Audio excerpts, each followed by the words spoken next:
Captain's log, stardate 57931.4. The crew is restless. After spending too many months piecing our ship back together, we're finally about to venture out on a new mission. And the crew isn't letting this unprecedented ion storm slow them down.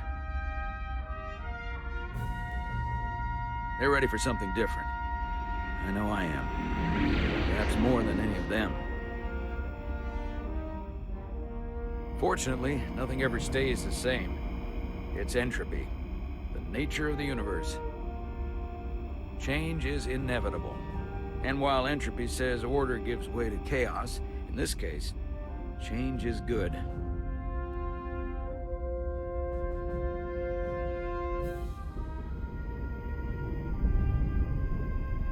Our new first officer is en route to the Resolute. Jara Rydek. I know she'll bring a welcome dose of new blood to the crew.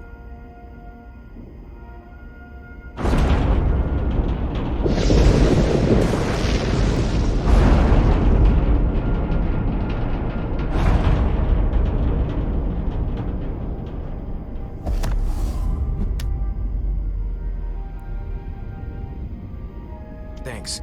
No problem. I'm not great with flying. But these little shuttles are the worst. You don't like flying. And yet, you joined Starfleet. There's a reason I'm not a pilot. You should try it sometime.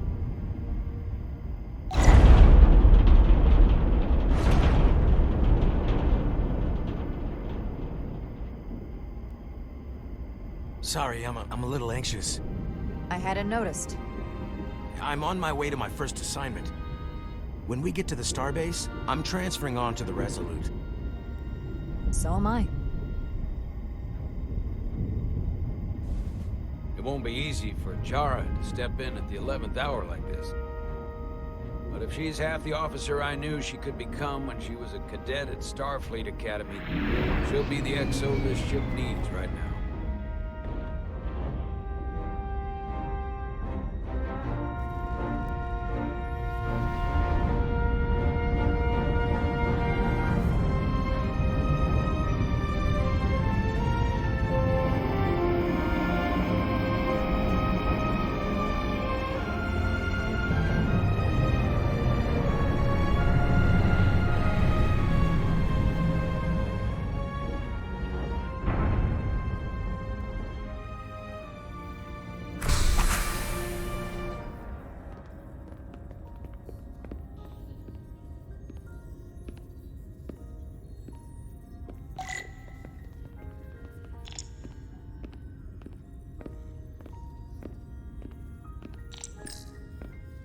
A starbase on the very edge of Federation space. Long way from home now.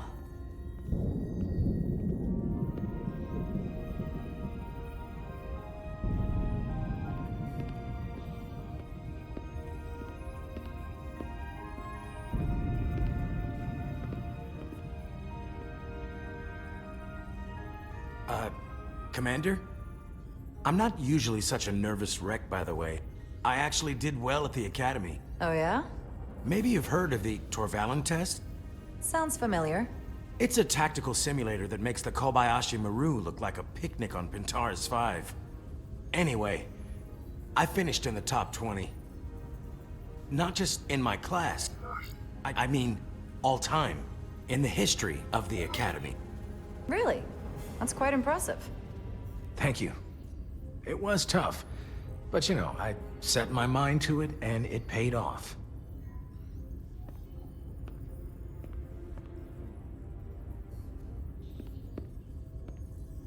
Please place your hand here. Hold it there for a few seconds.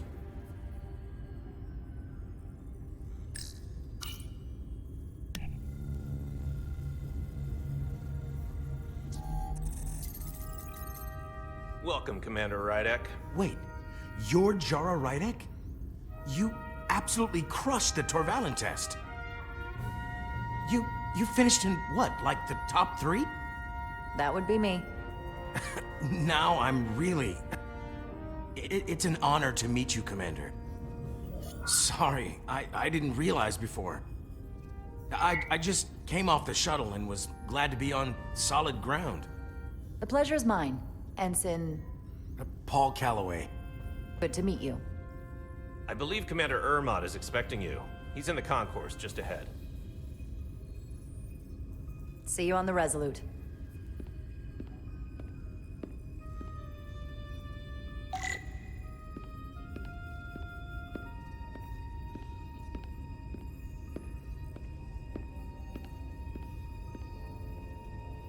Good day, Commander.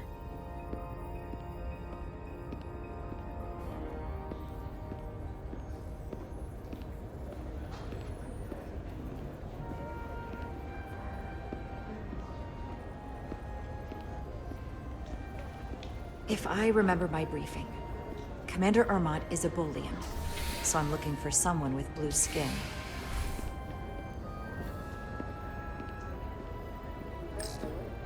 Are you all right? Yeah, I'm just... Well, I'm not sure where my departure dock is. The Resolute's gonna leave without me. Look here. The Resolute is leaving from this dock. Oh, you're right. Nerves must be getting to me.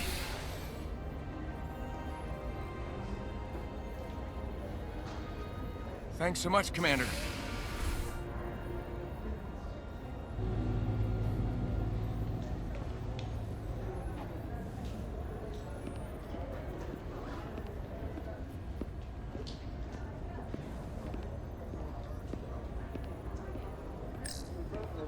Starbase 128 has 4 docks.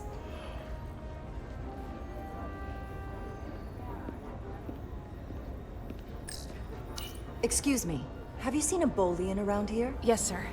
Right back there, near the replicator. Ah, there he is. Thank you. Happy to help, Commander.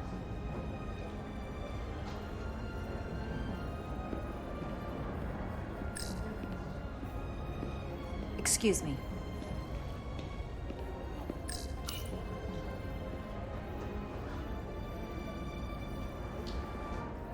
Welcome to the edge of the galaxy, Commander Rydek.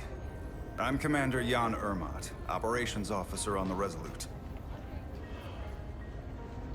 Commander? I hope there wasn't too much trouble getting here. This storm isn't making anything easy for us right now. It was perfectly fine. No trouble at all. I'm glad to hear it.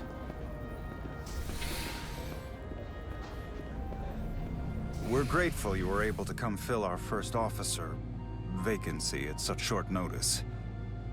From everything I've read and everything I've heard, we're lucky you were available to us. Coming from a premier starship and all. What exactly have you heard about me? First in your class at the Academy. Received the Starfleet Award of Valor during the Dominion War.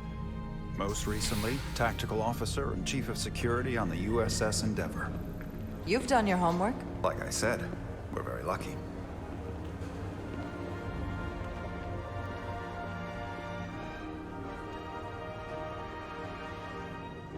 The USS Resolute.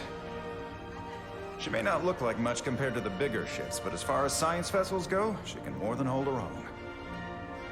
And she doesn't look so bad considering 6 months ago she was nearly cracked in half, venting plasma, fighting for her life. It was an accident? Equipment malfunction. An accident suggests fault, but no one's to blame. It was a planned test, but the warp core was pushed beyond its limits. It destabilized the dilithium, there was a runaway reaction, and the warp bubble deformed. We thought we could reach a higher resonant frequency, but it was more than she could handle. Cost us our first officer and 22 of our crew. At the end of the day, we're all responsible for each other. That's what it means to be a crew. I can't even begin to imagine what that must have been like for you. I'm so sorry for your loss. Thank you. It does weigh heavy. There are some things you can't forget. It's been 6 months. What's the attitude among the crew now? Unsettled. But I hope that a new mission will help them move forward. If not, move on. Listen. I realize you've known Captain Solano for quite some time, and I'm sure you're ready to bring your best. But I should warn you that when the captain announced you would be the new first officer, there were those who felt it was a mistake, that he should have promoted from within. So you might want to tread lightly at first. Thank you. Always good to have a sense for what you're walking into. I just thought you ought to know. I appreciate it. Starfleet has assigned us a high-priority mission to the Hotari region. I'll let the captain brief you on board. I know he's eager to see you. Will we be mission ready in time? We have every intention. The crew has been working around the clock to get the ship ready. There's still so much to do.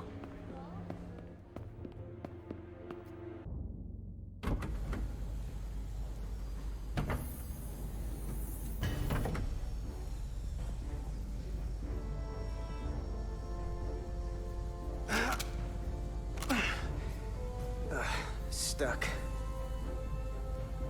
I got just the thing.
Is that.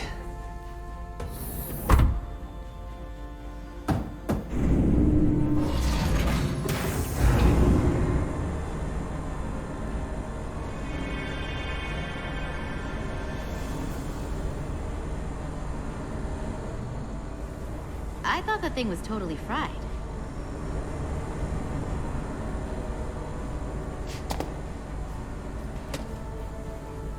Nice work, Carter. Nothing to it, Millie. And not a moment too soon. The boss wants us down in engineering. Like, now.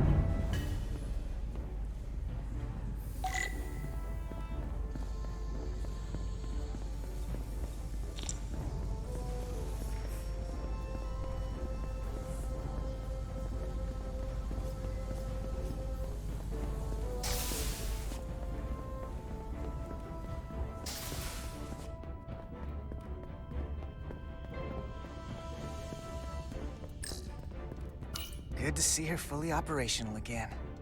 And if she breaks, we'll just fix her. Junction 34B gives you access to the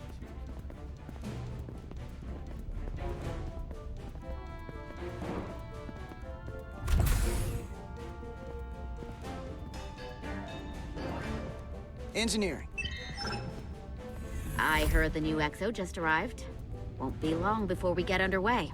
I just hope whatever Chovok called us down for, it's something good. I can never tell with him. I'd rather not end up degaussing plasma manifolds. Hanging upside down makes me queasy. You and me working together, we can tackle anything he throws at us. Your optimism is positively contagious.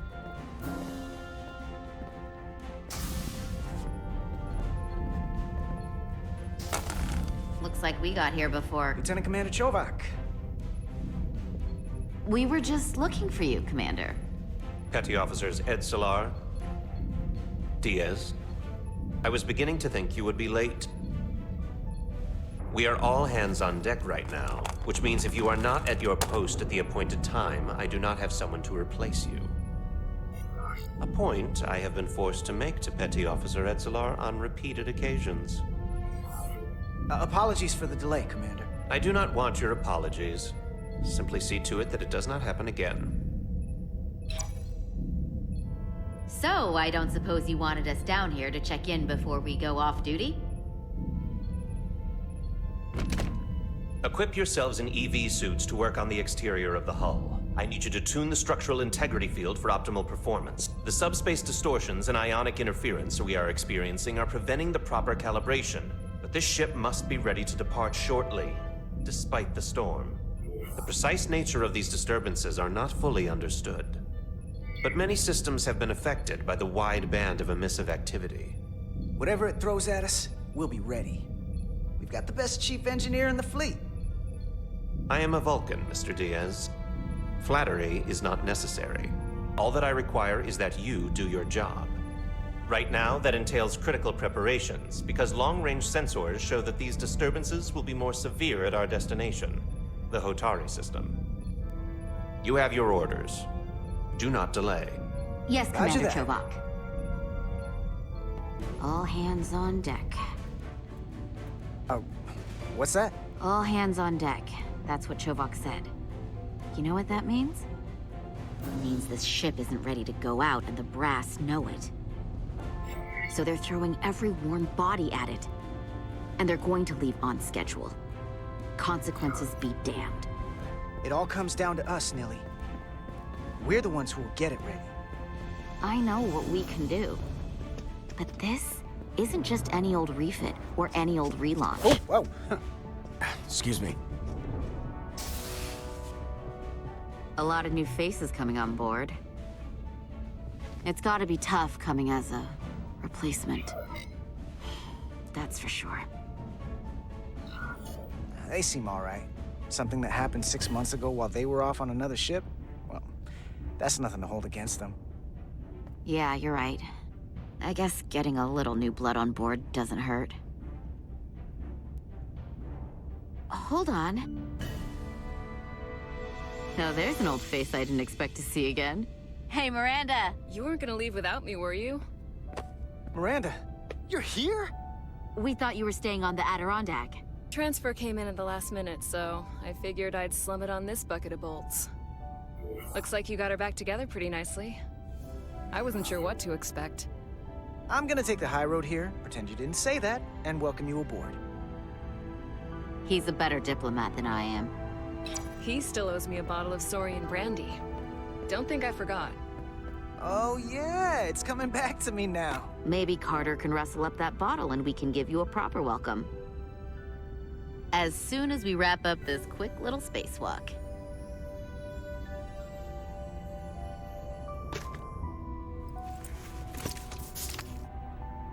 Here, let me help you. Thanks. So what's the word?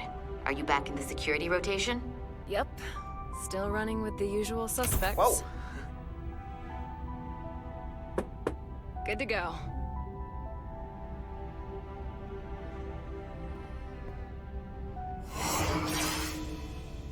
See you on the other side. Activating magnetic souls.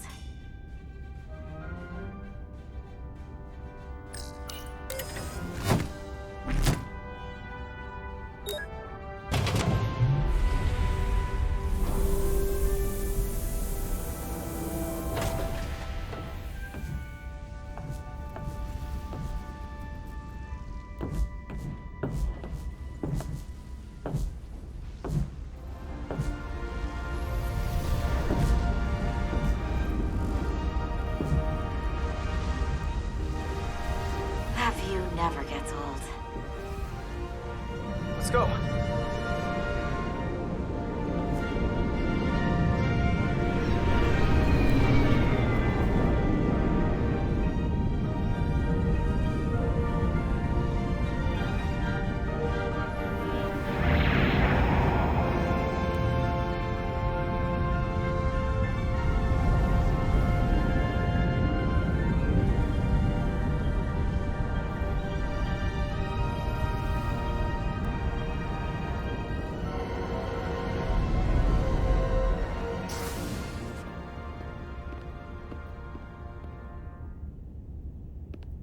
Captain Solano should be here momentarily.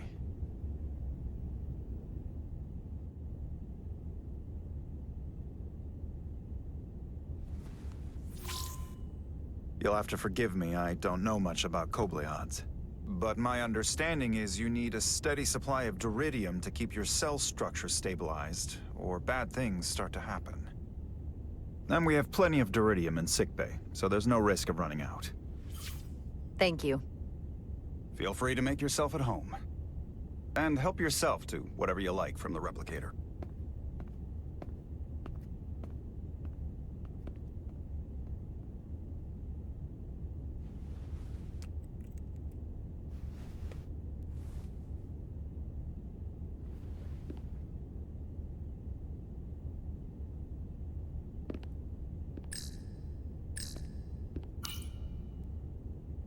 We'll be out there soon. Going where no one has gone before.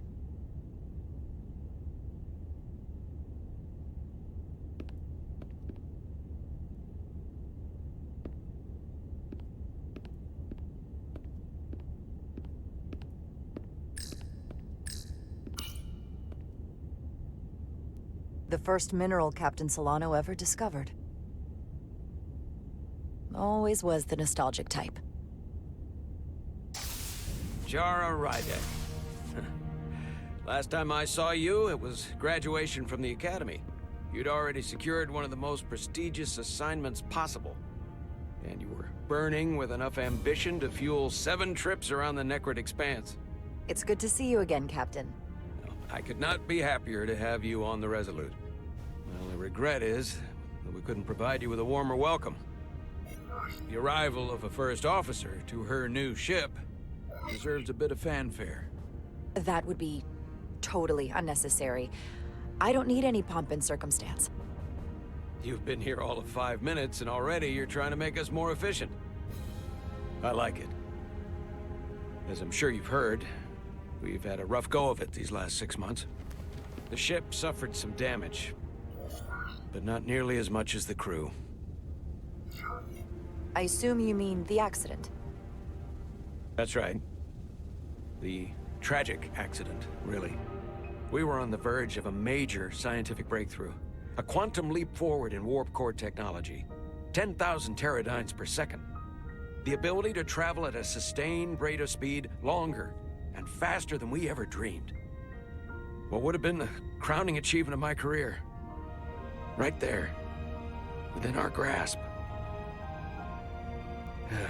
Until it all went so horribly wrong. We pushed her too hard, and a warp core malfunction overloaded the system, creating a pressure gradient way beyond what the ship can handle. It was heartbreaking. We lost some of our best people. As captain, I have to take full responsibility. It was my decision to make, and I have to live with the consequences. You're being too hard on yourself. It wasn't your fault. It's not a question of blame. It's about responsibility. No matter what the circumstances. In my defense, I will say, I might have avoided the whole ordeal if my senior staff had been willing to trust me. There was a lot of pushback from my former XO, and I think that cost me his confidence. I don't want you to pull any punches. Certainly not on my account. But once we decide on a course of action, I need everyone to fully commit to the mission. Anything short of that just won't work.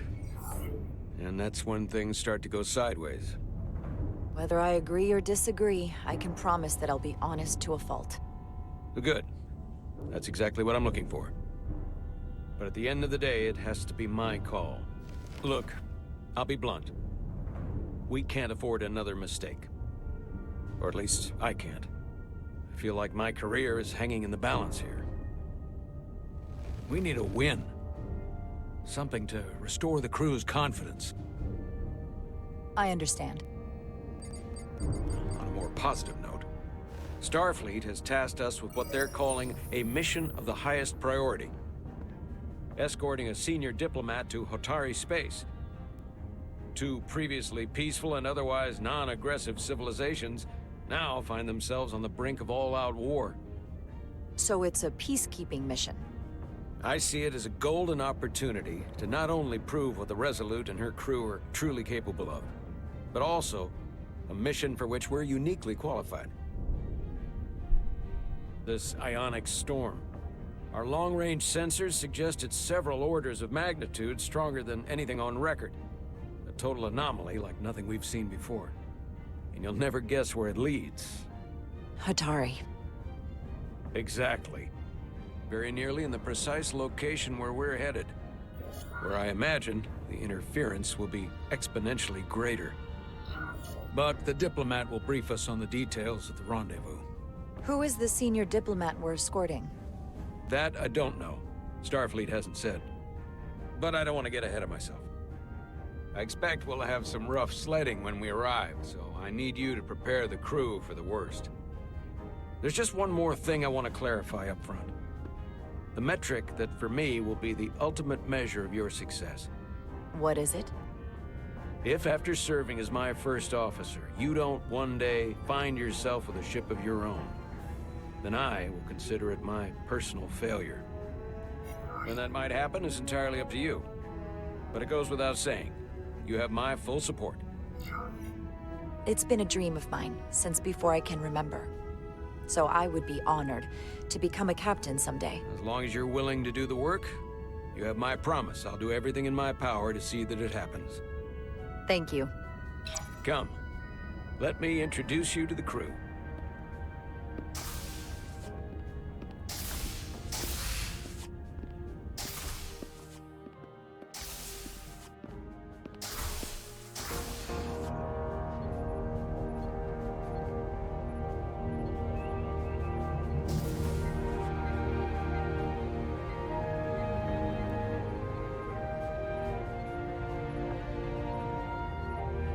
Everyone, if I could have your attention for a moment. I'd like to introduce Commander Jara Rydek, our new first officer. Some quick introductions. This is Lieutenant Handar, our helmsman, one of the best in the business. One of? Well, what he lacks in humility, he more than makes up for in ability. A pleasure to meet you, Commander. Likewise. Next, we have Commander Westbrook, our Chief Science Officer. I've come to rely on his expert counsel on a regular basis. Pleasure. Commander Rydek, it is such an honor to meet you. This is our Tactical Officer, Lieutenant Bedrosian, who's been looking forward to meeting you for about as long as I can remember. I've been following your career for quite some time. And I look forward to learning as much as I can from you. If anything, the honor is mine. Well, I have to admit, one of the reasons I've followed your career is because you're part Kobliad, because of what you've overcome.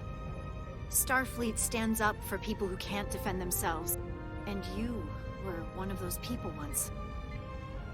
But since then, you've done so much to protect others who need it. I really admire that. So, you've been something of an inspiration to me. Not that I've done anything close to what you've done. You really do know a thing or two about me. I'm glad I could inspire you, but it's important to chart your own path. Thanks. You can count on it.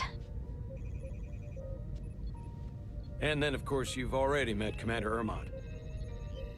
Please, do everything you can to make Commander Rydek feel at home here.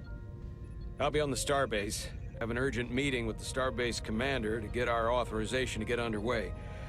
If they drag their feet any longer, we won't make our rendezvous. The bridge is yours.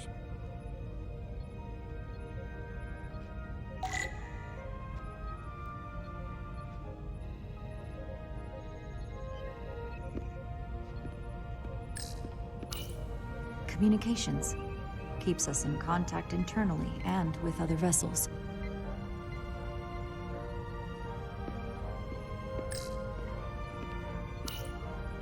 So many decks. Full of crew that are now my responsibility.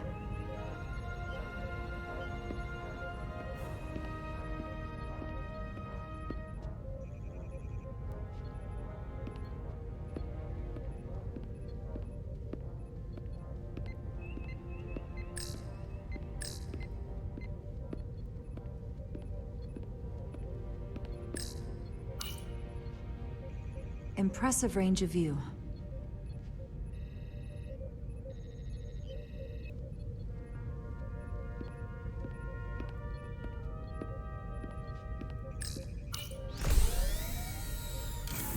tactical holodias.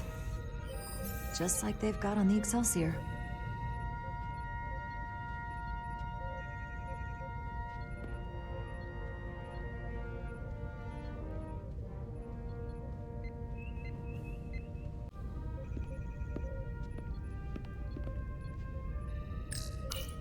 The first officer seat. My seat. Right now, though, I need to fill in for Captain Solano.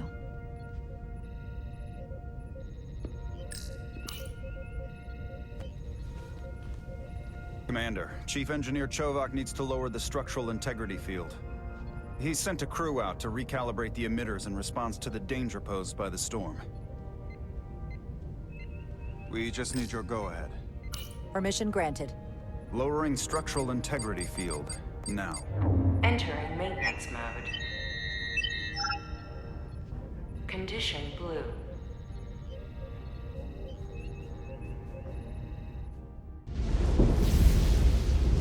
The storm is getting worse. Looks like they turned off the SIF. Great. Let's get to that emitter.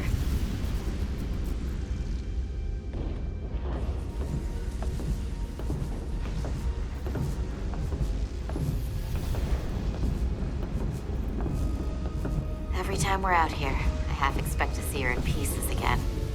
She's still got some scars on her. It adds character. When I joined Starfleet, all I wanted was a ride out of town. But this isn't exactly how I pictured it. On the outside of the ship? No. Sometimes it feels like we're just part of the machinery. Don't you want more than that? I mean, Starfleet is noble and all, but it's still a machine. A massive, massive machine. Yeah, of course I do. Starfleet's an open door. We just have to walk through it. You wanted to get away. I enlisted because I didn't want to wait years just to get out and see the galaxy. I wanted to go somewhere. See new worlds. Look up at a sky no one's ever seen before. Just because I'm cranking a hyperspanner up in a Jeffries tube today doesn't mean that's all I'll ever be.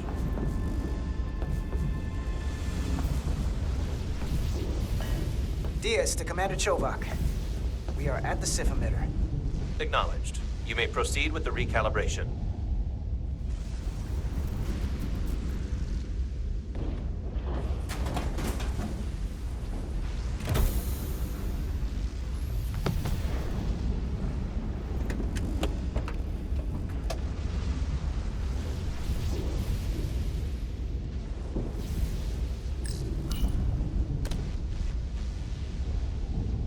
Beginning recalibration.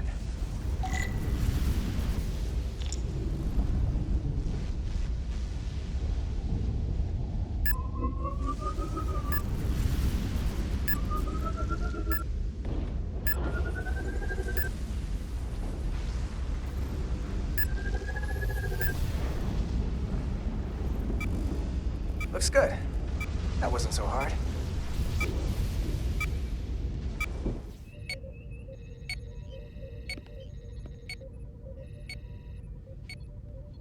Commander Westbrook, right? Chief Science Officer. You remembered my name and my rank. Impressive.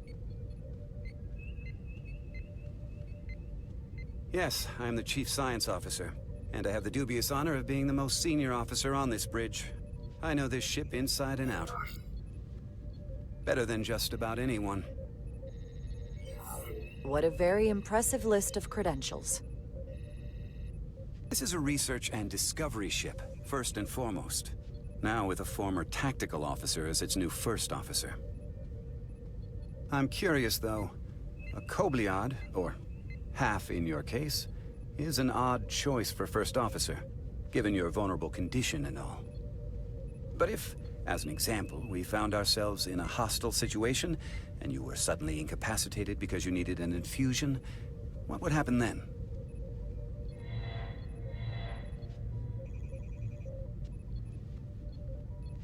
You'd leave Captain Solano without an XO.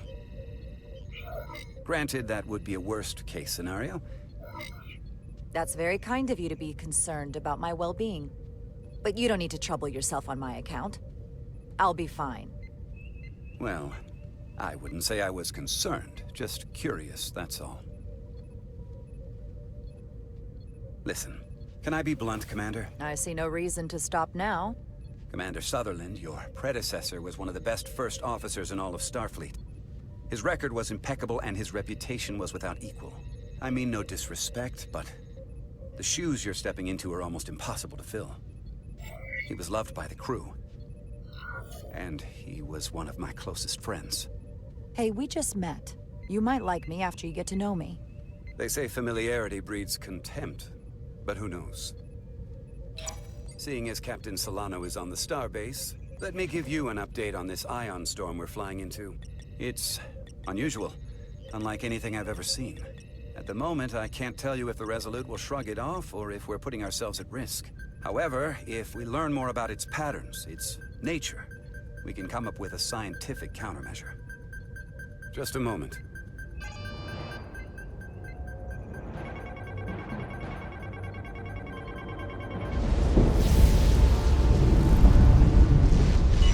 We've got a massive energy wave inbound. On screen.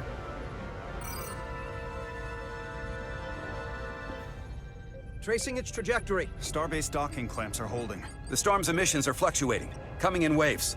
And if my projections are right, we're about to get hit by a wideband burst of ionic energy. Like a tsunami.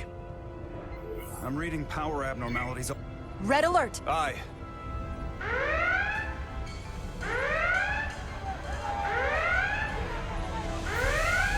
Evacuating main gangway and retracting. Putting sensor visualization on screen.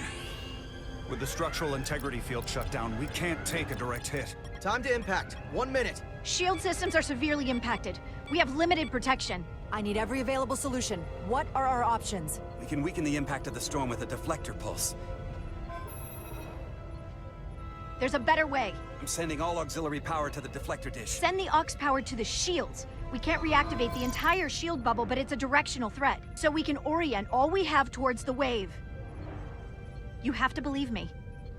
We only get one shot at this. We can't afford to get it wrong. That's right, which is why we need to send power to our shields. Bedrosian, get those shields up. Rerouting power to shields. Stand by. I need a heading. We've only got one shot. Understood. On my command.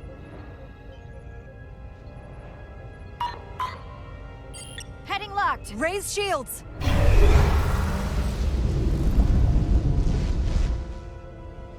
This is it! All hands, brace for impact.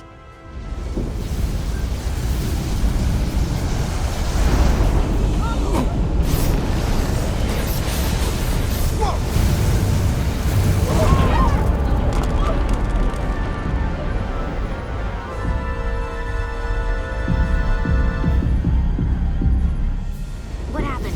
We have experienced a surge of radiation. Oh, you don't say. This radiation supercharged the plasma, forcing it to backflush through the system and creating a dangerous imbalance. And you blow out every primary system on the ship. Just tell us where you need us.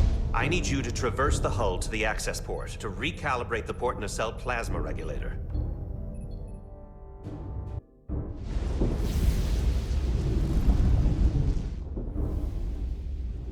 We've reached the first access point.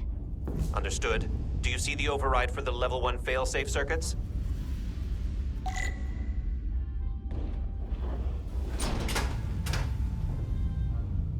Affirmative. Engage the override. It should allow us to stop the EPS flow to the warp engine without triggering an automatic core shutdown.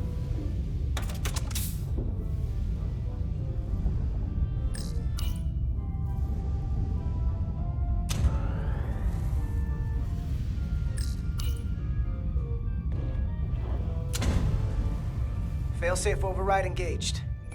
Are you sure? I am registering some crosstalk in the bypass circuit. We need to route the signals so they don't interfere with each other.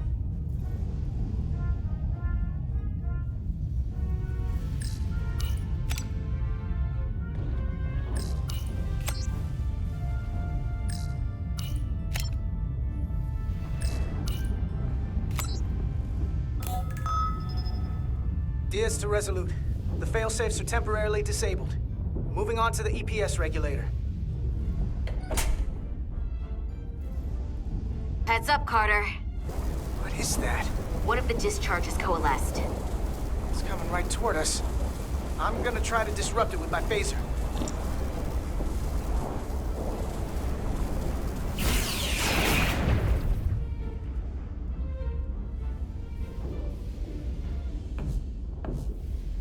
So we gotta climb up the pylon. Not that there's really an up, but, you know.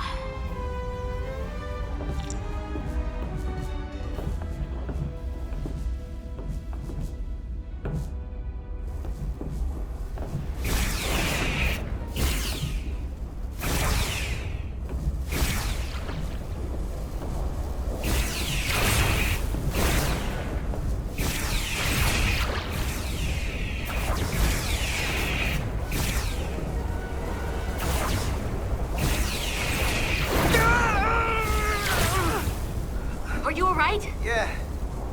Suit took most of it. Snuck up on me. That damaged your suit. Energy dampening is down to 60%.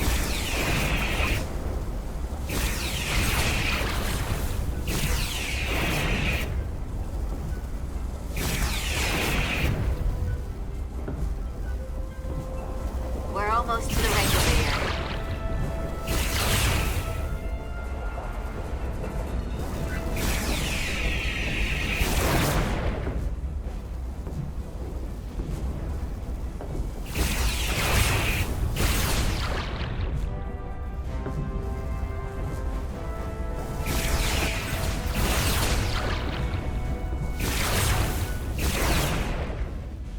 At the regulator.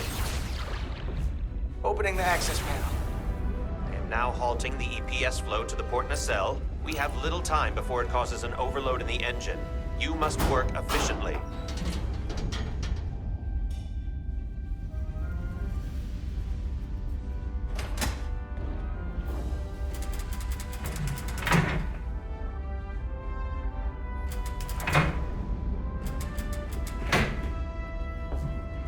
EPS manifold adjusters reset to neutral.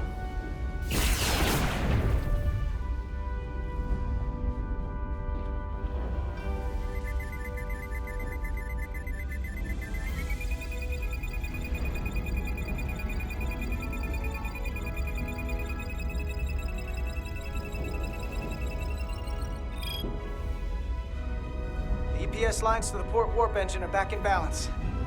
Almost done. Once I cycle the manifold nozzles, Chovok can...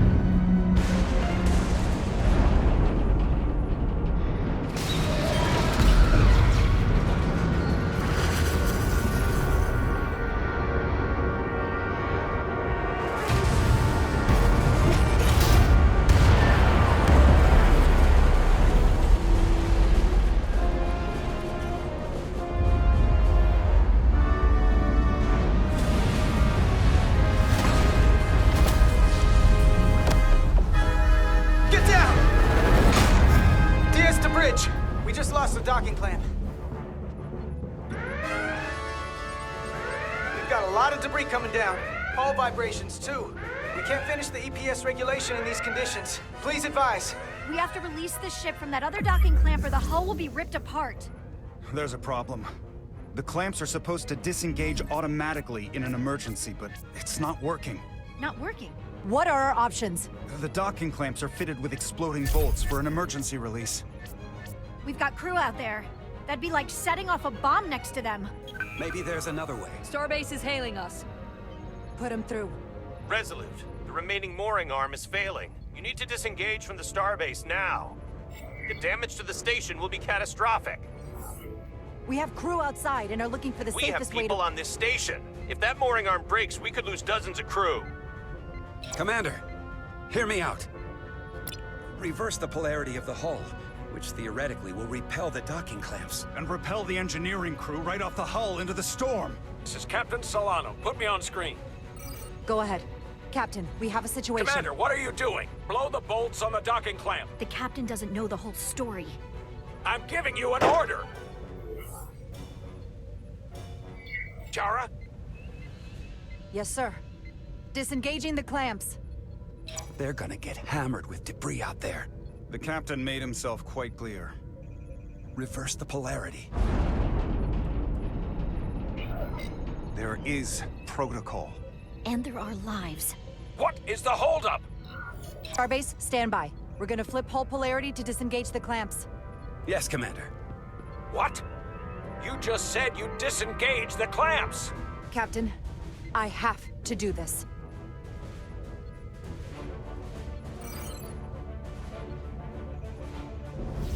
Repair crew, this is Acting Captain Jara Rydek. Be advised, we are going to reverse hull polarity to free us from the remaining docking clamp. Tether yourself and deactivate your boots on my mark. Understood. 8, 7, 6, 5, 4, 3, 2, 1. Mark! Ah!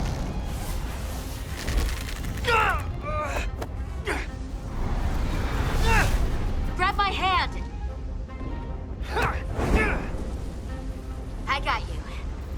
Thank you. Plasma imbalance is reaching critical condition. We are moments from primary system failure. I got it.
I got you. Petty Officer Edselar's hurt and unconscious. I'm gonna have to tow her back to the airlock. Mr. Diaz, the situation has changed. You are at risk of triggering a substantial electromagnetic arc if you approach the main hull the way you came. But Commander, the way we came is the nearest airlock. There is an auxiliary hatch near you on the far end of the pylon. You must bring Miss Edselar there to access the interior. Roger that. Going there now.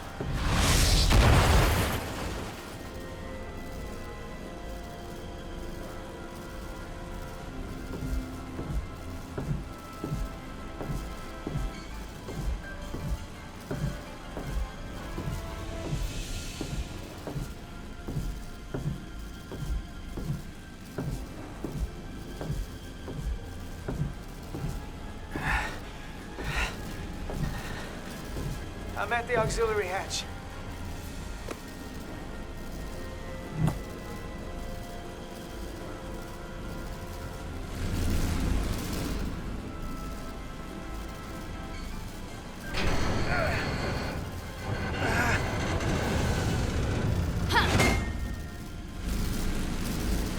You go first. What? Let me save your neck this time. No time to fight me on this.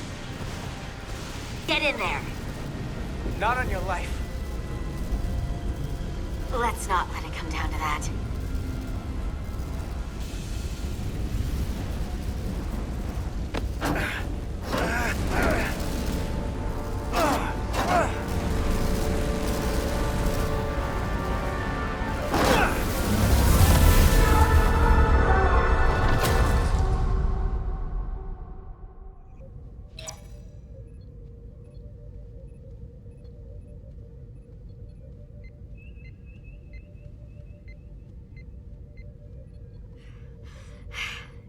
We made it.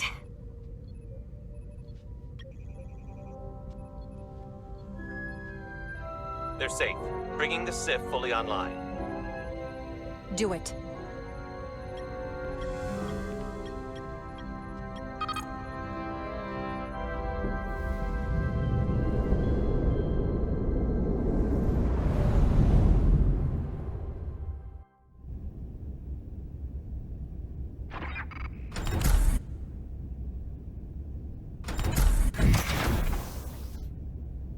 Nilly. I'm good. Help me with him.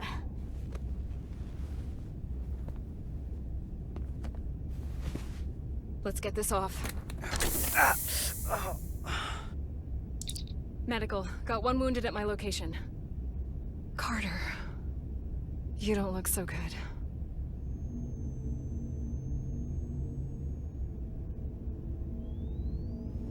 You gotta be more careful. I just got here. I'm not ready to see you two get blown to space dust just yet. Now let's get you down to sickbay. Great.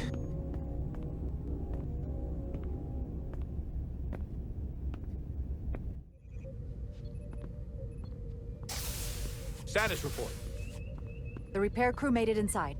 EPS flow is back to nominal levels. The SIF is back up. How does this affect mission readiness, Mr. Ermot? Releasing the docking clamps using hull polarity minimized damage to the Resolute. We'll have some last-minute repairs to make, but if we reapportion some of the staff, we can make our departure on time. As of now, however, we are successfully moored to the station. Good to hear. Send updates to my ready room. Commander Rydek, with me.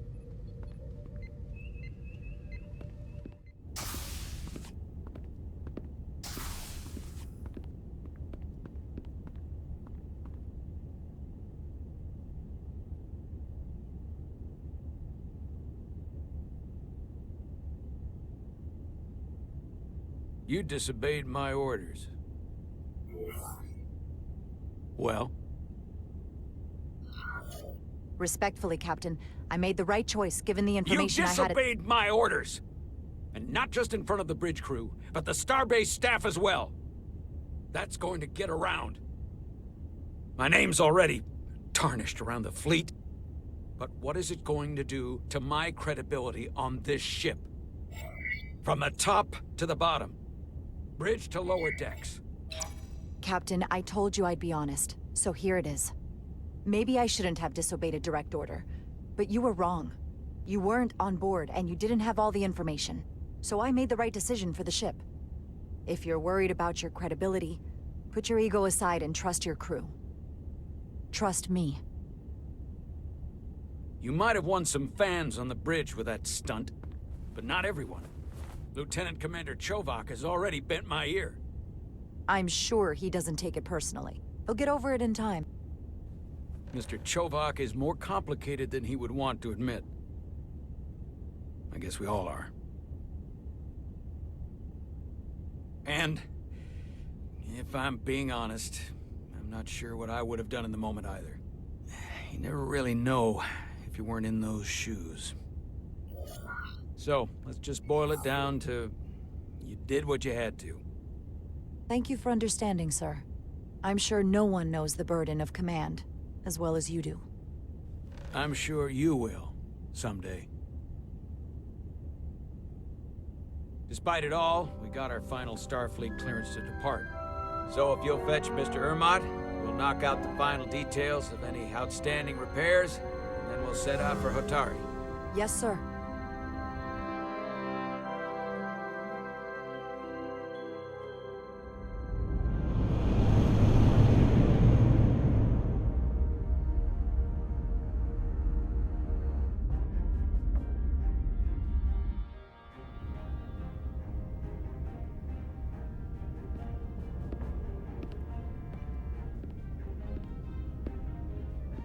All departments reporting full mission readiness.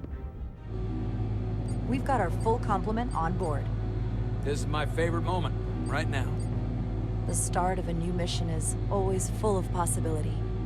The Orion Syndicate could sell it as a drug. Don't let the Admiralty hear you say that.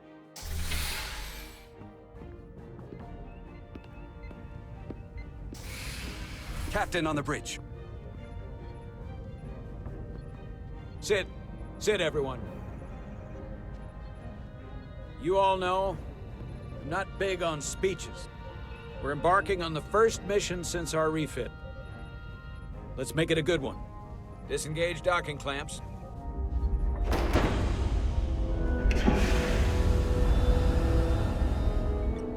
Docking clamps released.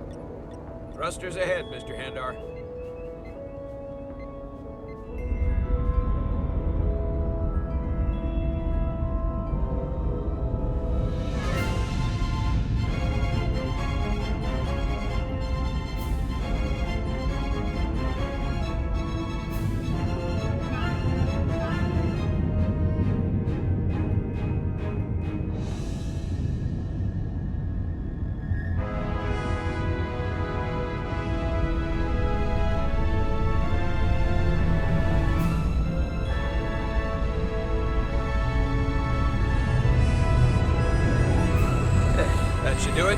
Set a course for the Hotari system. Prepare to go to Warp 8. Aye, Captain. You know what? You take this one. Me?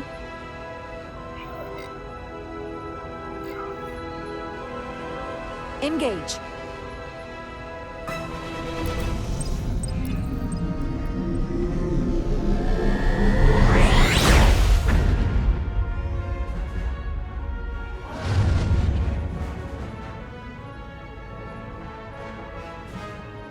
Simple, but effective.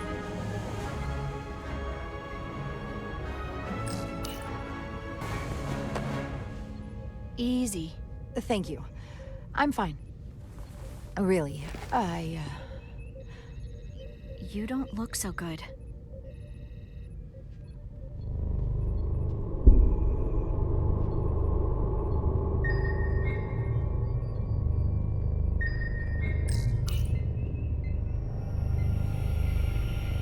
I have to get to sickbay.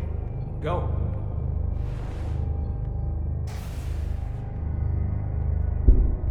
Commander, help me get her inside!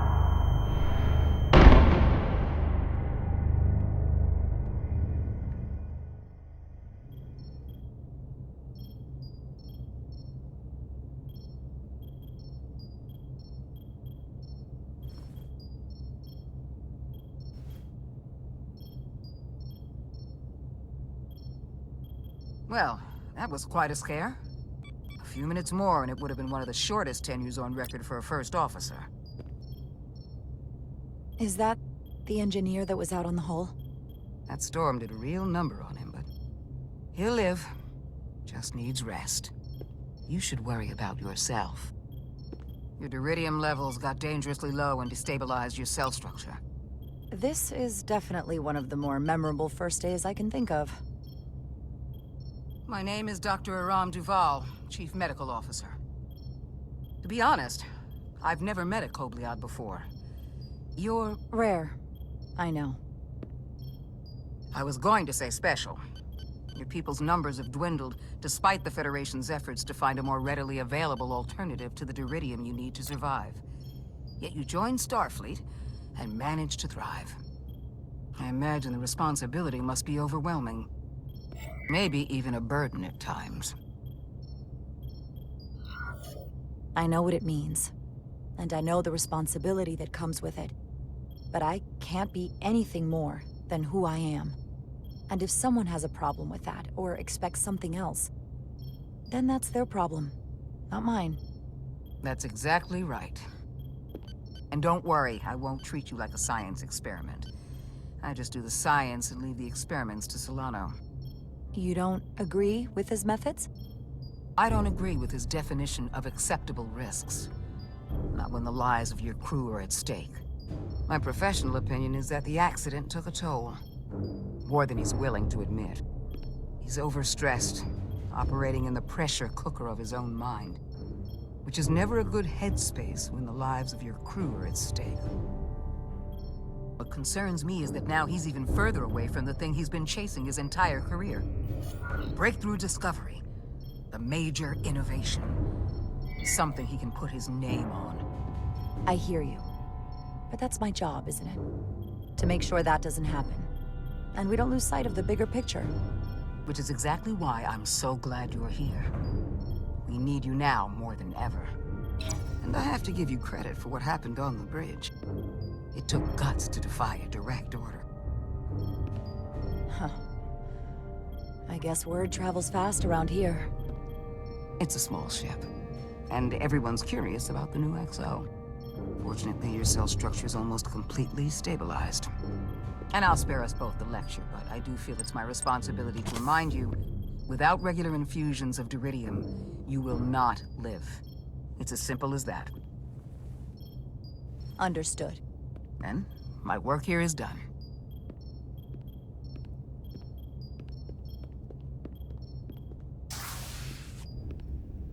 Lieutenant Bedrosian. I came to see if you were okay. We were all pretty worried on the bridge.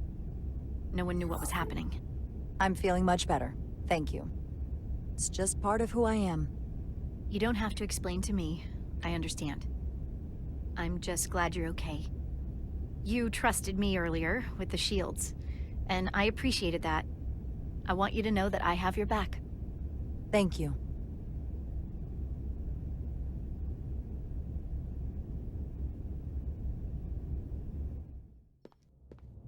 Now, Carter, the emissions that gave you that burn are quite unusual, like everything else that goes with this storm.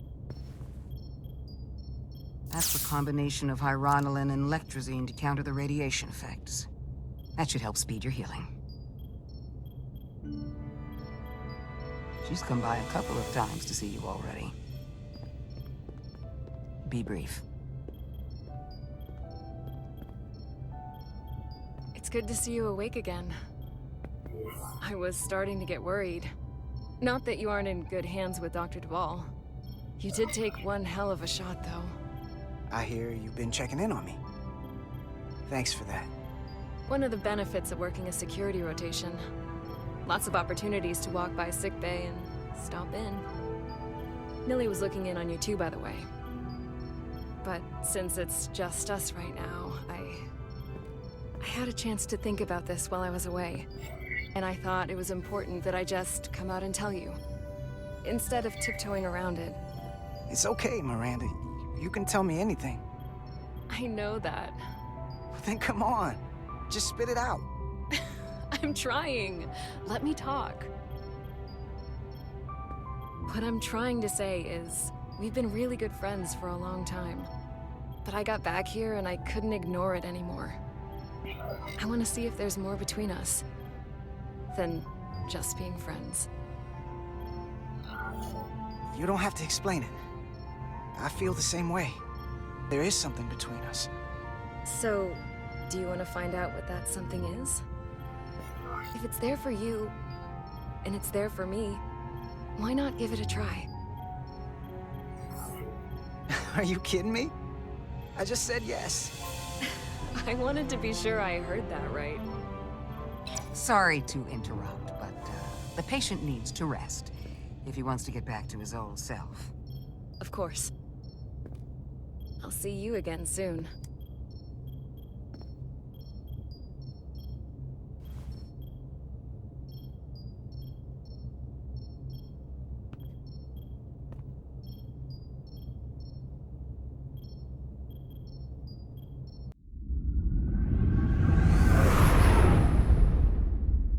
Approaching the rendezvous point outside Hotari space. Helm, bring us out of warp. Dropping to impulse. Ionic interference surging, Captain.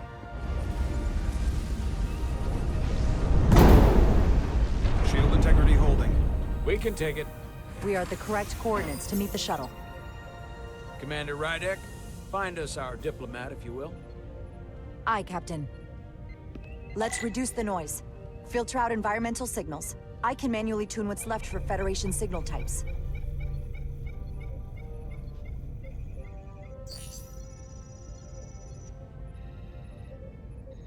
I've located the shuttle. Opening comms. On screen.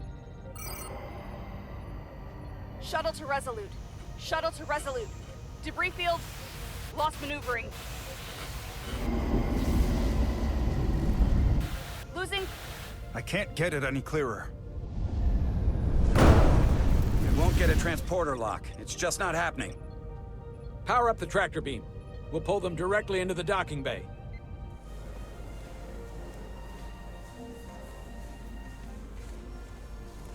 Diaz, you good to run the tractor emitter? Yes, sir. You sure? I'm sure.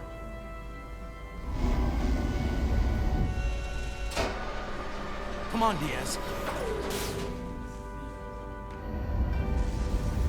First thing, lock onto the shuttle and stabilize the rotation.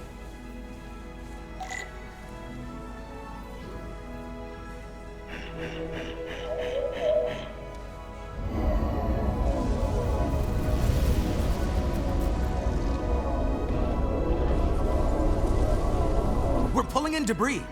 I'm on it.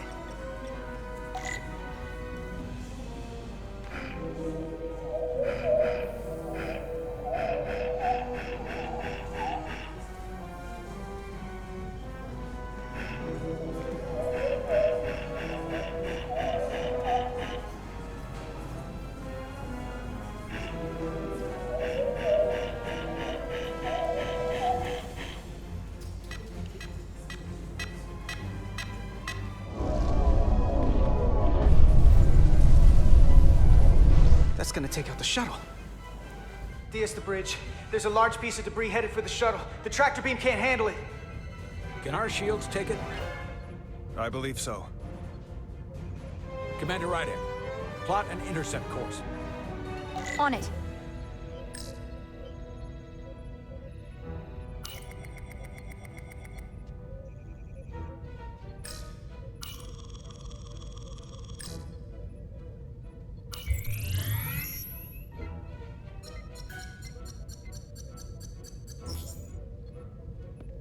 Here we go. Maneuvering thrusters bearing 53 Mark 17. 200 meters on an intercept course. Maneuvering.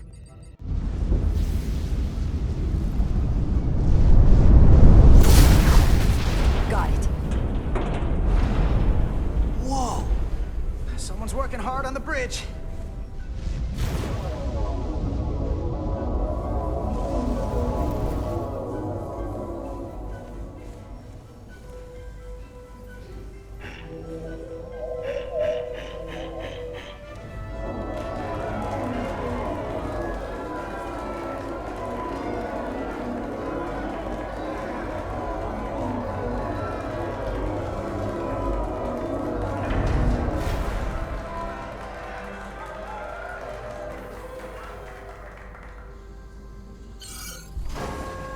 Got the shuttlecraft on board.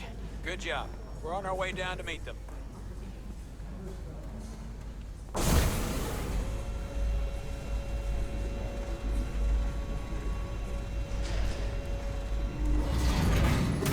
Terra firma, so to speak.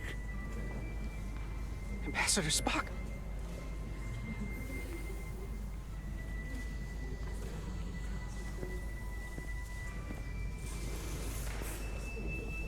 The captain will be right down to meet you, sir. In that case, I will wait for him here.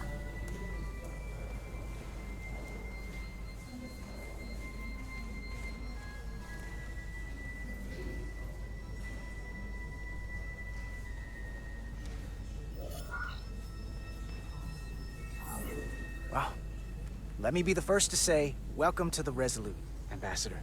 Thank you, Petty Officer... Carter? Carter Diaz. Sir. I am pleased to meet you, Petty Officer Carter Diaz. It appears I have you to thank for my safe arrival. Your assistance arrived not a moment too soon. Well, it wasn't all me. I got some help from upstairs. A bombastic approach to clearing debris.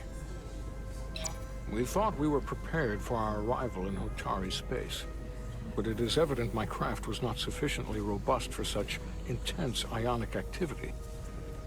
The storm has been pretty intense. There was an element that was most unusual. Before you came to our aid, our maneuvering thrusters and impulse engines were rendered inoperable. So we attempted a short traversal at warp speed, only to find that we could not achieve warp at all, even though our diagnostics computer showed no faults or anomalies. What do you make of that? When all indications say that warp speed is possible, but in practice, we find it is not.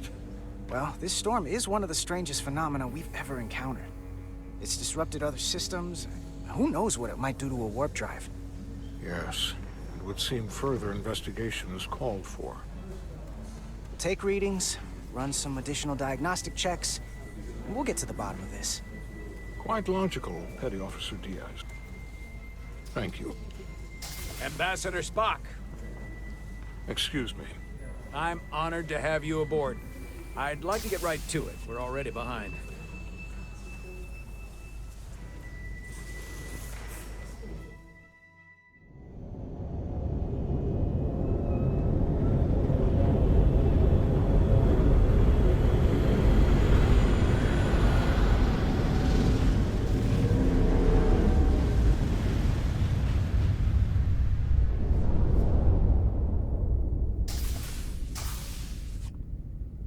Ambassador Spock, my senior staff.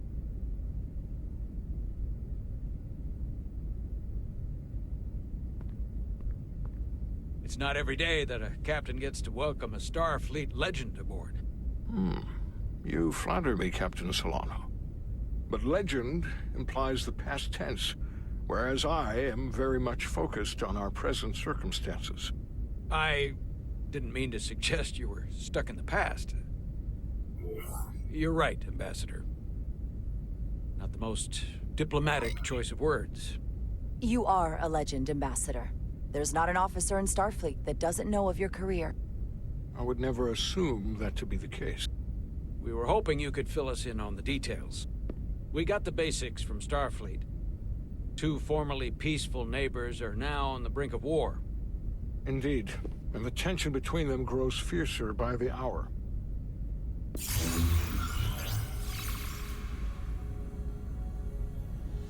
Elydia and Hotari.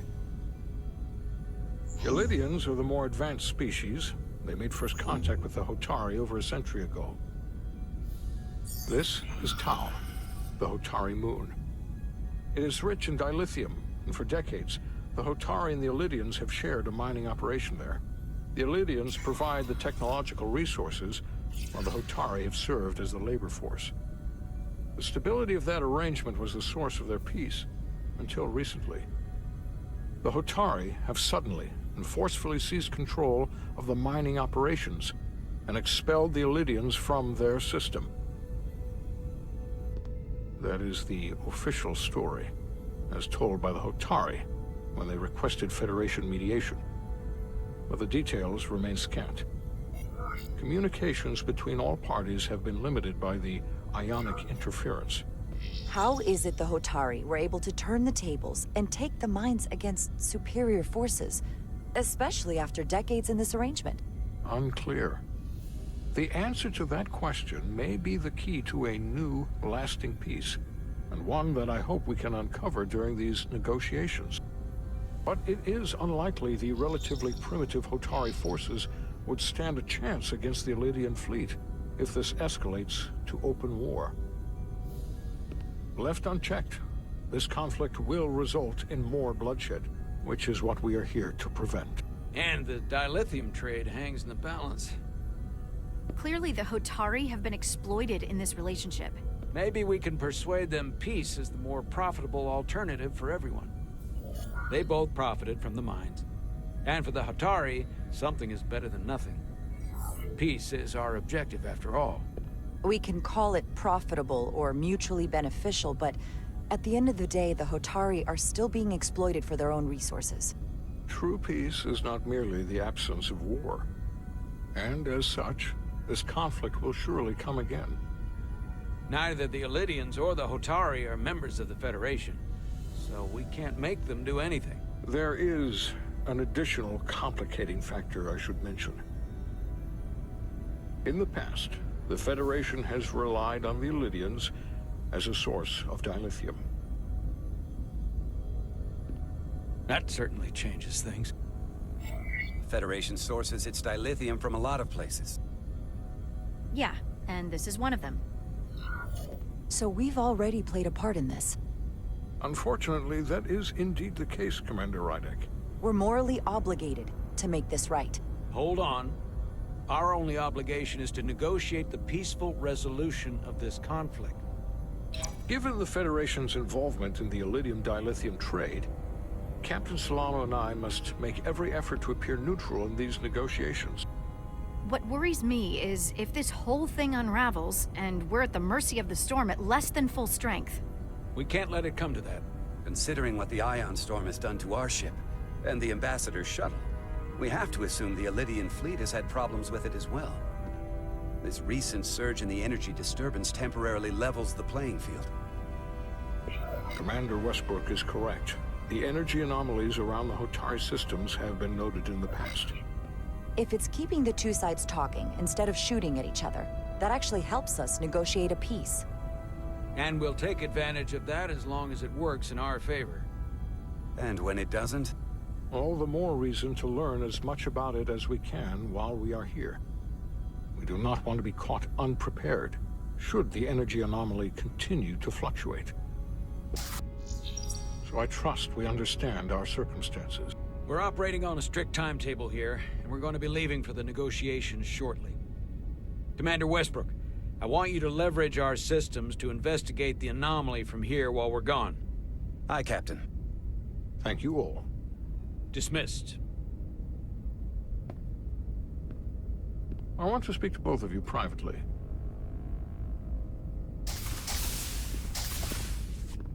Ambassador Spock, I'd like to make a formal introduction. My first officer, Commander Jara Rydek. Commander, as you are aware, there are limits to what Captain Solano and I can do in our official capacity as representatives of the Federation. But someone in an unofficial capacity, your first officer, for example, would not be bound by those restrictions. Commander Rydek could ingratiate herself to certain parties behind the scenes, where they may be more candid in revealing information that could lead to a resolution. She certainly goes her own way. Maybe that helps in this case. I'm honored to be included in the negotiation process. You're not just included, you are instrumental. Well, I hope Commander Rydek will have more luck finding out what really happened than we will through official diplomatic channels. The fate of the negotiations, the interests of the Federation, and the prospect for peace may very well depend on it.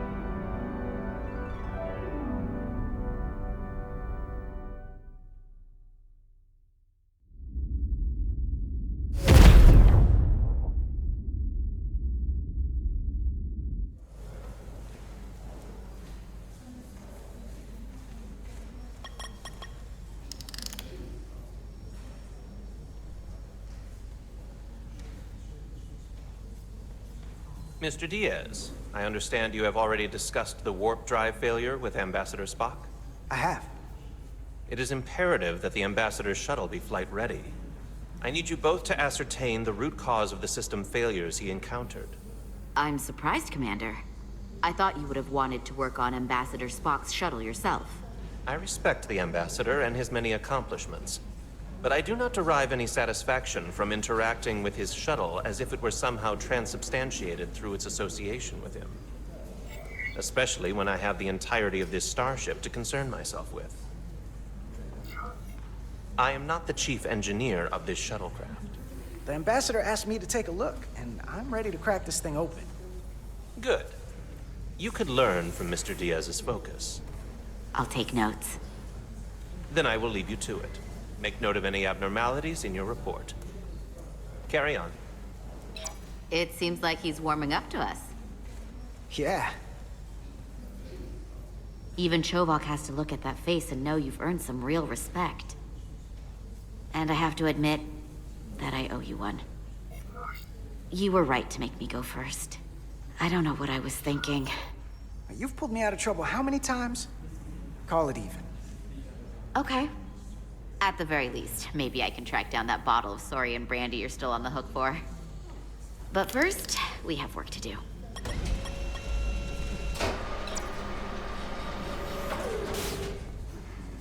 Ready to go? All set. Let's run the diagnostic.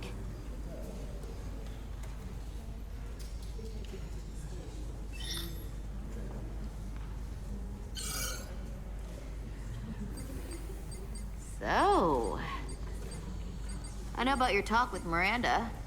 You do? She sent me a Priority 1 dispatch right after your conversation. I'm happy for you. Both of you. Thanks. But I'm only going to tell you this once. Don't screw this up. Because I would be very unhappy if you tried this out and then, I don't know, 6 weeks or 6 days later, I have to start splitting holidays between the two of you. All because things went south and you're not on speaking terms. That just isn't gonna work for me. That's not gonna happen, okay? And why are you even going there? We haven't even gone on a date yet. I just want you to know where I stand. I like my friends and I like our group. I don't want to lose that. Is that thing done yet? Yeah, it's wrapping up. Let's see. The relays along the primary EPS are blown. The backup relays are all intact. An EPS overload from the warp drive could cause that. But how did the shuttle end up dead in the water? Huh. Well, maybe the ship's data recorder can tell us something.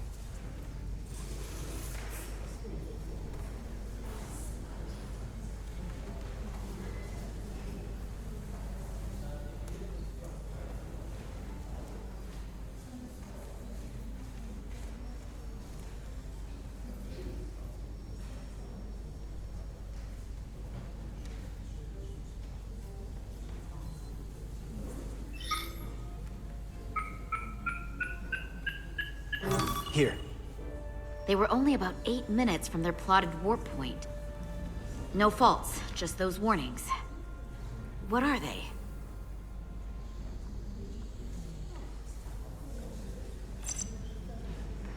The warp field became inverted suddenly. I've seen this happen when the center warp coil cracks. A cracked warp coil throws a fault code. Still, we should take a look.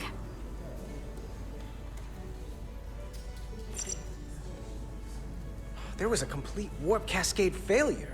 Wow. They're lucky the shuttle didn't turn inside out. Makes me think the computer panicked on the warp field equation.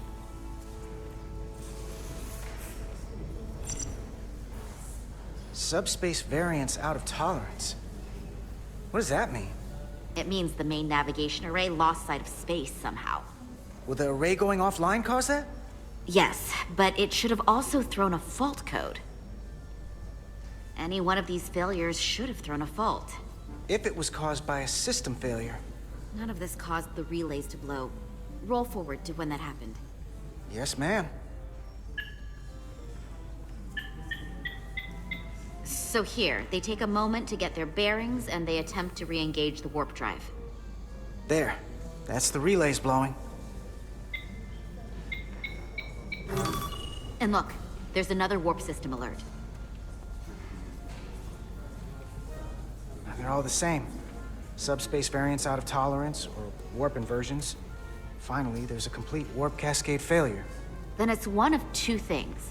Either a warp coil is cracked, or the navigation array is offline. That makes sense. Divide and conquer.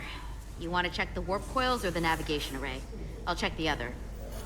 Let's not overcomplicate this. One of these systems is likely broken. I'll check the navigation array.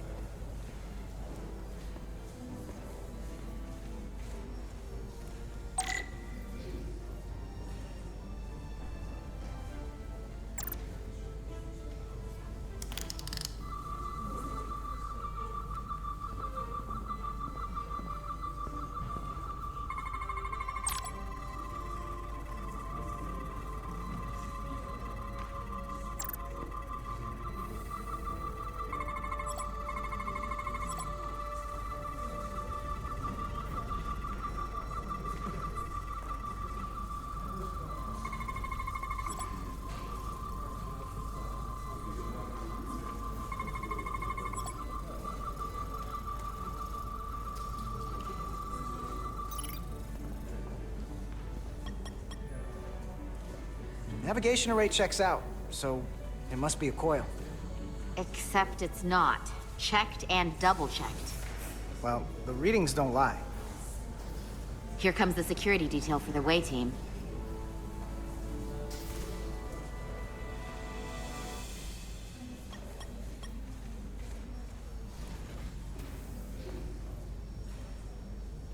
Hey. I'm not here. We're escorting the negotiating team to the surface as soon as they come down from the bridge. I don't want to interrupt some important work. I was just hoping to see you before I go. The captain and the others will be here any minute now. Should be an interesting ride down to the surface. Come on, I'm never too busy to make time for you. That's not true. No. But I am glad you came by. No, that's more accurate. I gotta be precise with you, huh? Hey, Maris. Aren't these those button pushers you're always hanging out with? And you're the phaser jockeys we always beat in Parisi squares, right? All aboard for Hotari. That another one of the captain's railroad things? Gotta be. I just usually zone out by the time he gets to the whole, steam engines were the warp drives of their day part. Catch y'all later. You don't want to miss your train. I do have to go.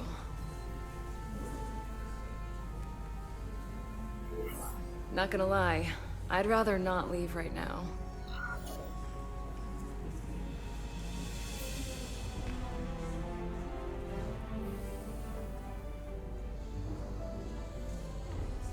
That was nice. Yeah, it was. Save some of that for when I get back. You've got a deal.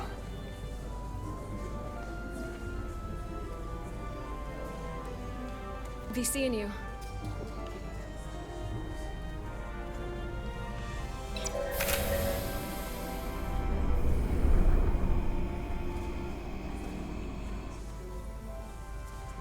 Etzelar to Diaz. If you could float back down to reality, we still have a ways to go. All right, where were we? So, the warp coils in the navigation array are fine, but the nav computer doesn't seem to think so. I'm out of ideas short of field stripping the shuttle from bow to stern. You wanna take this out of the shuttle and throw it on the bench? Oh, real hands-on maintenance. I like it. Okay, the nav computer is patched into the ship. The ship's computer can double-check our work. If the shuttle's nav computer is putting out false data, we'll know it. Let's run through the shuttle's logs again. Running now.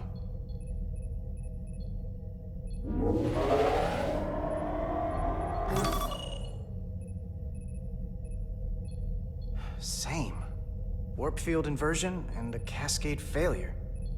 However, the Resolute computer doesn't show the same subspace variance. We're in the same conditions that the shuttle was in when it failed. Why wouldn't the ship's computer get a matching result?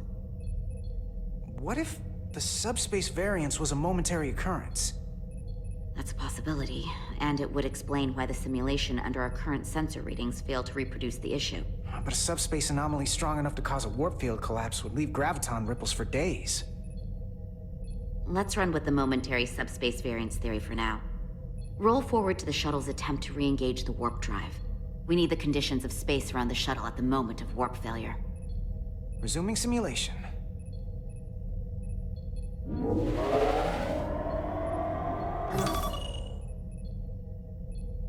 Error in warp field calculation.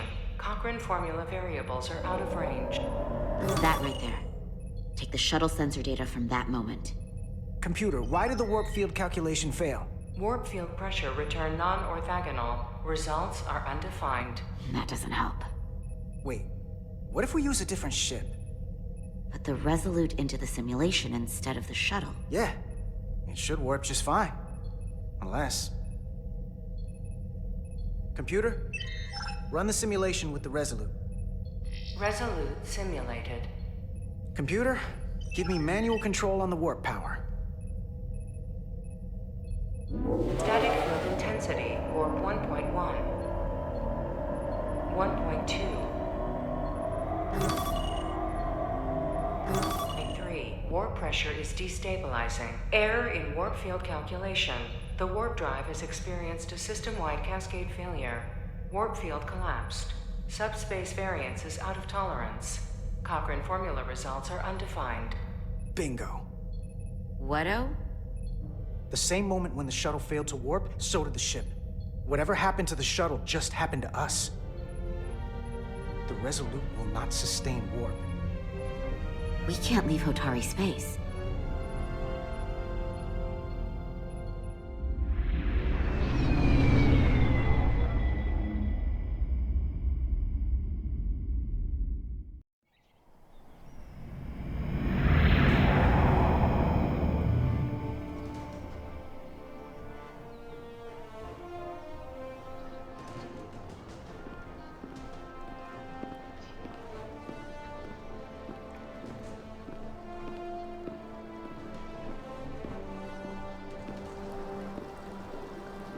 Ambassador Spock, Captain Solano, welcome to Hotari. We are honored you have come. My name is Tylos Altaris, Minister of Diplomatic Affairs. The honor is ours, and this is Commander Jara Rydek, first officer aboard the USS Resolute. You'll find she has a keen mind, and unique insight into the dynamics between the Hotari and the Illydians. We are honored to be here as representatives of the Federation. I'm so glad. These must be the representatives of the mighty Federation. The reigning authority in the galaxy. Or so we've been led to believe. Whether that's true or not remains to be seen. But, either way, we're grateful you've made the time to come to our little corner of the universe. And you are? This is Galvin, and this is Citron, the heroes of the revolt in the mines.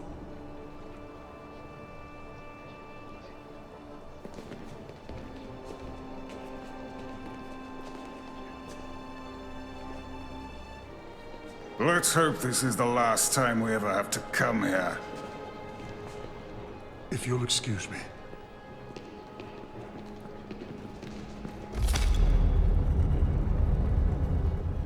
I think we're about to begin. Did you hear the arrogance from that guy? I don't know what we're walking into here, but that guy was something. That may be true. But let's keep an open mind going into the negotiations. Hopefully he's just one voice amongst many. Then let's hope he's the outlier. The Hotari have invited us as their guests, so we must show them the proper respect.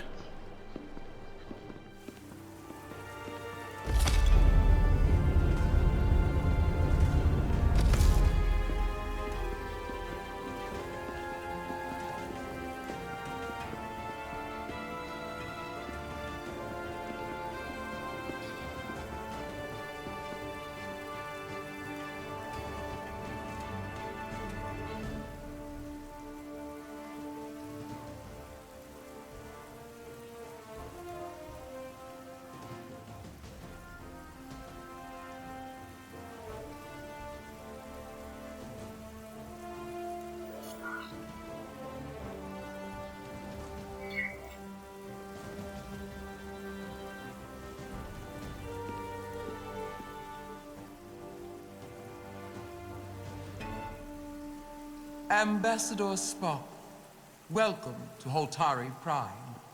The honor is mine, Your Majesty. That the Federation would send one of their most respected representatives is not only an honor to the Hotari people and their queen, but recognition of our stature and importance. Let's get on with it, shall we? With all due respect to the Federation and their ambassador, they have no authority here. We are not members of their alliance. We are not subject to their rule, nor yours. We demand the immediate return of all mining operations to Illydian control, as it has been for centuries and will be for centuries more.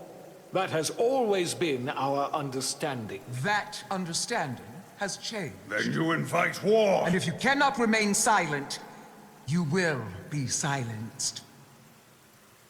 But his point is well taken. What is the Federation's interest in this matter? Perhaps you would have us trade one oppressor for another? The Federation remains neutral. Our only interest is the peaceful resolution of this conflict. We are here at your request, Your Majesty. For now. I'm trying to keep an open mind here, but it's not easy. I thought they wanted us here. Was there something you wanted to say, Captain? Oh, no. My apologies. And what about the Kobliad? She's not part... She can speak for herself, can't she? Then let her.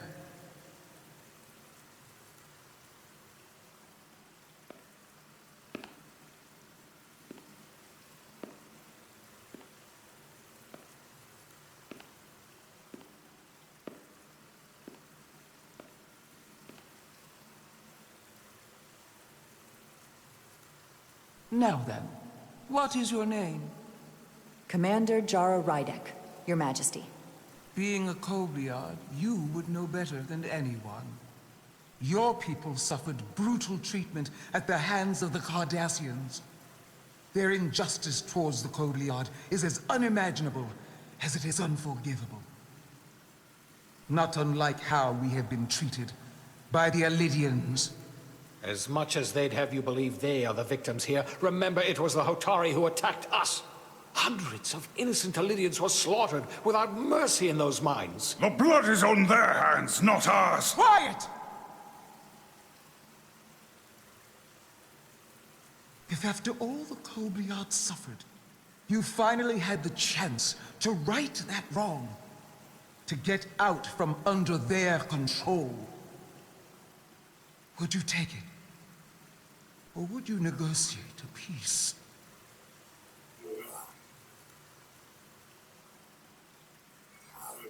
There is no remedy for what the Kobliad suffered, and I fear who we might have become in pursuit of it.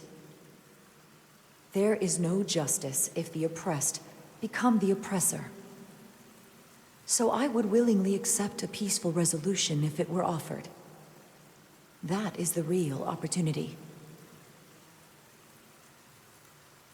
Perhaps, Commander Rydek. Perhaps. Unfortunately, that was not the case, was it? No, it was not. Peace is often elusive to those who need it most. The Federation is the most powerful, most advanced alliance in the galaxy. It's widely known we have an abundance of dilithium in our mines. And it's in your interest to secure a steady supply. Your Majesty, if I may. Ambassador Spock would have us believe you're here as a neutral party in the interest of peace. So why are you really here? I want the truth, not your Federation rhetoric. As Ambassador Spock has said, we've come seeking a peaceful resolution to this conflict, and have no interest in your dilithium. I'm not nearly as naive as you must think. The Federation has done business with the Illyrians for decades, which makes me question your motives. What they haven't said, but cannot deny, is a simple truth. The dilithium trade would not and will no longer exist without Illyrian involvement. We created it for the benefit of everyone, especially the Hotari. We've given them warp technology. We've let them share in the profits. We've made their lives infinitely better than before dilithium was discovered. All of that goes away if the Federation turns a blind eye to their treachery. That is enough of your lies! The Hotari are quite capable of running the mines. We've done so for centuries. So tell me, who deserves control of the dilithium trade and the mines on Tau? Who should the Federation recognize? The Hotari or the Illyrians? It can only be one or the other, not both. If I have to choose only one, then it would have to be the Hotari. Well said. How could the just and wise Federation make any other choice? This is an outrage. The Federation has lost all credibility. The mines are ours. Illyria will not be deterred. We will take back our mines by any means necessary. Then you will see more blood spilled. I am more than willing to address your concerns, Your Majesty. Yours as well, Representative. But I suggest we could have a more productive conversation with a smaller group. Perhaps only the most essential representatives.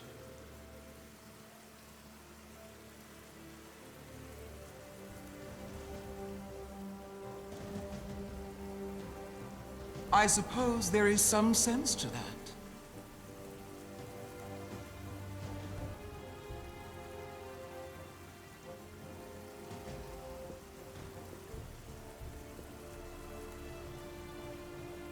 I hope we meet again, Jara Ryder.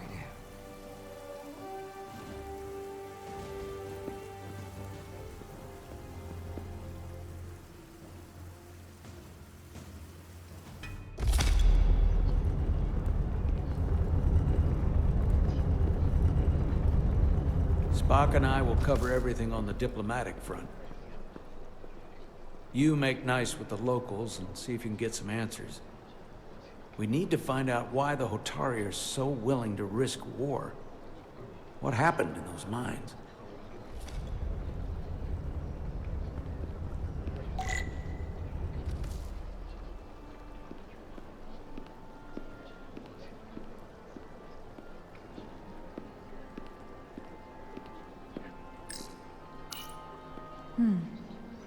Soothing.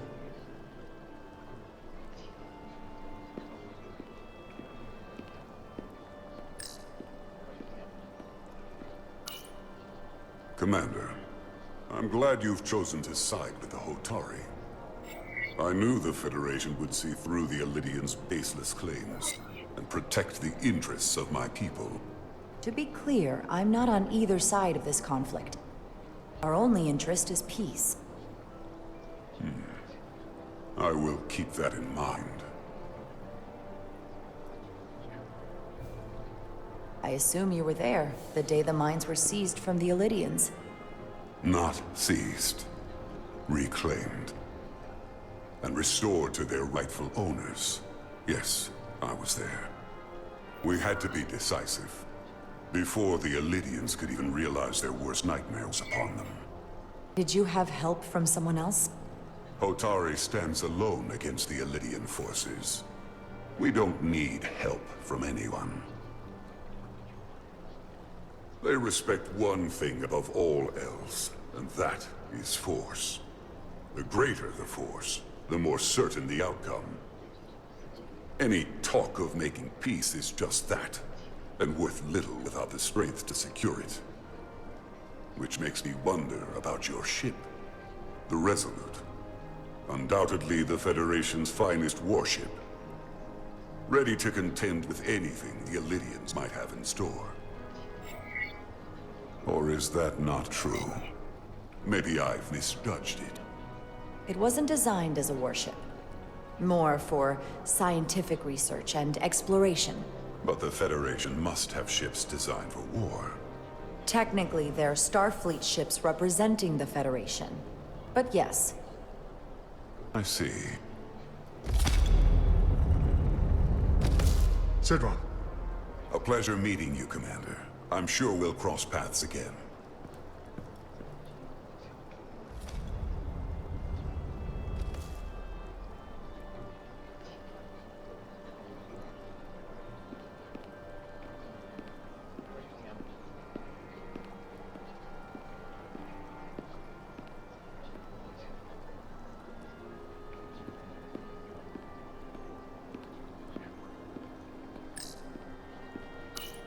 Commander Rydek, I'm encouraged to see the Federation supporting my people. I'm afraid of what might happen without your help.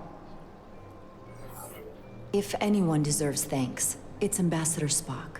No one is more invested in negotiating a peaceful settlement to this conflict than he is. I'm so glad. We need his help before the situation escalates further than it already has. It's been very trying. I saw you speaking with Sidron, our national hero. I'm curious, what did he say? He seems to be of the opinion that negotiating for peace is a waste of time. Because force is the only blunt instrument he understands. He's a miner, not a diplomat. For the first time in our history, the Hotari have the upper hand. We see ourselves as strong instead of downtrodden. New voices have risen up. Old voices shouted down. Galvin and Sidron have become national heroes. Now, they have the Queen's ear. Better or worse, depending on your perspective. I get the sense you don't exactly trust them. I don't trust their instincts, which are leading us to war. My fear has been that the Elydians will launch an attack and crush us. You've seen their starship, no doubt. They could have retaken the mines whenever they wanted to, but it never happened. And as strange as this may sound, I'd almost say they're afraid. I just don't know what they're afraid of. It's still the same bluster and bravado you would expect from them. But it has no teeth. Like they're afraid of what might happen. Do you think it has something to do with the Ion Storm? Right now, it's stronger than ever, isn't it? It's entirely possible. I'm not a scientist, but I do know the storm has knocked out all kinds of systems. So maybe the Elydians weren't willing to risk their ships, given all the interference.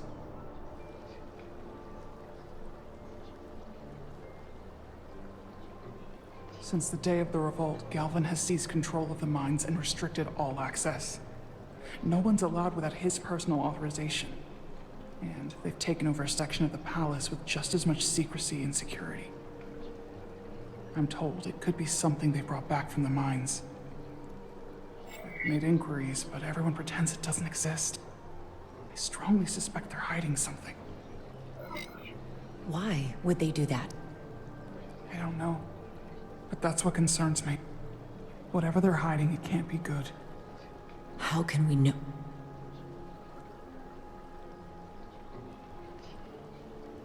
I'd better see what's happening. Do you think you can find out what they're hiding?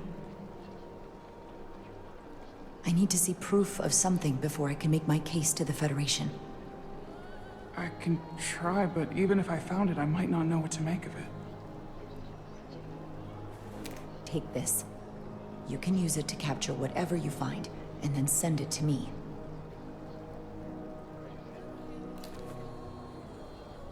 Thank you. I will let you know what I find. And I look forward to our meeting again.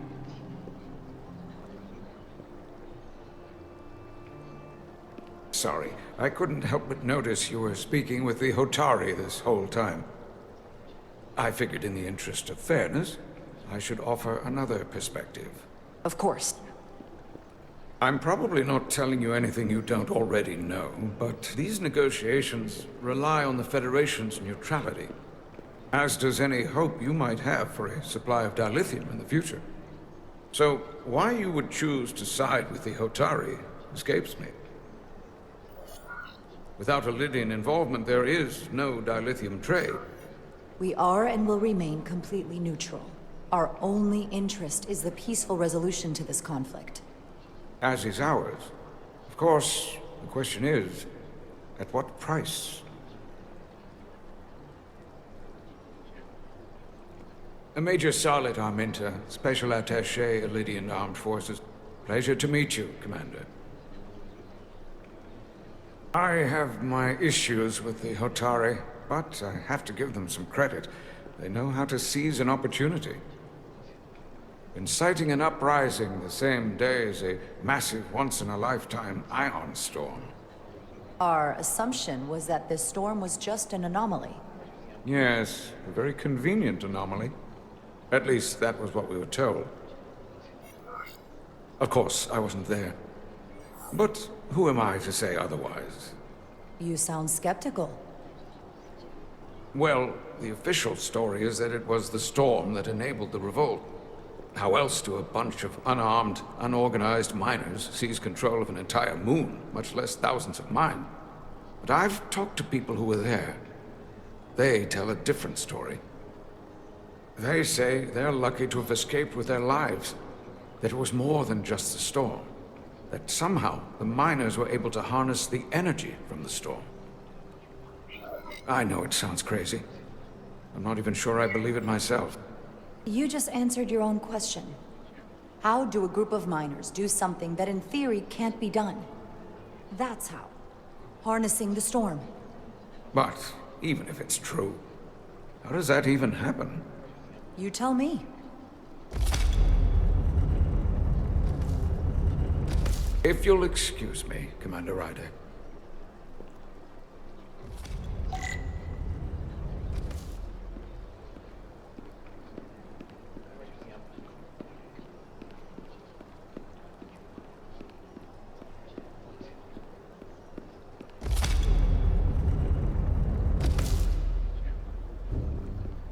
Well, that was a disaster. What happened? The Hotari refused to concede anything, so the Elydians stormed out. The Hotari did not invite us here as peacekeepers. I hope your efforts were more fruitful than ours.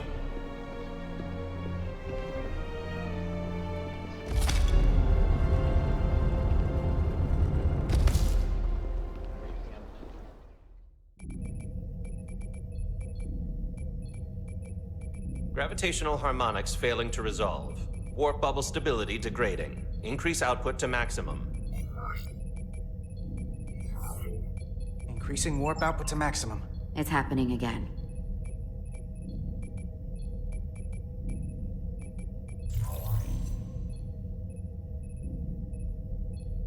It is evident that presently, the Resolute cannot achieve warp propulsion. Since our diagnostics rule out any problems with our warp systems or anything about the ship, the problem appears to be the fabric of space itself. Space itself? You're saying something about this region of space prevents warp travel? Prevents it, or can't sustain it. However improbable, that appears to be the case. The storm didn't stop us from leaving space dock and traveling here. But could it still be causing this interference with warp travel? We must follow sound investigatory principles. Do not let an assumed conclusion drive your analysis. Sometimes we need a little inspired thinking, Mr. Chovak. Captain Solano is on his way back from the negotiations, and I want to have some answers for him when he gets here. Indeed. Given the facts at hand, we may be able to deploy subspace probes around the ship to construct a clear picture of the phenomenon. Around the ship. I'll prep a shuttle.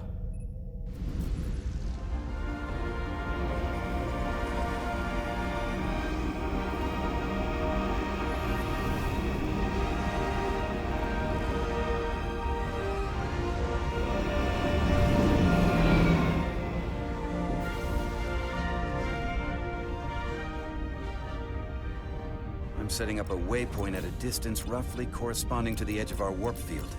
When we get there, I'll deploy the first probe.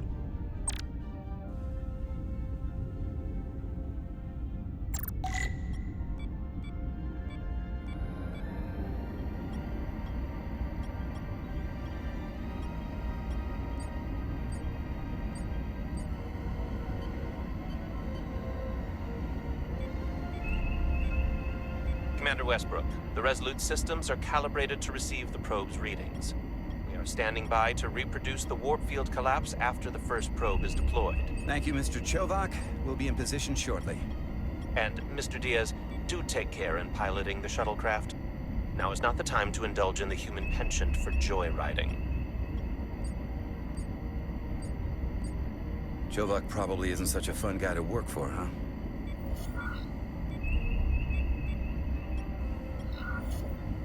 Nah, Lieutenant Commander Chovak's not so bad. You know, once you get used to him. And, I've learned a lot working under him. I have a feeling I'm going to have to work harder to be a political animal like you, with this new first officer coming aboard.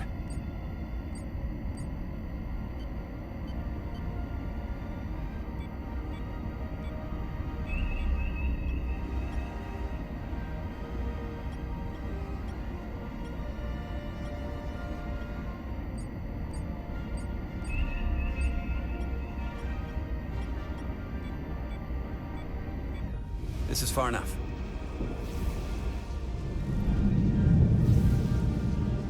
Transporting the first probe into position.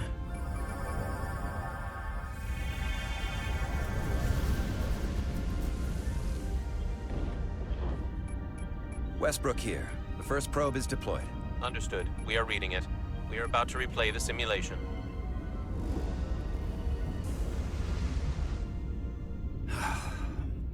Problem? I just can't get a handle on her. Commander Rydek. She rejected my plan to use a deflector pulse against the storm surge. But on the other, she did listen to my advice and used the whole polarity trick to get you through that excursion alive. I'm not saying there's anything wrong with the new XO. I'm sure she's a fine officer, even if we don't see eye to eye. But she didn't go through what the rest of us did. You know that. And it's hard to figure out why she'd be the one Solano chose instead of, well, one of us. I've heard some good things. You should at least give her a chance. I'll take that under advisement. Test is running. Warp field collapse in 3, 2, 1, mark.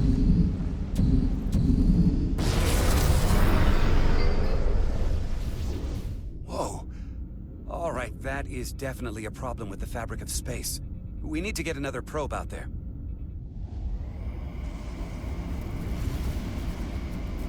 With 2 points of data, the Resolute and the probe, we've managed to get an interference pattern.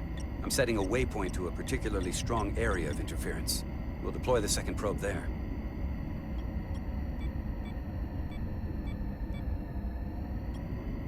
Listen, I'm gonna give you a piece of advice I wish someone had given me. Make sure you're never just one thing. And don't get so focused on what's in front of your face that you lose sight of the big picture. Before Rydek showed up, the captain pulled me into his ready room and told me he didn't think I had the people skills to be first officer. What a load of crap. I mean, if he'd said that about Chovak, sure. I appreciate the advice, Commander. I'll make sure I keep my options open. I don't need to tell you how to operate. You're already well on your way. You're a capable engineer. You're good in the field. Keep up the good work, and who knows? A solid jack of all departments like you could be Commander-in-Chief of Starfleet one day. Hell, Admiral Jellicoe started as a shuttle pilot. And there are places to go in the enlisted ranks, too. I don't know. I'm pretty happy where I am. You must be a glutton for punishment. Lieutenant Commander Chovak has been known to take decades to warm up to people.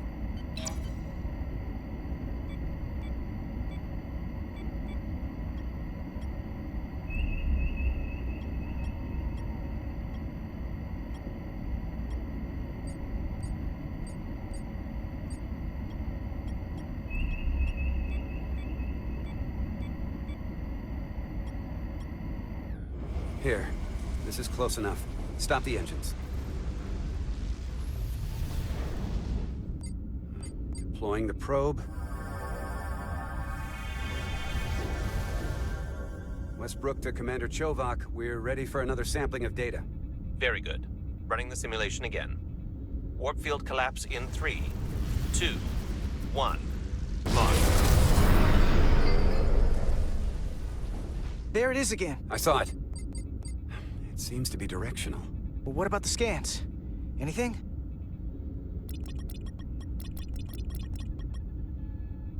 Here's the readings in relation to our local space. We've got the Resolute, Hotari Prime, and the probes. All this interference is overloading the sensor buffers. We're gonna have to triangulate the sensors manually.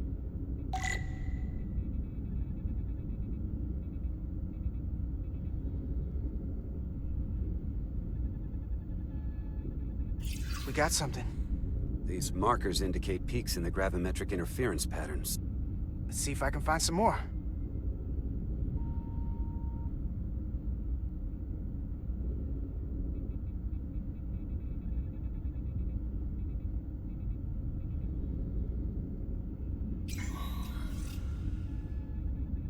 Hold up. This is coming from the moon. A beam that blocks warp travel. Aimed right at us. Someone is doing this intentionally. I don't know how they're doing it. This is like nothing I've ever seen. Why would they be doing this? We came here to help these people. And now we're getting hit by some warp-killing weapon? Now, look here. It's our current readings of the ion storm. These concentrations... they line up with the interference pattern.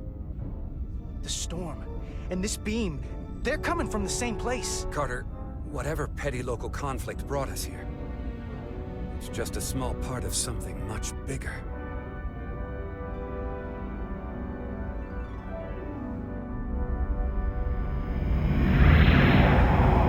Presently, we don't have an explanation for how they're doing this. One thing is clear. This is no fluke. Thank you, Mr. Westbrook. I want a full briefing when I'm back on board. Solano out. A targeted weapon that inhibits warp travel. Coming from the moon Tau. That would explain the difficulties my shuttle encountered.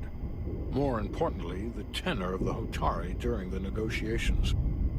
And here I thought the Elydians would be the problem. Coming to peace talks in a warship. This wasn't supposed to be so complicated.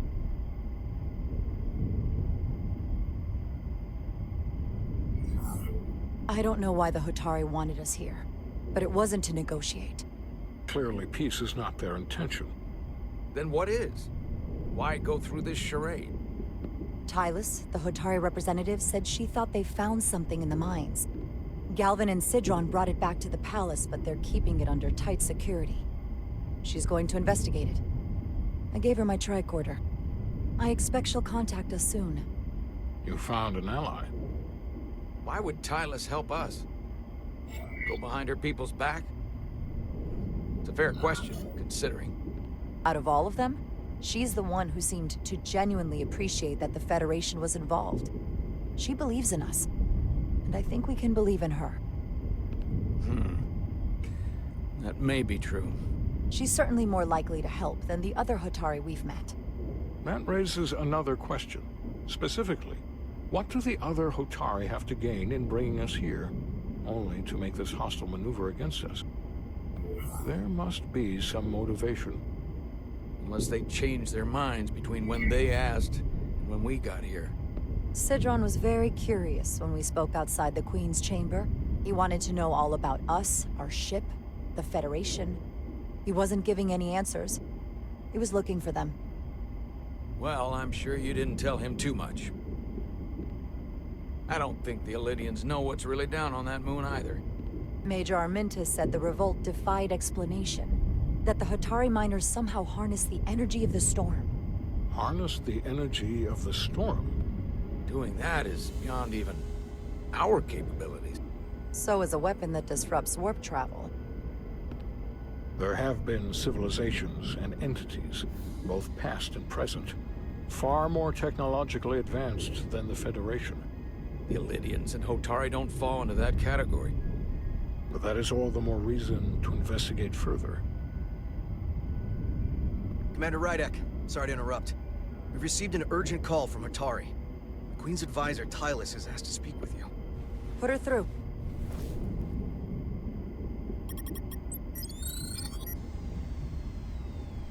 Galvin and Sidron are still with the Queen.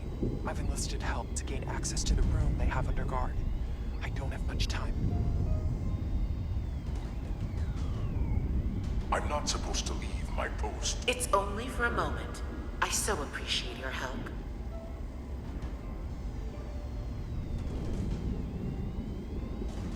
I found something. I'm sending you a scan.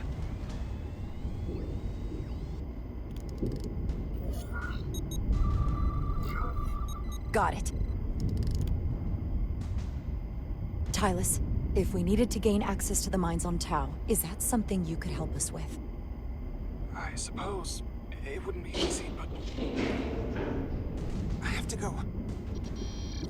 Tylus. Can we reconnect? Sorry, Captain. We've lost all contact. We can only hope she escaped without harm. It was hard to tell. We have to help her. Send another shuttle. We're not doing anything yet. Not until we know more. Let's see the scan of whatever the hell that was.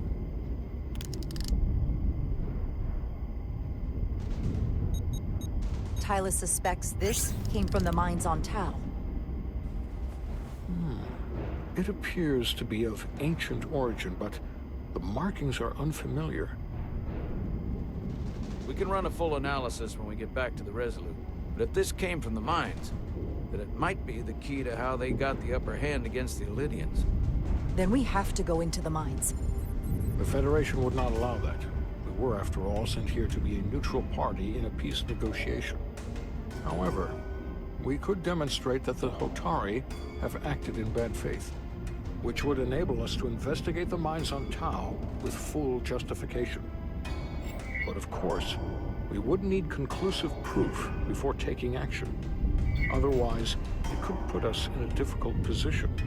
Whatever this artifact is may be proof enough. At least to satisfy the Federation. Especially if we can show the Hotari are controlling the warp disruption. And targeting the Resolute. We may have a better understanding once we analyze the device. But a mission to the mines, covert or otherwise, is not out of the question. And I will handle the Federation.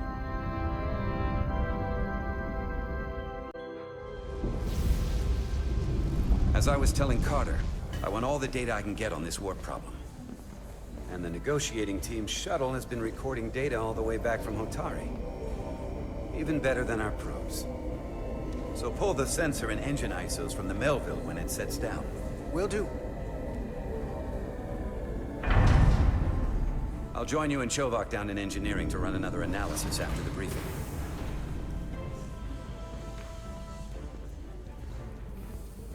I didn't like this warp problem when we thought it was some astronomical anomaly.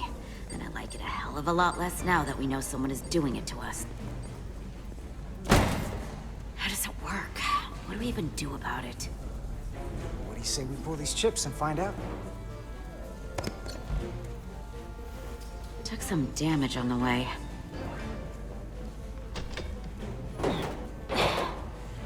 That ionic interference scored the hull plating.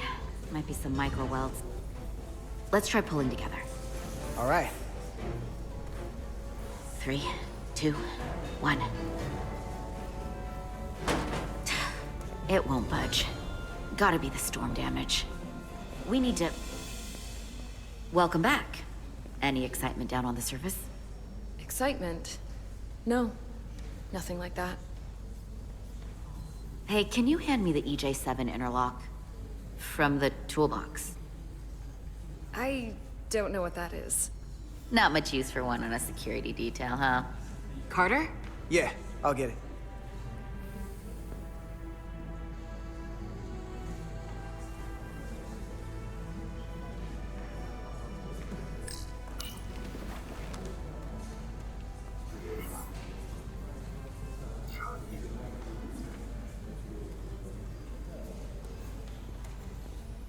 Okay, I'll apply pressure while you decouple the panel.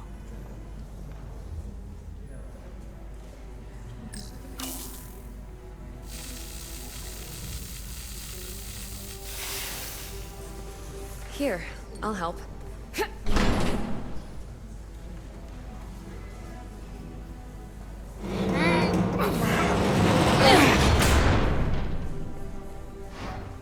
We've got this. Open up and say ah. Thanks for the hand. We have to get these isolinear chips down to engineering. No problem. You really know everything about these ships, don't you? The tools, the systems. Like a walking Starfleet technical manual. Well, I wouldn't say everything, but I know my stuff. I can see that. Come on, start pulling chips.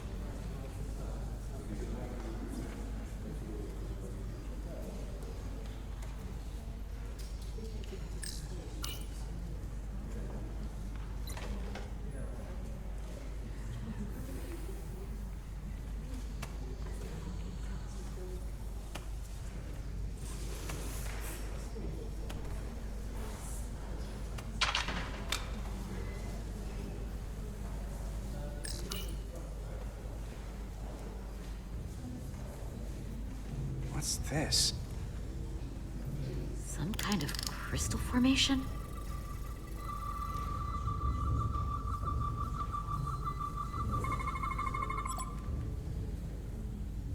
Whoa. This substance is a quantized spin crystallization of hydrogen, carbon, and lithium. It's emitting tetrametric pulses at an interval of 3.8422 seconds. Quantized crystallization isn't natural. I mean, it's only theoretical as a means to engineer matter on a subatomic level. What's it doing in there?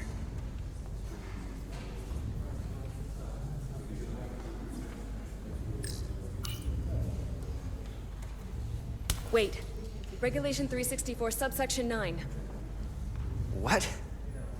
Regulation 364, subsection 9 orders that in the case of an unknown foreign substance infiltrating a sealed system, it will be placed in secure confinement before further examination. Retrieve a containment module. Don't you think we're more equipped to deal with whatever this is? No. Before anything else, this is a security issue. You don't even know what this is. Which is why we need to study it. Once it's contained. Well, if it's not natural, then someone might have put it there. It could be a tracking device. some kind of sabotage. Or even a bomb.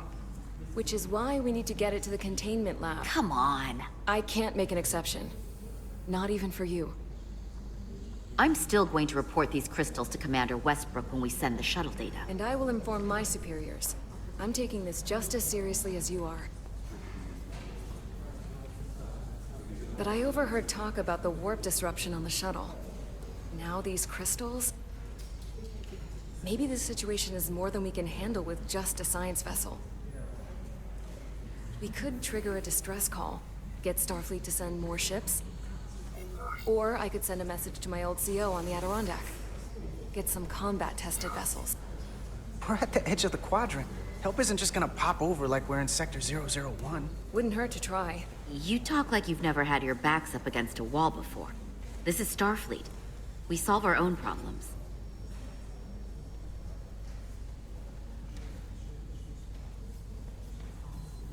Okay, stand back.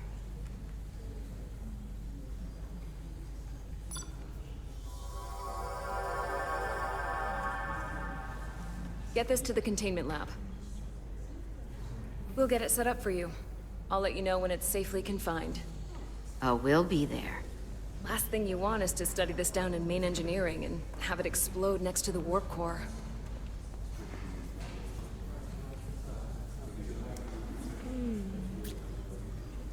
Almost forgot. Can't have that. For a second, I thought she'd gone cold on you. Like she might have changed her mind. But I guess this whole situation has her spooked. Maybe she knows more than us? Or it's because this is all happening so fast? But she usually doesn't scare easy. Well, of course she's taking it seriously, but that's her job. She's on duty, she's gotta be on the lookout for danger. Yeah, but talking about sending a distress call on her own? That's going too far. She was probably just thinking out loud. I'm sure she'll come to her senses. This mission has enough complications stacking up. Now, we'll get through it. You, me, and Miranda too.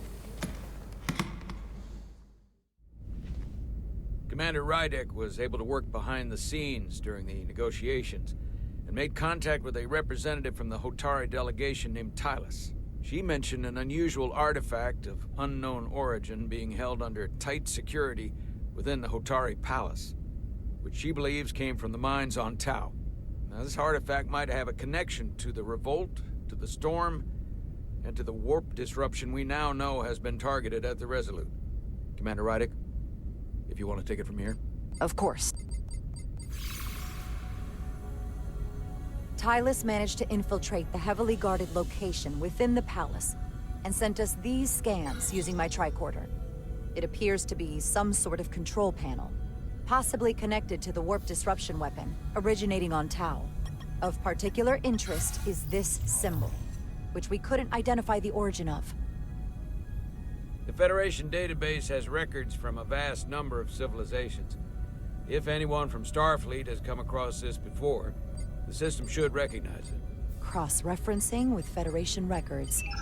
Displaying symbols from Federation database with a 90% probability of match or higher. Select a symbol to further analyze.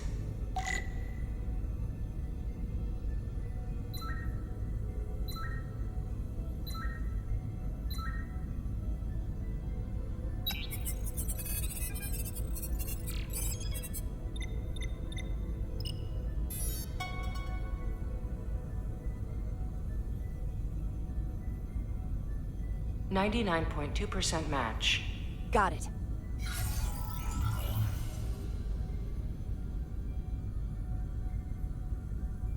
So, what are we looking at? The design and composition indicate this is a glyph associated with the ancient Tacon Empire. Their civilization collapsed over 600,000 years ago, but once spanned millions of systems with a population numbering in the trillions. Fascinating. The Tacon were once the most advanced, most powerful civilization in the galaxy. Is it possible the Hotari found Tacon technology? I wonder if they even know what they have. Our knowledge of the Tacon is limited.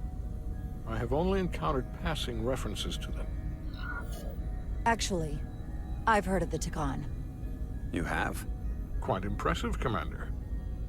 Computer, summarize the Enterprise D's discovery of a Tacon outpost. On stardate 41386.4, the USS Enterprise D, under the command of Captain Jean-Luc Picard, discovered a Tacon outpost in the Delphi-Ardu system. According to the mission summary, an unbreakable energy-draining field was deployed against the Enterprise and a Ferengi ship.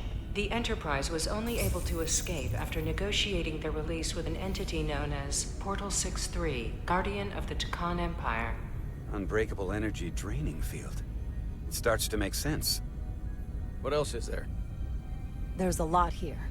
Let's take it piece by piece. Select the aspect you wish to learn more about.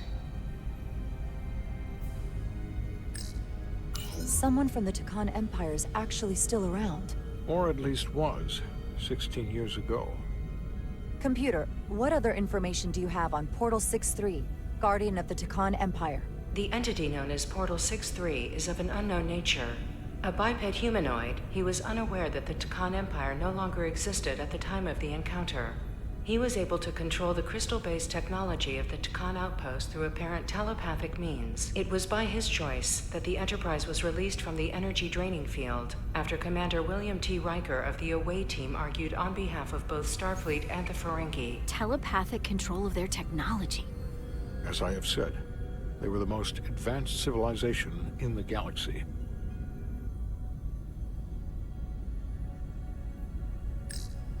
The technology to capture and hold the Federation flagship would have to be unbelievably powerful. Computer, what else can you tell us about the energy-draining field the Tacon used? The Enterprise D was unable to break free on its own. The precise nature of the technology was never fully understood. Only that the crystalline technology used was beyond the comprehension of then-current Starfleet science. The engineering team found a quantized spin crystal formation in the shuttle you took to Hotari. They registered tetrametric radiation coming from it. We have Tacon technology on board right now? We might. I'll run a full analysis in the containment lab.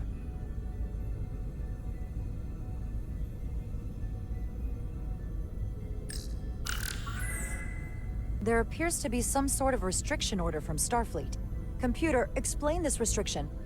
A Starfleet directive similar to General Order 7 forbids entering the Delphi-Ardu system or attempting to make contact with Portal 63. Starfleet doesn't throw up a no trespassing sign for just anybody. I suppose it makes sense considering what happened to the Enterprise D. What sort of planet is Delphi-Ardu 4? Delphi-Ardu 4 is an M-class planet, a barren rocky world with little to no vegetation and frequent ion storms. The giant crystals that grow there absorb energy, but it is not understood how they do so. The entire Delphi-Ardu system, consisting of 11 planets, was considered completely uninhabited until the encounter with Portal 63. Frequent ion storms. That can't just be a coincidence. The Elydians should have crushed the revolt. But if the Hotari have Tacon technology and can control it, I see why they're willing to negotiate peace. For all we know, this could be just the beginning. And we're up against something greater than we can imagine. This kind of power in Hotari hands, it could be dangerous. For everyone. Agreed. Which is why we should find a way to neutralize it if we can. If it helps. We've been able to triangulate the source of the ionic interference and warp disruption to a specific mine on Tau. Engineering used the latest data from your shuttle to pinpoint its origin. There. So we know where to look. We need to know what's down there. What the Hotari are hiding, to better understand what we're up against. And to neutralize it if we can. Captain, embarking on a mission to the Hotari moon would not be viewed favorably by either side. However, given the circumstances, we are entirely within our rights to defend ourselves. I just want to make sure this doesn't blow up in our faces. Which is why I'm thinking of sending Commander Rydek on a covert mission to Tau. Assuming you're up to the task. It would require absolute secrecy. And obviously, it's not without risk. I'll get the away team in and out. They're in safe hands with me. Under normal circumstances, that would be the case. But given the sensitive nature of this incursion, I'm afraid you'll have to go it alone. I'm hoping Tylus can accompany you. The priority is to avoid detection. It's a calculated risk. The last thing we need is to get caught and then blamed for violating our neutrality and aggravating an already tense situation. We can't afford any mistakes, which is why I've chosen you. Tylus will be essential to my success. Not only her knowledge of the mines, but her ability to gain access, particularly now that we know which mine we need to get into. Make sure she understands the need to keep this covert. She's not going to want her people to know about this. Get in touch with Tylus and make the necessary arrangements as discreetly as possible. Bridge to Captain Solano. The Olydians have moved additional ships to the edge of the Hotari system. Current heading is straight for the homeworld. Understood. It would seem we no longer have the luxury of waiting. In that case, may I suggest you and I return to Hotari Prime? Doing so will provide Commander Rydek as much time as possible to complete her mission. Agreed. We'll hail the Queen's delegation from my ready room. We all know what we need to do. Dismissed.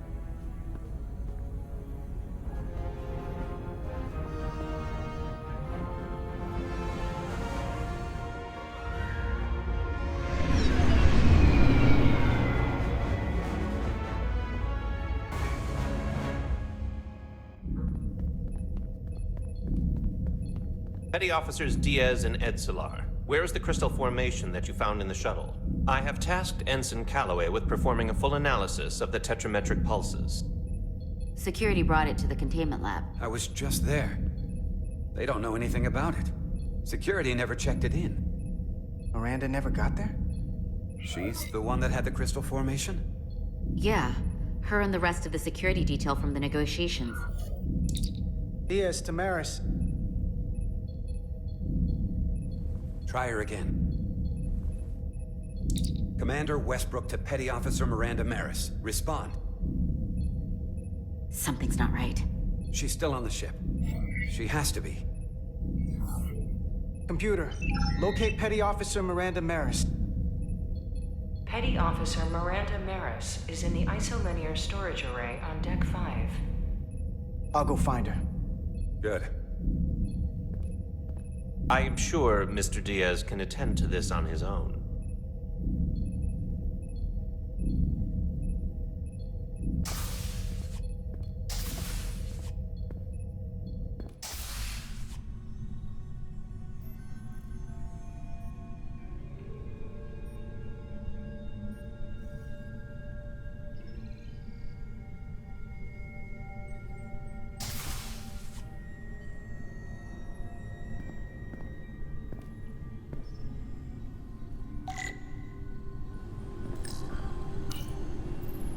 Someone improperly pulled these isolinear chips.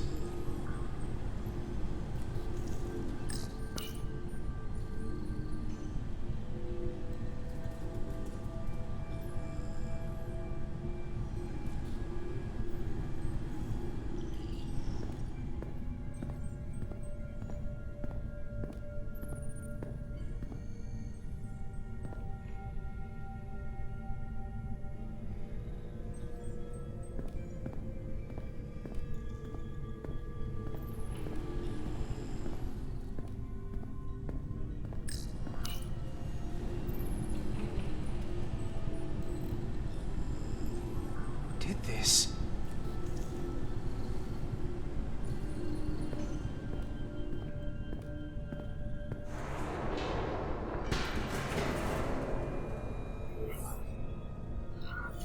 Miranda, you in here?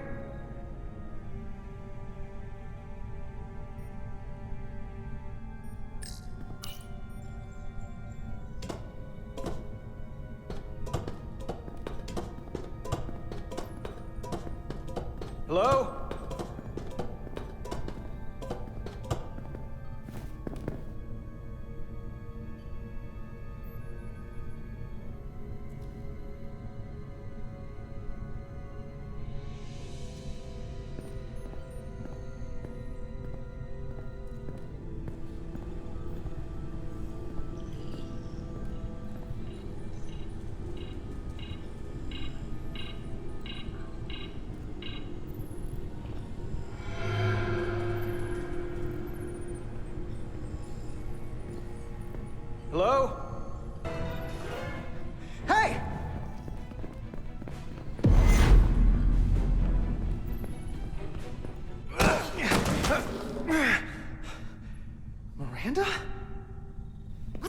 are you doing, Carter?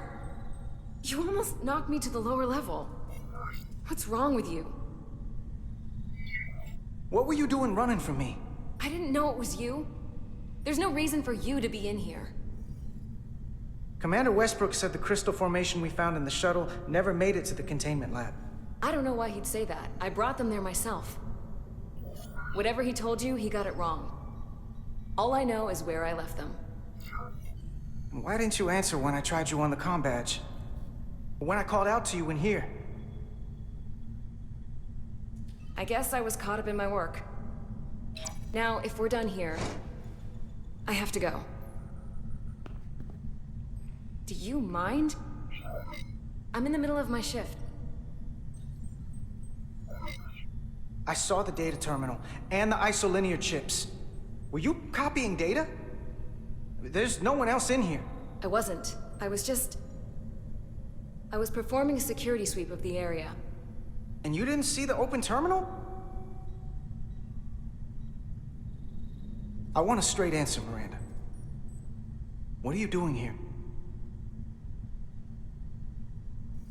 Carter, if things are gonna work out between us, I'm gonna need you to trust me a little more than this.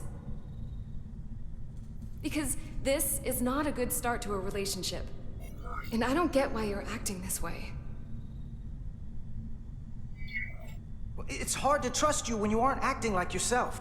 I'm not gonna keep explaining myself to you. Especially if you're not gonna listen to my answers. Etzelar de Diaz. What's the holdup? Don't answer that. You and I can work this out. Please. Let go of me. I'm going to respond. I can't let you do that. Etzelar de Diaz. Are you okay?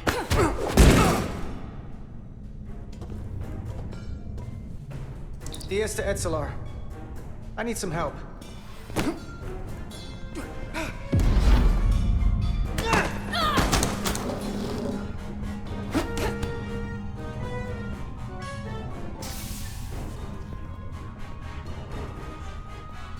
So I see you found each other.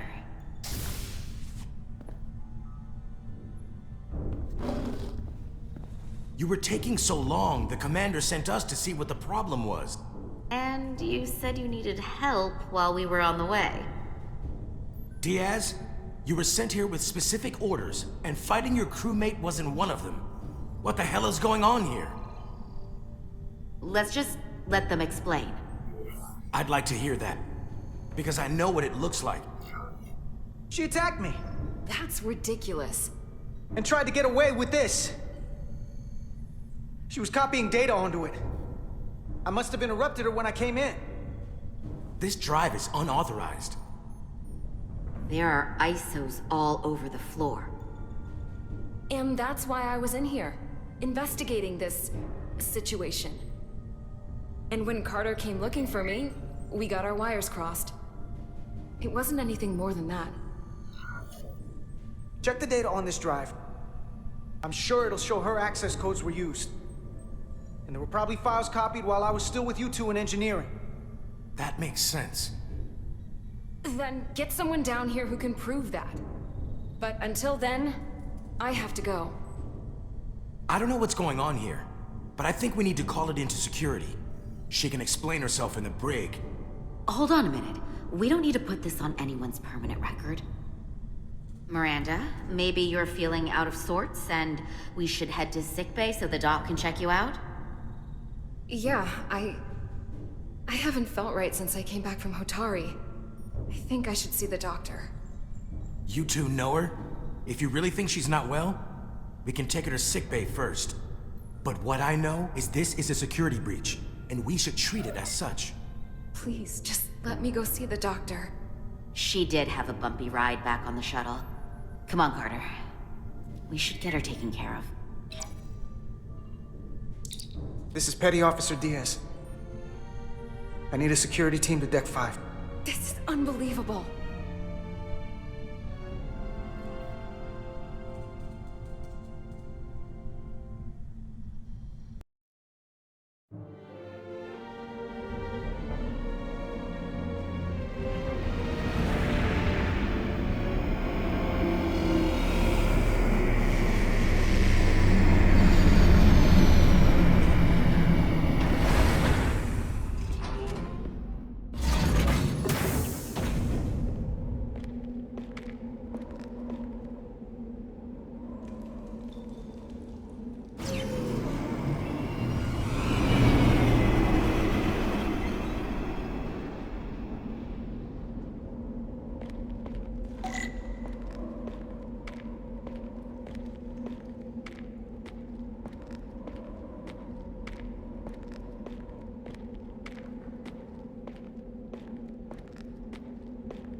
Rydick here. This is Irma. Any trouble getting to the surface? I'm really starting to miss transporters. As long as this storm is around, you'd better learn to like shuttles.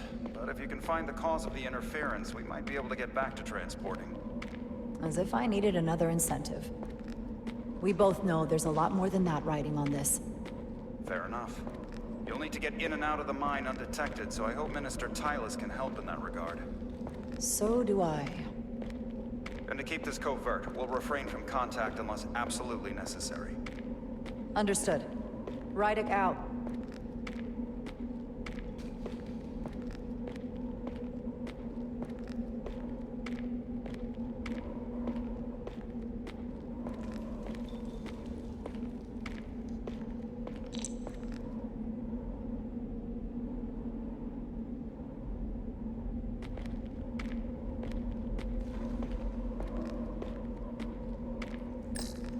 The ionic interference is coming from underground.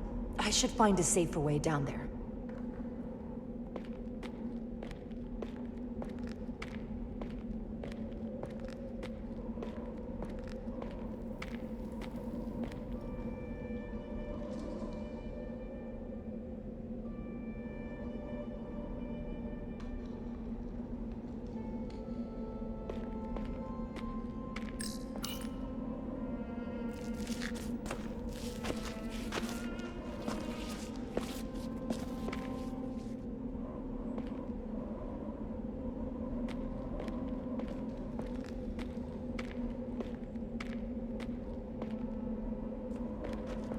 I saw your shuttle take off. Hopefully no one else did. It's good to see you. Even under these unfortunate circumstances. Thank you for agreeing to this. You've already taken risks on our behalf. It means a great deal that you would do so again. If it's for my people, no risk is too great. Lead the way. I'll fill you in on what we've learned about the situation. Follow me.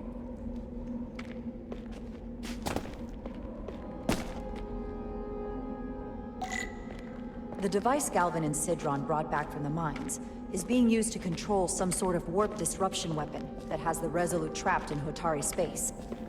According to our readings, the power source for that device is on this moon, at the specific coordinates I sent you. That sounds impossible, but explains the rumors of the Hotari controlling the ionic storm. We strongly suspect the device was created by an ancient empire known as the Tacon. The Tacon? Once the most powerful civilization in the galaxy, but they've been gone for over 600,000 years.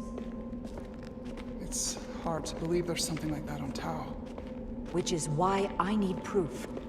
If we find hard evidence that Galvin and his allies are hiding dangerous Tacon technology, I can convince the Federation to let us intervene. Understood. We're almost there.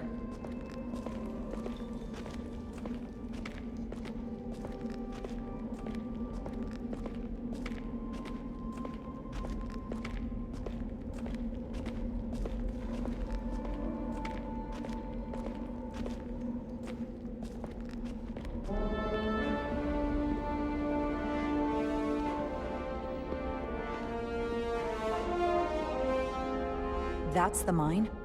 Prospect 614 North, Subdivision 20. It's enormous. Just one of the thousands across Tau.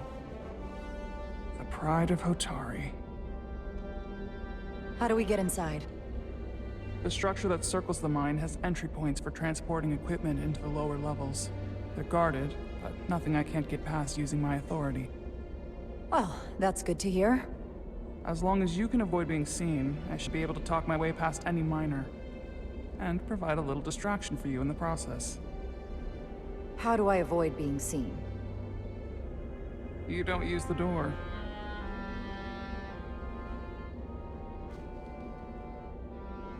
How dare you! Don't you know who I am? I am Tylus Altaris, Minister of Diplomatic Affairs. That's not... The Queen would be furious to hear you tried to deny me entry. The Queen? But I just... You just what? Just now realize the trouble you've made for yourself? And who exactly do you think you're going to report this to? Because I'll be reporting it as well, to someone much further will matter. You have no authority here. Do you understand who pays your wage? I can inform the Queen directly of this insolence. There's no You'll need regret everything you've said here today. You should have opened the doors the second I appeared before you. Not going that way.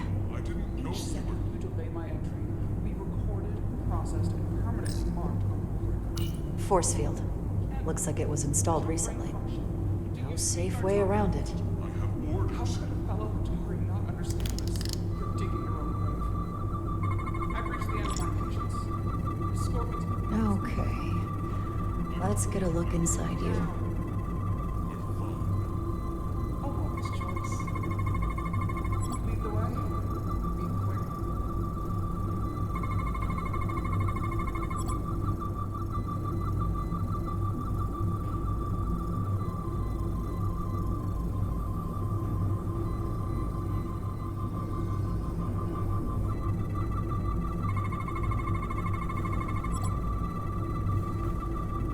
Full system access. Let's see if I can just... Bingo.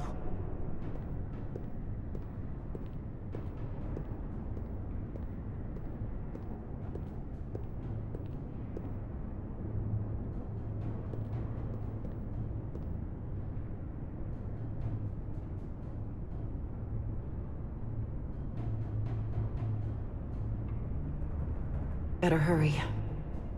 Not sure how long she can keep him busy.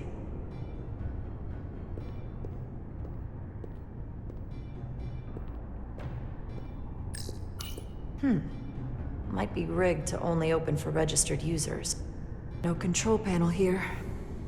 I should take a look with my tricorder.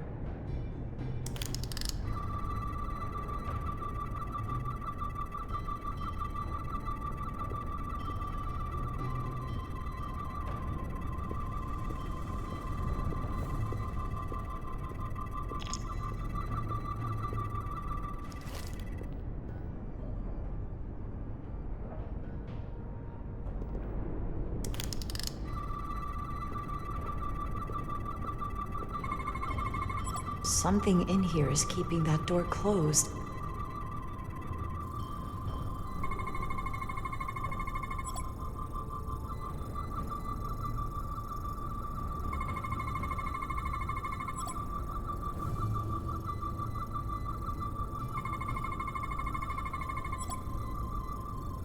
Got it. Should remove the security check on the door.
I didn't come here to educate an imbecile on royal protocol. Of course not, Minister.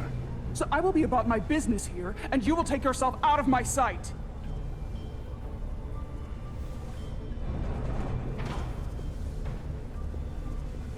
There you are.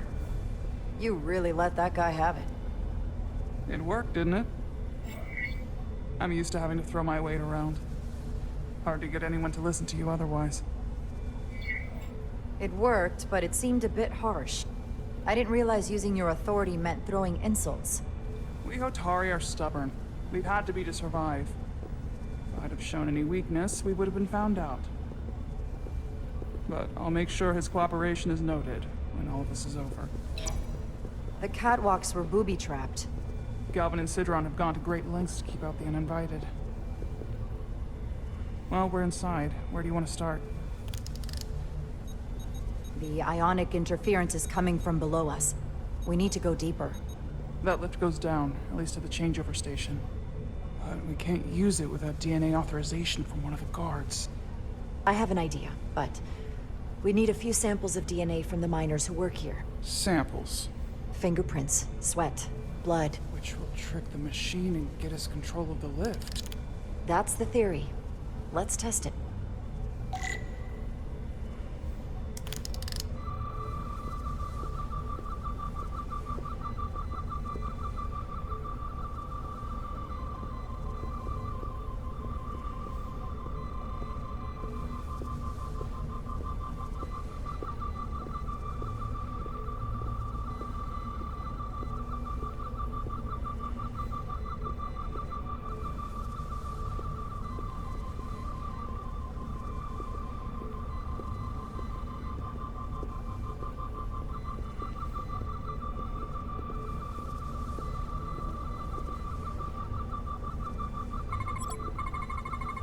There's DNA on this console, but it's only partial.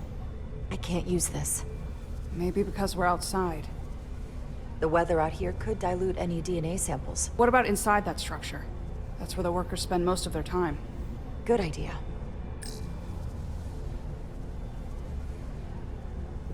An Elydian console.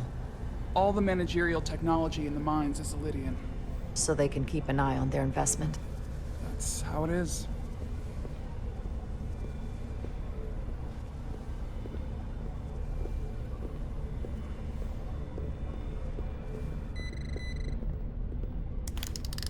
Wow, that is a lot of DNA.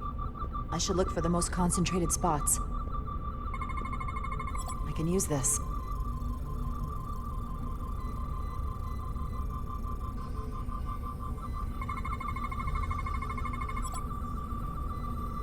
That's a stable DNA sample. It's only partial, but a few more should do it.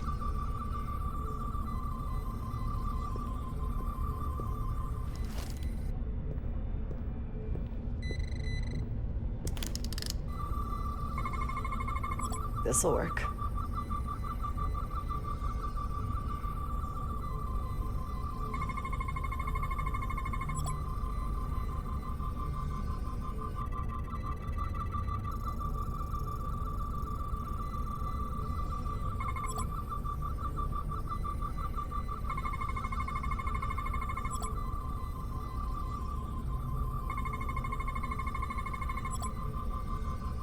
Good. That's another I could use. Just need one more sample. Not concentrated enough. I should try somewhere else.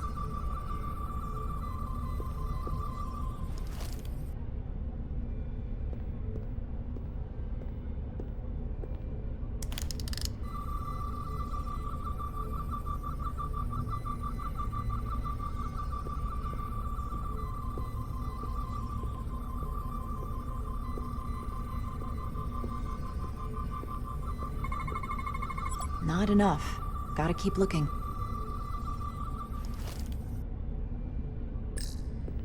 Hotari must be tough on the inside, too.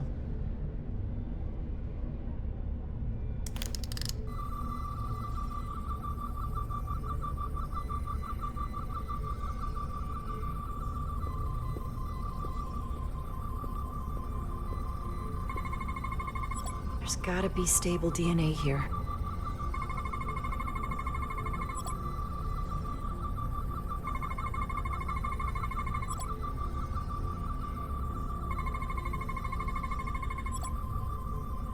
Perfect. That's enough to make the DNA profile. Time to go back to the lift. Leftovers. I should give this a scan.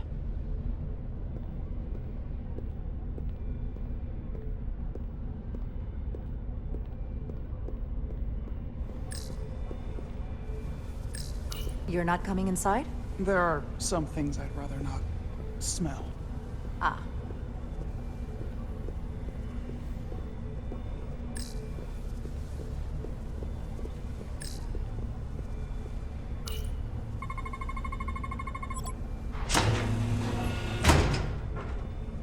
It worked. Theory proven. I'll get it started.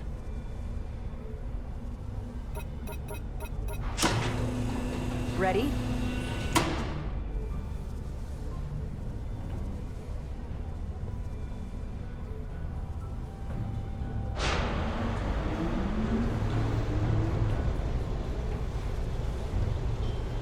I'm a little afraid of what we might find down there. We'll be okay. I've survived worse than this. Well, I haven't. But I'll put my faith in you. For now.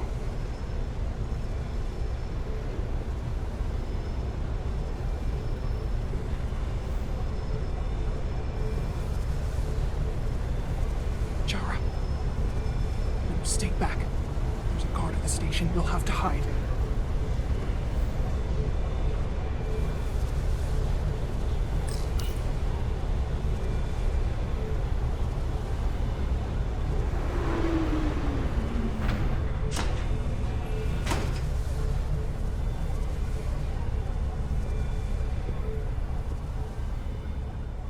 Who are you?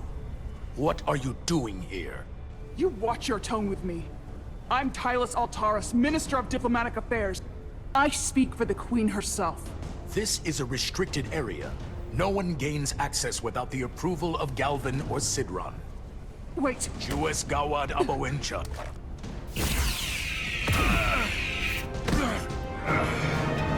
Are you all right? I don't know. Are you injured? No, I thought if I could talk my way through like always, I'd be fine, but... I'm a diplomat. This isn't what I do. I've never even fired a weapon. This is just... It's real now. I wasn't ready for this. Hey, I'll keep you safe. Can you? I was a tactical officer before I was posted to the Resolute. I know my way around a phaser. You saw how I handled our large friend here. I suppose that is somewhat reassuring. My authority has never been challenged like that. It meant nothing to him. So we should assume any Hotari we encounter from here on can't be reasoned with. Agreed. The only loyalty they have down here is to Galvin and Sidron. Can you switch over the lift? Guard should have a scan card that will allow us to operate the switch.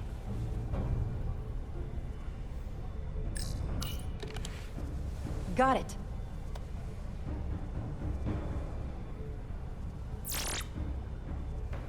He's not dead, is he? He's still one of my people, and I didn't come here to take Hotari lives. My phaser's set to stun. He'll be perfectly fine, just unconscious for a while. I see. We don't have that sort of technology on our weapons. Good to know.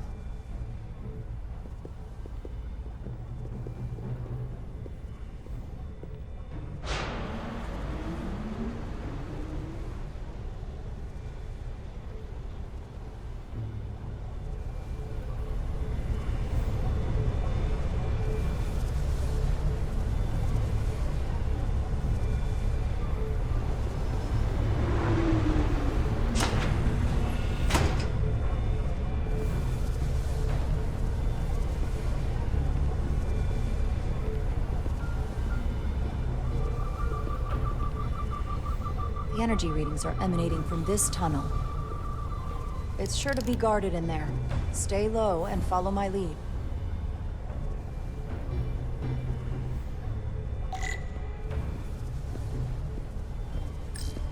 Is that all dilithium? Not all of it. We excavate large chunks of rock that contain varying amounts of dilithium ore. It's sorted and processed at the collector ship above.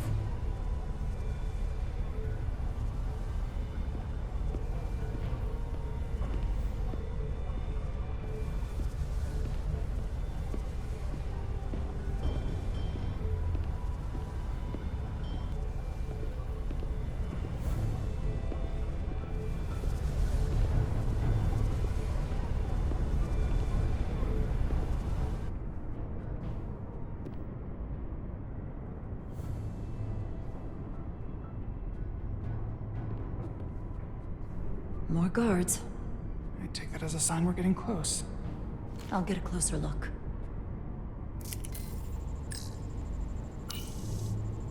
Looks like they've improvised a barrier. Yes, we must be getting closer.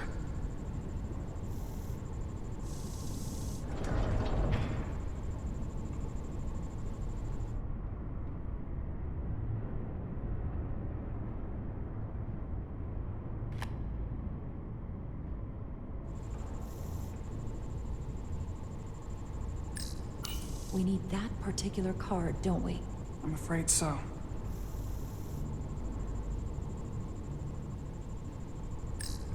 Can you open that door? Not without that scan card.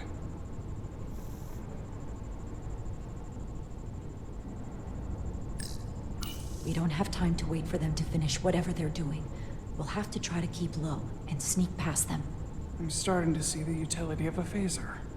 I wouldn't stand a chance against all three of them. I don't like our options here. I have to get us that card so we can open the door. How?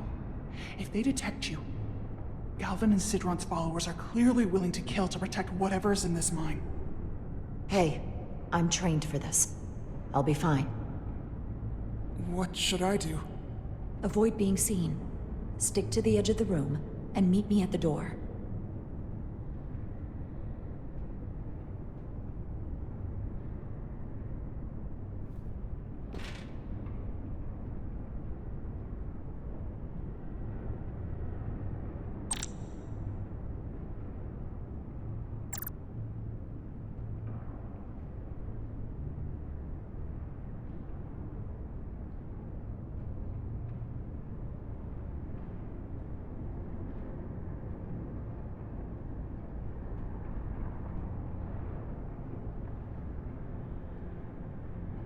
Almost done here. Wish the Lydians won't try something else. They saw our power, our resolve. They're terrified of us. Until the plan is complete, we're vulnerable. Then get back to work, and we'll complete the plan more quickly.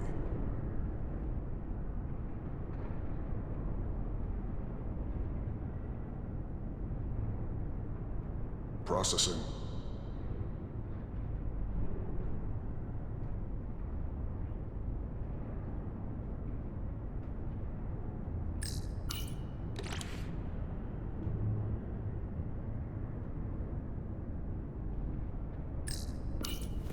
Intruder.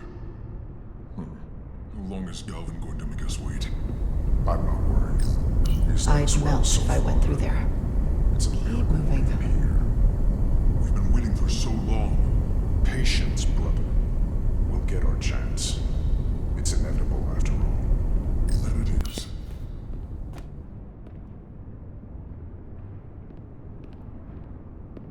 Almost done here.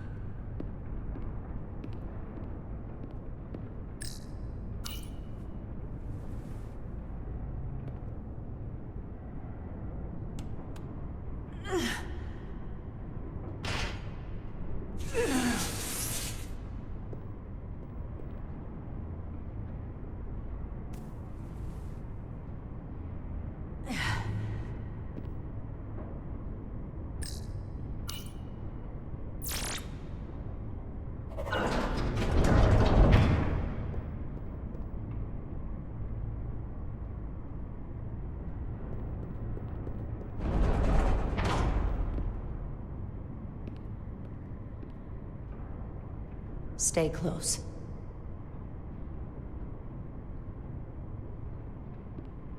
Stop! What? Motion sensors. They'll trigger an alarm. We'll be found. Invisible to the naked eye. They could be anywhere. How will we get through?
This?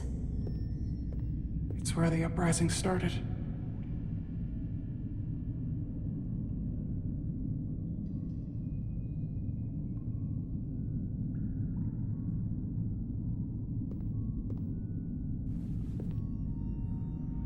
Hotari don't do this. We defend ourselves, but we don't kill on this scale, this level of savagery. There's no such thing as a bloodless rebellion. I don't know if we should keep going. So much death. I don't want to end up like them. We'll make sure they didn't die for nothing. What we learn here could save the rest of your people. Okay. Okay. Whatever happened here, it made the Illydians abandon the mines.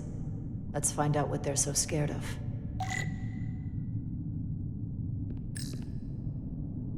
Hotari and Illydian. Both sides took a beating.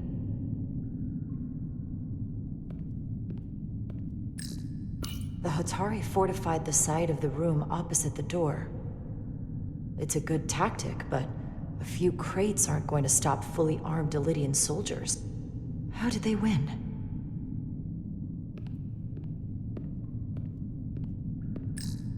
Is this the effects of an Illydian disruptor? Yes. Disruptors are cruel weapons.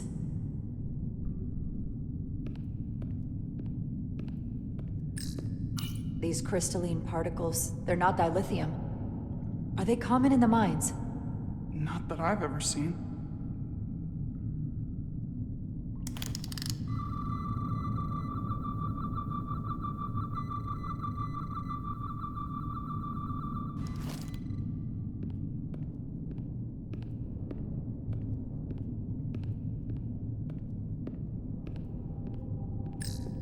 From the blast marks, it looks like the Illydians had far greater firepower.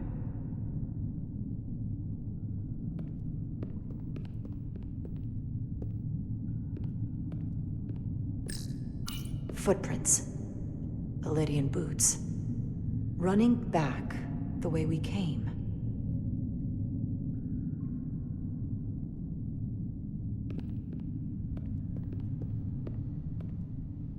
Tylus. What? What kind of weapon did this? This is like nothing I've ever seen or heard of. My people don't have a weapon that does this.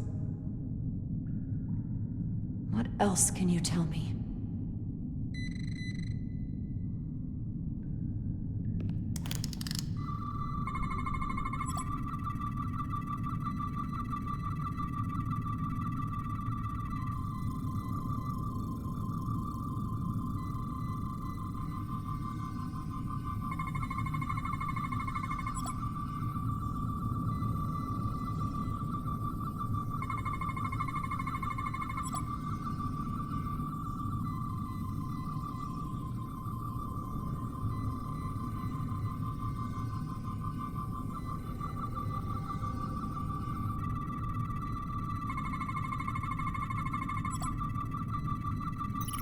What an awful way to die.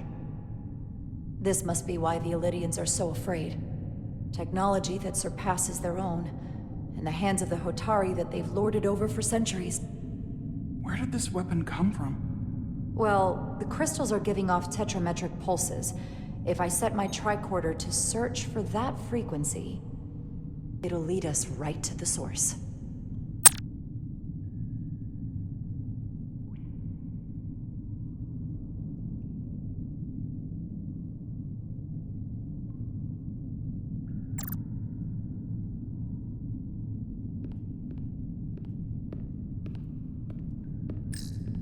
This makeshift barrier forced the Illydians to enter from the service corridor, creating a choke point. Quite the advanced tactic for a species that's never waged war.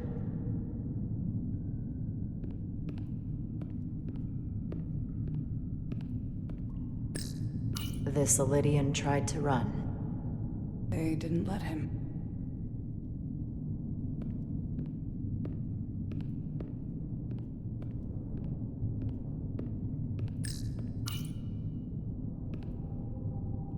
The Illydians shot to kill. But if they killed him, why was he shot in the back?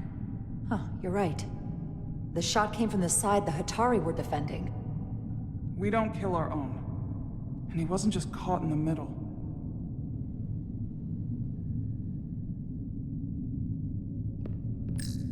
Killed by the same crystallization as the Illydian. Whose side was the killer on?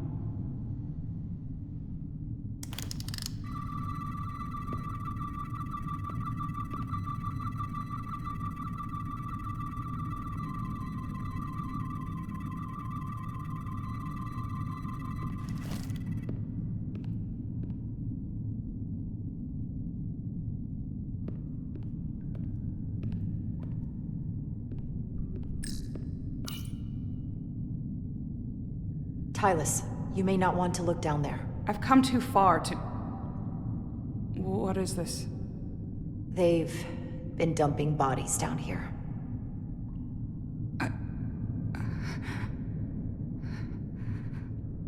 Unforgivable. Galvin and Sidron will be made to answer for this.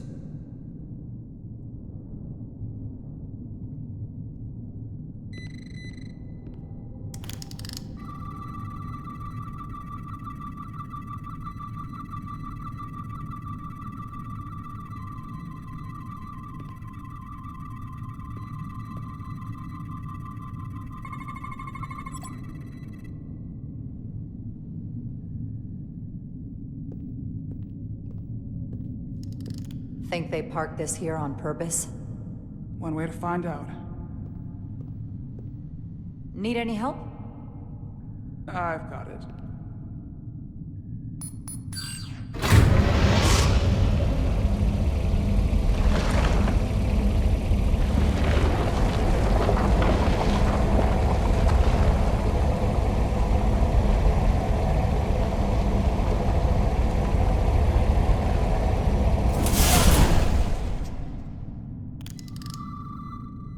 This concentration of tetrametric radiation has never been recorded.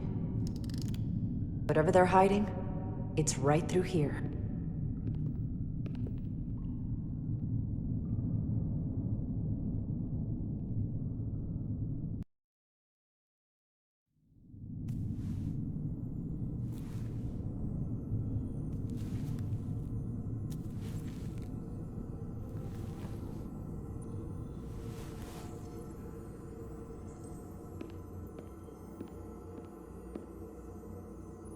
This feels strange. The crystals are increasing, growing outward, replacing the soil. It's like an infection. A parasite. Growing inside Tau.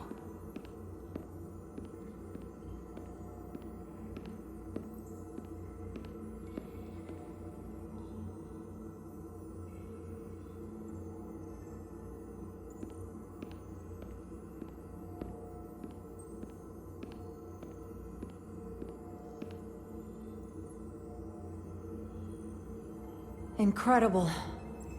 This is definitely not Hotari.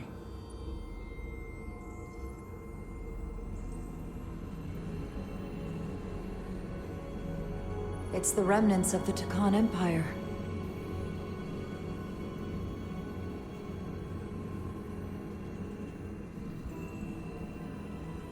I don't think we should be here. This is exactly where we should be. Every strange thing we've seen in this system, it might all come from this room. We need to learn everything we can.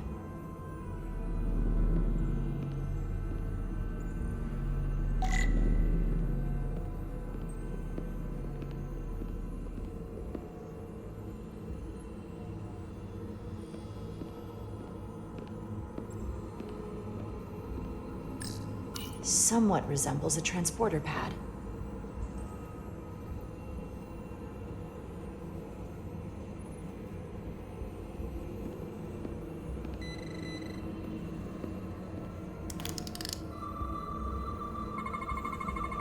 What are we looking at? It's made of the same crystalline material as the rest of this place, but I can't tell much else. Might be some kind of sleep mode. I can't analyze this further unless it starts working normally. Maybe we can turn it on from somewhere else. Hopefully. Let's keep looking around.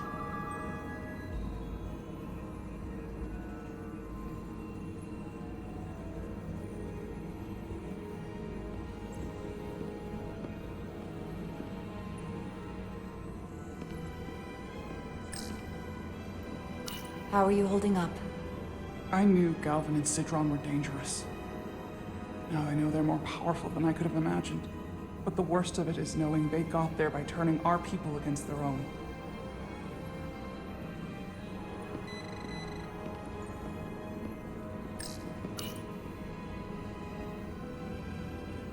Look familiar? It's almost identical to the console Galvin has hidden in the palace.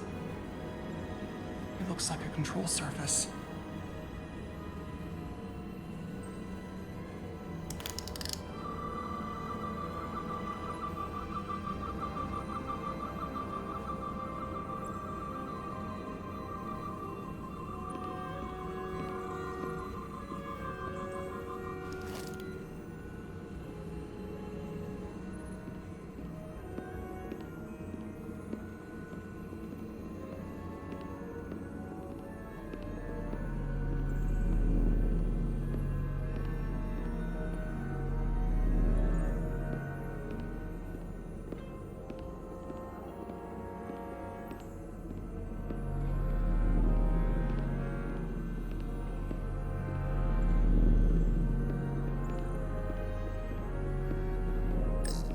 Can your device read this?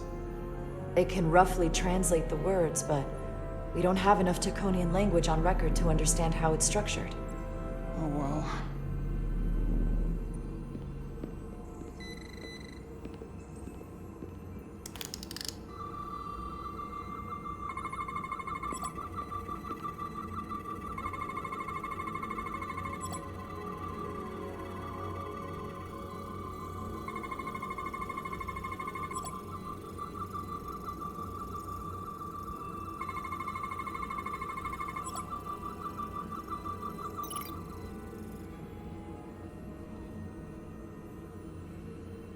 What is it?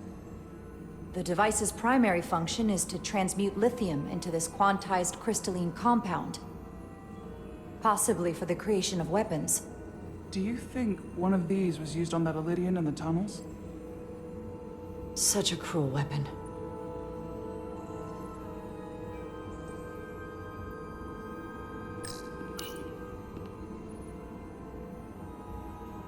Looks like some sort of replicator. I can't get it to work. It has power. Must be looking for some other kind of authorization.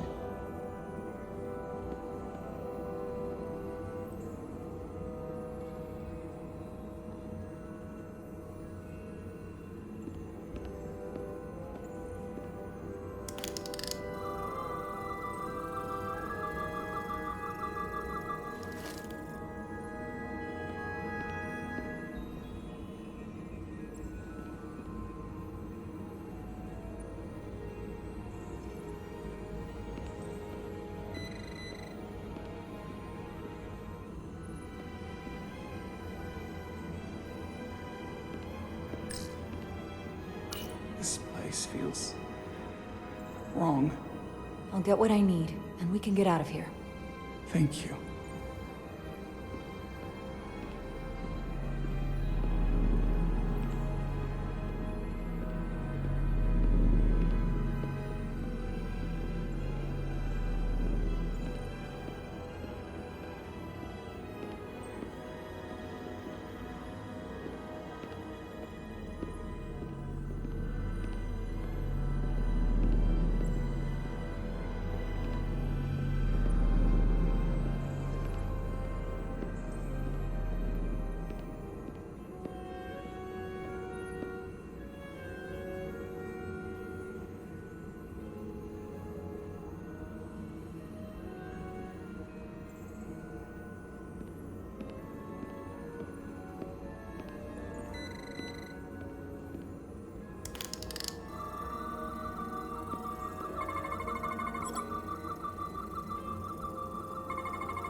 This suggests there's some type of complex life form contained within each crystal. Life form? There's something alive in these tiny crystals?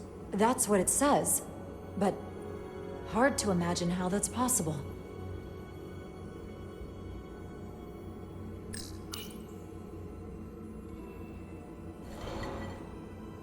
Our science division will have a field day with this. We need to study it on the ship.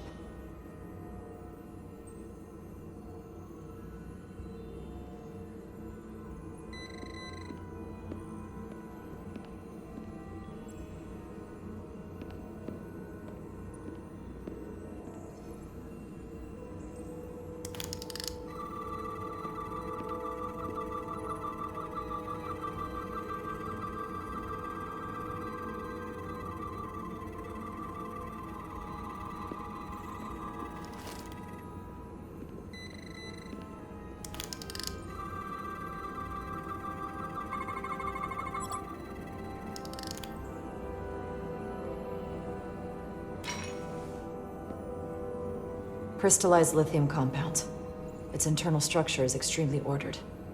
In fact, the states of these crystals on a subatomic level suggests a storage device of some kind.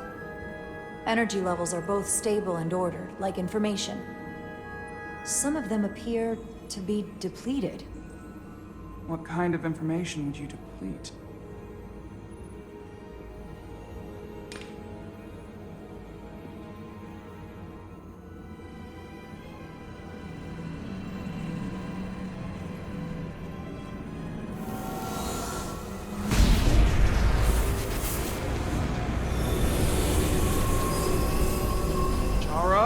I see it.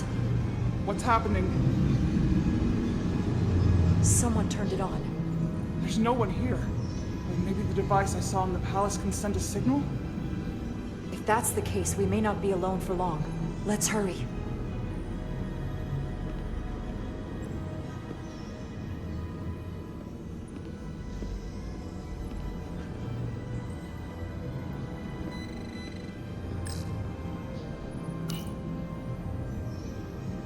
They're like ancient hieroglyphs. Whoever made this was very proud.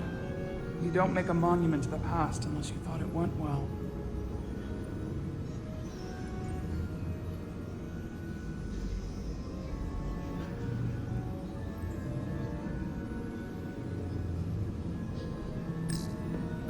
I can feel the power coming off it. I've never seen this kind of energy before. I'll need to record this with my tricorder.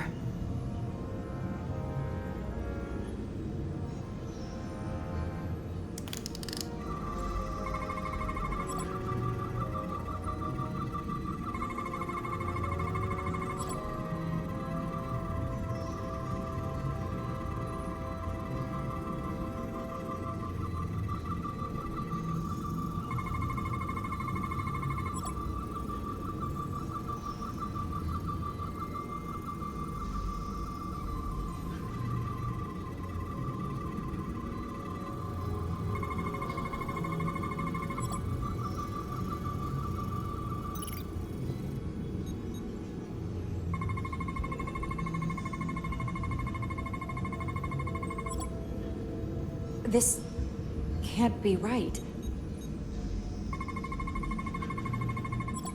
It's putting out almost 50 zettajoules of energy. I assume that's a lot? Enough to power this entire quadrant. This amount of power, the kind of radiation it's putting out, it's the cause of the storm. The warp disrupting beam, all of it.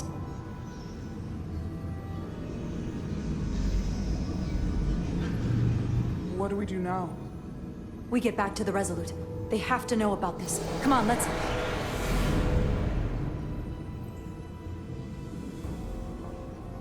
Quickly. We have to hide.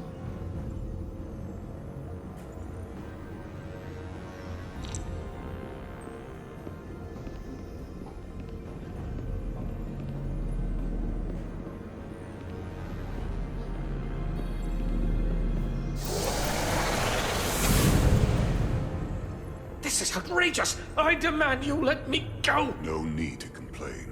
You're about to receive gift, beyond your wildest imagination.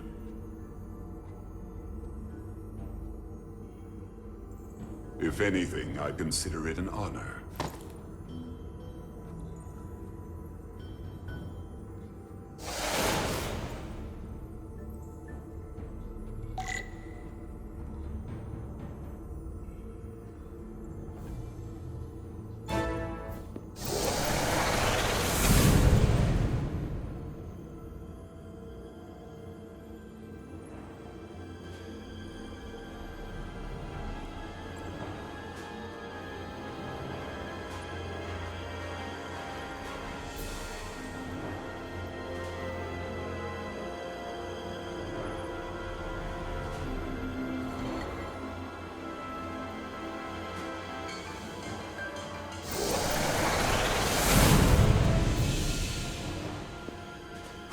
What is that?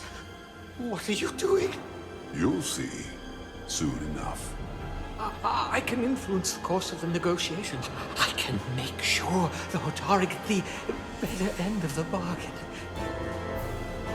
So can I.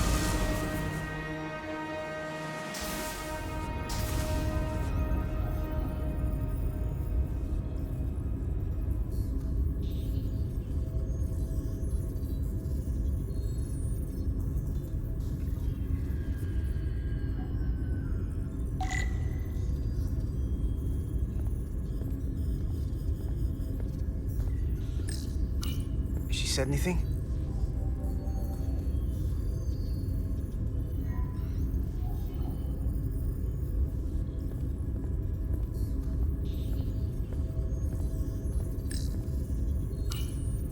Miranda won't be in here for long.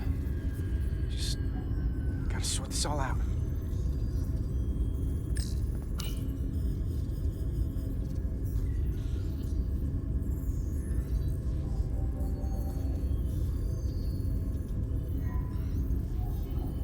If there was a chance between you two, I think you've blown it out the airlock. Hope you're happy. Miranda doesn't deserve this. We're supposed to be her friends. I'm not happy she's in here. Not Miranda. The way she was acting, there's something going on with her. Well, she's gonna have to answer for it here.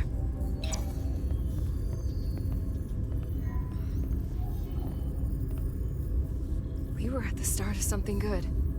And you throw it away like that. I never thought you'd turn on me like this.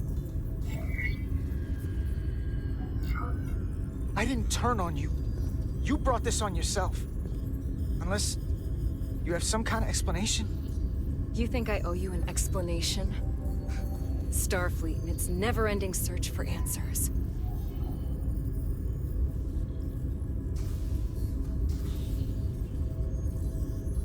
Tried to find the other members of the security team that went to Hotari, but they're missing. We found their comm badges stashed in a Jeffries tube. You better hurry up and find them. There's not much time left. Miranda, if you know where they are, you have to tell us. We're all Starfleet here. Doesn't that mean anything to you? Not anymore. I have a new purpose now. Here's something. What is it? Maris didn't get bioscanned after returning from Hotari. Neither did the other two that are missing. None of them were scanned.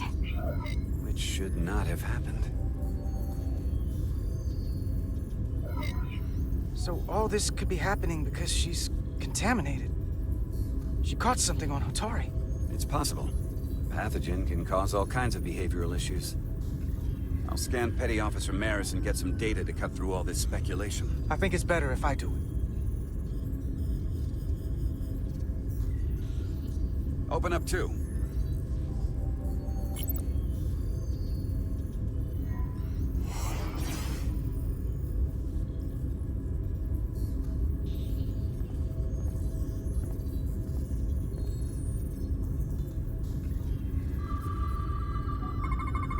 I can't believe this.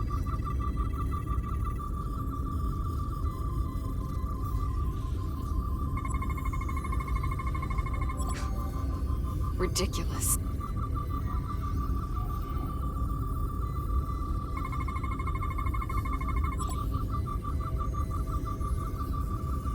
Data coming in. Come here for a second. Did you know? Know what? That's not Petty Officer Miranda Maris. What are you talking about? It's right here on the tricorder. But look at her. She's an imposter? Like a double? Or a spy. How is that possible? All I know is that she might look like Miranda. Walk and talk like her too. She has different brainwaves, and even different DNA. This isn't the same person we left Starbase with. I'm going to feed this into the main computer and run some more analysis. Commander, there's gotta be something we can do for her. This is... incredible. By some process we don't yet understand, Miranda's body is being... rewritten. Her mind has been remapped to another personality, and her DNA is resequencing. I'm not sure the extent of it, but it appears to be... pervasive. Someone has taken over and is... bioforming her. That's a crude way to describe it. Bioforming. This is a problem. A big one. Who are you? I'm Miranda, but so much more.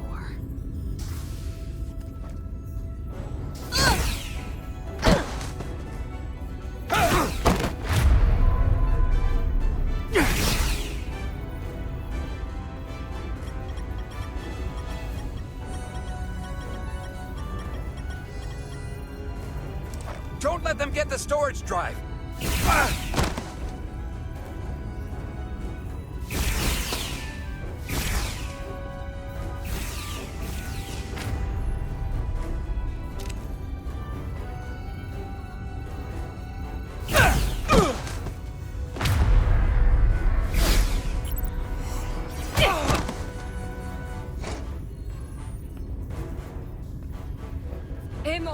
Texta. It's not in the Universal Translator.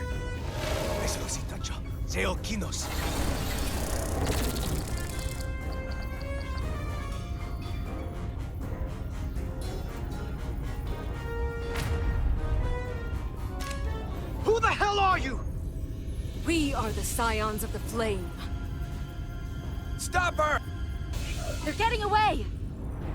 Shoot her!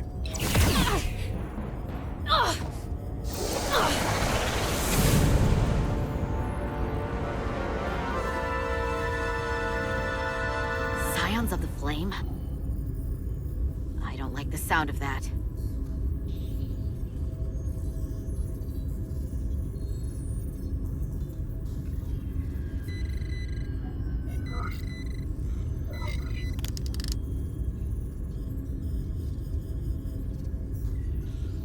You're never gonna believe this.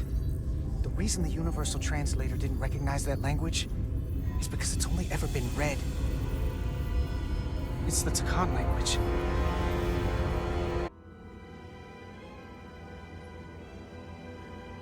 Get your filthy Hotari hands off me! We'll burn your planet to the ground! Animals! Wait. No!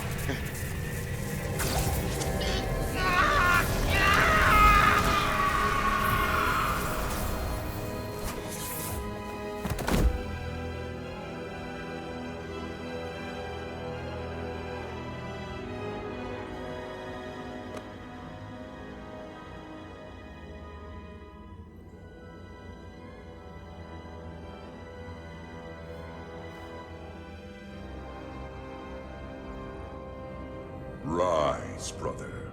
Rejoin the flame.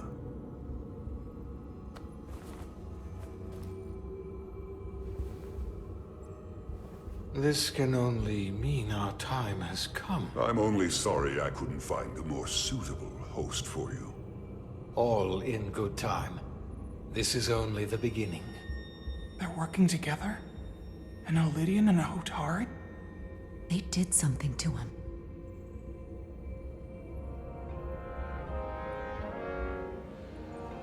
Secure the Cartabula. Cartabula? It's the energy source.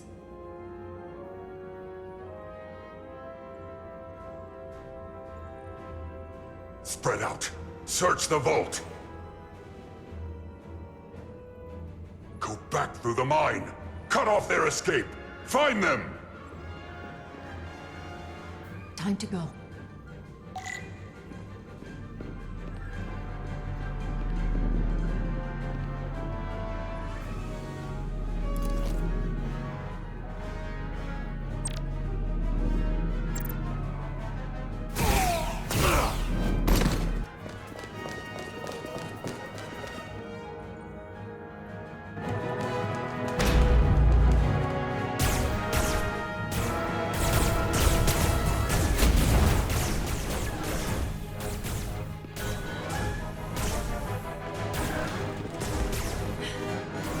We're trapped. They're blocking the only exit.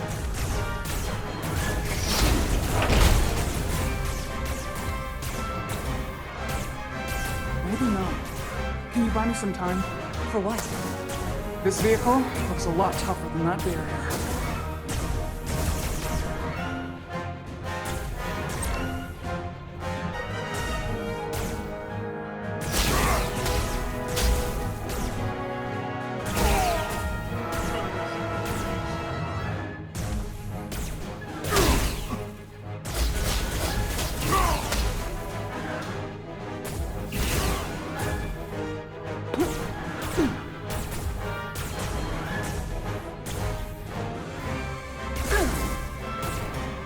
Shoot the Hotari woman!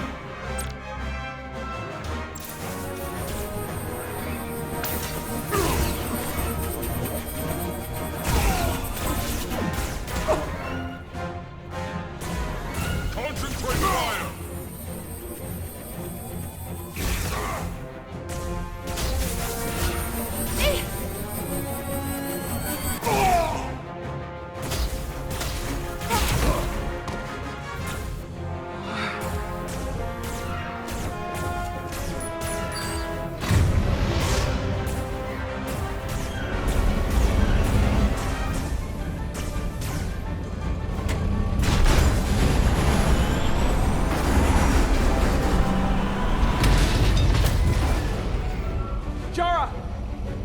Get on it.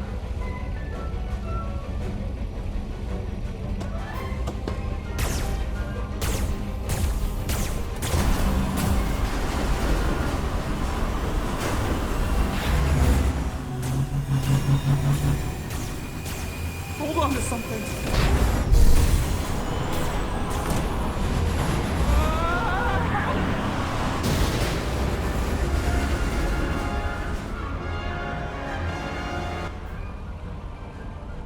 Oh no.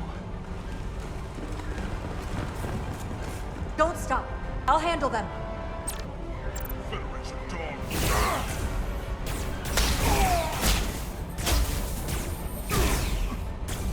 Shoot the one driving the machine!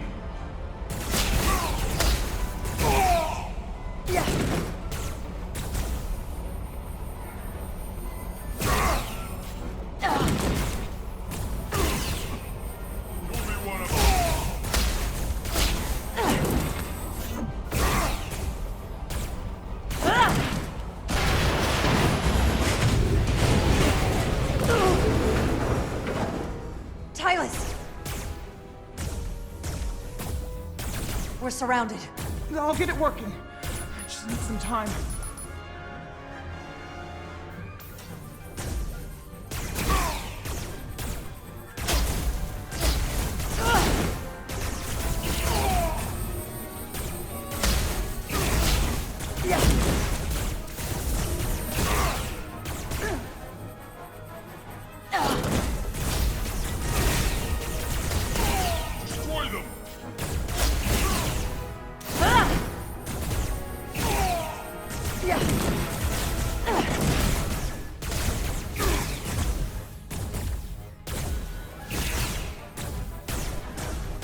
Here we go.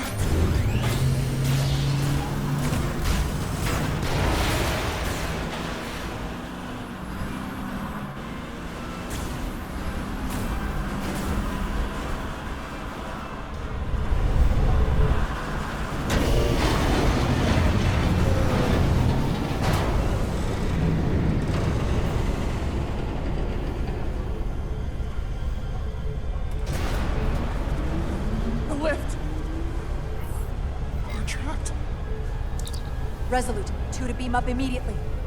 Resolute, come in. Kara!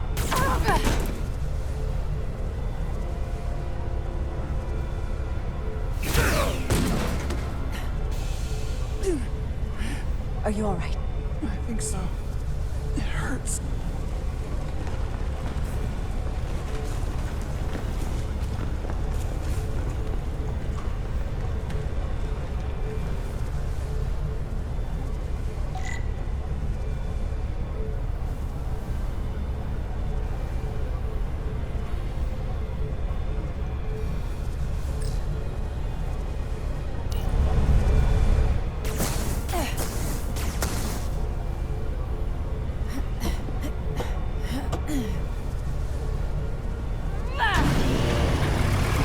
What are you doing? Hold on to me.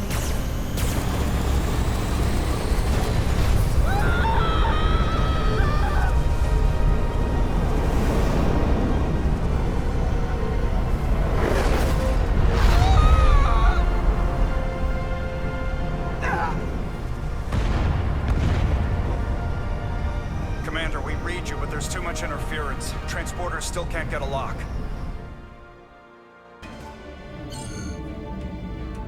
Miranda was able to transport through the storm. There has to be some path through that we're not seeing.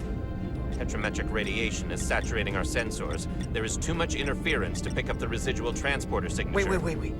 Tetrametric radiation. Of course. I can align the transporter with the tetrametric signature. The crystals emit tetrametric pulses every 3.8422 seconds, roughly 26 centihertz. All of this is connected. The storm, the warp-killing field, the crystals, Miranda's alien transporter tech.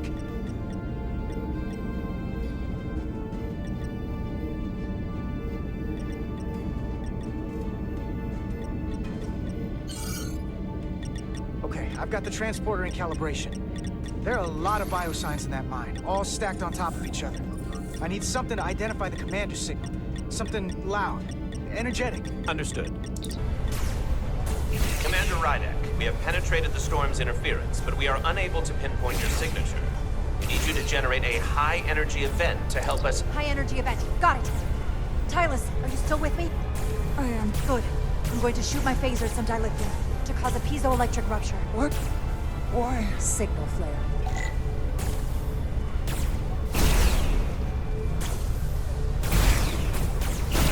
One of these crystals have to be pure enough. Bigger still. Come on! Damn it. No good, too small.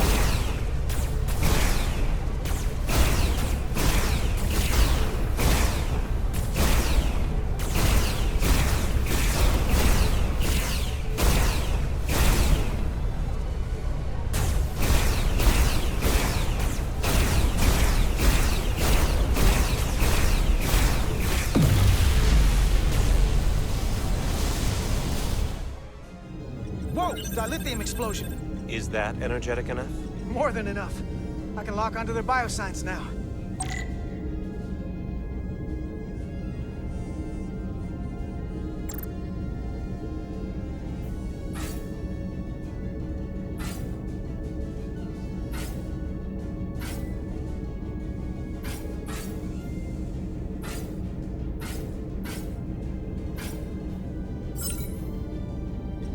I've got their biosigns isolated. Commander, we have your signal. I'm gonna tunnel a path through the ionic interference.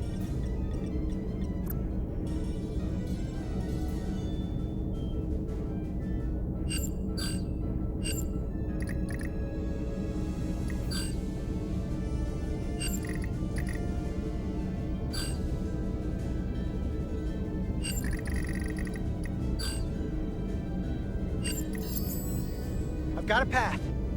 Just gotta calibrate the signal.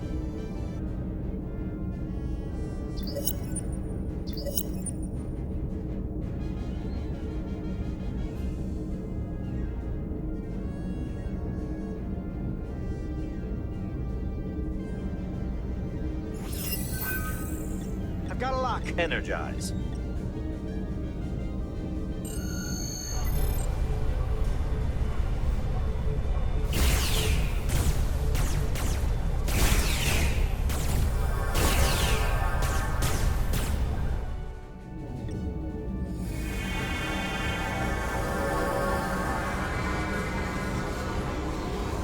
Officer Diaz.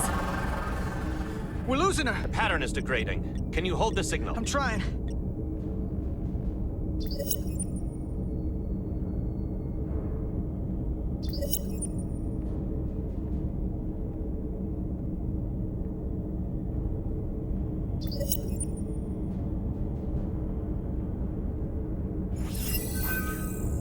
I got it. Oh, come on, come on.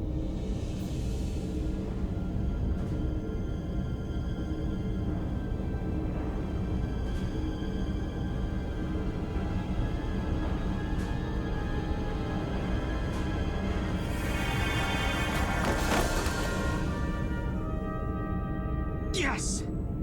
Get her to sickbay. Captain Solano and Ambassador Spock have just returned from Hotari. Take a look at that. Rydick, I need you on the bridge, now.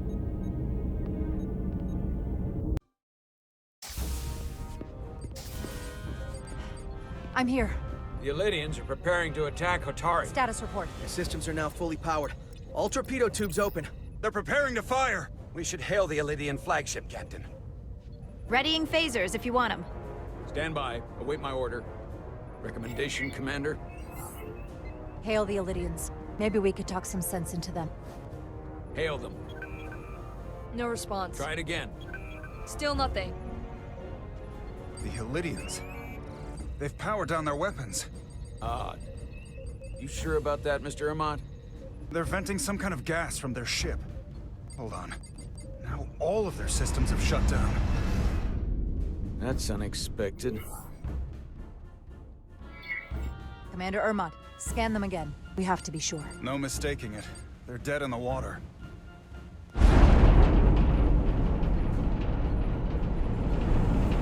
What's happening? There's an energy dampening field coming from Tau. Take us out of range. Aye, Captain.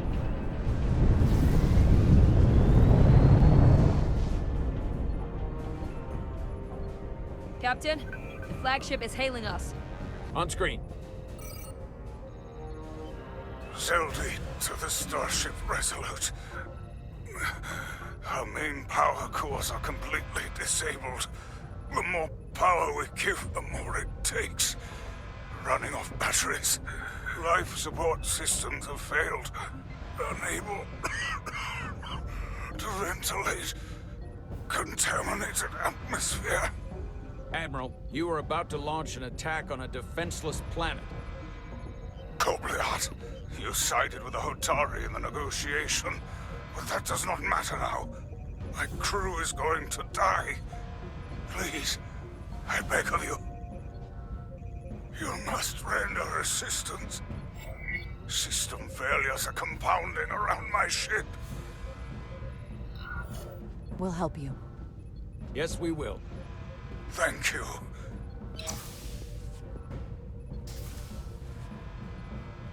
Admiral, excuse us while we devise a rescue plan. By my estimate, the crew only have 23 minutes before their atmospheric mix becomes lethal. While we may not be able to transport the Elydians directly, if we were to transport them from their ship to a nearby shuttlecraft, it should be possible to amplify the transporter signal there and reroute it to the Resolute. The Ambassador's plan is incomplete. An away team will have to beam aboard the Zedly and set up pattern enhancers for a stable enough signal out of the dampening field. Thank you for identifying my deficiency, Commander Chovak. Jara, I need a senior officer in command of this. Take Chovak and Bedrosian in the shuttle and get it done. Petty Officers Diaz and Edsolar, you will be part of the rescue mission. As will I. We will bring the shuttle within transporter range of the Zedly, then beam you both aboard. Beam us on board. Why? The pattern enhancers must be placed on the Zedly to make it possible to beam the Elydians back to the Resolute. Gather the pattern enhancers and get to the docking bay.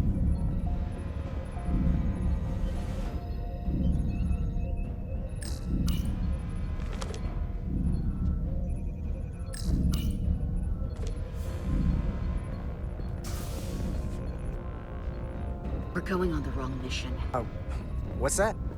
We're going to rescue the Elydians, the people that oppressed the Hotari, when we should be going to rescue Miranda. This thing that's happened to Miranda is like the Trill's symbiosis joining, only worse. And I've seen too many people I care about wiped away by some greater entity to stand by while the same thing happens to her. I wanted no part of it then, and I won't stand for it now. Their bodies stolen and used like puppets. It won't be easy. She's gonna fight us every step of the way. We've seen that. Remember, it's not her that's fighting us. Yeah, I know. But...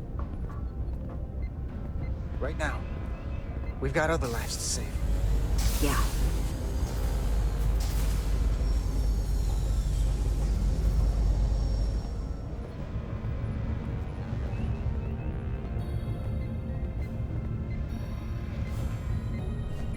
The away team is ready.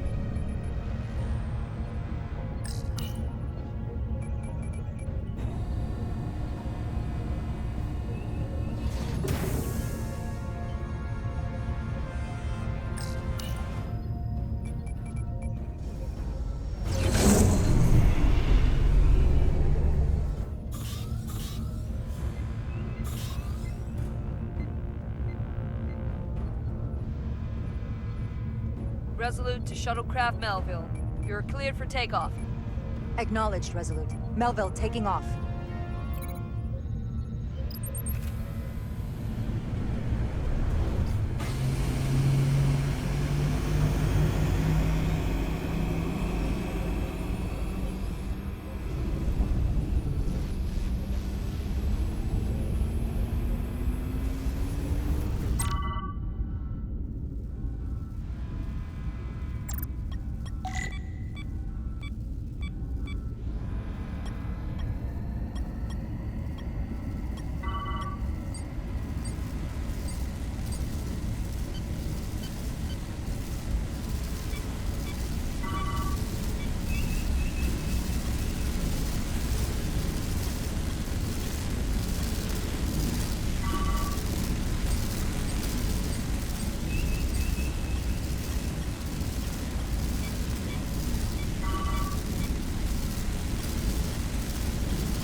We are within range. Any closer will put the shuttlecraft at risk.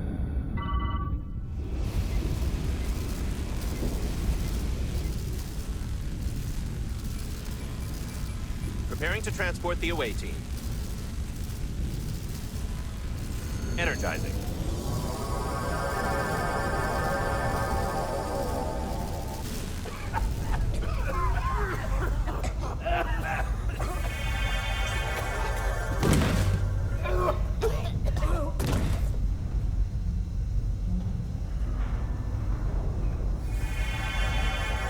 The ship's life support. It's almost completely drained. And the other systems, too. Oh no. We gotta get to their transporter room.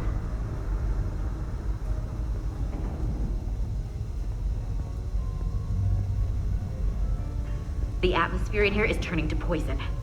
All of these Illidians are going to die if we don't get them out of here.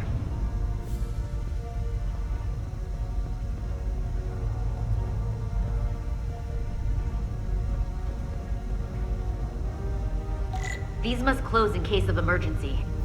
They don't have enough power left to function. Carter, give them a charge with your phaser. Should make them open.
It's not working. No power's running through any of this. We gotta get him open manually. Stop! I am the ranking officer here. State your intentions. We are under siege. Explain yourselves. What does it look like? We're here to rescue you. And yet, you cannot even open a door. Whoa there. I am still able to stand. What are you trying to do? We gotta get into your transporter room. Then we can get your people off the ship.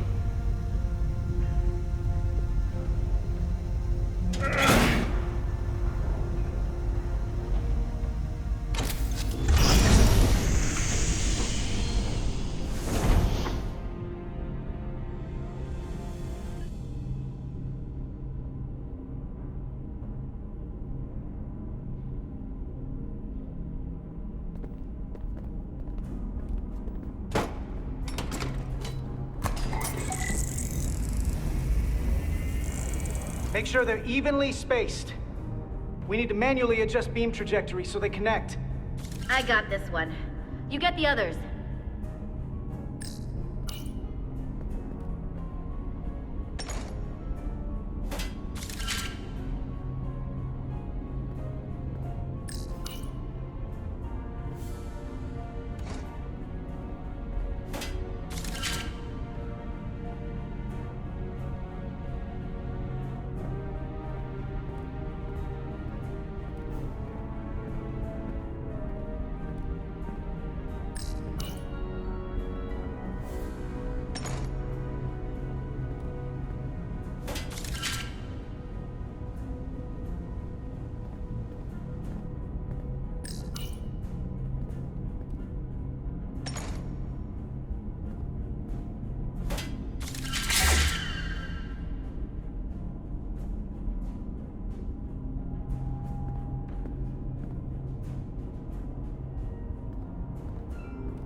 Pattern enhancers are aligned and ready to go. Let's round them up. These will boost the signal so we can transport through the storm. We have a shuttle outside this ship that will route the signal to the Resolute. All crew to Transporter Room 2. We are evacuating.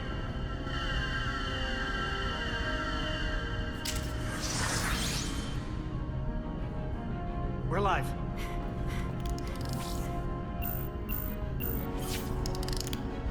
Here they come.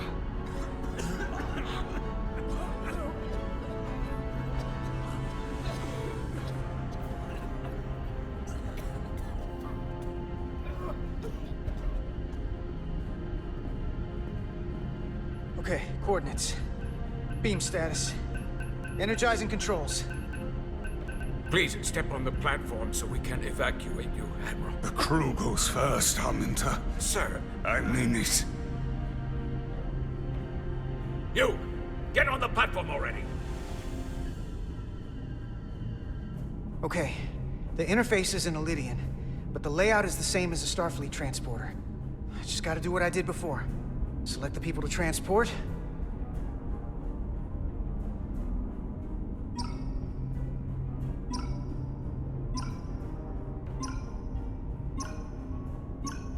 Need to select all of them. Plot a path through the ionic interference.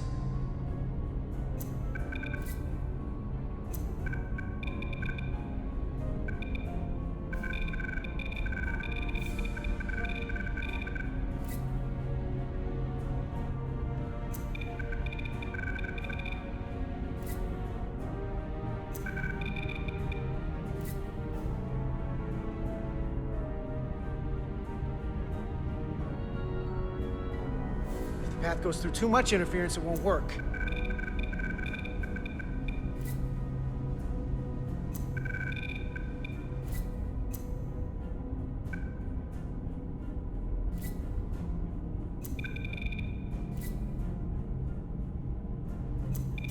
Okay, just have to calibrate the signal gain to get the highest possible output.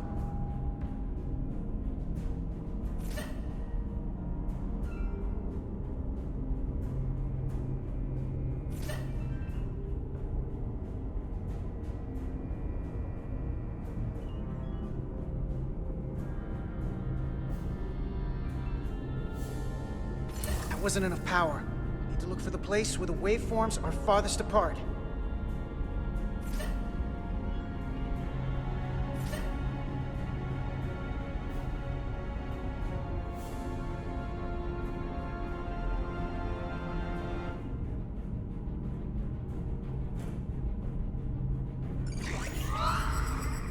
Even at this range, the interference is too much. The system is suggesting better transport coordinates. It's the shuttle. You're sitting right in the thick of it. I'm sending you specific coordinates for a clear signal path.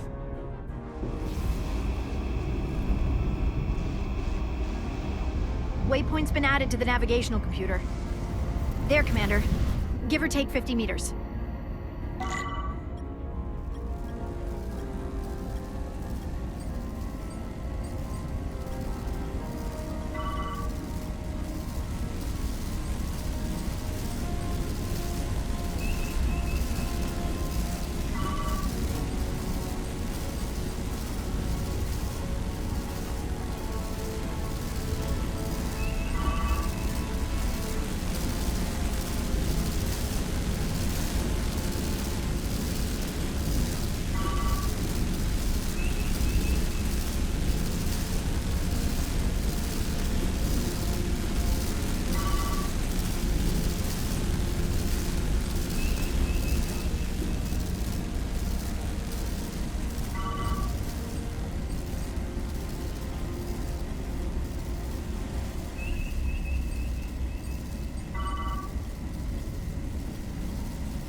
Melville to away team.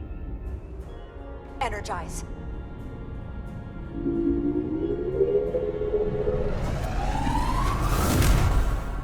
I have the first group of Illydians in the pattern buffer. Redirecting and transmitting to the Resolute now.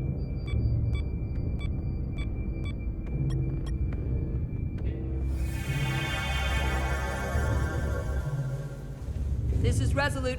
We have the Illydians safely aboard. We did it! I was so worried this wouldn't work. We got this. Good work. Keep it up. Yes, Commander. This is Commander Rydek. We're holding steady. Signal is good. Keep them coming.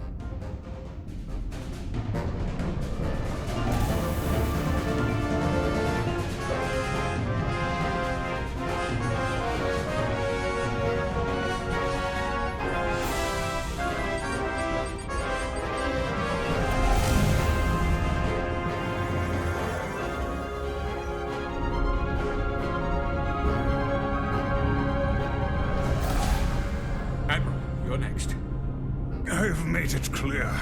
I only leave after those in my charge. Sir, I must insist you go so you can lead our people. I will see to any stragglers. Yes, that may be for the best. But first, let me thank our human saviors. I'll pin medals on your uniforms when this is over. For all your brave work. You're very welcome, Admiral. Does Starfleet let you wear another fleet's medal? We will find out. We're ready for transport. Get the Admiral to safety. Energize.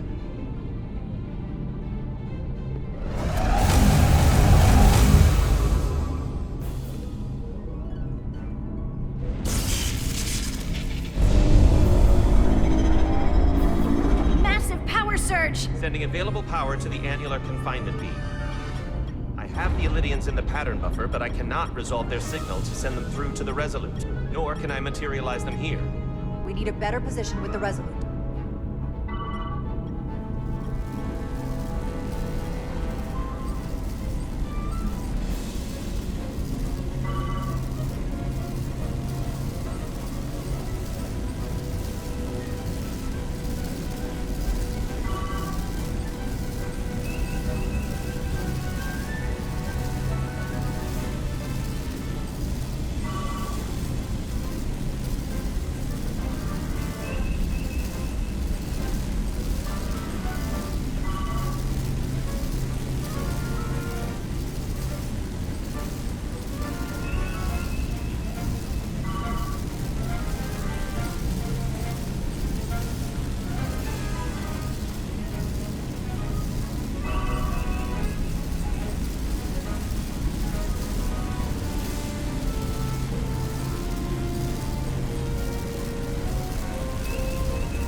I am losing their patterns.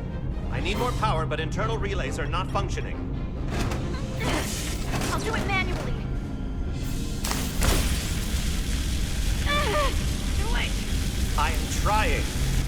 I will lose the transport if I do not have more time. The signal is resolving. Please!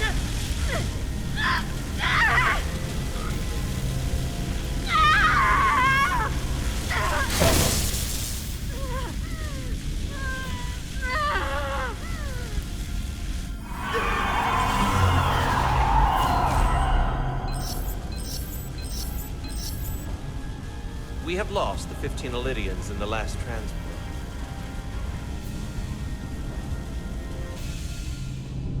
I regret to report that we have lost the last transport. My comrade. The Admiral. Unfortunately, our shuttle systems were damaged by the power surge. We can no longer serve as the transporter node. Carter, these readings are off the charts. The source of the storm is on this ship. That must have been the power surge. When it came on board. You're right. The Tacon energy source. If they call it the Cartabula, it's here. Is that? The intruders are preparing to bring the Zedly to war. And we're about to be stuck on it. There is an old Illidian saying about leaping off the hot skillet and falling to the flame below. Yeah, we got that one too. I hate to say this, but I don't think there's a rescue coming for us. That was our job, so we're gonna have to save ourselves. And with the Cartabula on board, we're gonna have a new job. Stop it, stop them. I like this job. That's all well and good, but if we're not getting off this ship, we're really backed into a corner here. We can't get off this ship. But maybe I could target somewhere on the ship. We are reading the warp engines powering up. Yeah, we picked up on that. We do not have a way to evacuate you from the Zedly. The shuttlecraft is too heavily damaged. That's all right, Commander. We have a plan of our own. We're gonna stay on this ship. That is very bold of you, Mr. Diaz. Live long and prosper. I hear voices down the corridor. They will be here soon. I'll guard the door. You just get us out of here, Diaz. Hey, Stretch. Help us with this map. Find somewhere as remote as you can. They're almost here.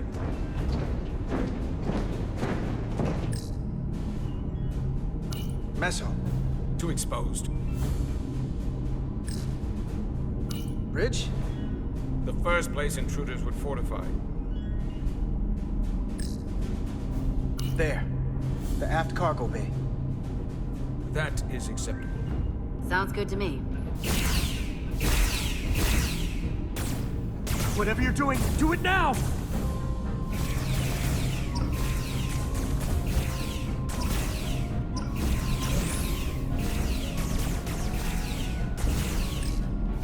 We're locked in. Board to transport. Come on, Belle! Belle!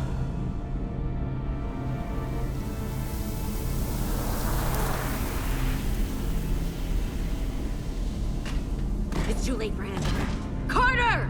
3 to transport.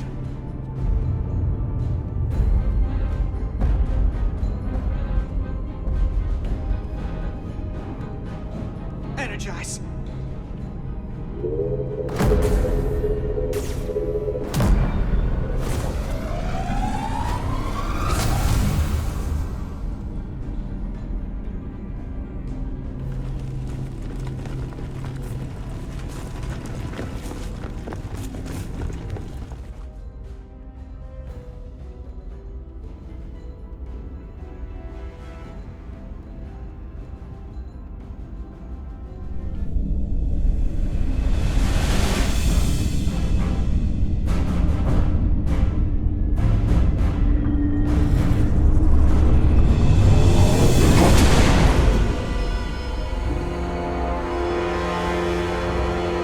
Zedly does not appear to have left any warp signature at all. I cannot track its trajectory. I held on as long as I could. We saved many lives. And our people on the Zedly knew the risks their duties entailed. Contact the Resolute, Mr. Chovak. Have them bring us back. Yes, Commander.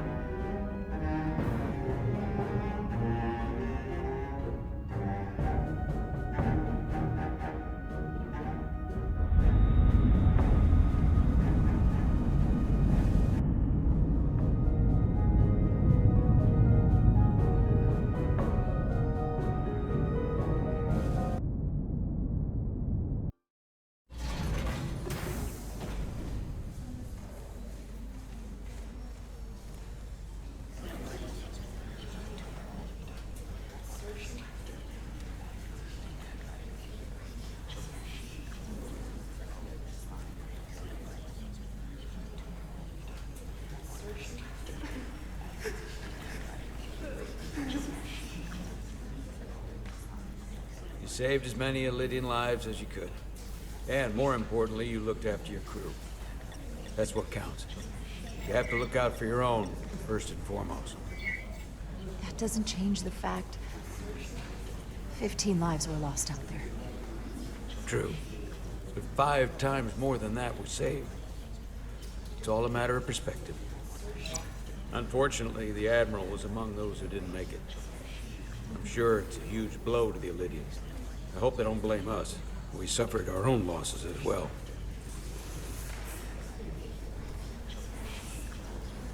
How are we getting our away team back? Ambassador Spock and the rest of the senior staff are waiting for us in the briefing room to discuss just that. I wanted a chance for you and I to speak first, given the circumstances. While protocol might suggest we alert Starfleet about our situation, missing crew, the data breach, possible threat from the Hotari, or Tacon, I think we're better off keeping this to ourselves, under our control. You know what's at stake for me here, and what is at stake for you, too. I can't afford another mission gone wrong, and I'm really counting on your support. I don't want to raise a false alarm just yet. I have every confidence we can wrap this up before it gets any worse than it already is. I'm sorry, Captain, but this isn't about you. The lives of everyone who wears a uniform are at stake. I don't see it that way. We're ready in the briefing room, Captain. On our way.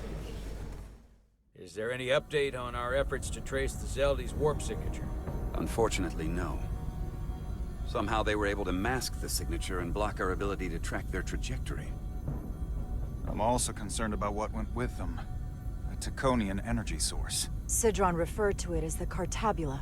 Yes, I've been analyzing your tricorder scans. This Cartabula is more powerful than any energy source on record. It disabled our ability to warp and likely created the ion storm. Something that powerful in their hands? We have to find that ship. It could be anywhere by now. Literally anywhere. I have faith in our away team. They won't give up easily, and if they can somehow manage to stay alive, then maybe they could get word to us about their location. That'd be a hell of a lucky break. Right now, we need all the luck we can get. The Tacon also compromised our systems when Petty Officer Maris stole data from our computer core. We're assessing what was lost as we speak. It's just too soon to say exactly what they had access to. Starfleet needs to know about this. We're not contacting Starfleet until we fully understand the situation. There are too many unknowns. They stole our data. That's reason enough to warn Starfleet. But the captain does have a point. It might be better to wait until we know more. We shouldn't take any chances. We should at least alert Starfleet that our system was compromised. I agree with Commander Rydek. We should let Starfleet decide how they want to handle it. And essentially tell them this mission was a failure before it's even over? No. That's not how we're gonna do it. Not on my ship. I want to speak with the Hotari and get to the bottom of this before we get Starfleet involved. I expect we'll meet resistance. The Hotari think we violated our neutrality by entering their minds. Assuming the negotiations are off, we no longer have an official role here. We still have a responsibility to the Hotari. And the Elydians. The Tacon are a threat to both their civilizations. No. They're a threat to us all. The device Commander Rydek found in the Taconian Vault is an advanced delivery mechanism for a complex biogenetic transformation process. Meaning what, exactly?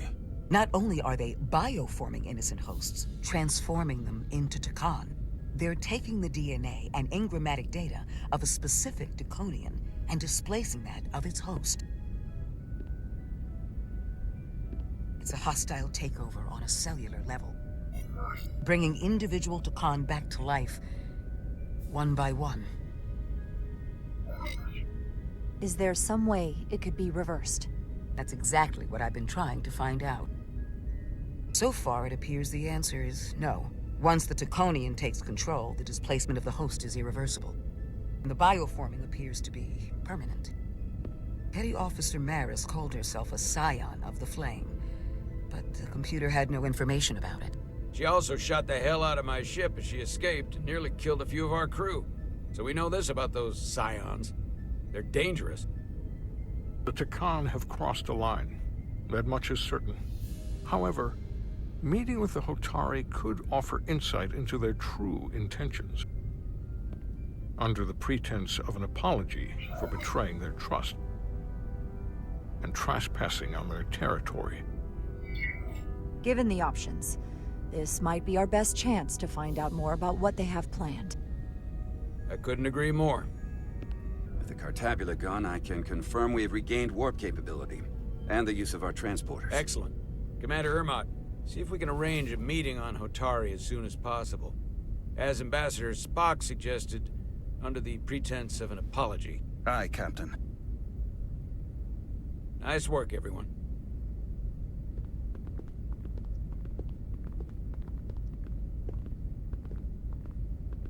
You're long overdue for a Duridium infusion. Looks like I am.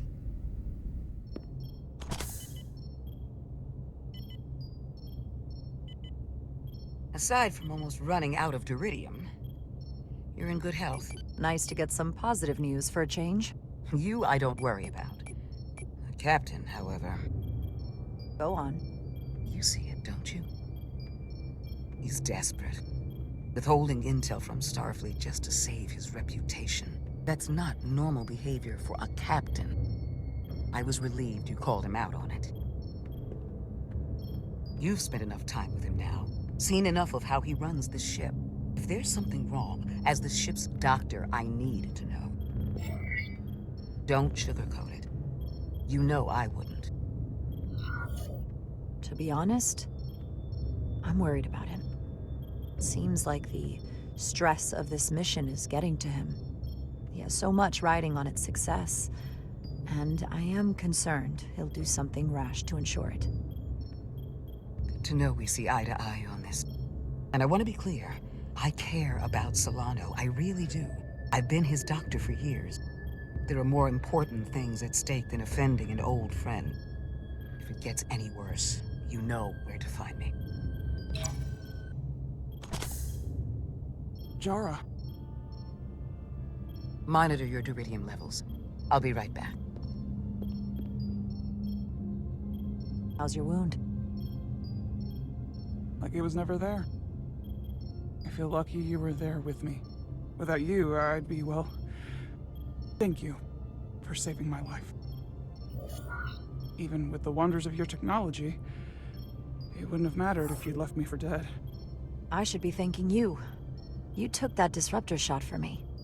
Without you, I might be the one in sickbay, or worse. Well, I couldn't just let you die. Not after all you did to help. I won't forget it.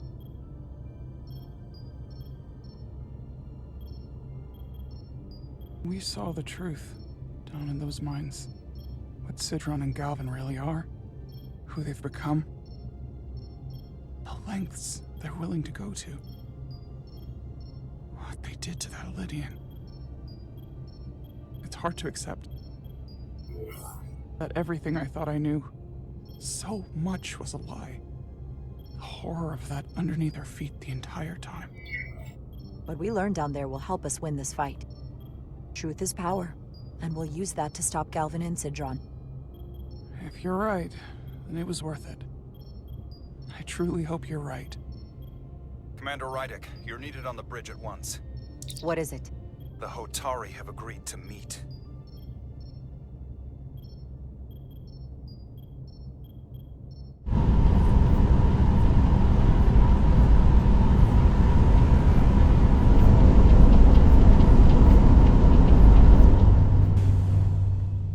They haven't found us yet.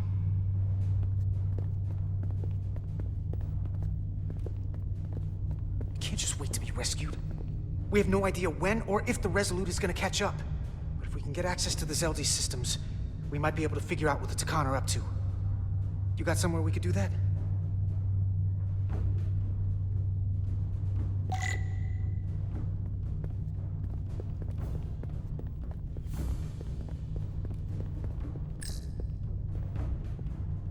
For how how uptight the Illydians are, their cargo bay is kind of a mess. Come on, Carter. We need to stick with the tall guy. Up there? All right. Edsolar, let's do this. The internal sensors. The what? When they scan the ship for life signs, they'll know right where we are. There must be devices that perform the scan. Right there. And there. There's several of them around the room. Got it. We'll disable them. How? They're too high to reach, even for me. Not too high for our phasers. Low power, Nelly. Let's not set off any fire alarms. I got the ones over here.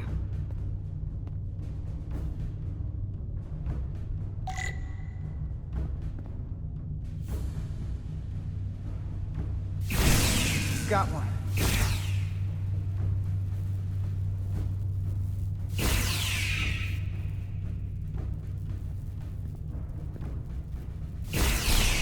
Another down. Hurry, Carter! I am. Only one left.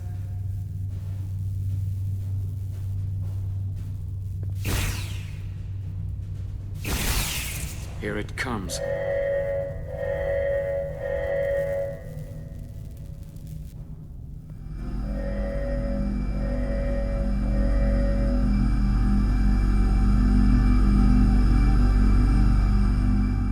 It worked.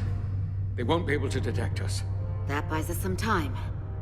Now that the Zedly has its power again, I might be able to access some of the ship's systems from here. I'll take care not to give away our position. The Tacon might not even know we're still on board this ship. Miranda only saw us transport away. She probably thinks we're back on the Resolute. Miranda.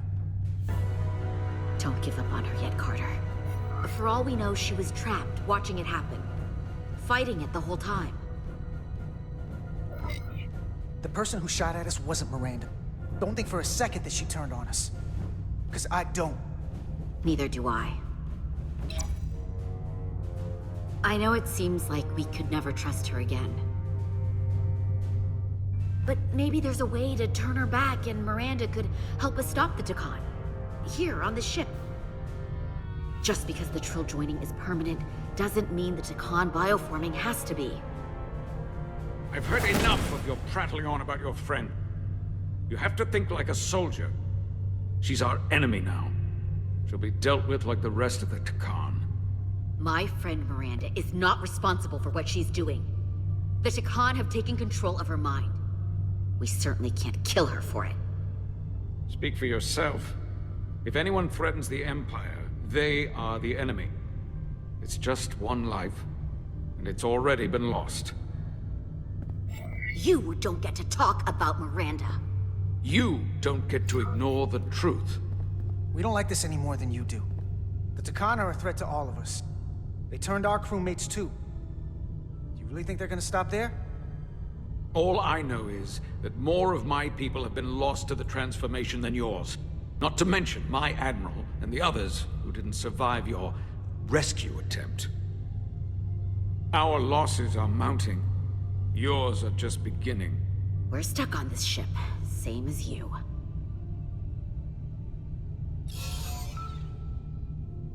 I'm blocked out of helm control. Propulsion? And they're closing down systems faster than I can check them. They're always changing these interfaces. I can hardly keep up. Let us help. Fine.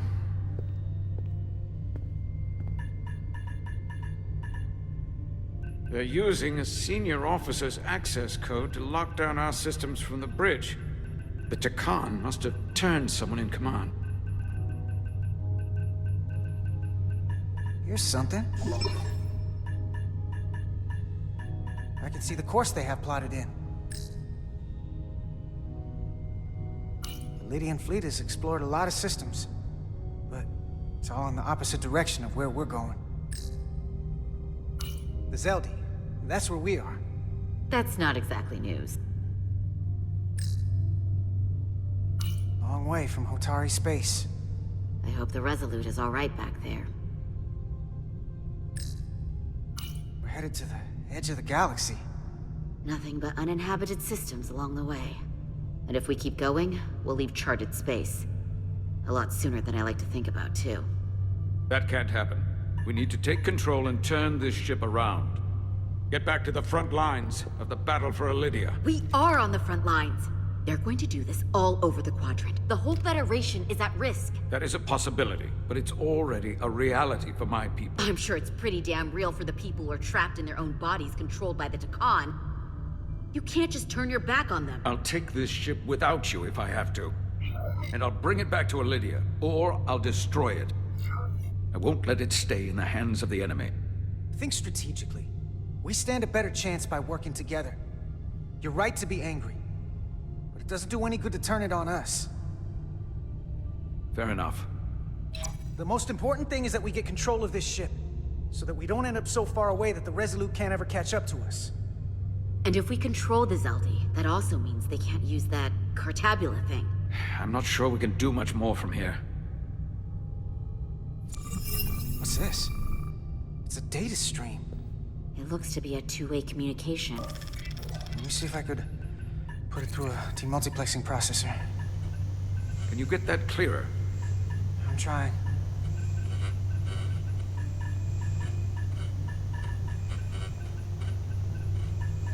Okay. That should do it. Hello? Can you read me? Itasca, is that you? Major! It's my lieutenant. Where are you? I'm here with some of the others. We're trapped in the ATP. Our artillery targeting platform. The bulkheads are sealed, and ruptured power conduits on the other side are discharging at high voltage. Major, we've seen Sidron and the other Hotari, and if we can get free, I think we'll be able to overpower them and take back the ship. Itasca, are you still there? Itasca, are you still there?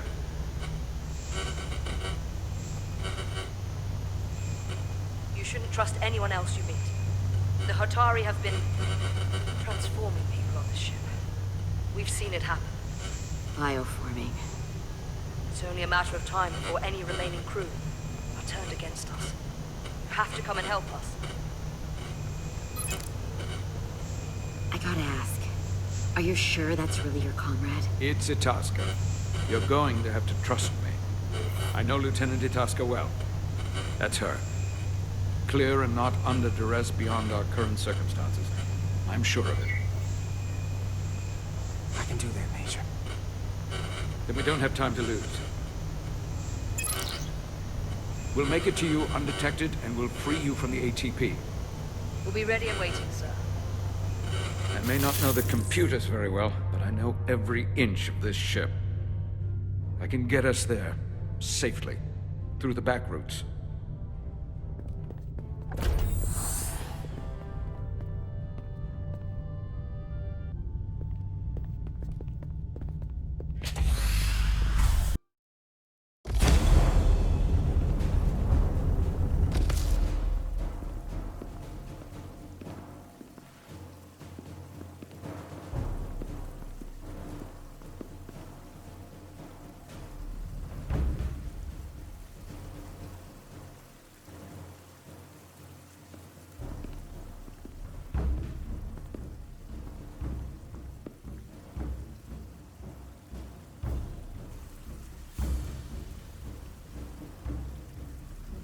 You may approach.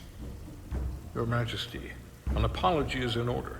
The Federation... Spare us your apologies, your excuses, your pathetic explanations.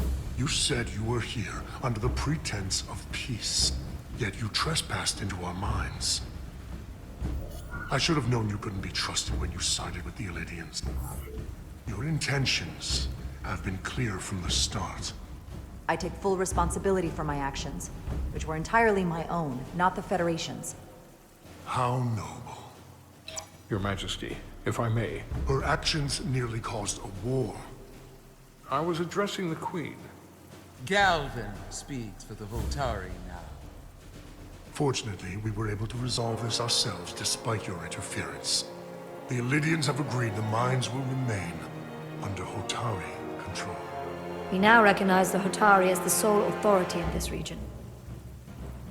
Your presence here is no longer necessary. So you can consider the matter resolved. That makes no sense. What did they do to you? They convinced us that this was the best deal we were going to get. I thank you for coming. But the sooner the Federation leaves, the better. The hell we will. Captain? What about my crew trapped aboard that ship? Or what you did to my security team? The data you stole? I want to make one thing clear. No one is to leave Hotari space without Federation approval. No one. You think you have that power, when in fact you have none. You came here under the presumption you would be the ultimate authority. That you would show up and render judgment in this petty dispute over precious resources between lesser people. But instead, your arrogance and self-interest was your undoing. Blinding you to the real power at work here. Something far beyond your feeble imagination. Enough of this nonsense. You're not fooling anyone. We know you're Tacon.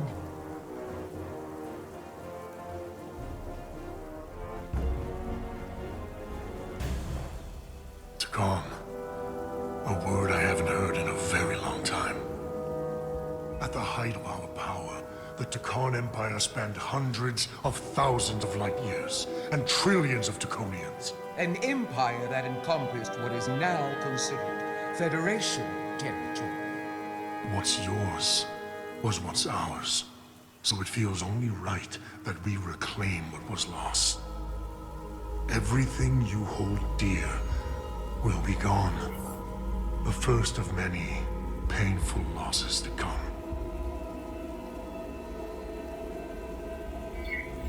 You won't get away with this. You'll be held accountable by the Federation. I already have gotten away with it. And the Federation has no authority here. Not anymore. You might be surprised how many want to be part of the most advanced civilization the galaxy has ever seen. We will not stop until we've reclaimed what is rightfully ours. Imagine what a queen, a starship captain, or even a Federation ambassador could accomplish if their power was wielded by a truly superior entity. In the face of such impossible odds against an adversary so clearly more advanced in every way, the only logical choice is to submit. Never.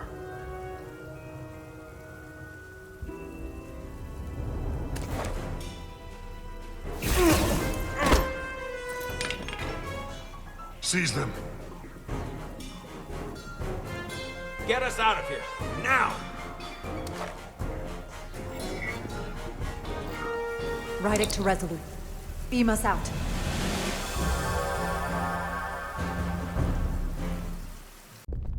You ever done something like this before?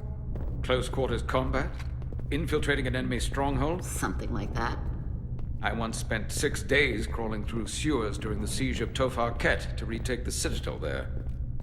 That's just one of many campaigns I've served in. I'm glad we're here with you. We need your kind of experience. I should say you do. And I'll be glad to have Lieutenant Itasca with us. She fought shoulder to shoulder with me in that siege. So you're pretty close, huh? She's like a daughter to me. She's saved my life more than once. She's more than just a comrade in arms. Don't worry. We'll get her and the others free. I'll worry less when that's been done. But once we have my comrades, proper soldiers, we'll be able to retake the bridge. Then, our fleets will catch up to us. The ATP is just down that corridor.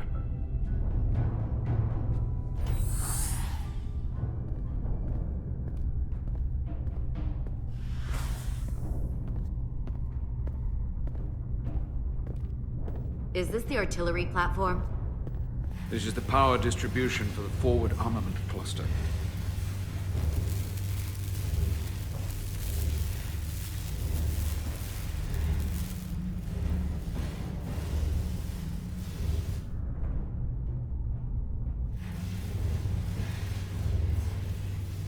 was combat here. Disruptor burns on the walls. Signs of a grenade detonation. Is there another way in? The only way is through there. We could go halfway around the ship and would end up coming into this same area from a different side. But we'd still have to cross that. The distribution conduits have been knocked loose. The currents in those lines would be lethal. Is there any way to power those down? Each circuit has a control panel that regulates power to the magnetobanks. I can track connections between the power lines and the control panels. I should be able to clear a safe path to your crew. We'll get the door open here.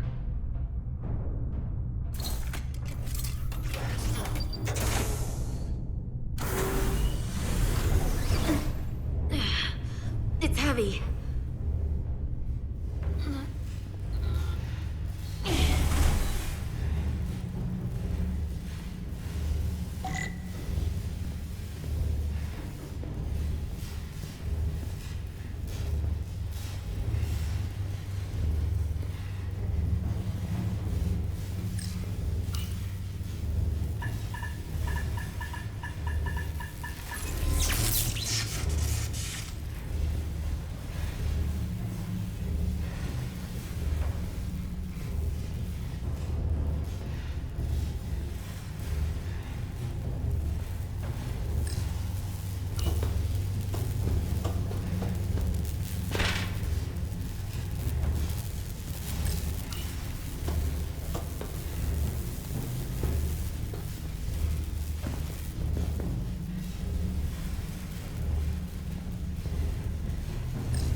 Electrified. One arc away from burial at space. Better keep my distance.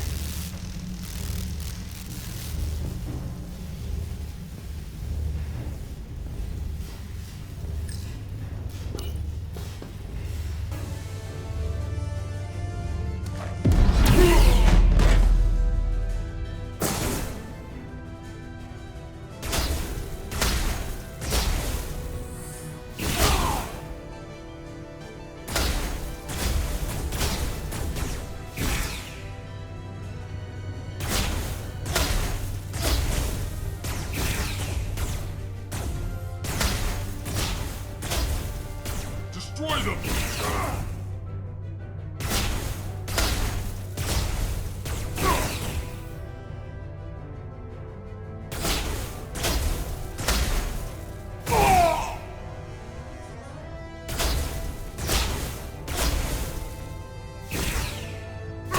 Inferior life form.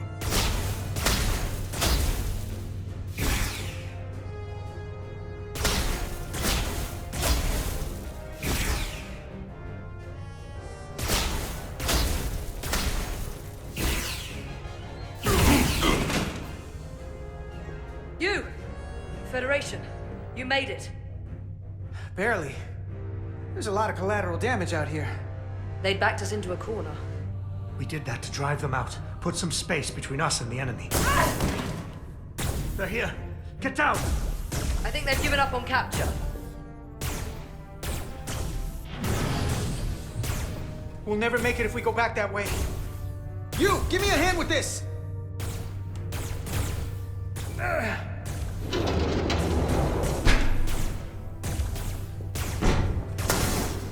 Go! Go! Behind us!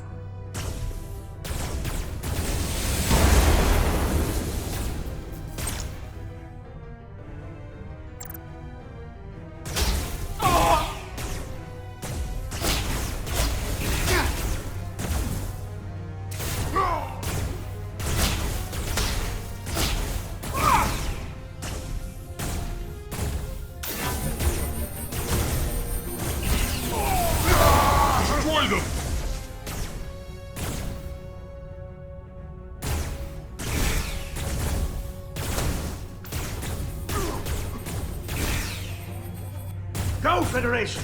You take the lead. We'll keep them busy.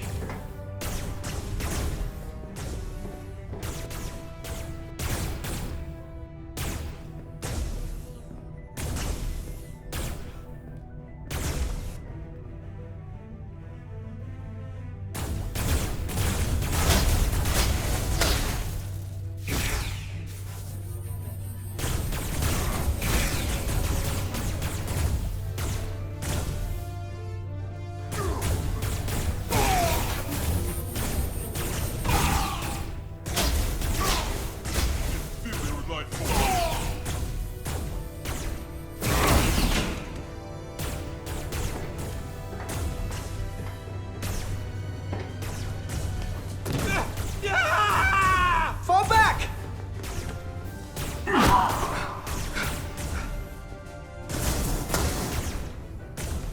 Hold him back! We can't let him reach the stairs!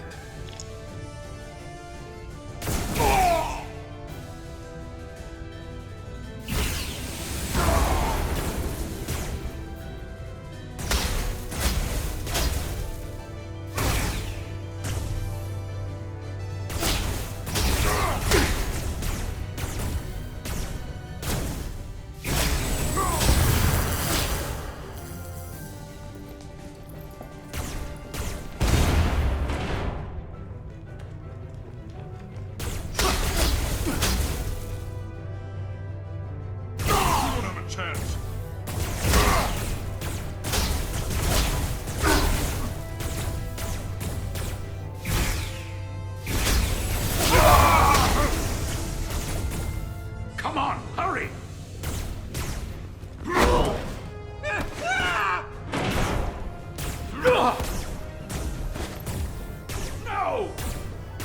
No! You can't just run in there. Must live to fight.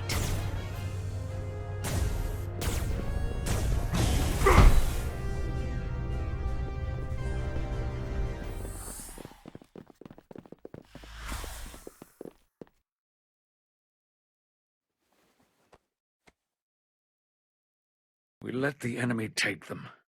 Hadri and Private Turo. They weren't the only ones.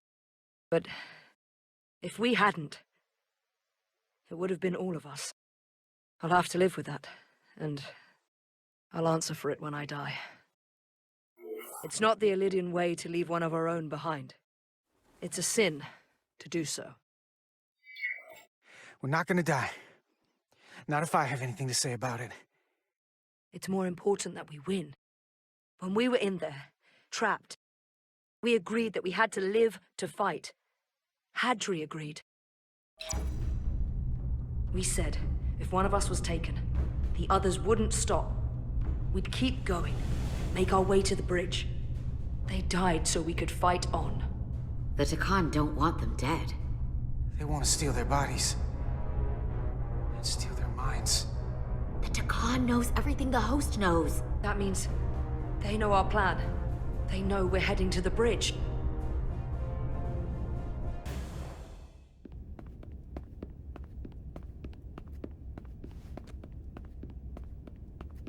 Tylus, you should be in sickbay.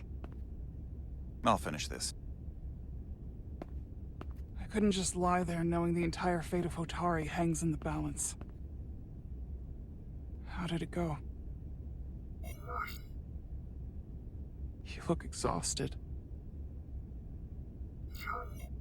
It went about as well as could be expected, under the circumstances. Oh, that's a relief, because I was fearing the worst. I heard a rumor that they'd made a deal, that the Elydians agreed to peace. After what we saw Sidron do to the diplomat in the mines, I could hardly believe there was hope, but then... Is that true? I'm afraid the truth is far worse than that. There's no deal. No.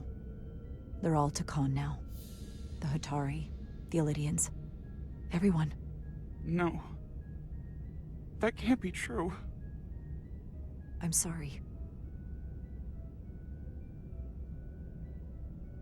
Where will I go? I can't go back. I don't have a home anymore. Everything I've ever known is gone. You're always safe aboard this ship. And you're welcome to stay as long as you need. Thank you. The Federation stands with the Hotari. You don't have to doubt it for a second. Yellow alert. Commander Rydick, we need you on the bridge immediately.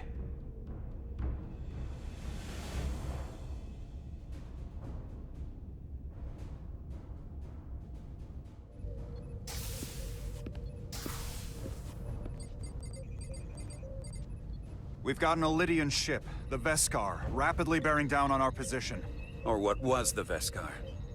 Now I'm not so sure. Bring it up on the view screen. 600 kilometers in closing. Still coming straight for us.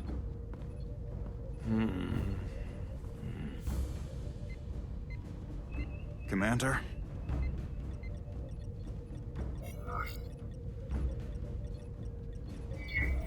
Have you tried hailing them? Try it. Hailing the Elydian ship now. No response. 400 kilometers in closing. Shields up. Ready phasers. Shields up. Phasers ready. Incoming. Lock phasers and open fire. Heavy damage. But deflectors still at full power? That bypassed our shields entirely. That's impossible. God damn it, return fire. Everything we've got. Rydick, modulate the shield frequencies. See if we can get us any cover. Commander, I've got this. Just keep firing.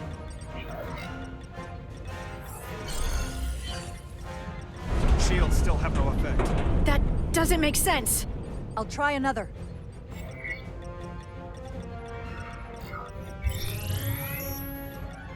There! We've got incoming! How do they keep matching our shield frequency? They couldn't. Unless... They've compromised our shield algorithms. They can bypass our shields at will. What? Captain! He's out cold!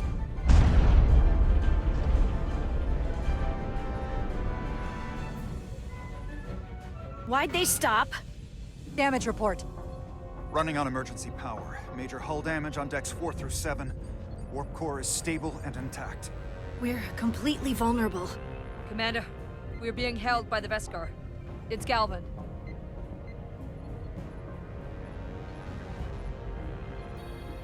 On screen.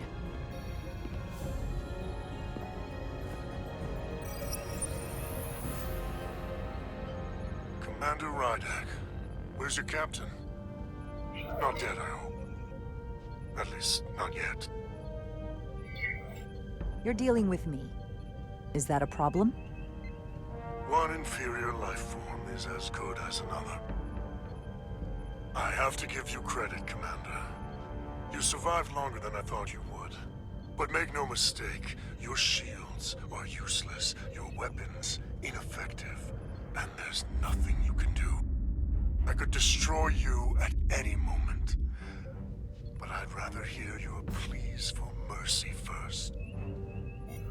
Your existence is entirely in my hands, and I'm not in a forgiving mood.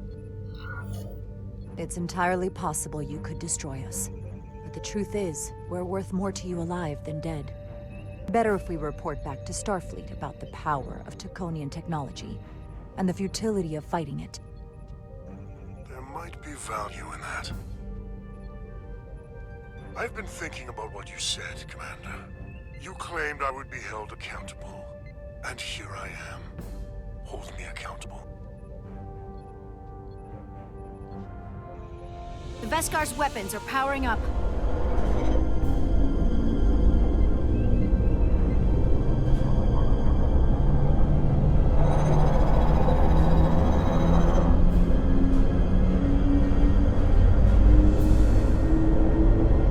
But of course, now you are entirely at my mercy.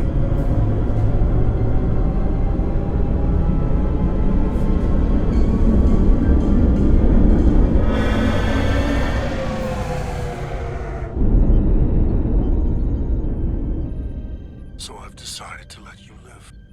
Because there's merit to the idea you're worth more to me alive. Tell your Federation that Tacon are as merciful as they are powerful, that you were fortunate to escape with your lives. But next time, you may not be so lucky. We appreciate your mercy. And you rely on it.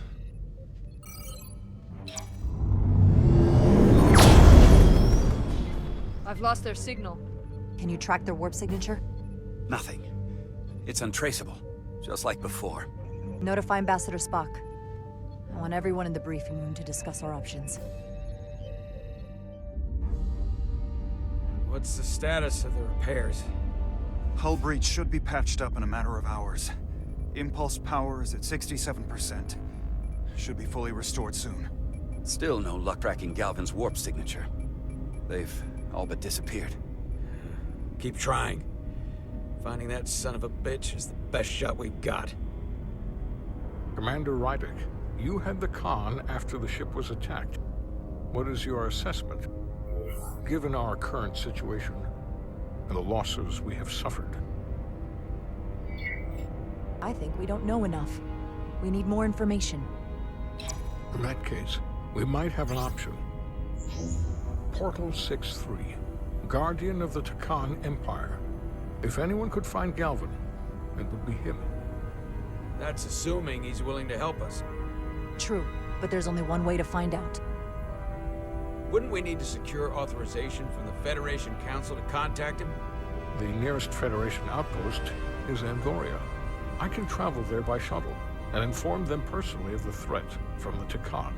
Meanwhile, the Resolute can travel to the Delphi Ardu system in search of Portal 6-3. I still have my doubts. I do not. Captain William T. Riker has first-hand experience with the area and with Portal 6-3. His guidance will prove invaluable and should alleviate your concerns. Delphi Ardu 4 is a restricted zone for good reason. For all we know, we could be walking into a trap. Not to mention the high likelihood Portal 6-3's allegiance will be with the Tacon. It's just too much of a risk. A waste of time. Time we can't afford to lose. Right now, we have no way of knowing where those two Elydian ships are, or where they're going. Another Taconian might be able to at least point us in the right direction. Or we're the ones pointing him right toward his fellow Tacon, making the problem worse. I am inclined to agree with Commander Rydick. Her logic is sound. This portal may have knowledge that proves to be invaluable, including information on the nature of the Cartabula. We must act on the facts at hand. Then we'll give it our best. I'll arrange a meeting with Captain Riker. And I will speak with the Council. They need to understand the magnitude of the situation. I can leave for Andoria immediately. I wish you luck finding Portal 6-3. The very future of the Federation may rest in your hands. It takes a minimum of 8 crew on the bridge to run the ship. So we can expect at least that many hostiles. If they bioformed Hadri, they know we're coming. Which means everyone needs to be ready for... Take cover!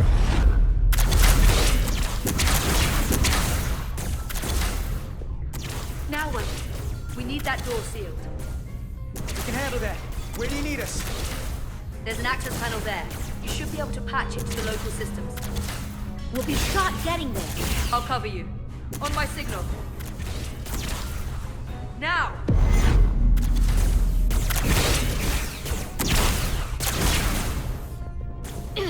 Damn!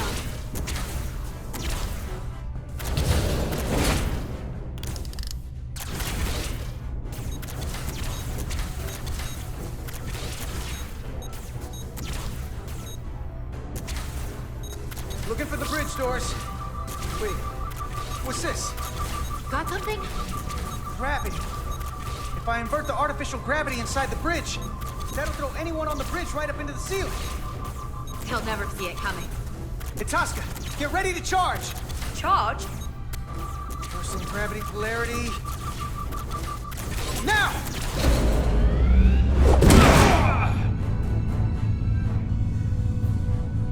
Amazing. Close in! How do we get them down?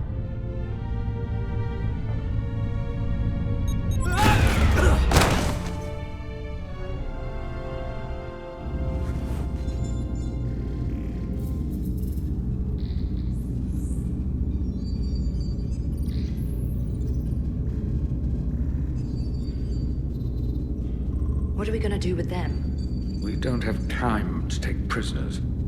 So you're just gonna shoot them? I haven't decided yet. That's not just up to you. I'm the ranking officer. And we're not in your army. It may not be convenient, but we don't kill enemies who've surrendered. Keeping prisoners is a luxury we don't have. It's not a damn luxury. You're an engineer, not a soldier. This is clearly my territory. You think you have enemy combatants here? This is a hostage situation. Each one of them has an innocent life inside. I'll keep watch on them. As will I. We can't let our guard down around the enemy. Petty Officer Diaz and I will figure out how to stop the ship. Let's hurry. The rest of the Tacon could show up any minute. Crystals. They're all over this place.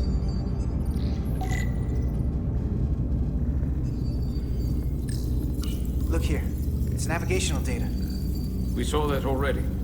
Headed to the edge of the galaxy. It's only a display. We couldn't use it to change course or alter speed.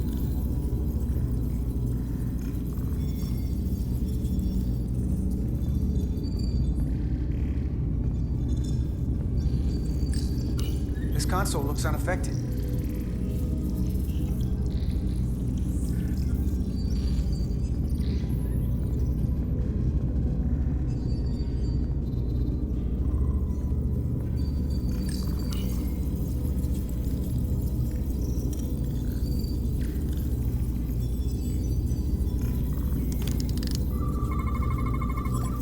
Crystals are Tacon technology.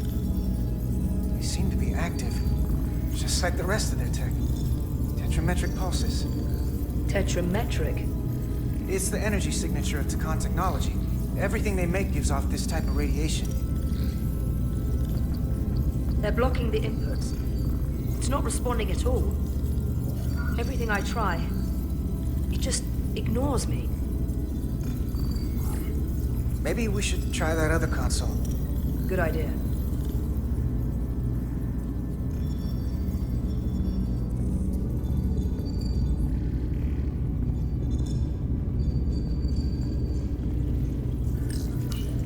There are two interfaces on top of each other. This is not Lydian programming.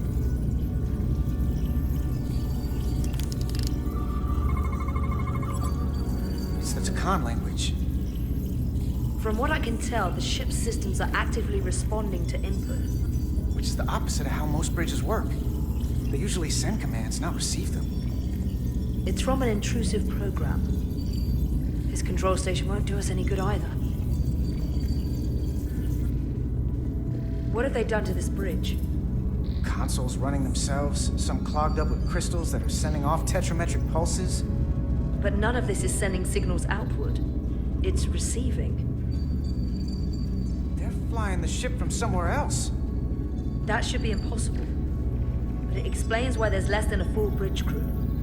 If they aren't flying the ship from the bridge, where are they controlling it from?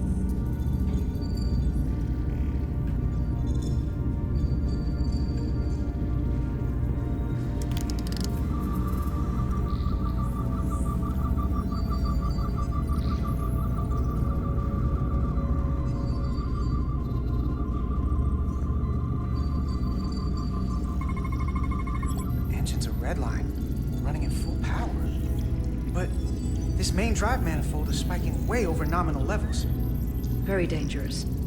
Even at 100% output, the warp cores wouldn't push this much plasma to the drive section.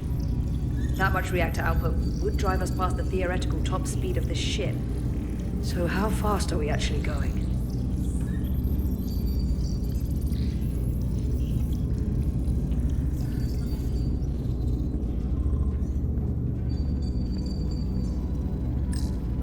Where's the captain? Captain Ostego did not survive the atmosphere poisoning. I'm sorry to hear that. He died defending the Empire. That's how he'd want it.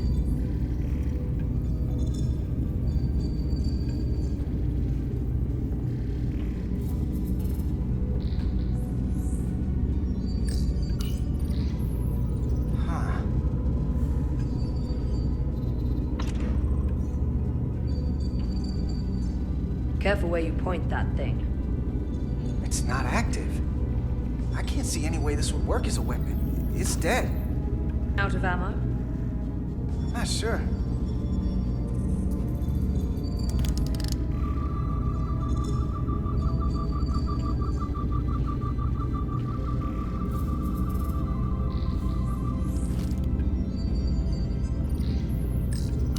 Everything under control? Yes.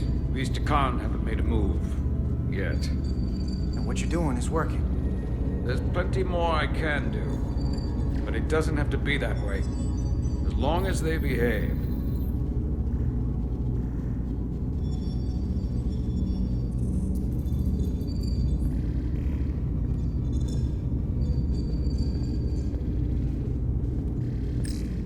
Any trouble? Don't worry about me. Worry about Stretch over there. Why? He's looking for any excuse to vaporize the prisoners. But I'll make sure he doesn't. Even if they're the enemy, it's not right. I'm here if you need a hand. Just hurry up and figure out this bridge. That's the best way to help.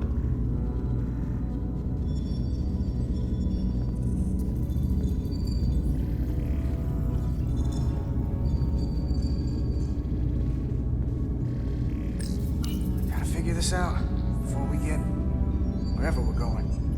If the Resolute can't catch up to us, we're in a whole different kind of trouble.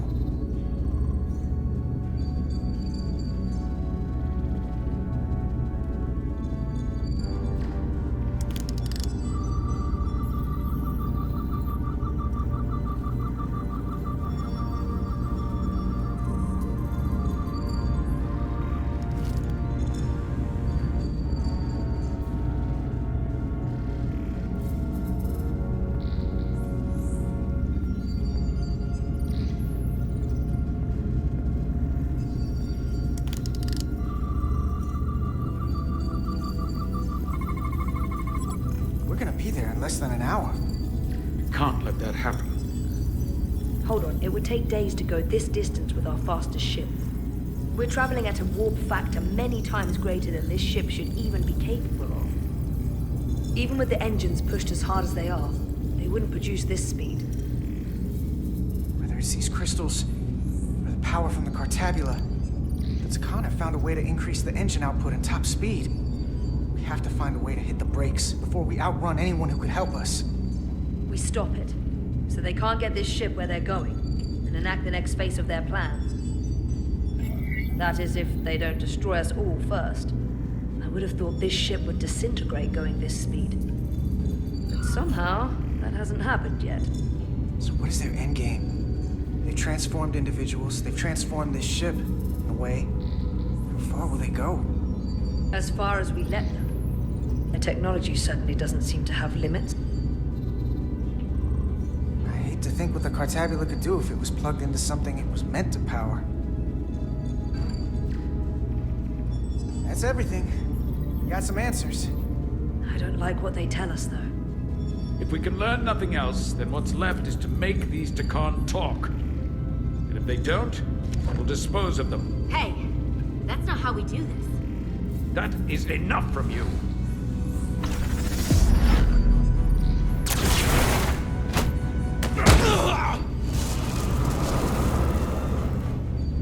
I thought that thing was useless. It was. No power. Until he touched it. The weapons must be bio-coded. Our technology will only work for one of our kind. I can assure you, this weapon works just fine for me. Slow down, Arminta. You can't control this ship with a disruptor. But I can use it to control you. Ah!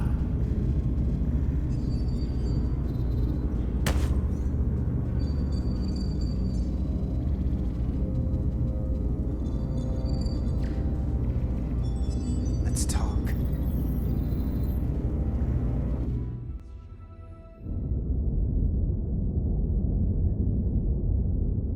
The Titan's communications officer says Captain Riker will be ready in just a moment. You need to see this. The report on the data breach.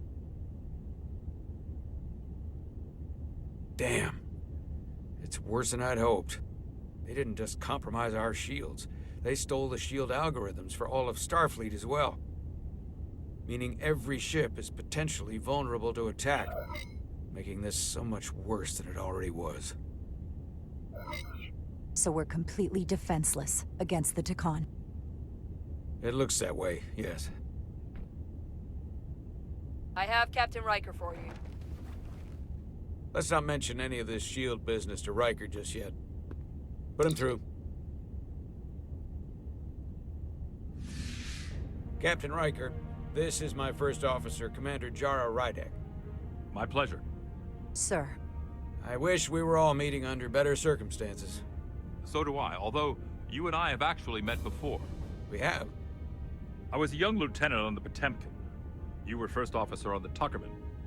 I piloted you and our science officer in a shuttle to survey quantum resonance in the planetary rings of Residius 6. Ah, yes.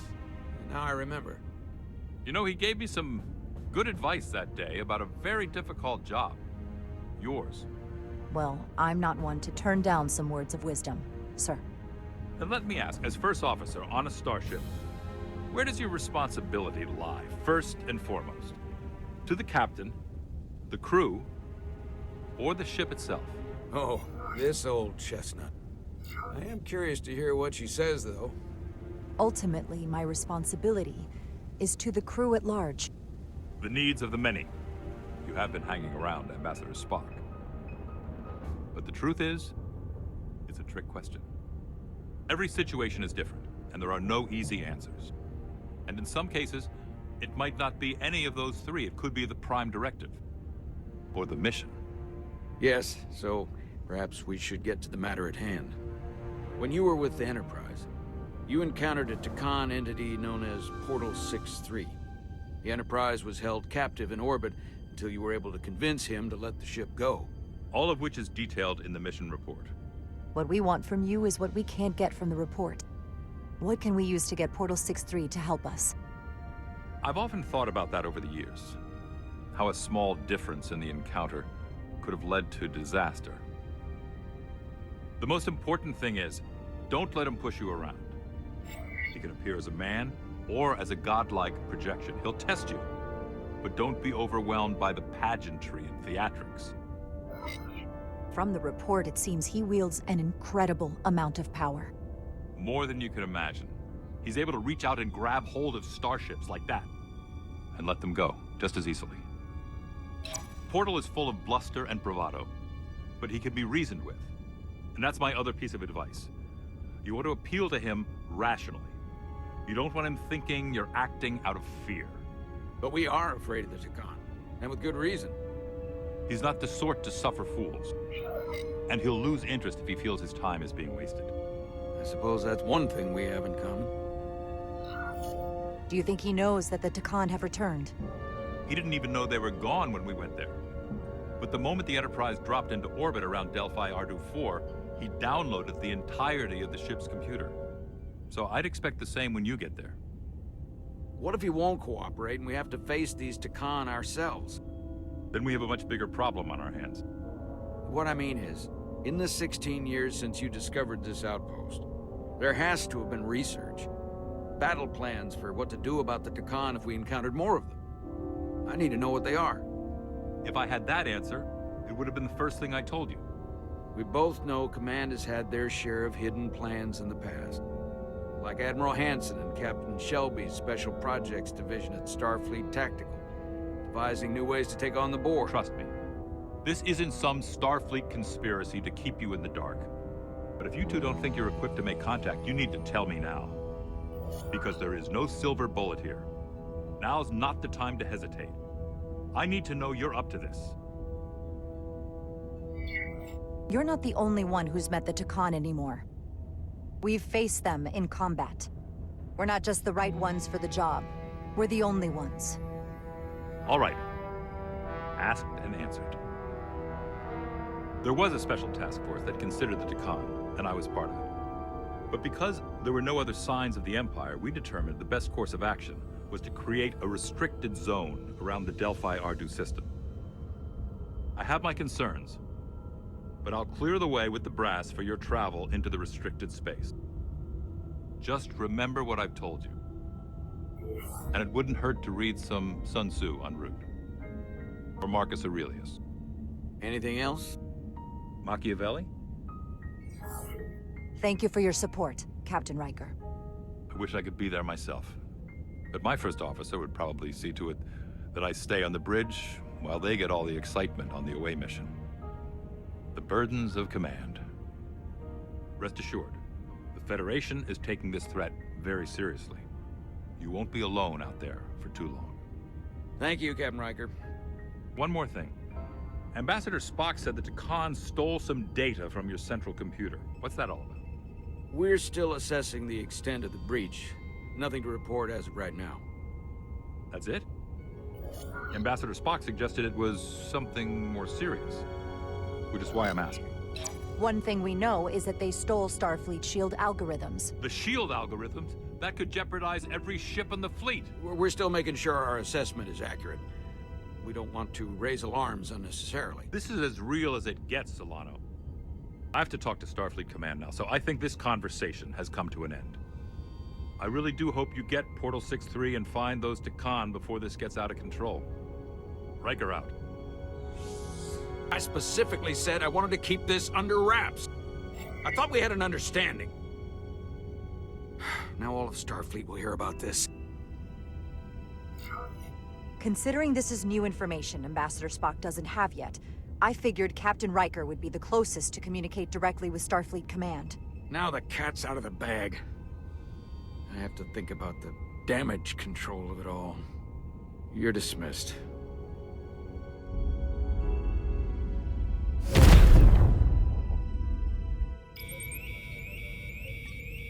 It's the automated Federation warning buoy. Transmitting the disable code Captain Riker provided.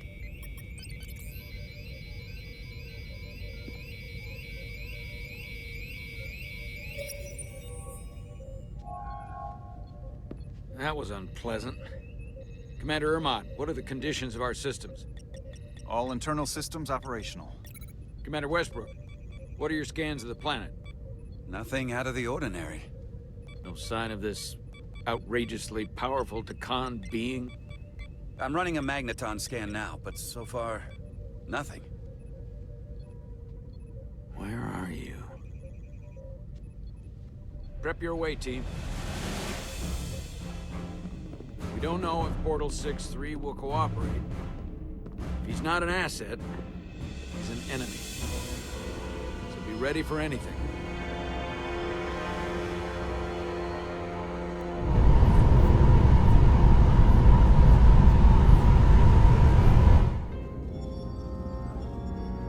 Prove you're worth keeping alive for a little while longer.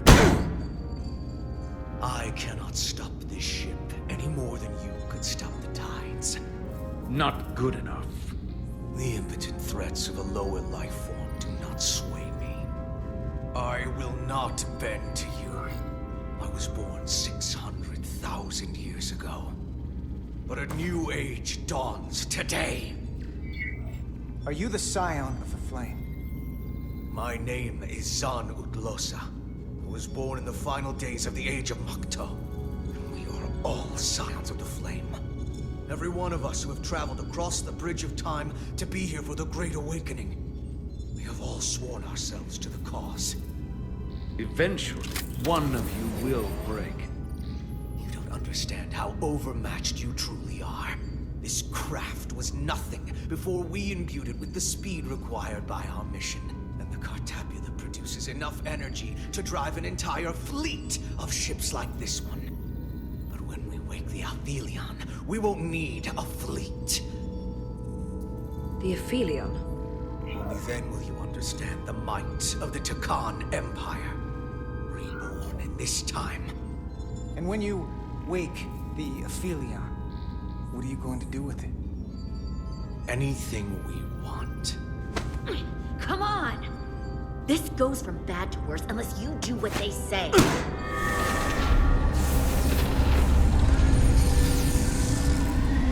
It's coming alive. You can't stop the ship. Then he will. Or we cut off his hands and use them ourselves. The moment I reduce speed or change our heading, the others will know. First, they'll just resume course from elsewhere. trivial matter. And then, they will come here. For you, this is a dead end. I don't know if he's telling the truth, but I don't like it. We need a new plan. He's just trying to talk his way out of trouble. Why would you tell us all this? I tell you because I value my own life. When my fellow Scions come, and they will come, I expect you'll all act like the savages you are, and a battle will ensue. We've all died once. I don't intend to do so again. I won't touch those controls. If you want to get us killed, do it yourselves. You fear death. There's a way to stop this ship for good, and he knows how. He just needs more pressure. What kind of pressure? We heard him. He'll talk. Trust me. That's against Starfleet protocol. You're not on a Starfleet ship. Your protocol does not apply. We take the action that will lead to our victory. Don't assume your moral code takes precedence above all others. I'm not gonna torture them. Not like this. There's gotta be something we can work with here.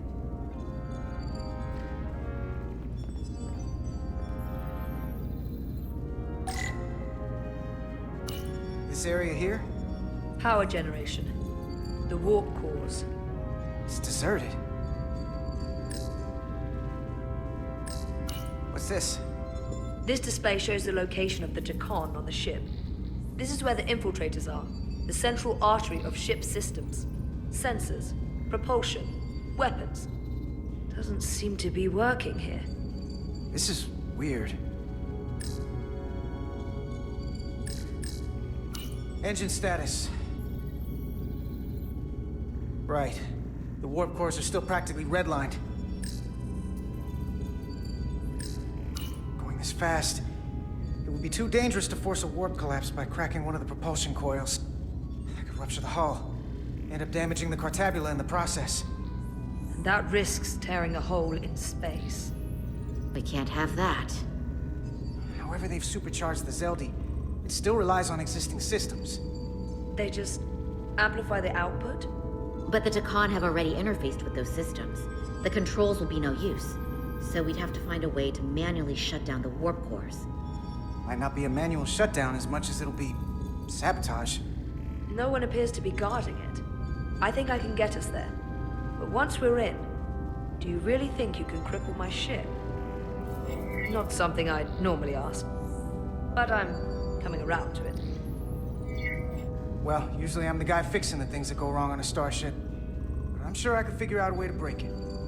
You may even find you like destroying things. This plan of yours has one problem. It strands us. Left out of the fight when there is a war going on. Our fight is here, now. This is how we do the most good. For the Empire. For the Empire. So, Carter, you didn't beam out after all. I thought you'd escaped when we boarded. I'd almost hoped you'd made it off. And Nilly's there with you too, right? It's good you two are together. Sounds like you miss me. Miranda might have. She was so hopeful about you. But that's not why I called. You're not a fighter. I know it. You know it. That's why you're hiding. Somewhere on this ship. But the Tacon Empire has so much to offer you. Think of all the knowledge lost for 500,000 years that you'd have access to. I know you want more from life, and I want to show you what you could be a part of. Not just the wonders you've already seen from us. In our time, we had the power to move stars. Carter, you have a thirst for discovery. And a part of you would remain to experience the things I can show you. But if you try to fight it... You don't know what you're doing. Miranda, we can help you, but you have to fight. Miranda is a part of us now. She's accepted that. You're lying. I have no reason to lie. Every one of us on this crusade has fought wars more brutal and consuming than you could fathom. But I want to reach a peaceful resolution to this. Carter, we have a plan for you. And for the others, too. We don't want to have to destroy you. What's this plan you have? Is it the one where you steal our bodies and erase our minds? That's a simplistic view of it. Your memories would live on within us. We can continue this conversation in person. I'll see you on the bridge very soon. Our comm badges. She's tracking our location with them. If we have to use force to free our fellow Scions, there will be casualties. We can't stay here. And we need to disable the transmitters. Where'd you go? You don't want to talk to me? She's trying to keep you talking. I mean, I get it. But I'm trying to help you.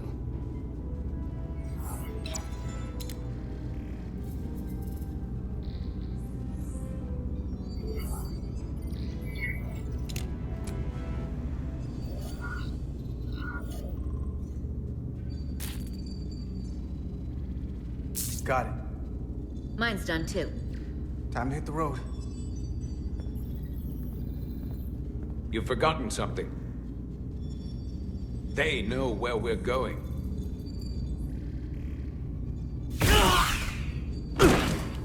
Set to stun. You're not going to shoot a guy who's unconscious, are you? You keep getting in my way. We've managed this far without doing it your way. We are hardly in control of this situation. And now we have loose ends. Solve the problem of what to do with him.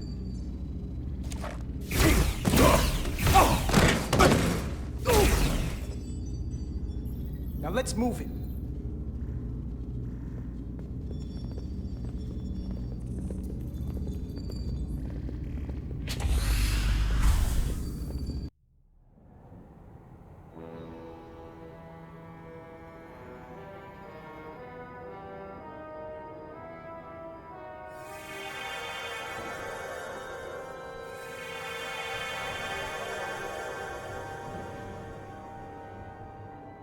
Our coordinates match the exact location where Riker met Portal 6-3. Unlike Riker's team, we beamed down without a problem. It's quiet. Portal has to know we're here. If he won't come to us, we'll go to him. Spread out.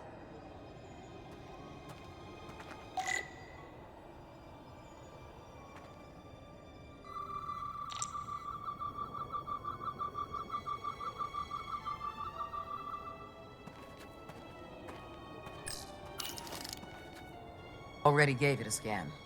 Dead. Whole planet feels like it's been turned to stone.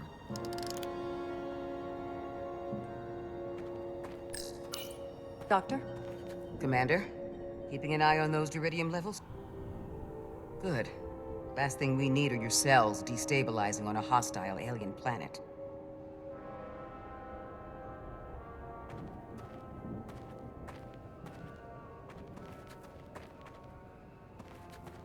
This is where Portal 6-3 projected his image. He was guarding this bridge. That has to mean something. We'll move forward when you're ready, Commander.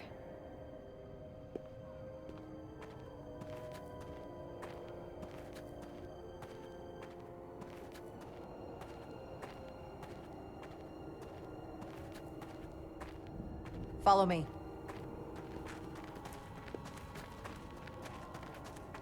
Ends here.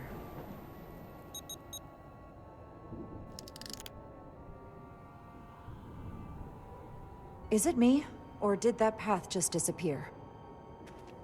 There was a path there a moment ago. There must be an explanation.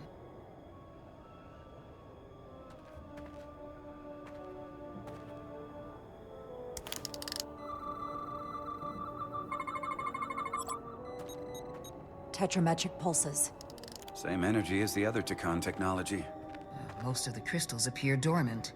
What's different about this one? Readings indicate there's a cavity in the rock right behind it. We could try melting a hole through the wall with our phasers. Worth a try.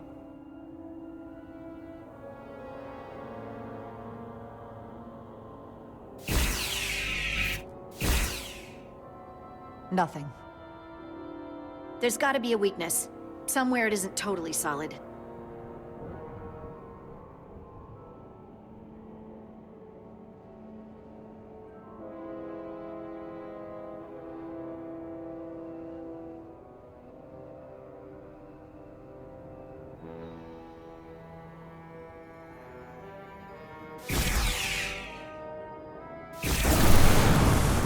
Whoa!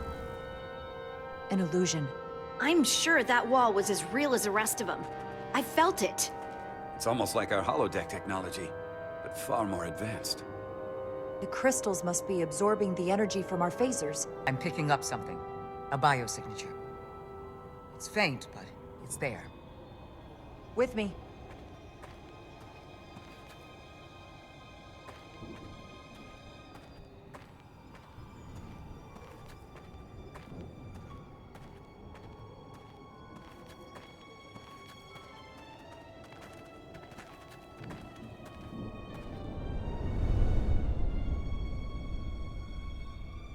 Another dead end. Or another illusion. Crewman LaRue, if you would.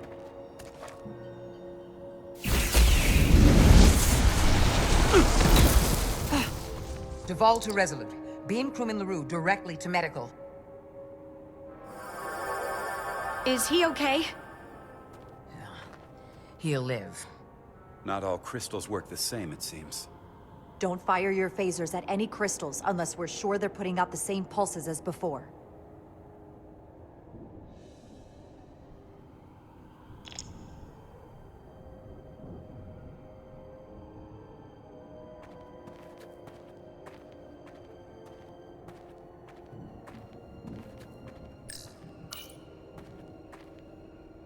Looks like there used to be a bridge here.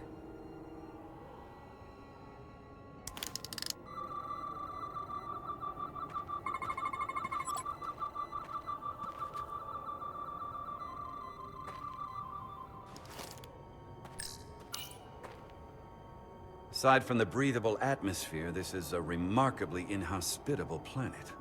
Traces indicate there was once living flora, but it's been dead so long it's practically turned to stone. From what Portal told Riker, it was an outpost to defend the far edge of the Tacon Empire. Well, it's not that now. Now, it's a grave.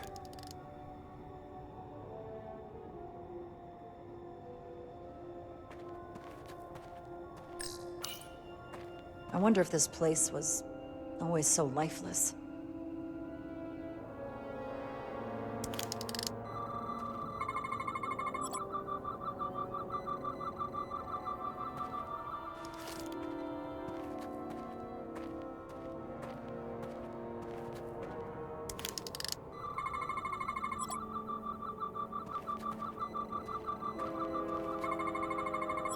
Tetrametric. Good sign.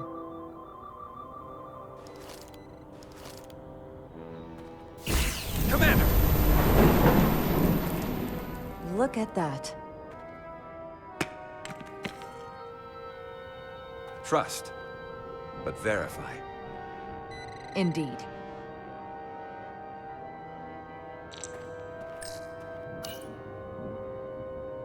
We don't have any data about what's below the surface on Delphi Ardu 4. And I don't feel a particularly strong urge to find out. Then that makes two of us.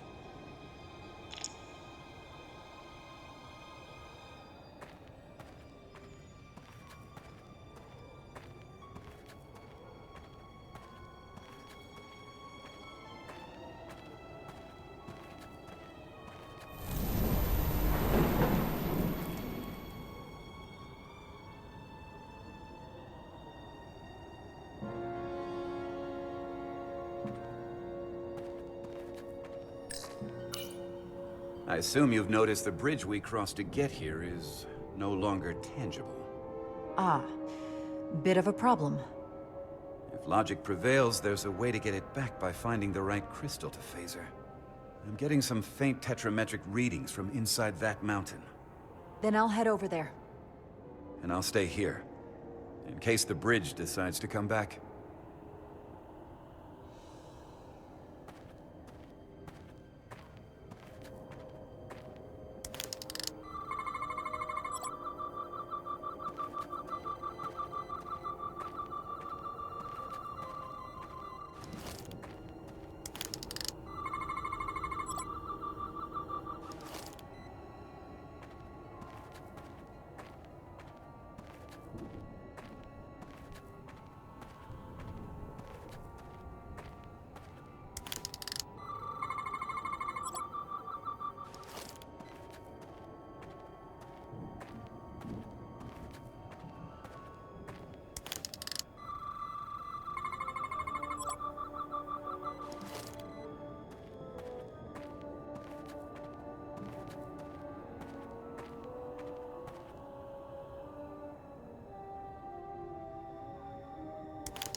Good.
Tetrametric.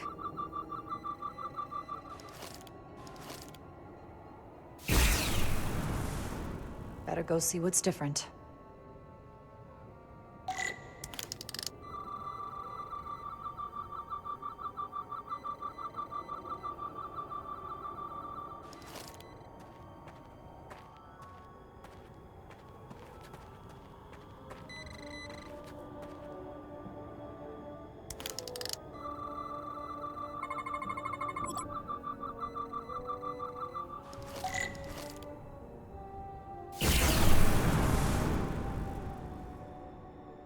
The way's clear.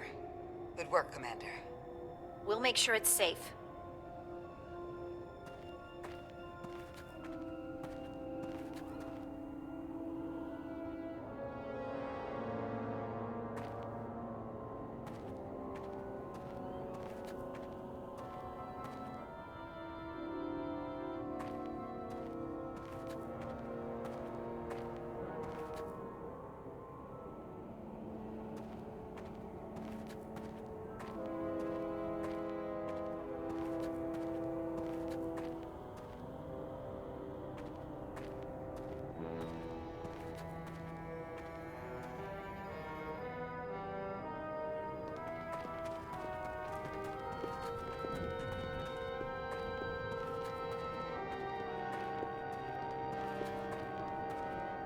Incredible. The plants here are actually alive. Is this the biosignature you detected, Doctor? No. Not a match.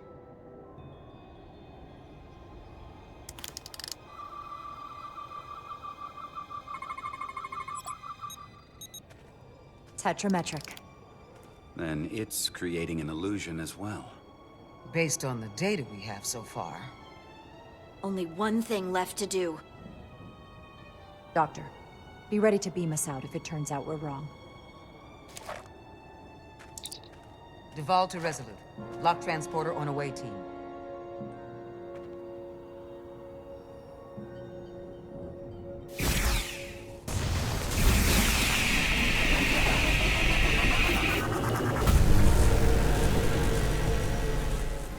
Amazing. There's nothing like this in any Federation record. The plants.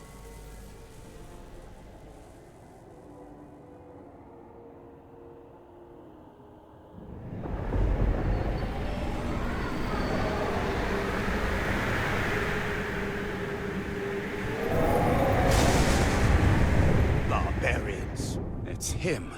How dare you disturb me? I'd hoped you had enough sense to leave of your own accord, but here you stand. Fools. In another time, I would have destroyed you and your ship simply for setting foot in this place. Fortunately for you, that time has passed. Portal 6-3, Guardian of the Tacon Empire. We've come a long way to meet you. Guardian. I am guardian of nothing. The Tacon no longer exist. Don't care to be reminded. If this is why you've come, then you should leave. Now. We need your help. My help? You're the only one we can ask. You're hiding something. Futile. The Resolute's database is being accessed. The Tacon have returned? After so long, how could they? Explain. Now. Taconian technology made it possible. To enable the transfer of consciousness from one being to another after physical death. We call it bioforming. A group of Taconians calling themselves Scions of the Flame used it to reawaken after hundreds of millennia. Scions of the Flame? Is something wrong? I'd hardly call them Tacon. They were a radical faction with beliefs outside the mainstream. Beliefs that lesser life forms should serve as vessels to ensure Tacon immortality. You want me to help you destroy them. That's why you've come. You want to destroy these Scions. There is a war looming that could engulf the Quadrant. We want you to help us bring about peace before it gets to that point. Peace always comes at a cost. They have an incredibly powerful energy source they call the Cartabula. These Scions have the Cartabula. And they've used it as a weapon against us. I will speak with you alone. What are you...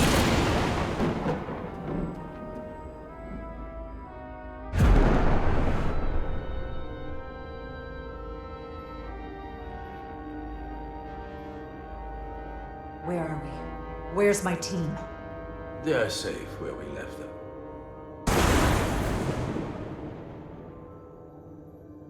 That the Scions have stolen the Cartabula is deeply concerning.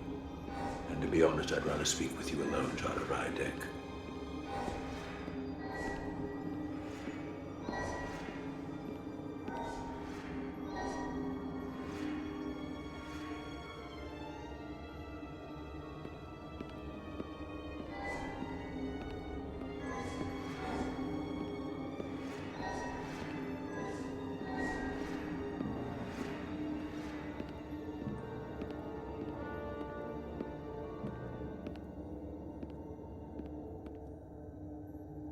Your colleagues don't know what it means to be the last of one's kind. You and I are remnants of fallen civilizations. The Kobliad, the Tacon.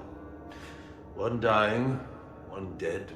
Our species could not be more different, but we both know the meaning of loss. The others wouldn't understand. It's beyond their ability to comprehend. We're more alike than you might realize. In that we accept the inevitability of loss. If only you understood the glory of the Tacon Empire's past.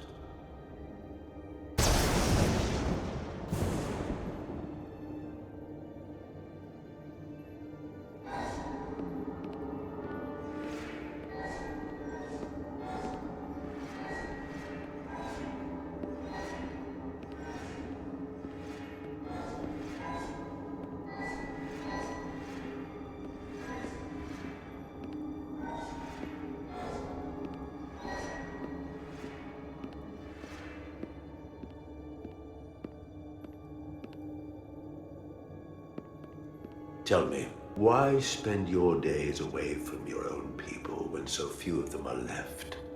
Why live your life working for this federation to which the Kobliad do not even belong? And submit yourself to their authority? It makes no sense. Not by my logic. The Federation isn't an authority to be obeyed. At its heart, it's a set of principles meant to ensure the survival and safety of all species, regardless of their origin. You told Riker you'd wait until you were needed. You're needed now. We need you. As much as it pains me to learn the Cartabula has fallen into the hands of the Scions, My services are not up for offer.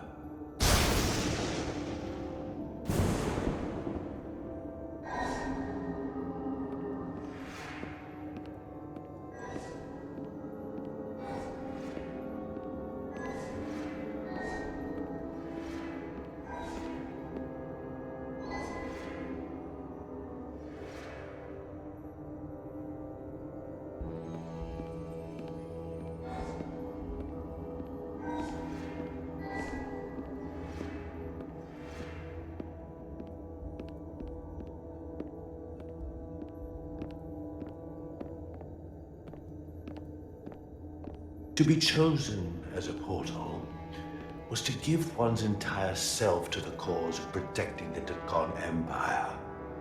I left behind everything I know, and now you want me to turn against my own people.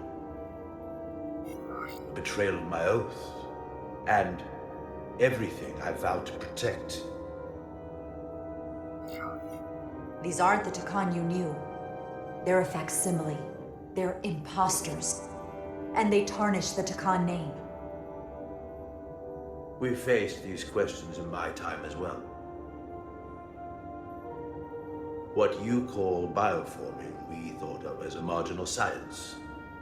But if these reborn Tacon plan to restore the Empire, is that a disaster to be avoided? Taconian technology is so advanced, it could save millions of species currently on the brink of extinction, including your own. And at the price of a small few, think of how the many could benefit. Instead, it sounds as if you are reacting out of fear before you have a full understanding of what's at stake. I don't think you've given this full consideration. You may have more to gain than to lose. The Tacon Empire is gone. It had its opportunity and proved unable to survive. There must have been a reason the Tacon have faded to a distant memory. It ran its course. And those of us who are here now deserve to choose our own fate. You said the Tacon vanished for a reason. I cannot claim our empire was without sin. I'm curious to see these Scions masquerading as true Tacon. So I will go with you, and we shall find them. But when we do, I will judge them myself as a guardian of the Tacon, to understand their true intentions, for better or worse. It's certainly your right to make your own decisions. I won't tell you otherwise. Very well. I'll return.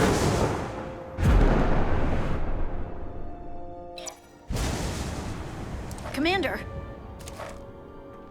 Hold your fire. I'm all right. He's coming with us. We assumed the worst. She's perfectly fine. Now then, shall we? All right. We can beam up your... Do you have any equipment or tools?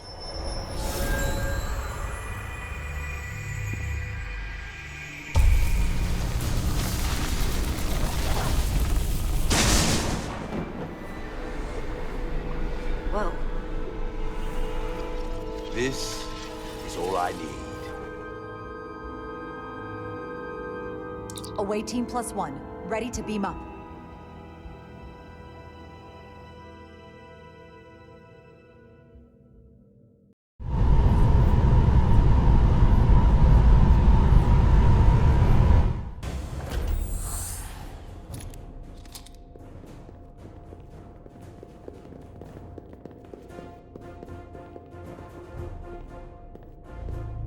Warp cores. That's interesting. Redundancy.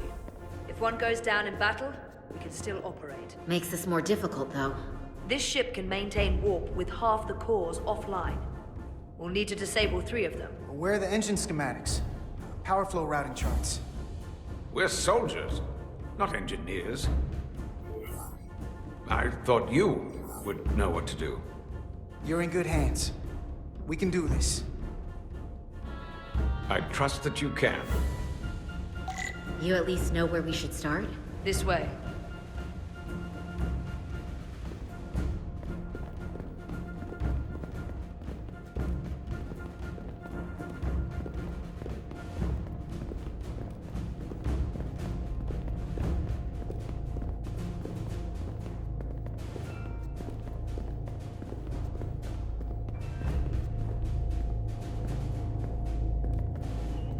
What are we dealing with?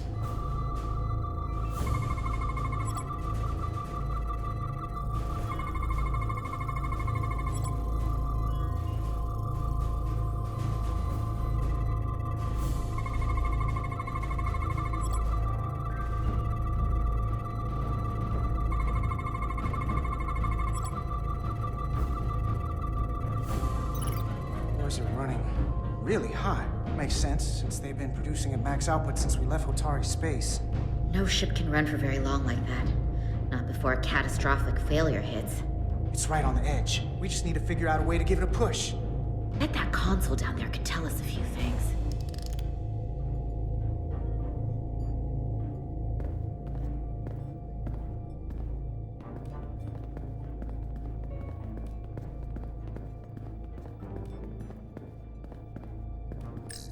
Whatever we do, we need to make sure the Tacon can't undo it.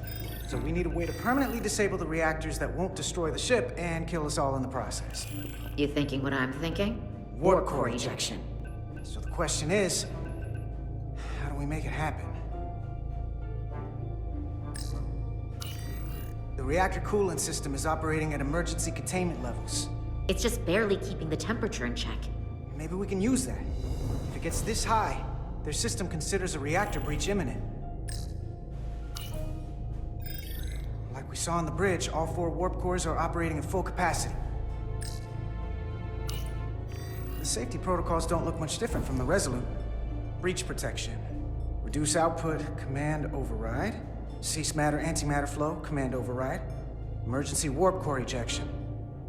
Computer control. Even command functions can't override one of the most crucial safety measures. So the protocol's still active. That's good. Looks like if sensors show a core is about to rupture, the computer will eject it automatically rather than risk a breach. So we need to increase the warp core's temperatures. If we destroy the coolant regulators, there won't be anything to keep these reactors from going over. And it will trigger the ejection. Let's peel these suckers open. I'll take that one. I'll take the one next to it. The second you two start dumping cores, the Tacon will know we're here. We'll be vulnerable. Stuck in one place while you work. Do whatever you have to do to make sure we have the time to finish. Anything? Within reason. We'll barricade the door. Work quickly.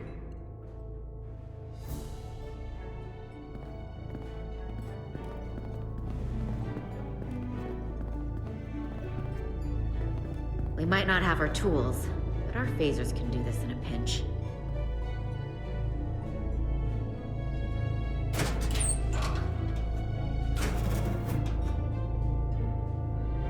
We better get this right. If we foul it up and this whole thing goes boom... We don't know how much damage that Cartabula will do if we accidentally crack it open. There goes the galaxy. Could be that bad.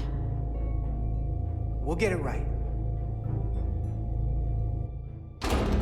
It's not a Starfleet warp core, but the coolant regulator has to be in here somewhere.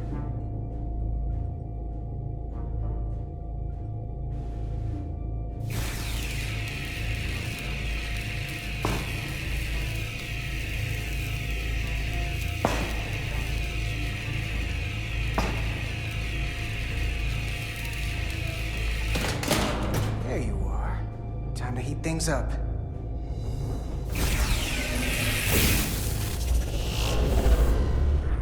Warning.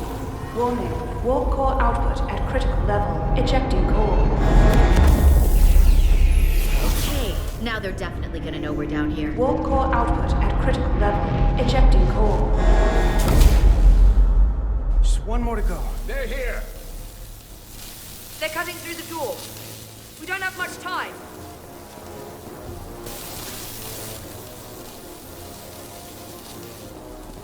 Okay, same as before.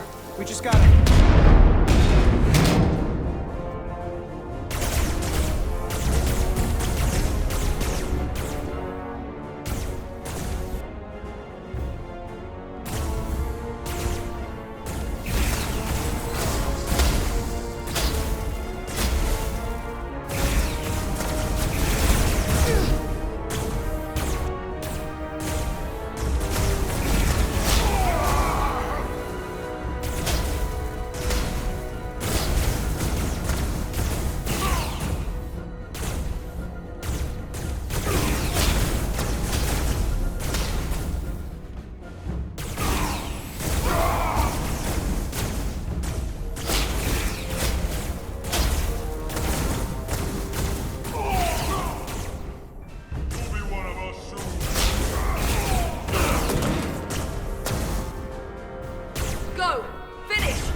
Would you mind not shooting at the matter-antimatter reactor? I'll cover you. What? No! Get the warp core done, or we're all dead.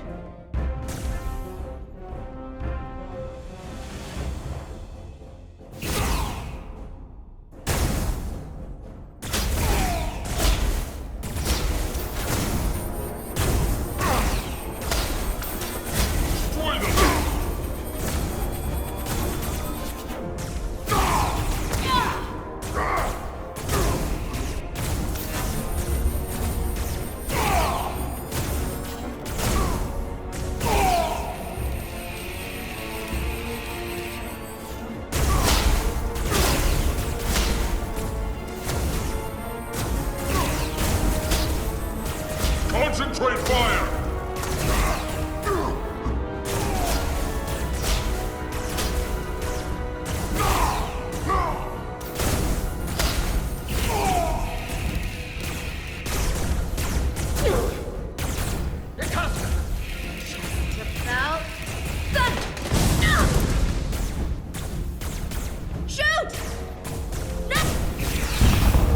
Warp core output at critical level. Ejecting core. Warp drive disengaged.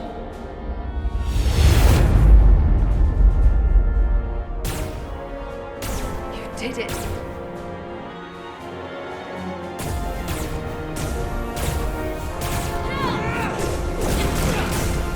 You got another way out of here? I think so.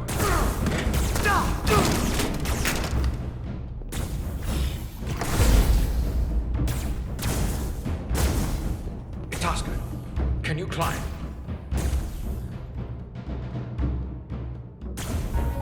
I'll see you on the parade grounds of Surella, my friend.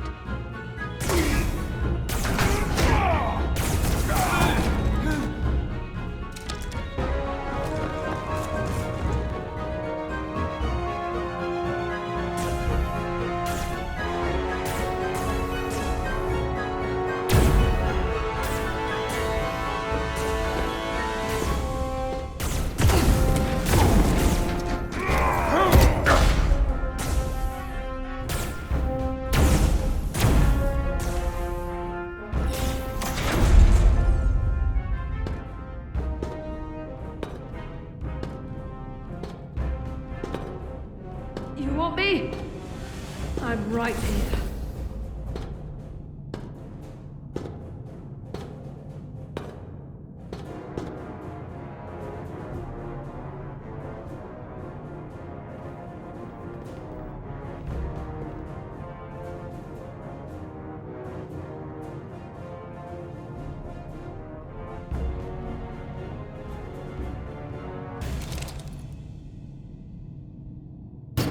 Not you too. Calm yourself, child.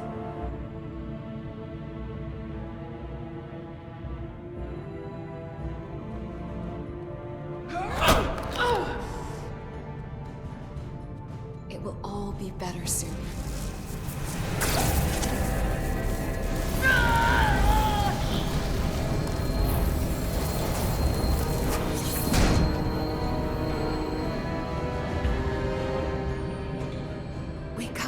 Anka Umet.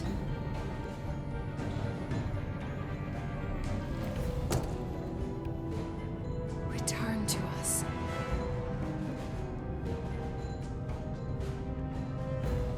Rejoin the flame. To reclaim what was lost.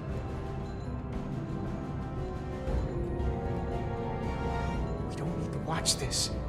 I do. I want to remember every moment when I make them pay. But this isn't the end. I will avenge Itasca. Swear to me, you will join me in this. How about we try to save her? That's a dream. As long as she's alive and her memories are still in there, there's still hope. Hope is what you turn to when you have nothing left you can do. And there's still something I can do for Itasca. And I shall.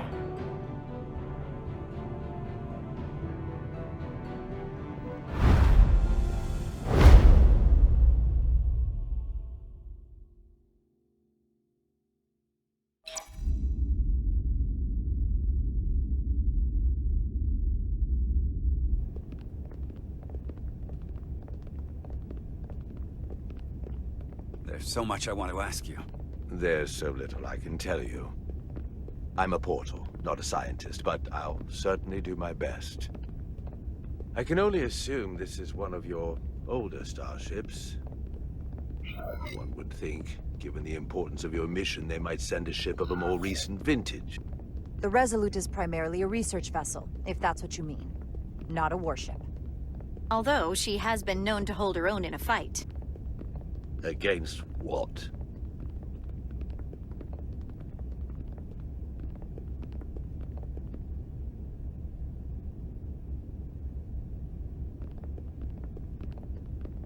Something wrong? Not at all. The galaxy has grown more diverse since the days of the Tacon Empire. Because you conquered everyone who didn't look like you. To the contrary.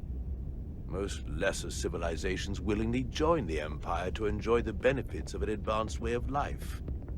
But that expansion came with its own set of problems, so I admire your ability to diversify without creating conflict. That was always our challenge. And perhaps, ultimately, our downfall.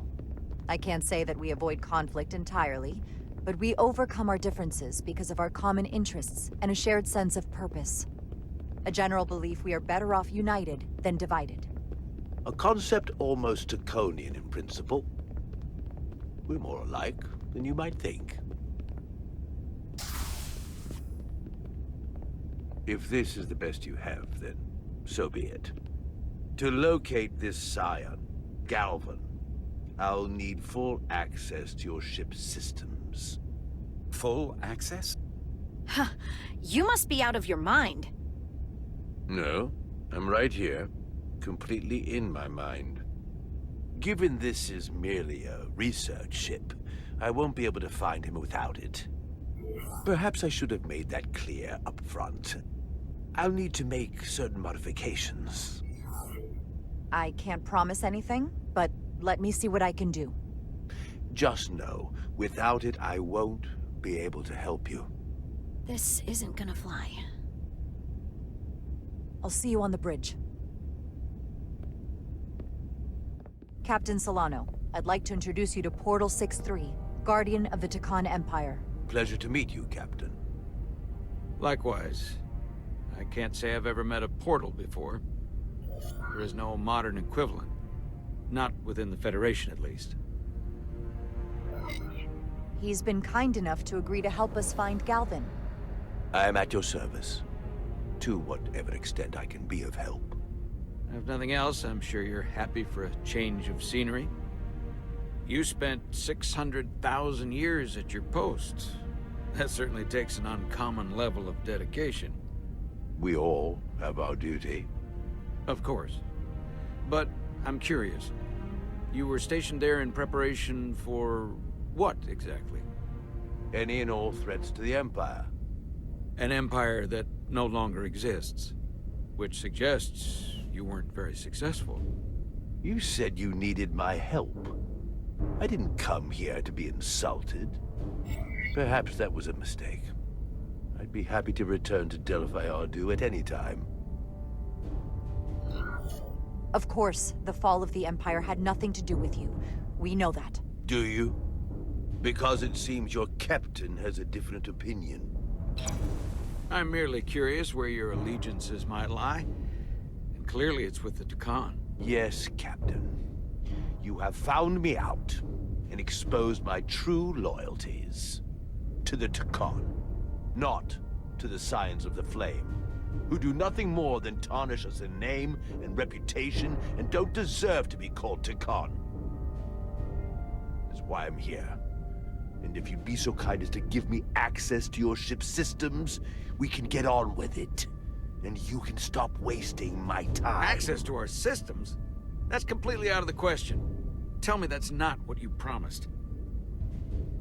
We're vulnerable enough as it is. And now we're supposed to give him access to everything? Captain, I know it's a risk. But right now it's our best shot at finding Galvin and that ship. Now I understand your reluctance. I never imagined offering to help would be met with such ignorance. Bordering on incompetence. If you're not enjoying your visit to our ship, we'd be more than happy to let you wither away back on your pathetic little rock. Captain? You clearly do not appreciate the magnitude of the threat the Scions pose. So myopic is your focus on your own ego. I will not be leaving until they have been found. Commander Rydek, a word.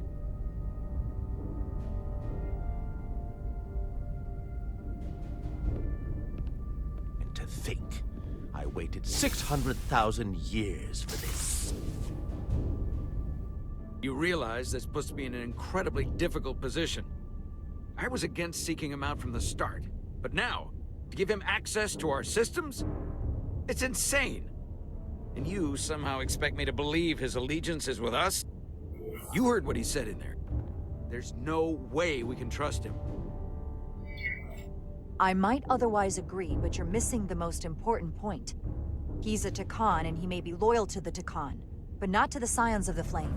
He's against everything they believe in. You heard what he said. There's too much at stake to be wrong on this. We sought him out for a reason. To help him find our missing crew, Galvin, and those Elydian ships. This is the plan we agreed to with Ambassador Spock. Which I never liked. But here we are. You know what this mission means to us. Not just for the Federation, but for me personally. I can't afford another screw-up.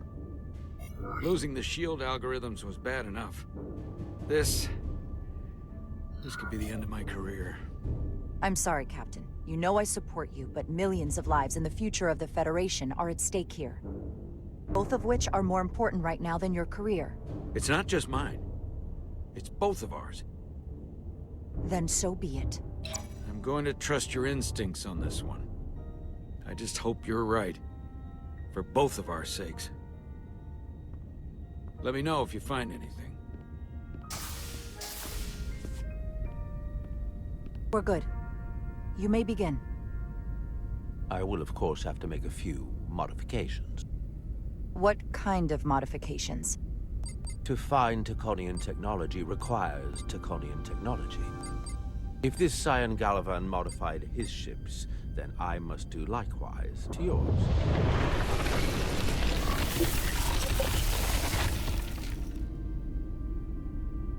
The galaxy is nearly infinite in size and complexity. This may take a moment. How long I will it found take? something. There you are. What is it? Galvin? Someone is using Taconian technology. I can't get the precise bearings, but it's located in the Palisades cluster. I'll let the captain know. Rydek to Solano. I think Portal may have located Galvin. I'll be right there. I'm getting all kinds of interference. Almost impossible to lock on the energy signature. Where's he hiding? In the Palisades cluster. Interesting. Can you lock in on the location? Not until you get me closer. Lieutenant Handar, set a course for the Palisades cluster. Aye, Captain. Well, I suppose I owe you an apology. You were right after all. That's what I get for questioning the advice of my first officer. They say the true measure of a leader is being able to admit your mistakes. So thank you. Next time I'll do a better job of listening. Nice work. Let me know if you find anything more. Will do. What's wrong? I didn't want to say anything until I was certain. But the reason for the interference is simple. There's a Taconian device on this ship being used to block the signal. Whoever planted it was exceptionally clever. They knew how and where to hide it. But they have underestimated my abilities. Engineering. Take care of the Taconian device, and I can find Galvan for you. It's designed to interfere with all transmissions, or at least delay and confuse the effort to find Galvan's ship. Hold on. My understanding is that Tacon technology requires a Tacon to operate. Is there another Tacon on this ship? The Scions could have someone on the ship, doing everything they can to stop us from finding Galvan. Don't worry, I'll get this fixed. We're going to find that ship.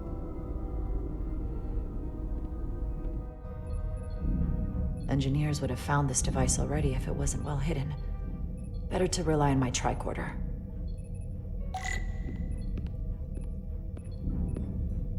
There's a lot of noise in here. I should scan the device putting out the most radiation to filter it out.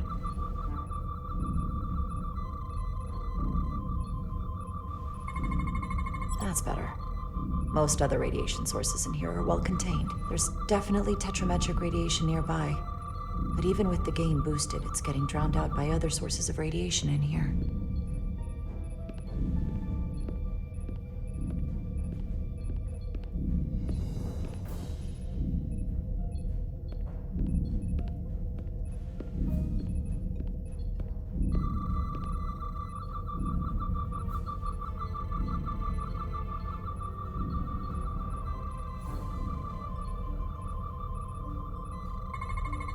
Jeffrey's tubes thump harmonics from all over the ship.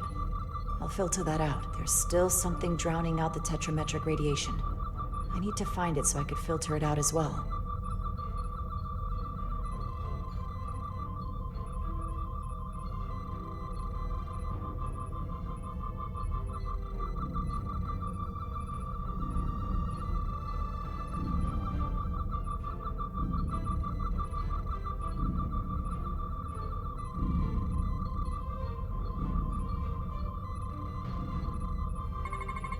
A little bit of harmless radiation leakage here, but enough to mask the tetrametric pulses. Easy enough to cancel out. There we go. I'm getting a clear tetrametric signal now.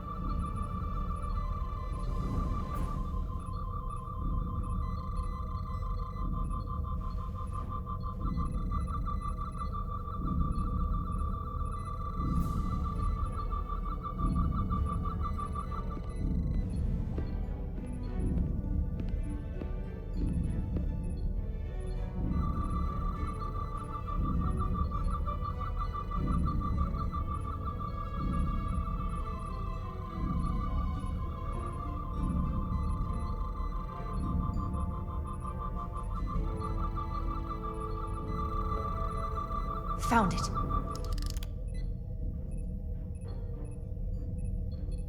Excuse me, do you belong here? Commander Rydek. I'm sorry, I didn't know it was you. Paul. Calloway, right? Yes, it means a lot that you remembered. What, are you doing back here? I don't mean to pry, but first officers don't usually go digging around engineering compartments. I was looking for you. Under the console? Dropped my tricorder. But I do need your help. Have you seen anyone else in here recently that might seem out of the ordinary?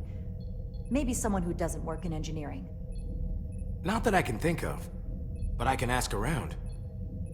I'm here almost all the time, But maybe someone else noticed something? That's okay. Don't bother. I'll figure it out. Okay, but I'm happy to help if you need me. Oh, I'll leave you alone already. Oh, come to think of it, that Hotari woman was down here earlier with Dr. Duvall finishing the last of the bioscans. Tylus? That would be out of the ordinary, right? Thank you.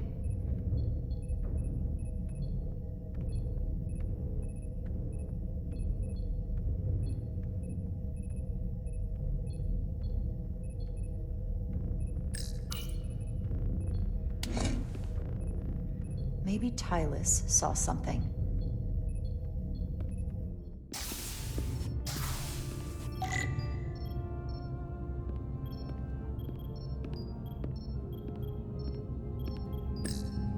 Tylus, can I speak to you for a moment?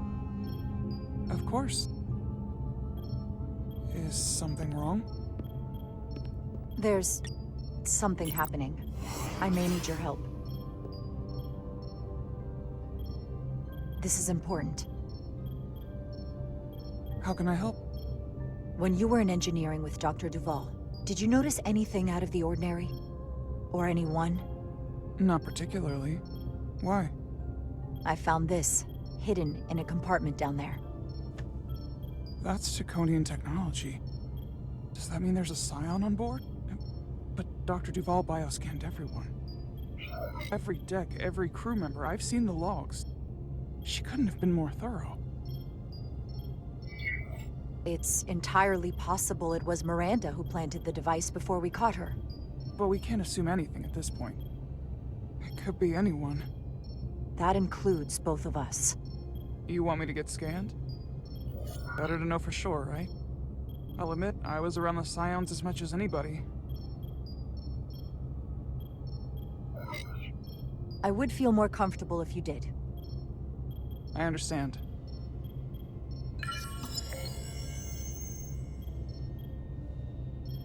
Clear. Now it's your turn. Sure.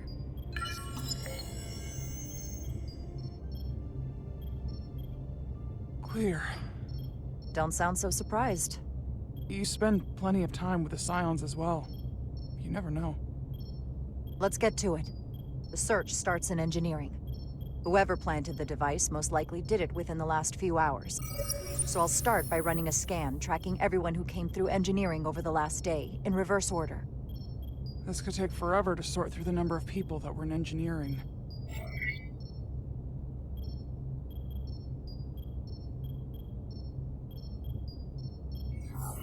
Cross-referencing this list with everyone who's traveled to Hotari. That helps.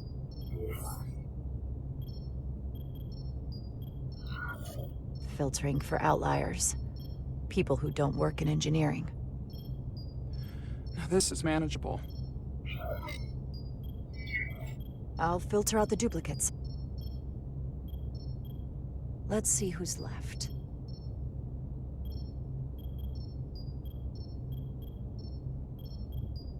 No. This can't be right. What? Of the people that went to Hotari and visited engineering, it could only have been Captain Solano. According to this, he was here while you went down to Delphi Ardu 4. Which would have been the perfect opportunity. And no one would question him. He's the captain. He fits the profile for the kind of people the Tacon want to bioform. People with authority that can lead to them gaining more control. Like Galvin? The Queen? The captain of a Federation starship. What happened when Dr. Duvall bioscanned Captain Solano? That's just it. She never did. How is that possible? Something more urgent would always come up. There was nothing she could do. But performing a bioscan is the only way to be absolutely sure. That's not going to be easy. First thing I need to do is get this device to Portal. Be careful. And good luck. I'll need it. I found the device.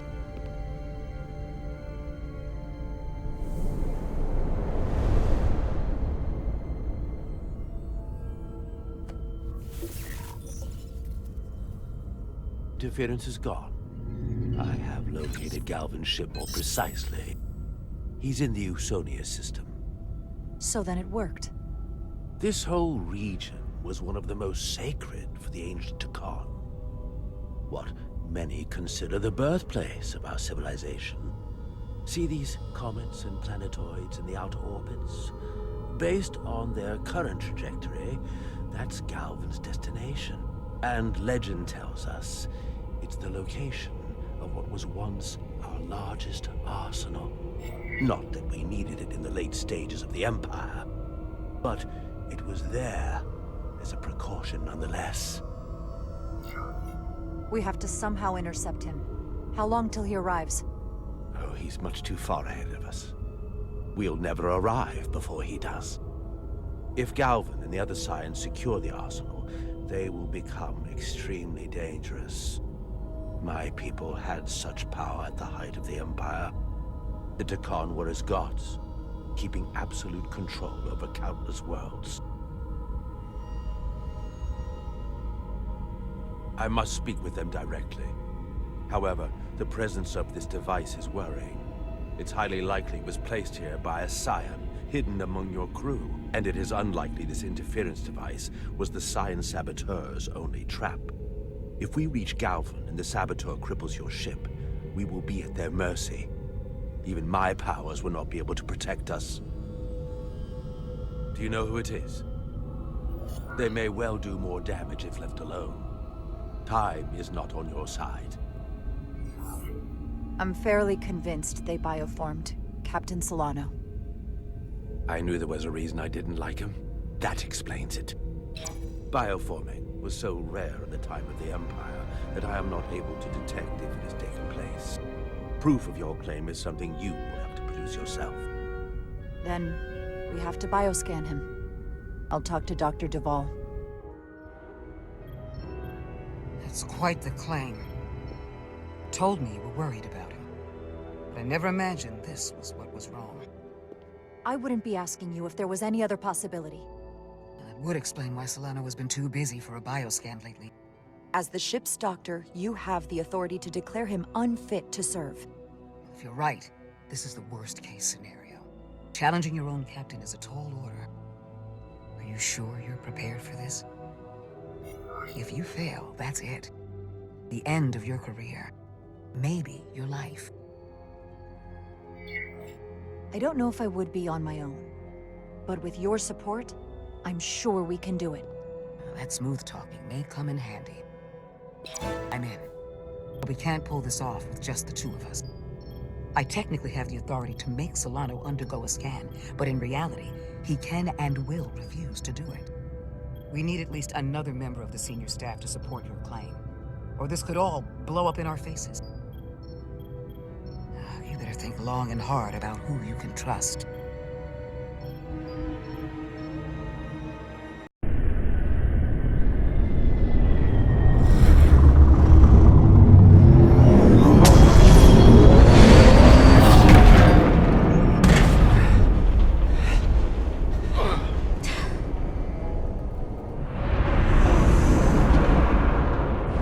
Down to one reactor. Thought we'd be stopped dead. At least stuck at impulse power. The Tacon enhancements must be able to brute force limited bursts of warp output. Yeah, but they won't get to wherever they were headed at this rate. They're just limping along now. So where does that put us? Maybe I can answer that.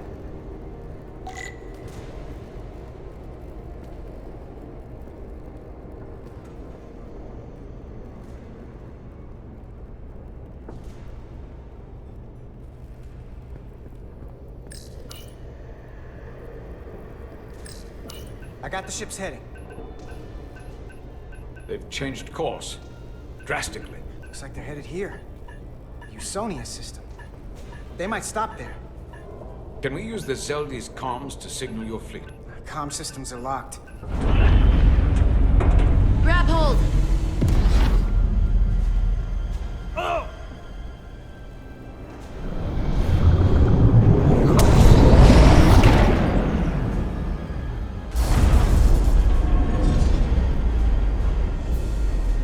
The inertial dampeners can barely keep up. If they keep forcing this ship to make these short warp jumps, they're going to tear it apart. Zedly is still made by Lydian hands, despite all this Tacon corruption. We'll hold. Well, we just gotta stay safe until Starfleet can find us.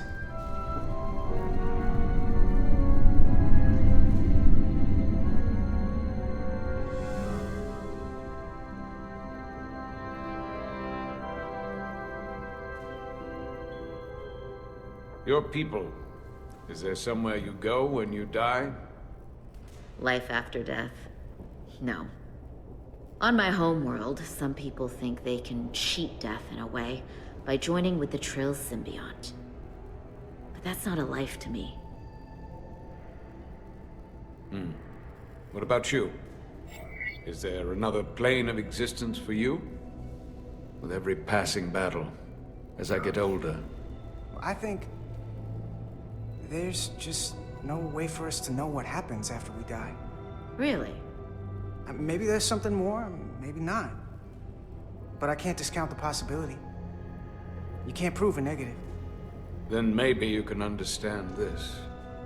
My people have a special journey. When Lydians die, we rejoin our comrades, family, and ancestors. On the parade grounds of Cirella? That is just one part of it, but yes. Death is not the end for us.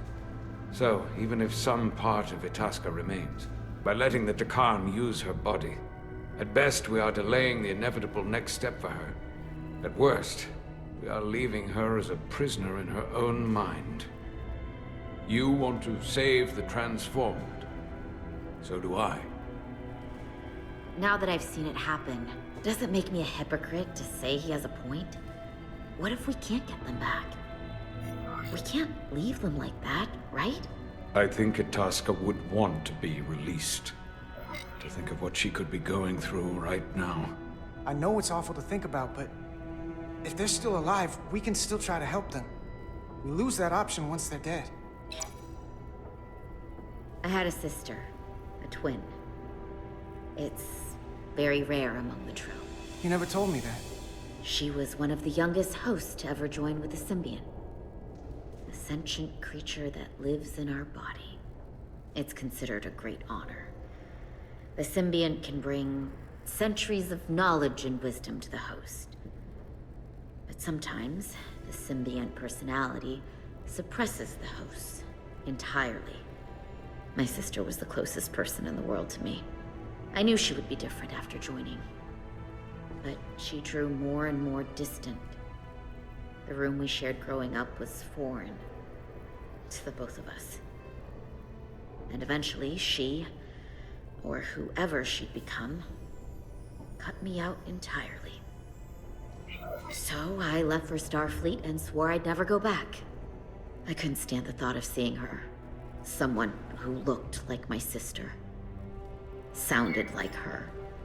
So, losing Miranda like this, it opened an old wound. Never really closed up in the first place. You remind me of Itasca. I do? Bonds are not made by what runs through your veins, but the blood you spill together. Itasca was my family in that way. I want you to know there is nothing I won't sacrifice to win this fight. But if we're lucky enough to survive, I'd be honored if you'd count me as one of your tribe. As Itasca was.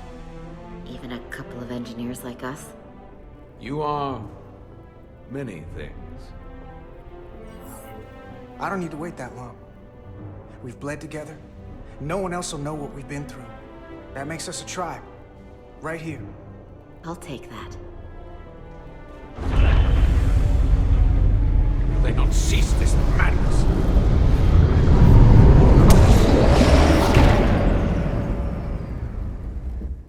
What is this place? Is that the Veskar? Another one of yours? Not anymore. They've corrupted it. Just like the Zedly. Now there are two ships. Did this just get better? Or worse? It certainly doesn't bode well for the crew of the Veskar. So many lives stolen. We're really at the heart of this fight now. We just gotta figure out what we're gonna do about it. This doesn't look like the Ophelion. What are they doing here? You don't think they're just meeting their buddies? Maybe, but then why are their buddies here? Prepare for transfer. The storm! It's back!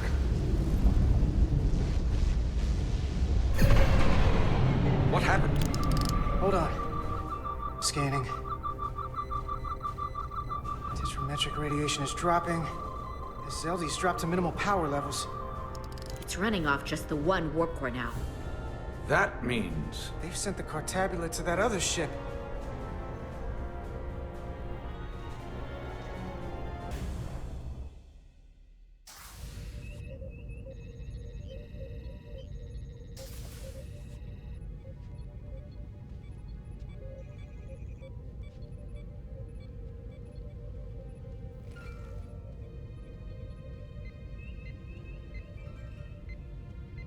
Something wrong, Captain? No, nothing's wrong. In fact, I was just going to call for you. I'm needed down in engineering. The bridge is yours.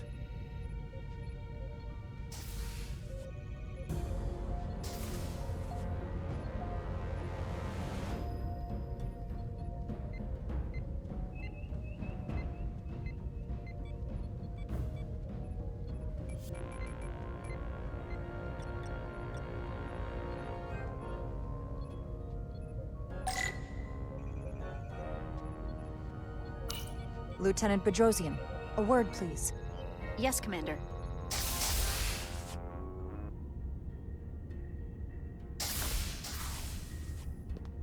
What can I do for you? Listen, the captain may have been compromised. What? I have every reason to believe he has been bioformed, and is now actively working against us. Hold on. This makes no sense. Did Portal do something to you? I'm dead serious. Someone is sabotaging the mission. They planted a Taconian device in engineering. Captain Solano was in engineering while we were on Delphi Ardu 4, and he purposely evaded Dr. Duval's bioscan. He's not Captain Solano anymore. He's a Scion. Which would make you Captain. So you're saying you're taking command of the ship? Because if you are, that's one hell of a bold move. And you better be absolutely sure you have your facts straight. With your help and your backing, yes, I have to. I'm not signing myself up for mutiny. I have Duval's support. We're going to ask the captain to undergo a bioscan. When he refuses, I need you to back me up. Back when we were on the shuttle, you chose my safety over the lives of a dozen Illydians. I've wondered again and again if I deserved that. If you made the right call. But if it's why I'm here now, able to help you save the Resolute, maybe the whole Federation, then I'm glad you did. So, my answer is yes. I'm with you no matter what. When do we act? Now. Dr. Duval is already on the bridge. All right. I'm ready.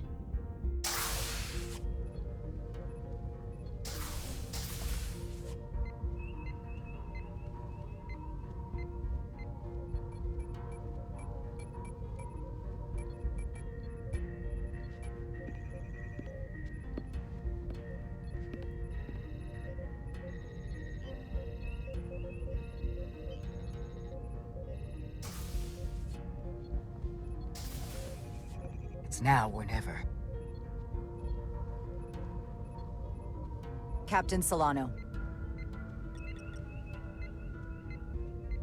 Commander Rydek, we need to talk about... Doctor? What brings you to the bridge? Just a bit of housekeeping. You owe me a bioscan, Captain. I don't have time for that right now. It will only take a moment. I can't put this off any longer. You can, and you will. All you'll find is that I'm quite reasonably under stress given the circumstances, and you aren't making it better. I'll find you in sickbay when I'm good and ready. Or, if you're gonna stand in the way of the mission, I can find you in the brig instead. Please, Captain. Denied.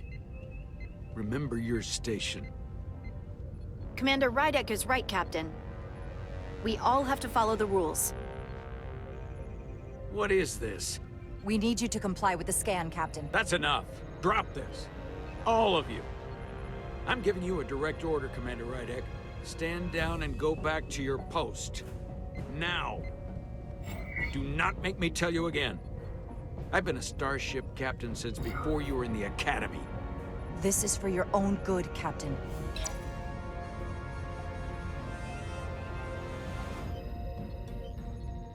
This is for your own good as well. Security to the bridge. Arrest Commander Rydek. Take her to the brig. On what charge?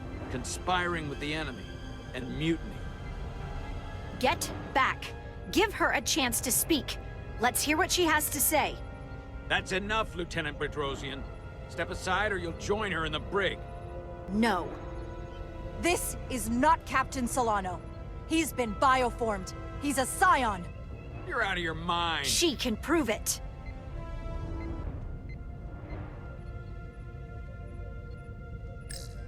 He sabotaged our efforts to track Galvin with this.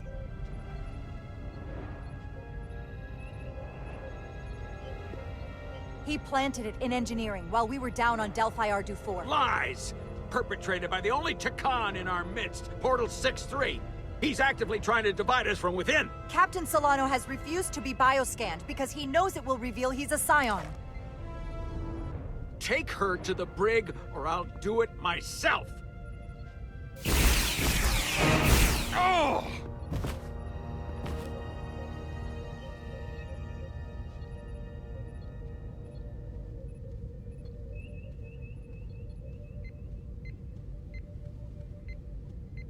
Wait! Stand down! That's an order! What is the meaning of this? Everyone hold until we get answers. This cannot happen on the bridge of a Federation starship. I can prove I'm right if you just give me a chance. If I'm wrong, then I will face the consequences. If you're wrong, there's no coming back from this. I'm going to settle this once and for all.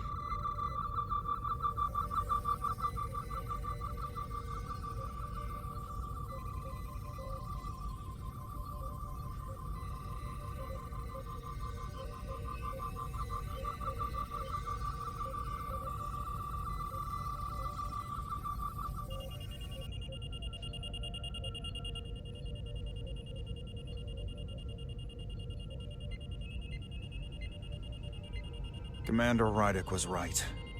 Captain Solano has been compromised. He's been bioformed into a Tacon.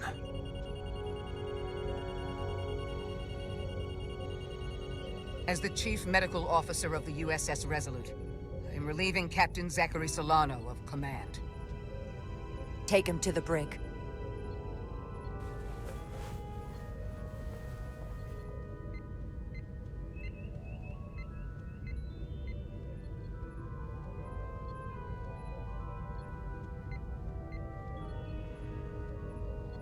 I don't know what I expected, but not this. I can't believe I shot the captain. I don't think Starfleet likes it when you do that. If it helps, that wasn't really the captain. I mean, intellectually, sure. I understand that. But he looks and sounds exactly like him. I'm not sure I'll ever get that out of my head.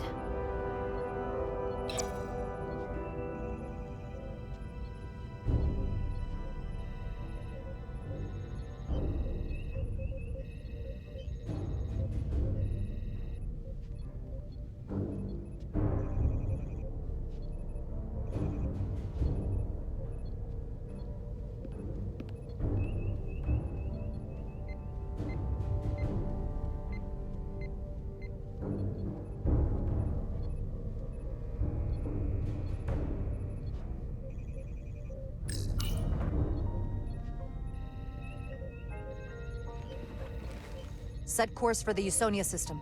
Maximum warp. It's time to face Galvin. Yes, Commander. Sorry. Captain. On your command. Engage.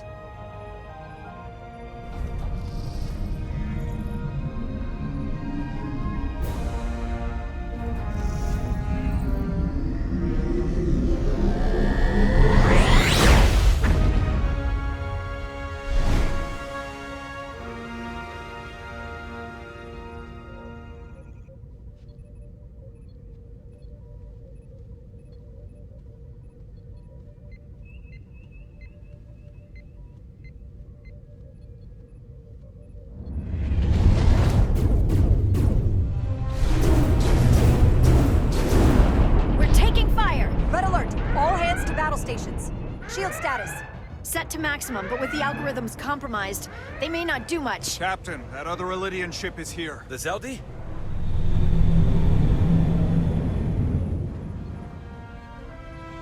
We're outnumbered. Captain, your orders. Evasive maneuvers. Aye, Captain.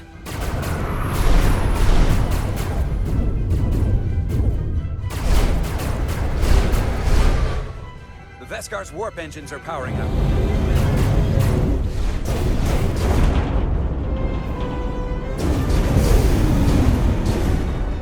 Our warp engines are offline. That must have been their goal. They didn't want us to chase the Veskar. According to my readings, they also took the Cartabula with them.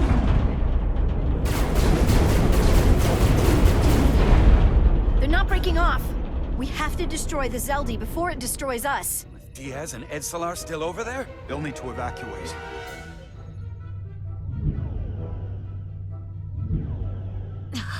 Come on. I almost have it.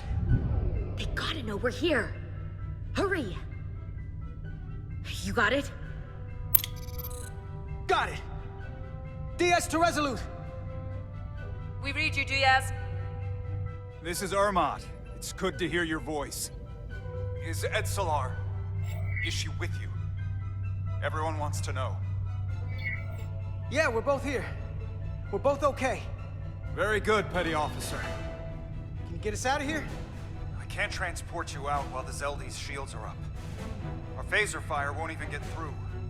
Is there another way off that ship? We'll find a way. Whatever you do, you'll have to be quick about it, because we can't give you much more time. We can't evade the Zedly forever. Understood. Diaz out. We're gonna have to get out of here the old-fashioned way. Elydian ships have no escape pods. We can leave out that cargo bay we transported you before. But then there's the vacuum of space to contend with. Those freight containers. Maybe we could use those to make an escape pod? Is that even possible? We're gonna make it possible. Unless you have a better idea. Let's go. I've polarized the hull plating.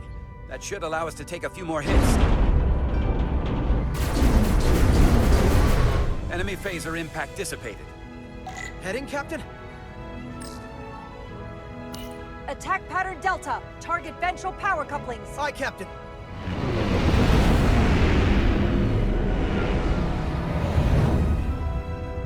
Zedly, in range. Fire!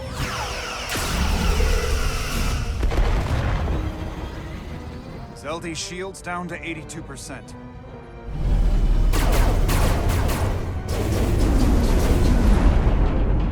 We're doing damage, but they're hitting us right back. We'll run out of hull before we penetrate their shields. Perhaps I can be of assistance. I can modify your impulse engines to amplify their meager output and avoid more of their attacks. But I will need full access to your propulsion systems. That goes against dozens of Starfleet regulations. It's not a security risk if the alternative is destruction. To me, it's simple. You can take this beat and believe weather it. Or will you put your trust in me? I've left everything behind for you. The least you can do is put your faith in me.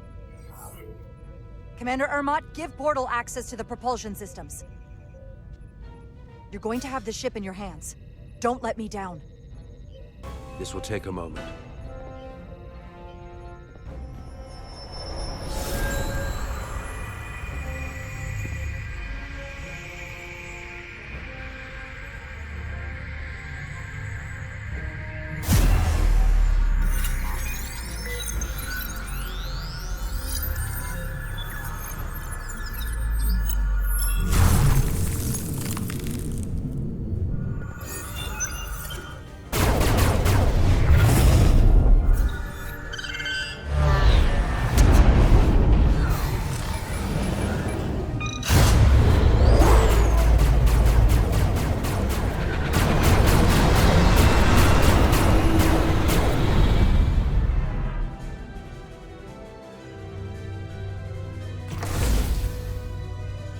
Your ship has let up its fire.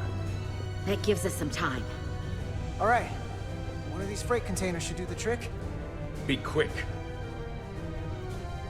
We need one big enough for all of us to fit inside. Something we can make airtight. Not enough room for the big guy. Not this one. No way this will hold up in a vacuum.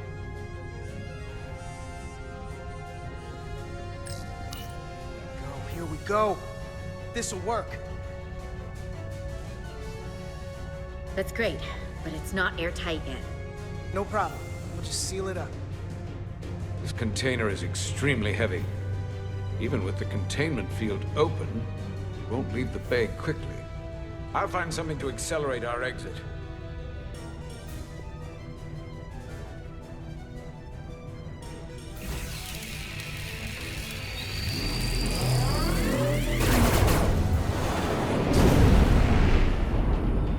Glancing blow. Very little damage. I cannot keep this up for long. Their phaser banks are recharging. Now's our window. We have to strike back. I agree. Their next barrage could be our last. Better make this count. Target their weapon systems. Take the teeth out of their bite. That could make them run. Just like the Veskar, we'd lose Diaz and Etzelar again. Hit their engines. We've already lost the Veskar. We need to protect ourselves first. Target their propulsion systems. I don't want them going anywhere. Targeting their engines.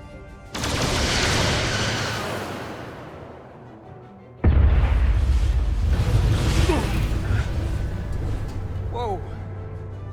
We gotta move it now. These will give us the push we need. Those are explosives. We'll ride the blast right out of here. All set.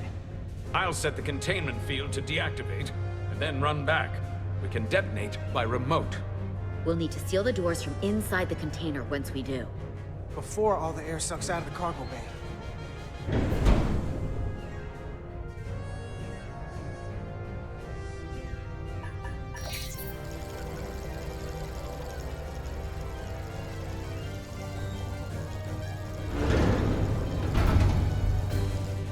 Just a few more moments.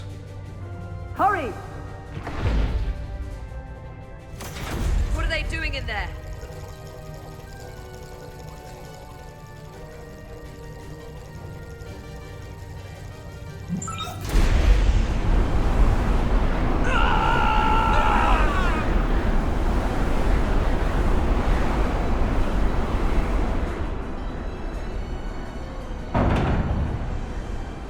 Please, help me. No.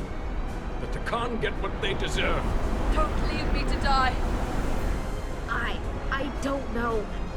Can we really leave her? She can figure her own way out of this. This ship can't fly. Sidron set it to self-destruct. Please, Amenta. Oh, It's not her. no. I know it's not. Carter, we have to seal the doors. Don't leave me! Get this lifeboat off the ship before Sidron blows it all to hell! We're going.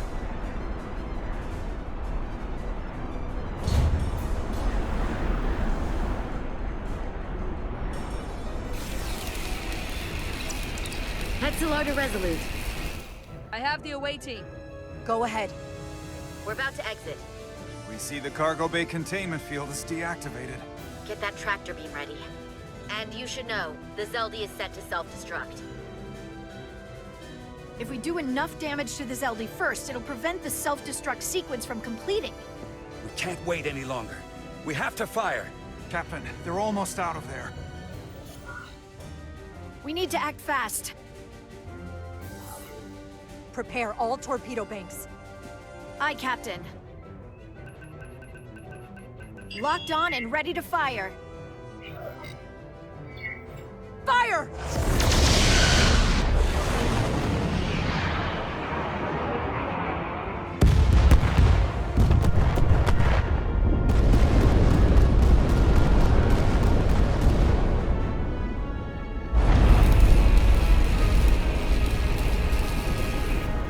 Done! Ready? Detonate!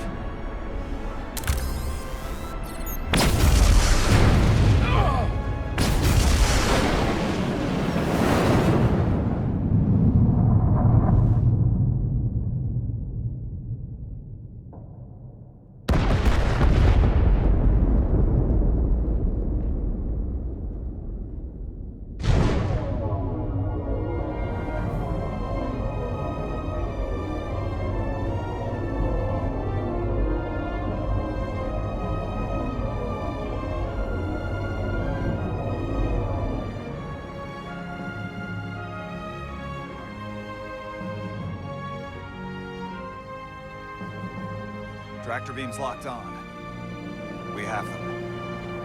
They'll be pulled into the docking bay shortly. There's something else. I tracked a transporter signal to the planetoid moments before the Zedly detonated. Sidron.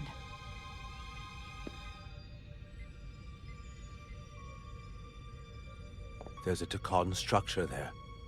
It's the reason they were here. It's the reason we are here. Now. What's down there? Answers. From what I can tell, it's larger than the structure on Tau.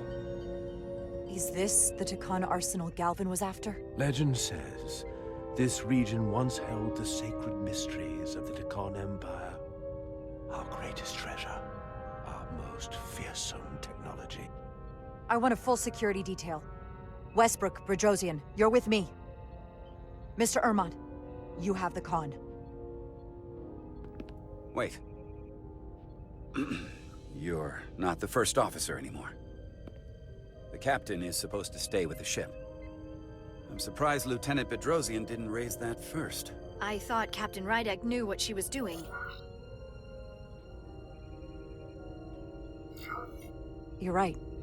But this is too important for me to sit out. You'll just have to make sure nothing happens to me down there. Of course, Captain.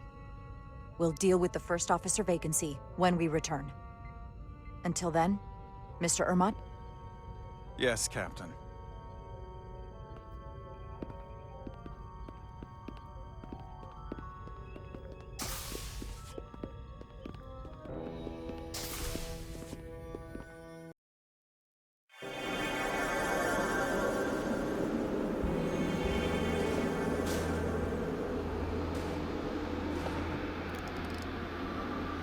Any sign of Sidron? Not that I can see.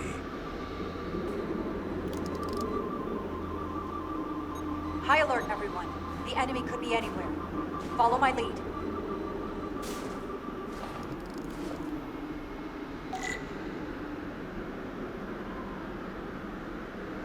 Let's make this a short mission, all right? That's the plan. I'm no security officer.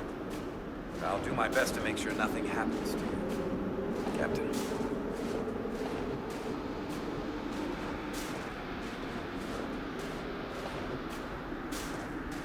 Phasers should make quick work of the ice.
another Tacon vault.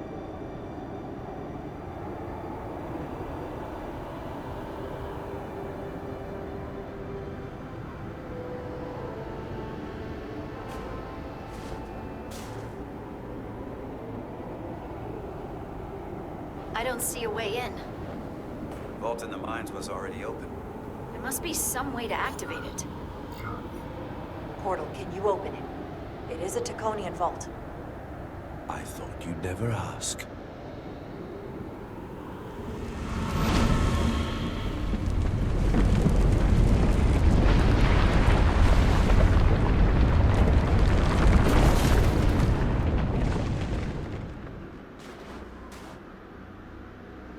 You're welcome. Better to keep it simple. Thank you. Definitely easier this way.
Spread out. Let's see what we can find. And stay on high alert. We don't know where the Tacon that beamed down here could be.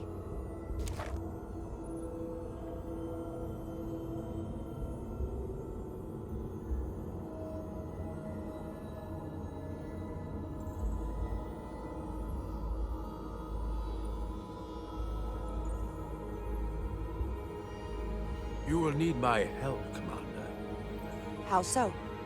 Traversal here is trivial for a Tacon, but only a Tacon. When you come across a device you cannot use, merely call my name. Will do. Thank you.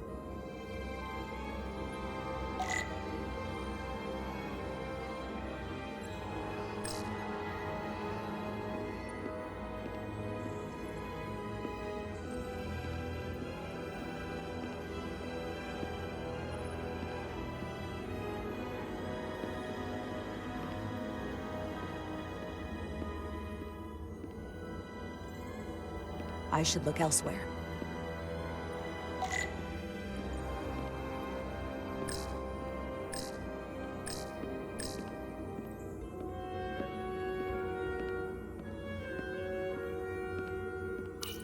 Do you know what this place was used for?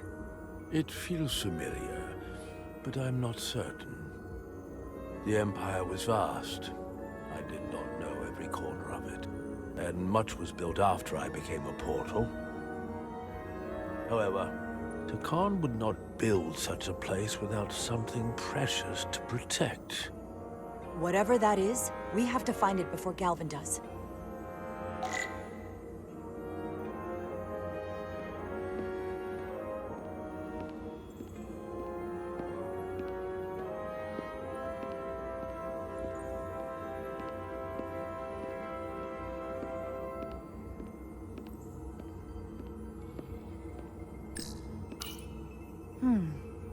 This pattern resembles the transporter device Petty Officer Maris used to escape the Resolute. Portal 6-3? You wish to make use of this device? It's a transporter of some kind? It allows Tacon to move through space instantly a short distance. Very convenient. I will activate the system for you.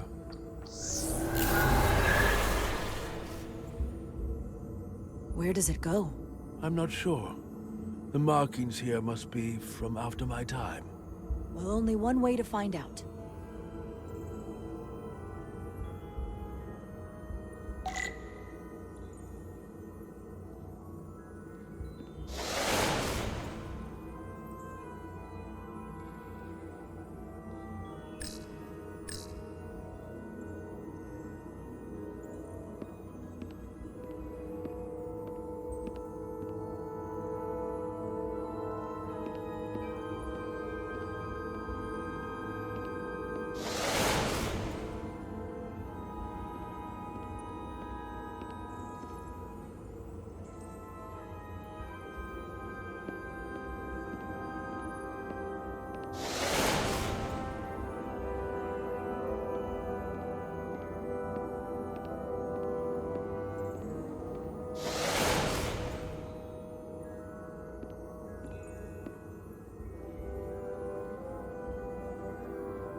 soil.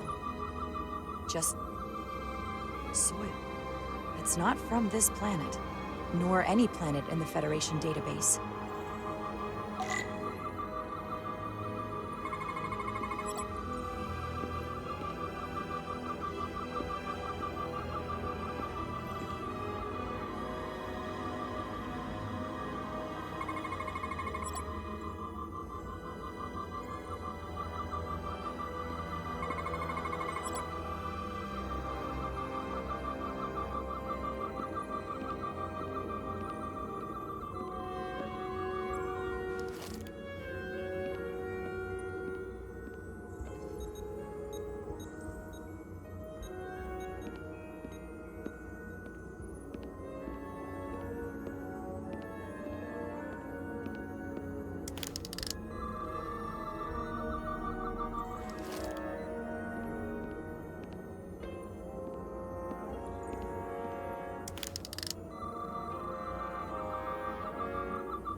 Why is this here? This is soil from the homeworld. Our capital system.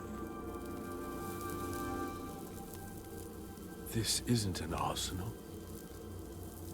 It's a temple of the ancients. Sacred ground to the Tacon. I took my oath as a guardian of the Empire in a place just like this.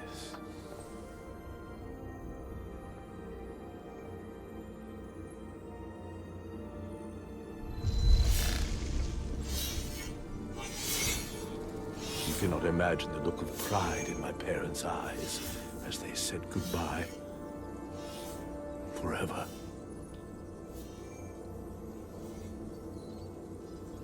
Sorry.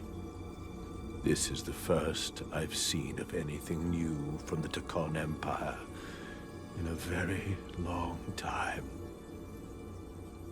I'm sure you're familiar with the feeling, that sense of loss. I thought I was ready for it, but it cuts to the core of your being, even with your defenses up. I totally understand that feeling. It's unavoidable and inescapable no matter what you do. Yes, it's that distant but familiar feeling that's forever just out of reach. Can you use this to find out more about what Galvin is after?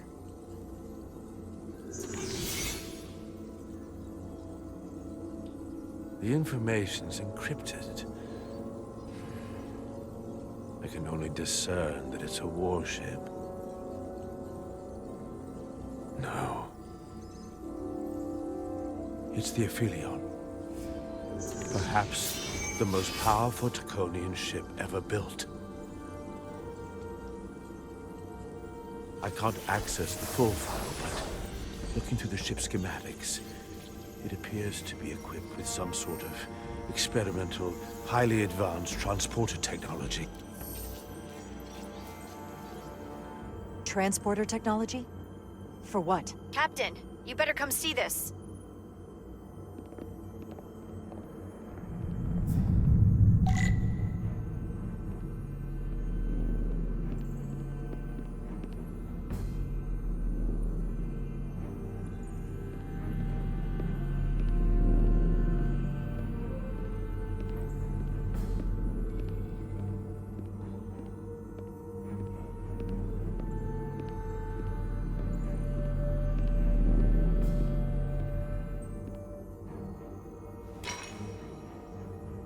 There are more up ahead. From the looks of it, I'd say someone left in a hurry. Probably right around the time we showed up.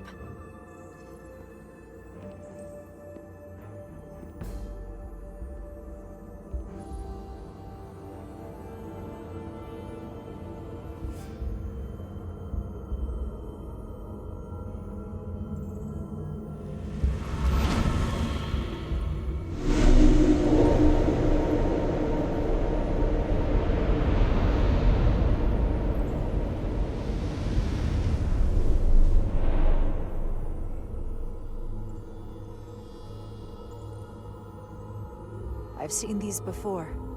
In the other vault. And if all of those are the same as this, then there must be Hundreds of millions, if not billions. All that remains of the Tacon civilization. Distinct person, encapsulated in crystalline form. Preserved for all eternity. You thought this was an arsenal. And in a way, you're right. This is how they rebuild the Tacon Empire, and bioform billions of innocent people. That seems to be the case. What you have to understand is, these life forms were preserved for the benefit of the Tacon civilization, as a means of safeguarding the health and well-being of any Tacon, should they fall prey to illness or injury. They were never intended to be used for this purpose. There you are wrong. This was always their purpose, to restore the glory that was lost.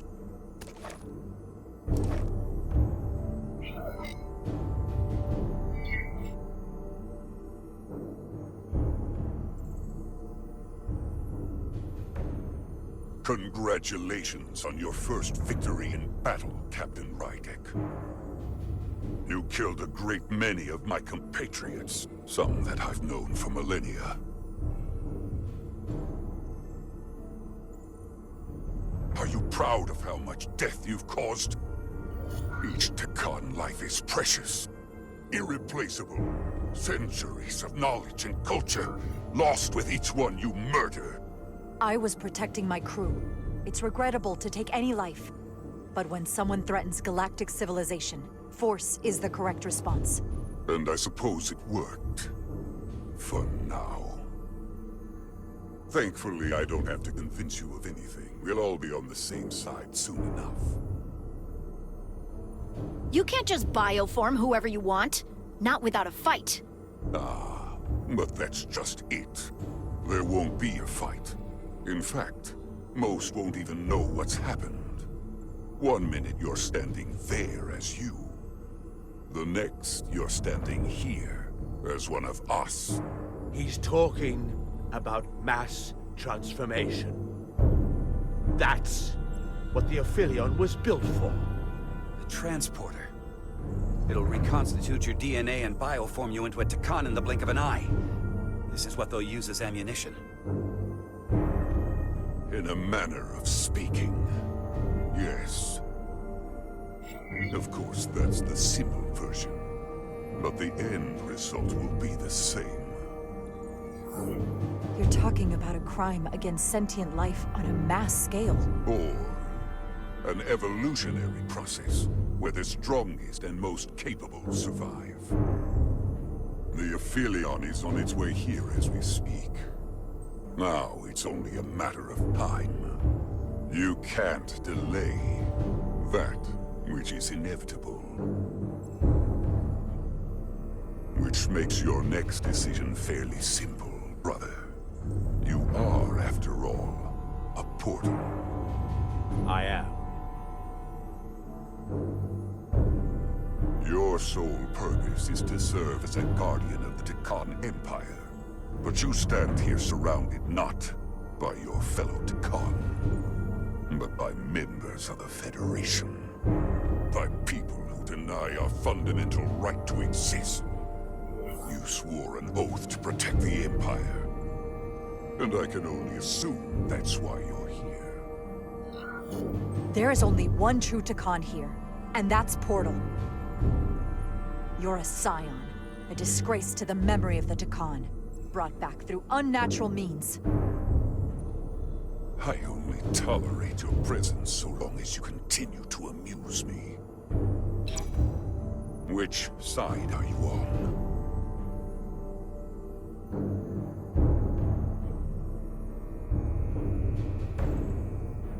Captain Rydek, long-range sensors suggest a massive spacecraft approaching in the distance. The time has come. I hope we speak again, brother.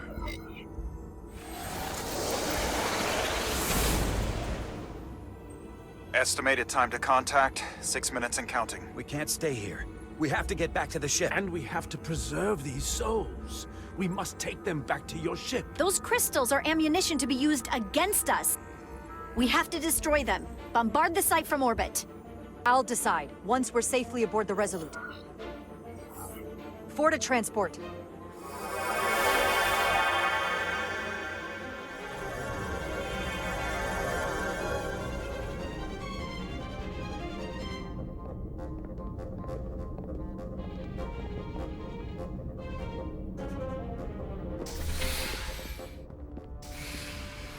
You have to hear me out, Captain.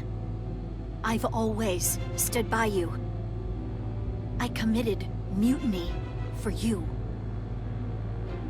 But if you bring those things on board, I'll have no choice but to resign.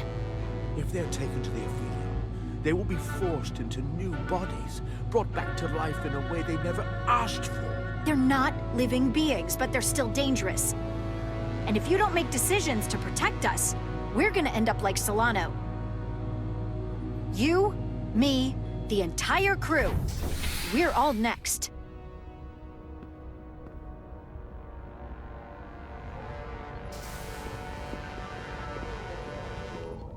Two minutes and counting. It's headed straight toward the vault. The Ophelion is coming into view now, Captain. On screen.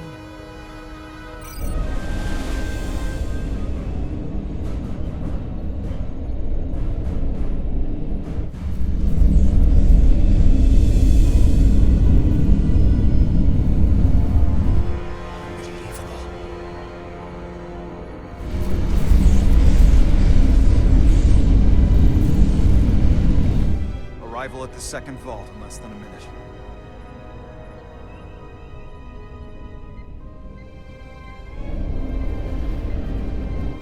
I would remind you, those life forms are Tacon, not Scions. Tacon. They're not your enemy. Right or wrong, history will judge you for this moment.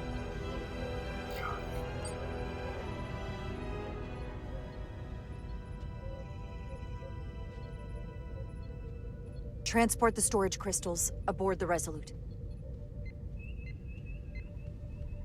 Did I hear that right?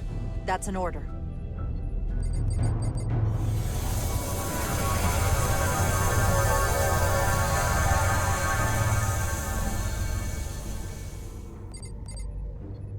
The storage crystals are on board, in our cargo bay. Thank you.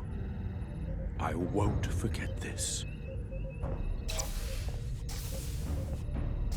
I hope you realize what you've done. We don't need another captain who's gonna risk our lives just to feed their ego. This ship and this crew come first. Lieutenant. She has to hear it. This isn't about me. It's our duty as Starfleet officers to protect life, wherever and however we find it. And I couldn't let them fall into Galvin and Sidron's hands. I had to do it this way.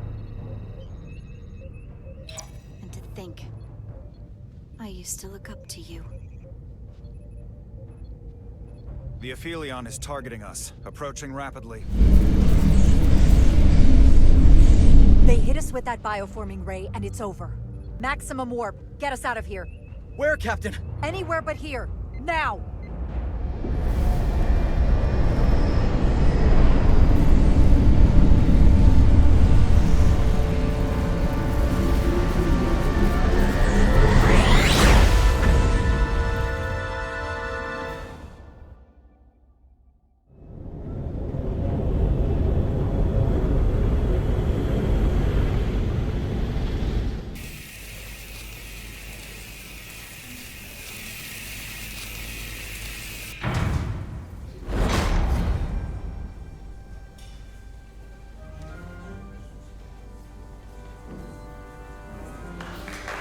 There they are!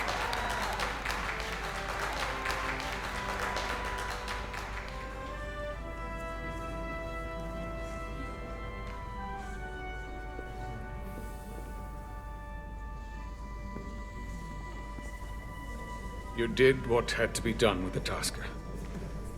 I know you held out hope, but it's what she would have wanted. Itasca can rest now. Even if I wavered in the moment, there's no way she saved herself from that ship. I'm sorry you lost your friend. In her final moments, I'm sure she counted you as a friend as well.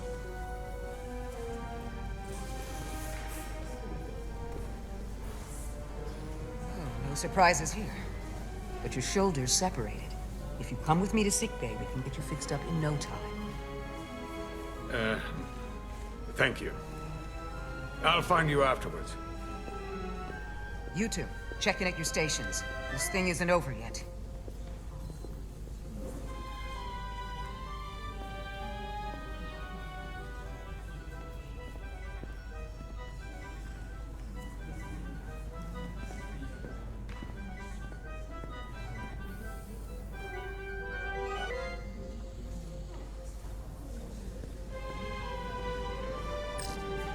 Diaz. Yeah? Did you see our people over there? Miranda? Kapoor, Hauser? We saw Miranda and Kapoor, but they're bioformed. And as far as I know, there's no way to undo it. That means they're not our friends anymore. If they attack us? We'll have to stop them. No matter what it takes. Yeah. I guess we have to be ready for that.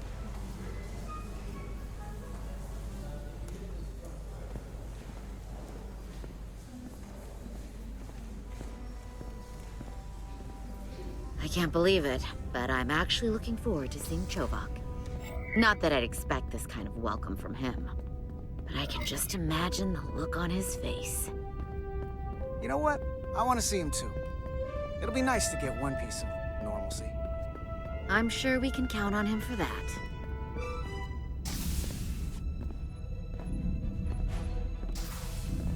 I can't believe it! You evaded the Tacon, ejected their warp cores, and lived to talk about it!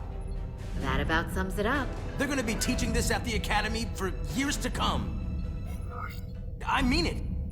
Everybody's gonna learn how you pulled it off. The Academy? Oh, well, I wouldn't know about that. After this, you'll probably get a personal invitation to show them how it's done. I heard about Belle. Is Miranda? As far as we know, she's still out there. Well, I know Captain Rydek will do her best to get her back. Hold on. Rydek? What about Captain Solano? He was turned into a Tacon. Rydek had to take over. She's a hell of an officer, but none of us have been up against anything like this. No one has. Not in 500,000 years. We'll just have to step up and work that much harder to help Captain Rydek. It's gonna take all of us. Talk to you later. It is agreeable to see you again. Is that so? It was by no means a certainty that you would return to duty here. No, it was not. But it was my sincere hope you would. It's great to be seen, boss. There were a few moments out there off the ship where I wasn't really sure we'd be making it back either. Everything here in engineering's kind of a sight for sore eyes. Indeed. You should know your absence has left engineering terribly short-handed. During your sojourn, this department has fallen unacceptably behind schedule. On both regular and irregular duties. There's been a whole lot of irregularity going around. I am stating facts, not looking for excuses. I gotta admit, it's a little flattering that this place went to hell so fast without me. So, I'll take that as a compliment. I believe factors other than your absence were also to blame.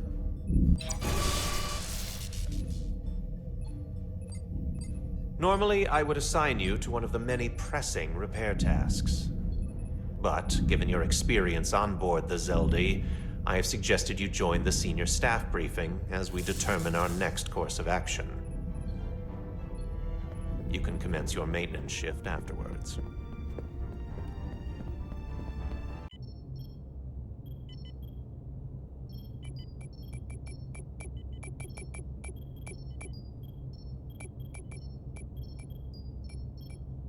I tended to an Ilidian earlier.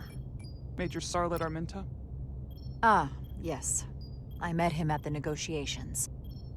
I never would have imagined I'd be here, on the same ship, working together with our oppressors. But now that I am, I can imagine a future where the Hotari and Ilidians are no longer enemies.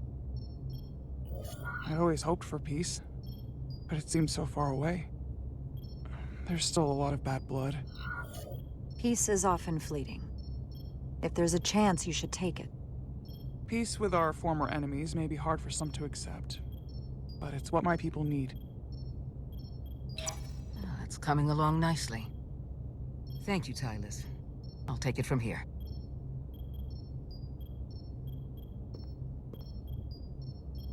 We're almost done. I have to brief Ambassador Spock in a few minutes. Ambassador Spock can wait. You have some fences to mend. Personally, I'm against the needless destruction of innocent life forms, so I'm glad you transported the Taconian crystals onto the ship. But Lieutenant Bedrosian obviously feels otherwise. And right now, you need the full support of your bridge crew.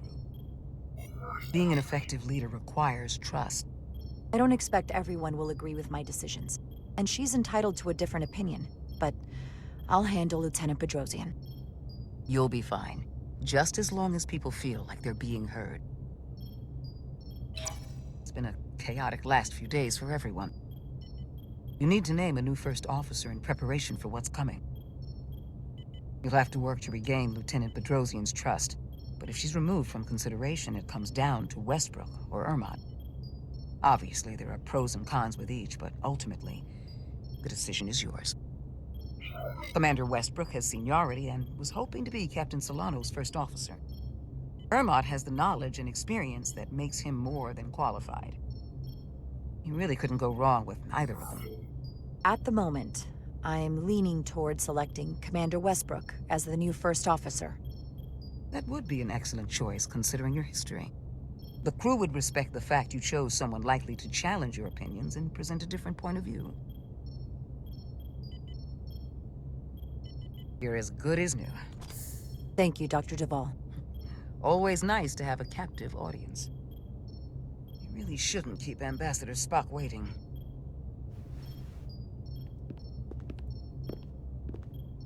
Captain. I'll meet you inside. I'm here to officially tender my resignation from the crew of the USS Resolute. I cannot in good conscience continue to serve aboard this ship. As you wish, Lieutenant. I respect your decision as much as I disagree with it. Thank you, Captain. My door is always open if you change your mind.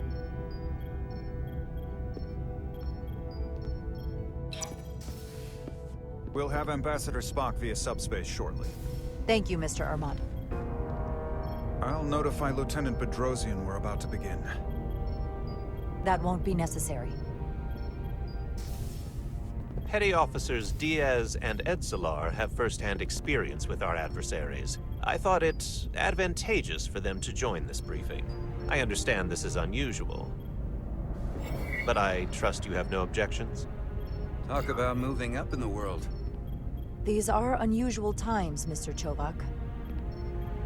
In all seriousness, what Diaz and Edselar accomplished aboard the Zedly is nothing short of remarkable.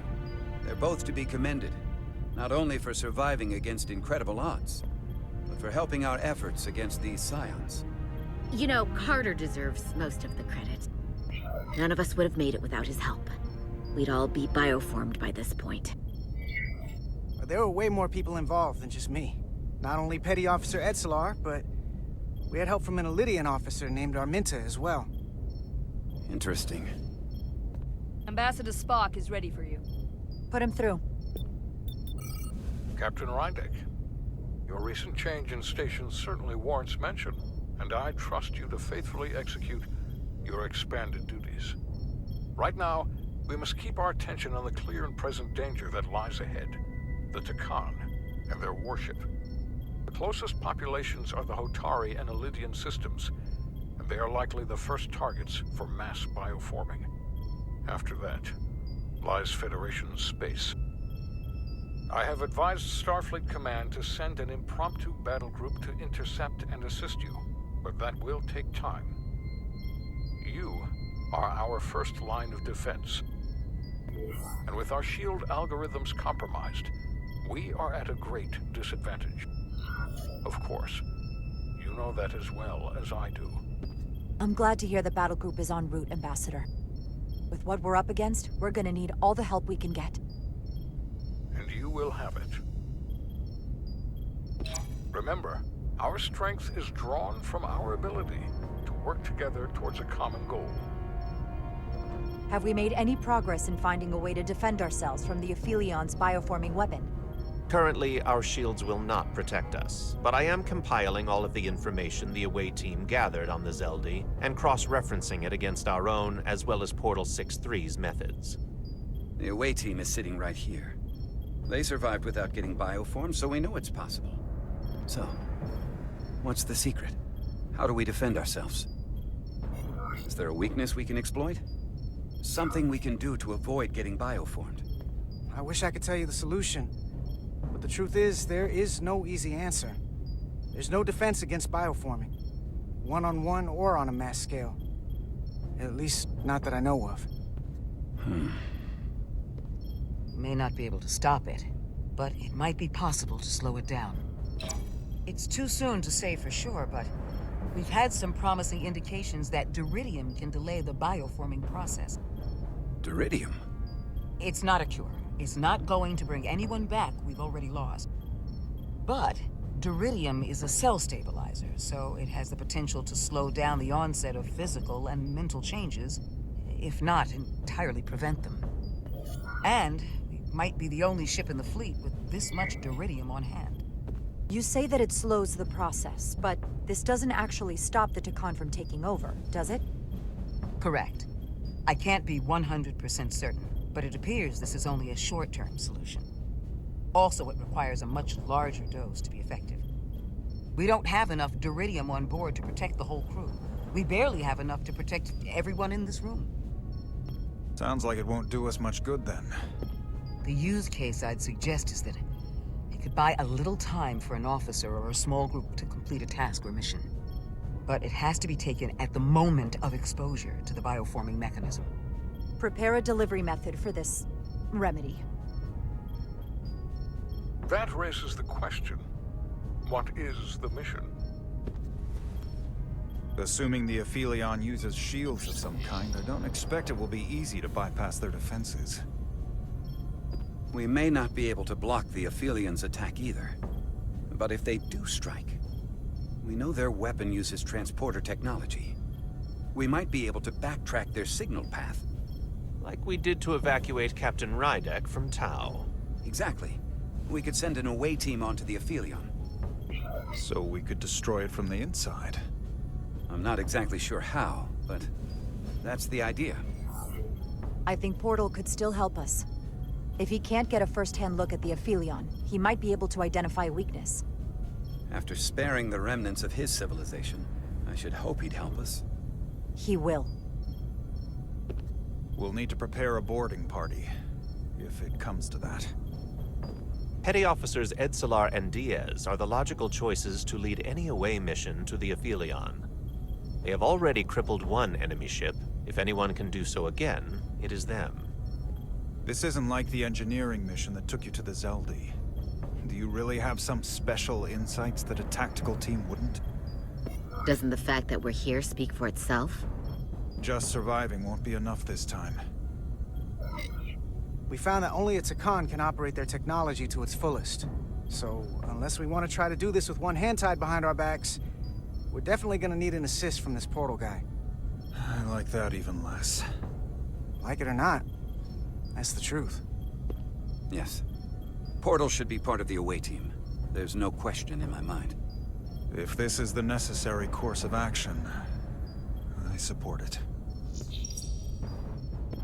I will compile all the latest data on the tricorders, just in case. In the meantime, I want you working on ways we can combat the Tacon tech. Shields, weapons, anything we can use. Yes, Captain. Anything else, Ambassador? I know this matter is in capable hands. Hold the line as best you can. Help is on the way. Thank you.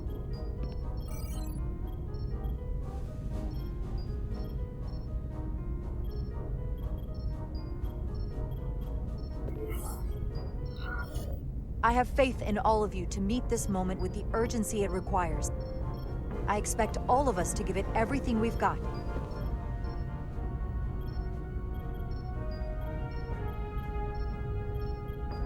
Thank you, Petty Officers Diaz and Edselar. You're dismissed. While we have a quorum of senior staff, there is a procedural element we need to take care of. The Resolute command codes must be transferred to Captain Rydek for control of the ship. Of course. Computer, transfer all command codes to Captain Jara Rydek. Voice authorization Ermot, Echo 4 Lima. Voice authorization Duval. Beta 2 Yankee. Voice authorization Westbrook. Alpha 7 Tango. Awaiting your authorization, Captain.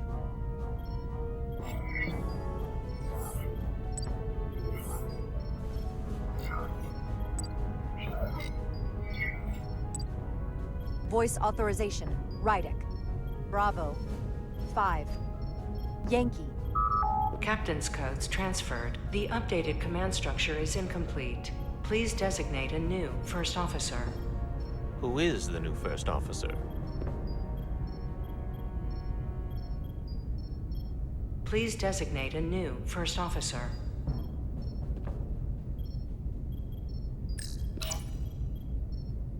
It is an honor and a pleasure to name Commander Westbrook as my new first officer. Thank you, Captain. You made the right choice. Congratulations, Commander. It's long overdue. I know we've had our differences, but I can't tell you how much I appreciate this. Computer, Commander Westbrook is the new first officer of the USS Resolute. Awaiting voice authorization. Voice authorization Westbrook. Alpha 7 Tango.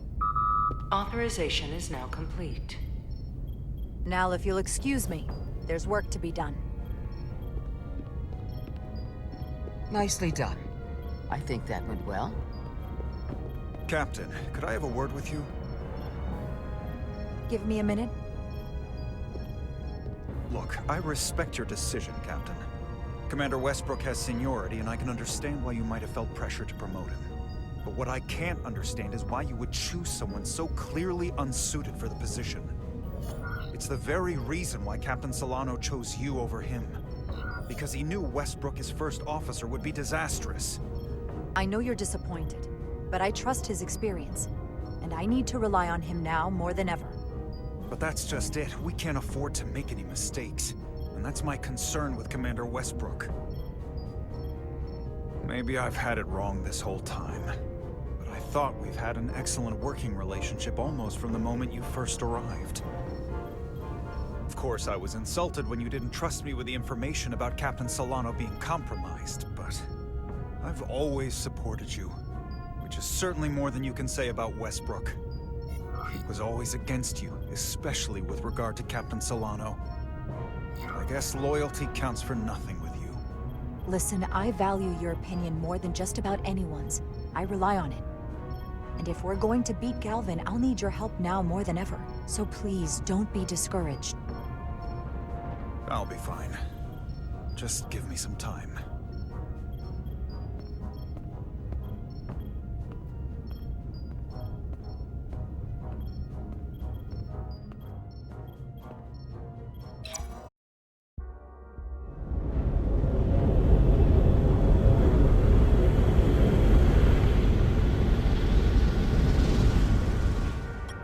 I don't understand.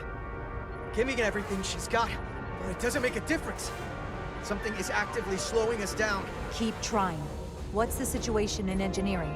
I can't raise them. Internal comms are down. It's the ionic interference. It's spiking again. If we reinitialize the central communications trunk, it should compensate. If I may, Captain. Communications are critical to ship operations. I should go take care of this. Go.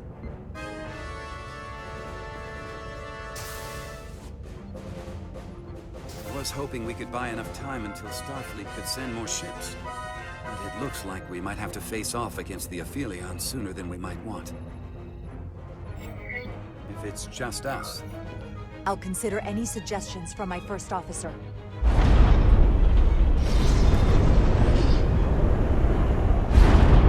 We're being pulled out of warp!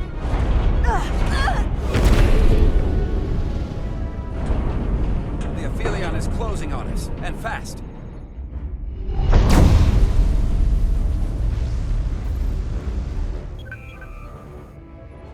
We're being hailed by the Ophelion. Galvin demands to be heard. On screen.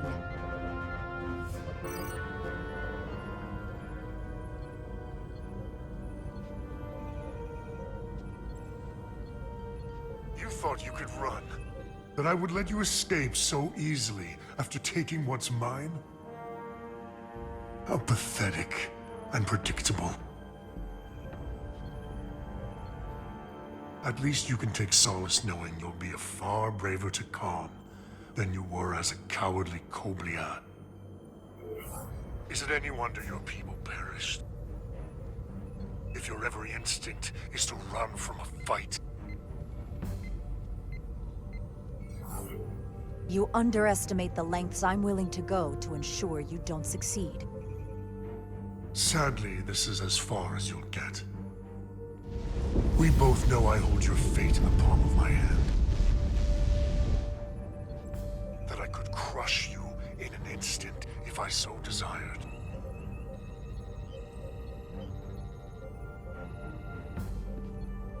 And as much as I'd like to, you have another purpose to serve. As one of us.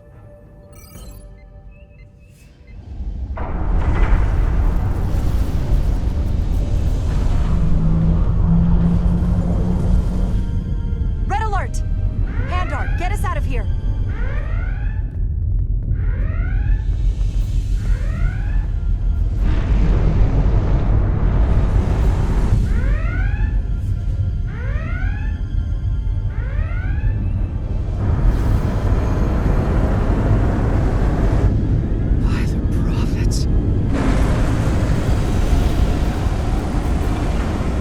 Evasive maneuvers!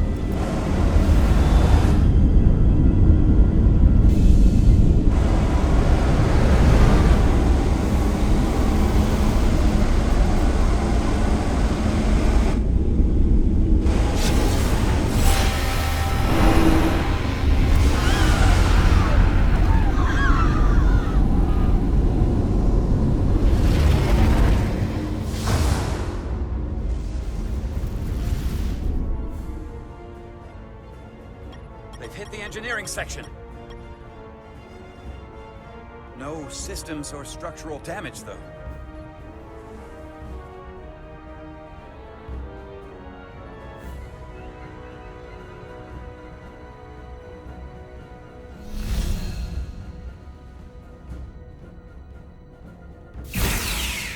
They were targeting the crew, not the ship. Captain, we have to respond. Hit him in the mouth. Fire photon torpedoes! Target the source of the beam!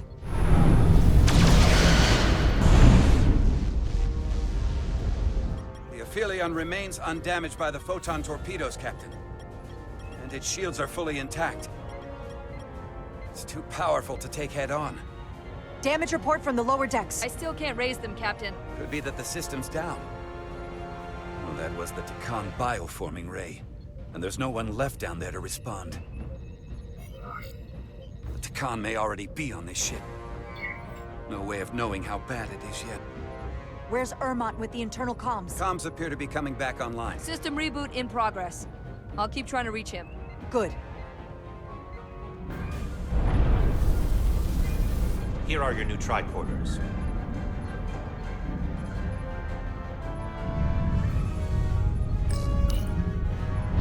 Now go. Get to the transporter room.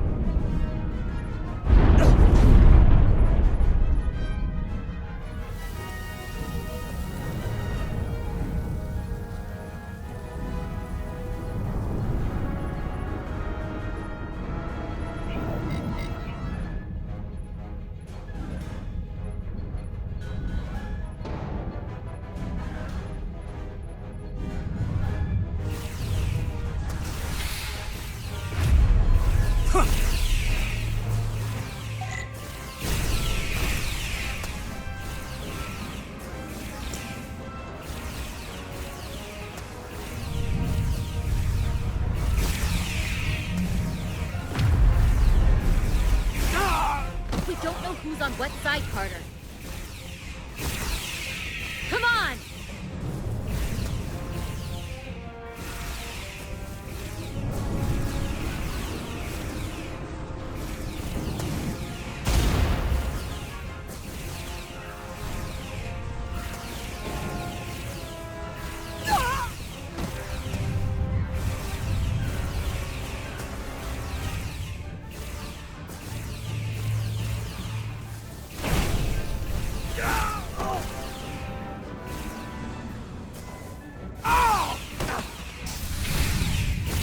Transporter room 1.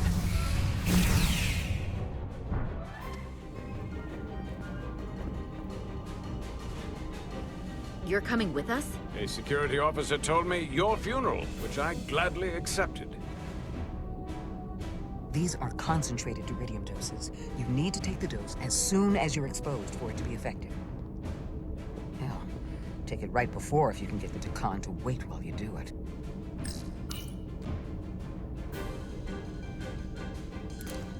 I'm having trouble locking onto the transporter path through the interference. I've done this before. I have to align the transporter with the tetrametric signature. We need to tunnel through the shields.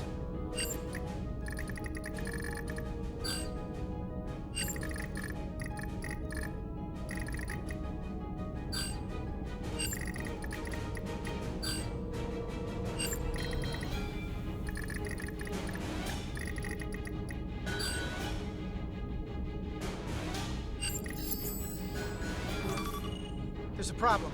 We don't have enough power to make the jump. I might be able to divert power from Stand aside. The signal is now resolved. I couldn't let you fumble about any longer. Time is running short. Thanks for that. No need. We must be on our way. I am Portal 6-3, Guardian of the Tacon Empire. Nice to meet you, Portal. We're right behind you. Do us proud over there. Ready to transport. On your order. Energize.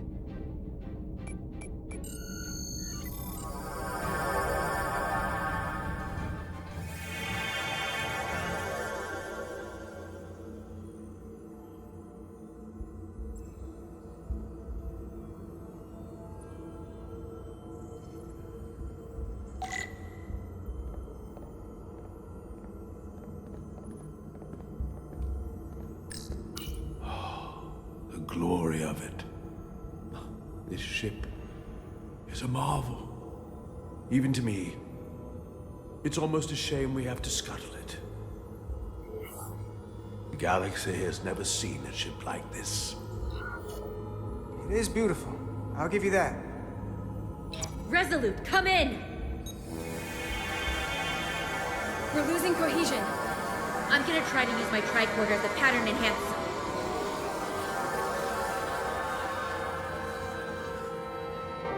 The signal's gone. Are they there? Did you get them? They didn't make it. We don't have time to mourn.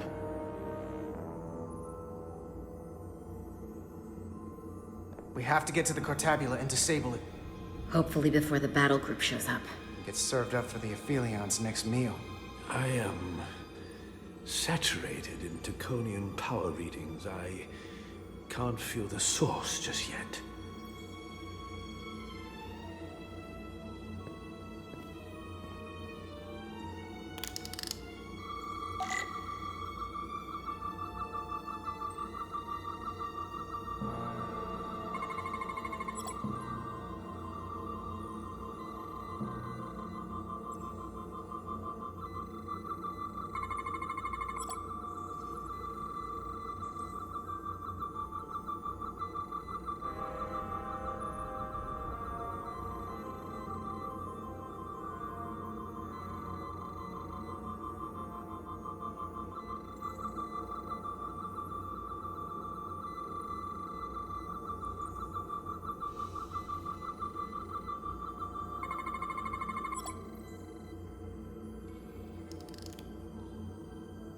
This way.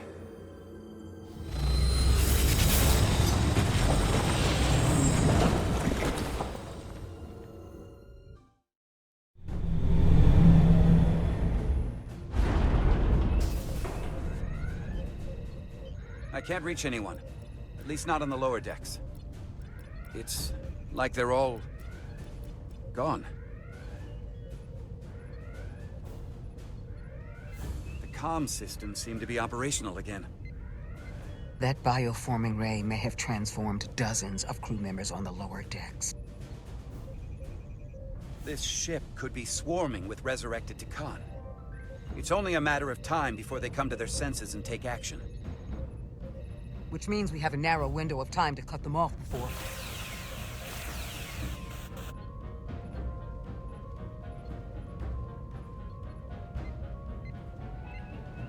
Captain! We're holding them off as best we can on Deck 9, but...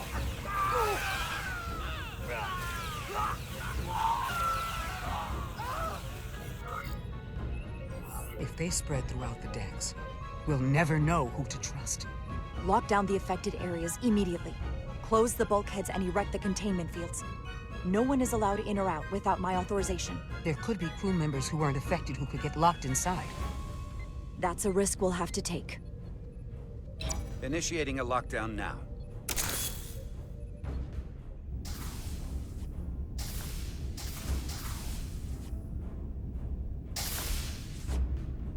And what happens if some of the bioformed manage to escape? How should the crew engage them? Or should they? We should be cautious. If a situation arises, I want phasers set to stun. Of course. I'll let the crew know to proceed with caution. Have we heard anything from Commander Ermot? No. And he's been gone for quite some time. The comm system he went to investigate. It's near the affected area.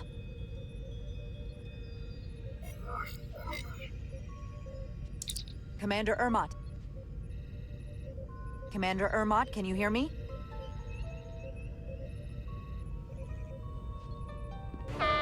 Computer shutdown initiated.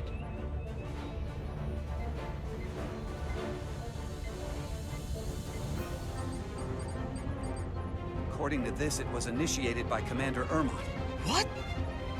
The central computer core will shut down in 10 minutes. We'll lose all critical ship functions. It can only be overridden by the captain at the core itself. With me.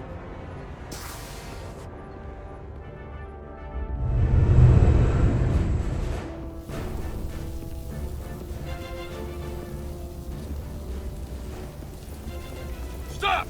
Identify yourselves! We're just trying to figure out what's happening. Ah, to hell with it.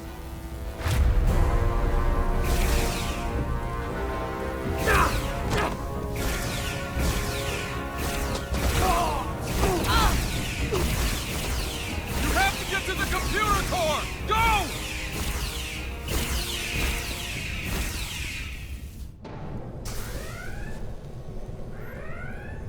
Master Console is up there. I don't have much time.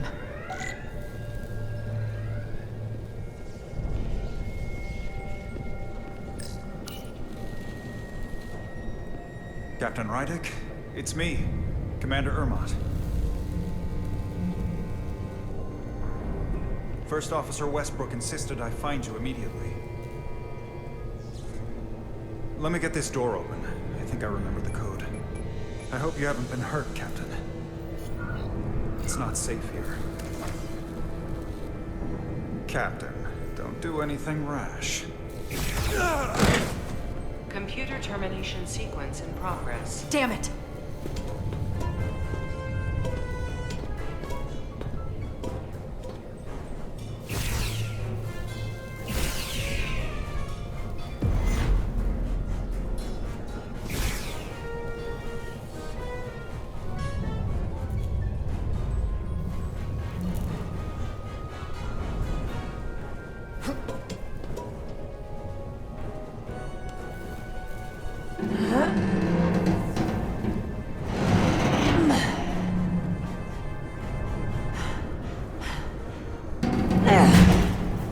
Be reasonable, Captain.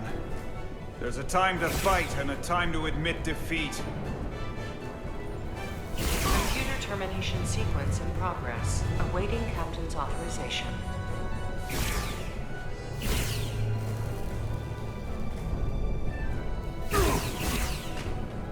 Cancel computer shutdown.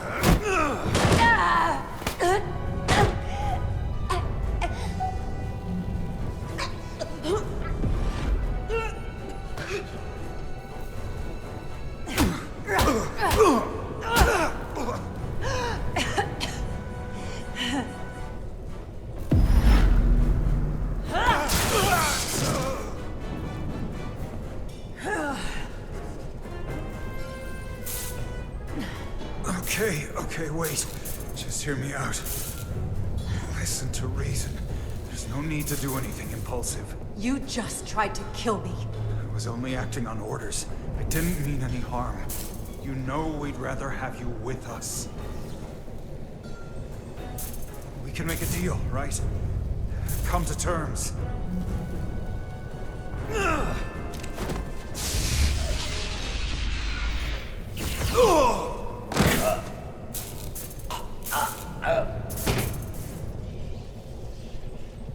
Awaiting Captain's authorization. Awaiting Captain's authorization. Cancel computer shutdown. Voice authorization, Rydick. Bravo. 5. Yankee. Termination sequence cancelled.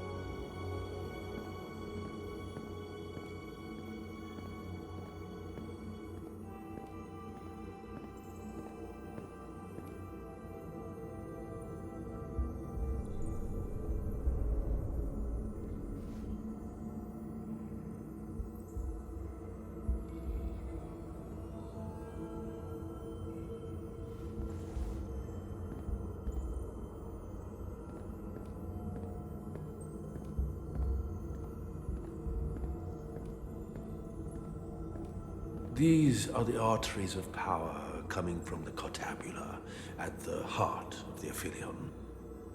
I can feel it coursing through my own body.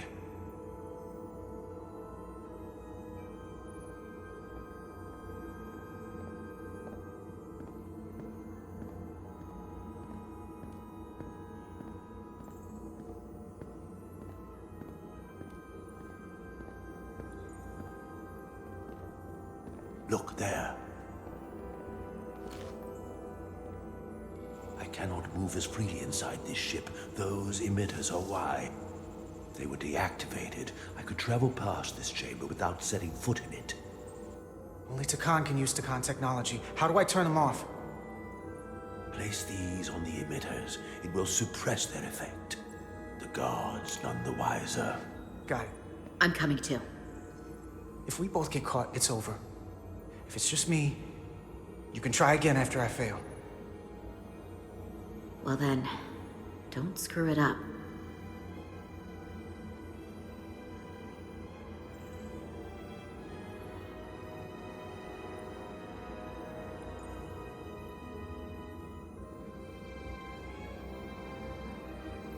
I can't phaser any of the guards.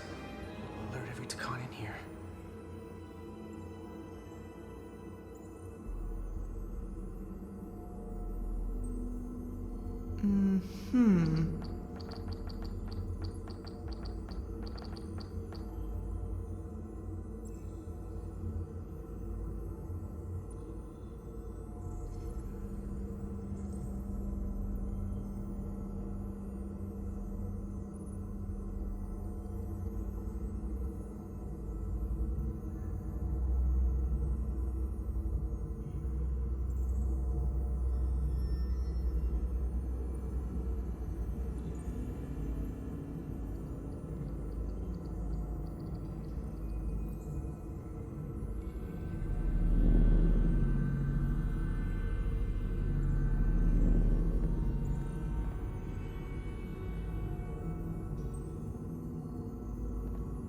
Those guards can see the whole room from there. How am I gonna get past them? Maybe the crystals portal gave me will get a reaction out of these consoles.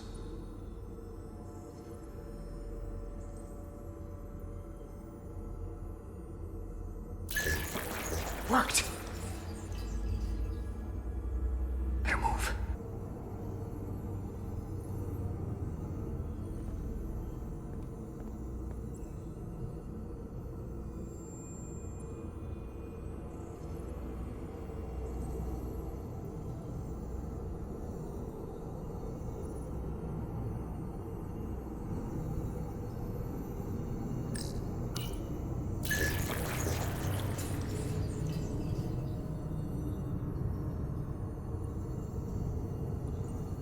Who's there?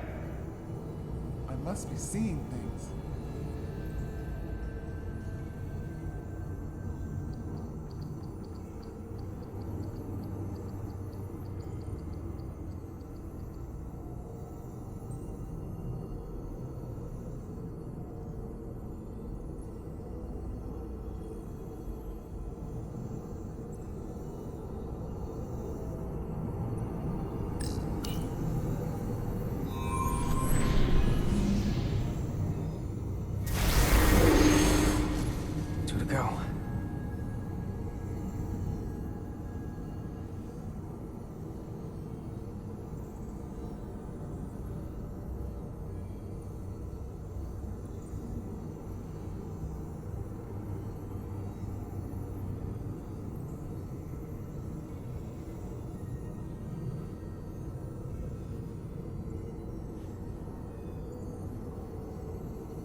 Is someone there? I thought I saw someone.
An intruder. Strange.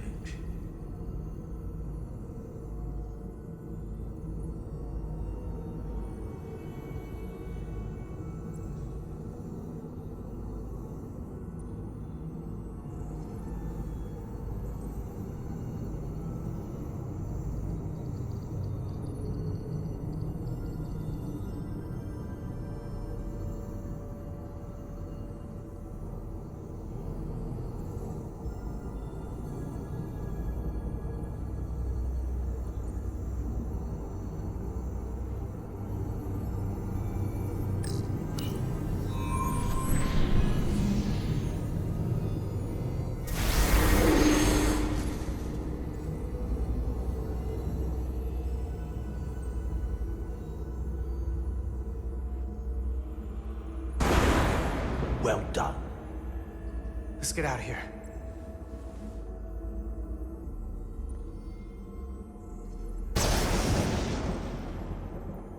More emitters.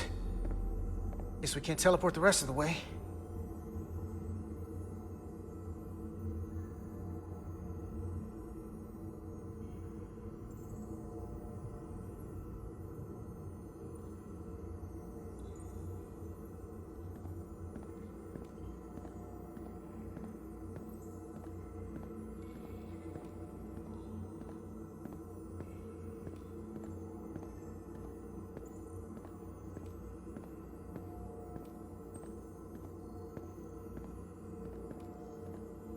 That craft can take us to the main power chamber.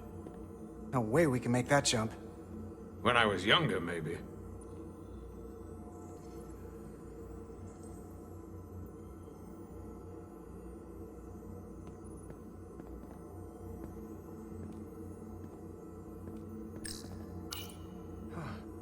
This might control that craft. Portal, a little help? I should be able to bring it to us.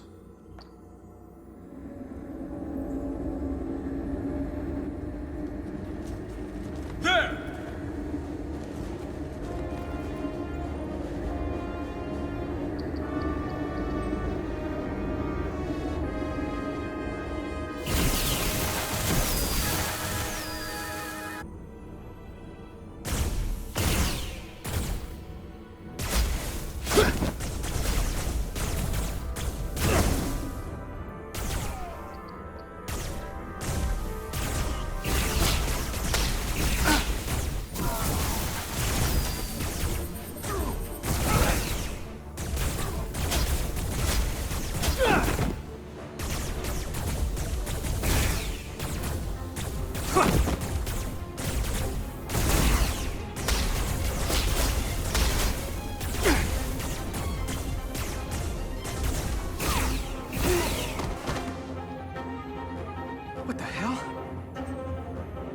Thing's set to maximum stun.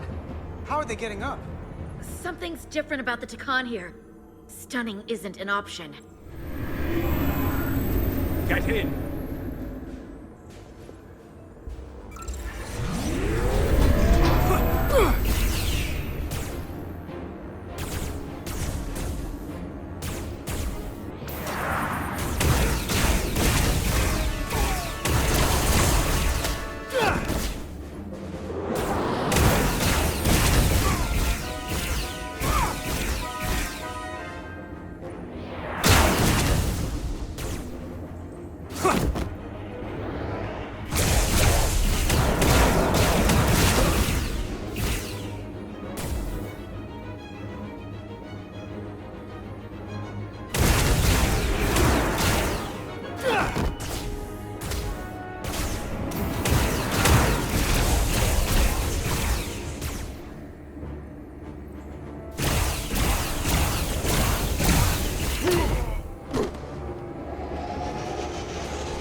to our ancestors?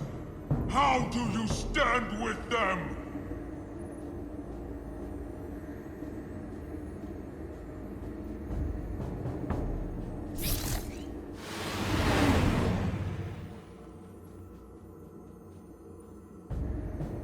We've left them behind.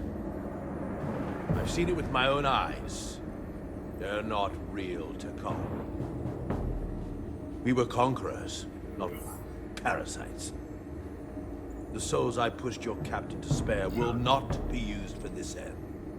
You are the last real Tacon. Don't let them tarnish that with what they're doing. Because if we don't stop the Scions of the Flame, they will be the legacy of your people. Never. That's the attitude.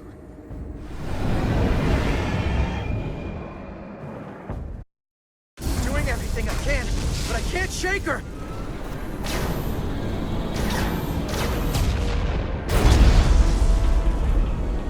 I figured without me, you didn't stand a chance. I'm here for the ship and the crew, not for you. Your timing's perfect. We need your help now more than ever. Clearly. The only reason they haven't destroyed us is because we have bioformed Tacon on the ship. That's why they're targeting our engines. If we lose the engines, we can't avoid the bioforming ray. Brace for impact!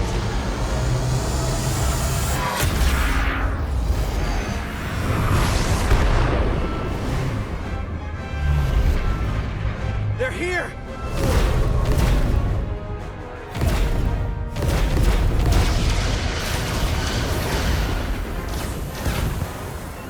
We're being hailed by the USS Titan.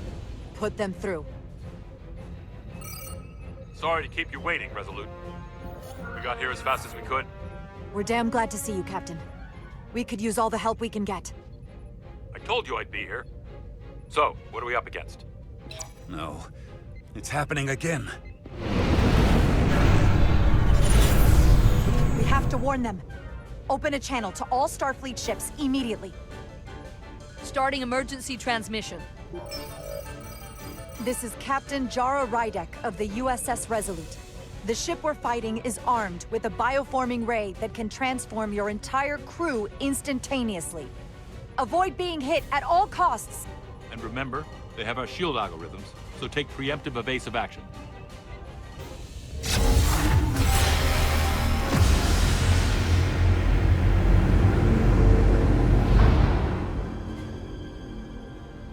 They're gone. Just like that. We have to destroy that ship. Otherwise, it won't be long before they're coming after us. They could all be Tacon. Or none of them. We can't assume anything yet. And we can't afford to be wrong. Hail them. See if we get a response. Hailing the Pawtucket now, Captain. Hold on. Full impulse power. Take us in for a closer look. Aye, Captain.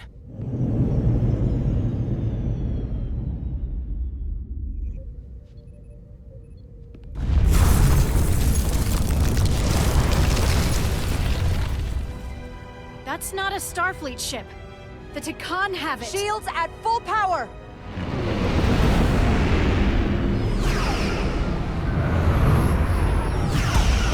Shields are holding up against their attacks. But they won't for very long. Fire photon torpedoes! Firing.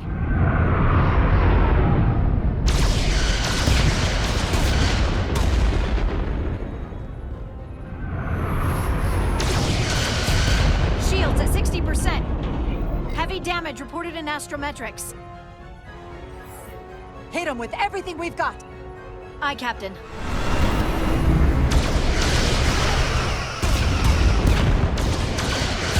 Taking heavy fire. Shields now at 40%. Stay with it. Keep firing.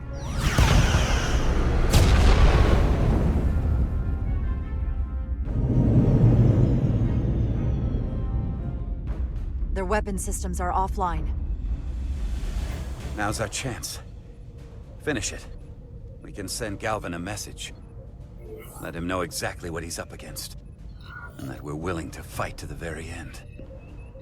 Take out their engines. Fire when ready. Targeting their engines. Commencing fire. Now.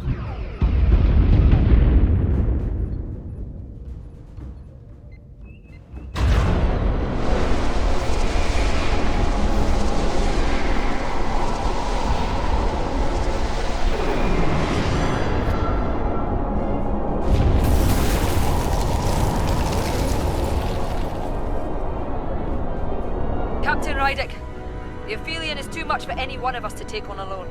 But collectively, we might just have a shot. On our way. Full impulse power. Aye, Captain.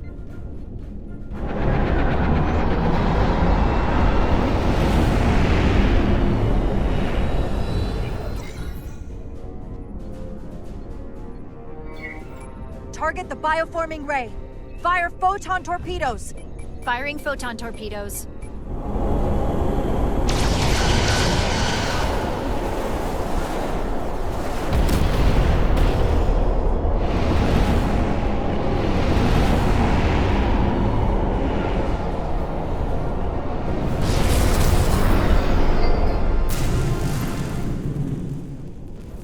I've lost helm control.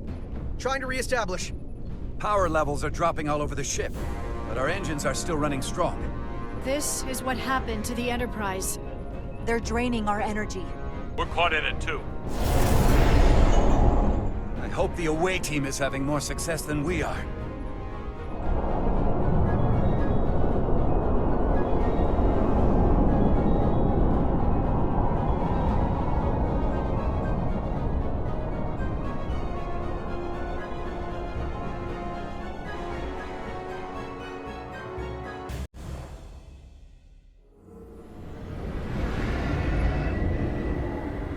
If there is a way to disable the Ophelion, it's there.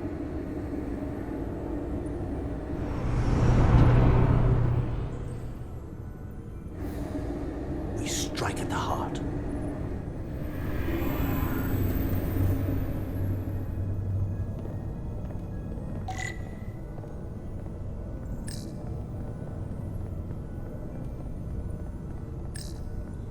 The Cartabula.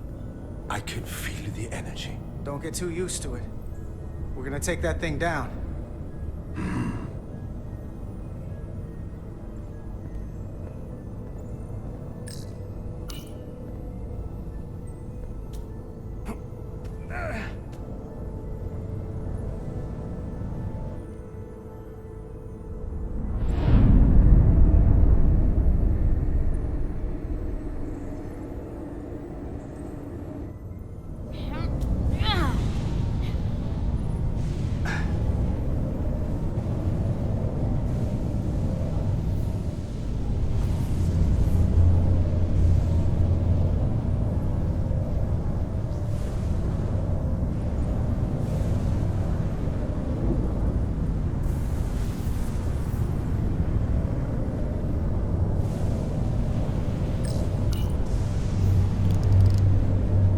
I wouldn't do that.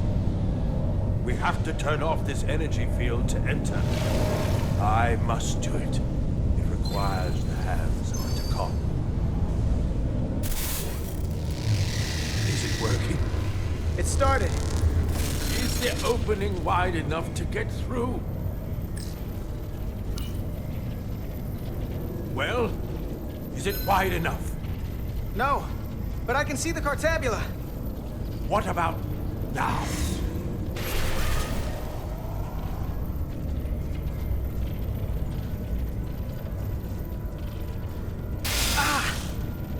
I still can't get in. Stand back. I'll try again.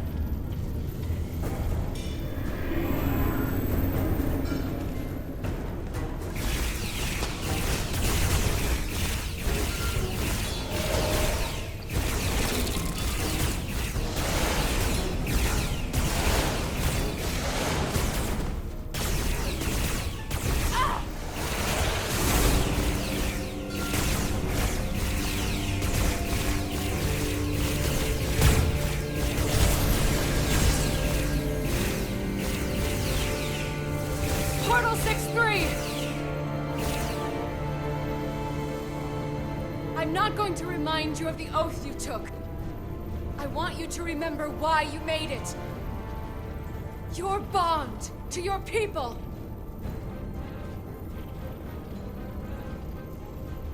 You can bring your empire back, and all you have to do is nothing. Stand back, and we will handle them.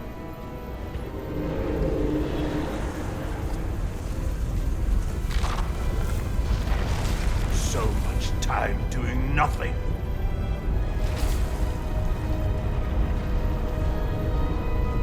Now, I will take action. I will exterminate these heretics. This won't take long. I'll be back. Give him hell, Portal. I was made for this.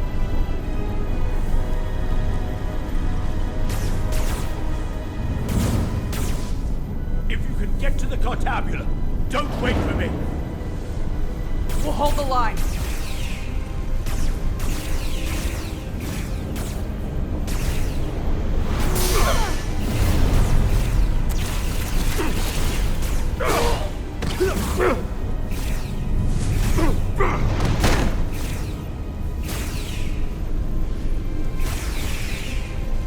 The gap isn't much wider.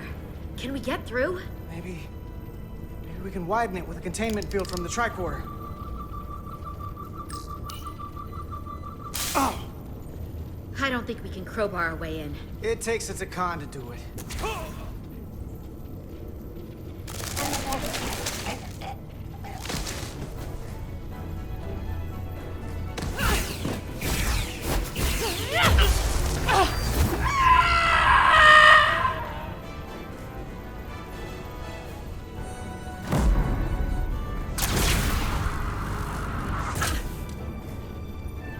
That's far enough.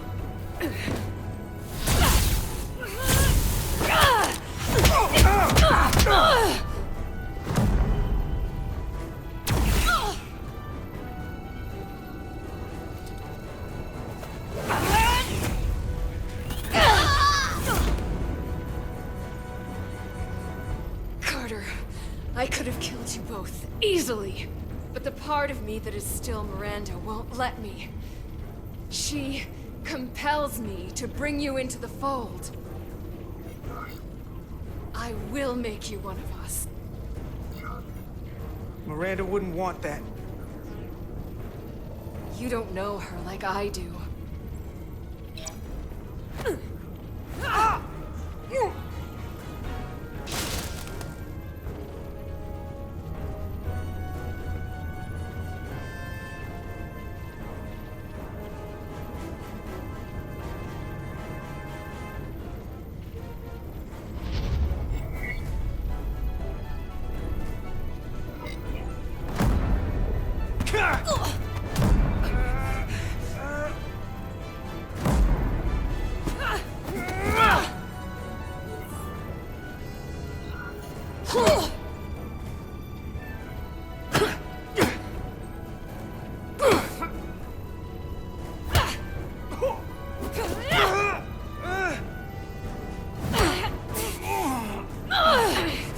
Soon, you'll understand.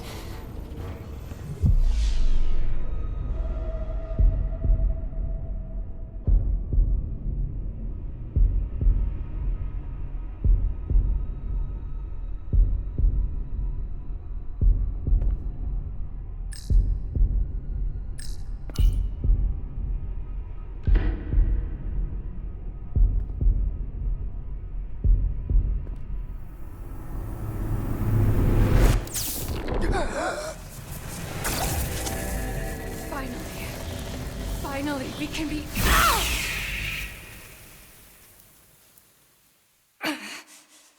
rejoin the flame.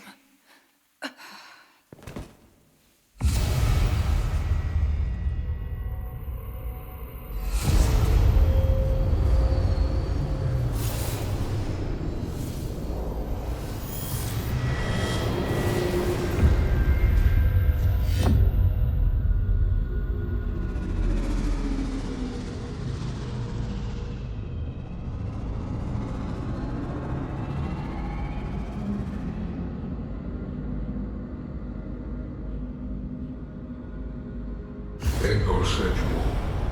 Varego etos segiu.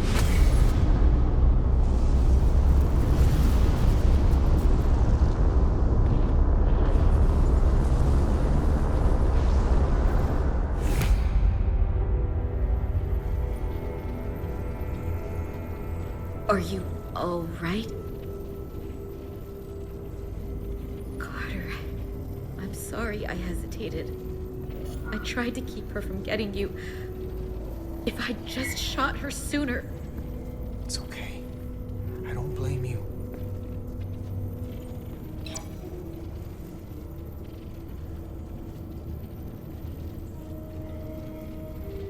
She's really gone.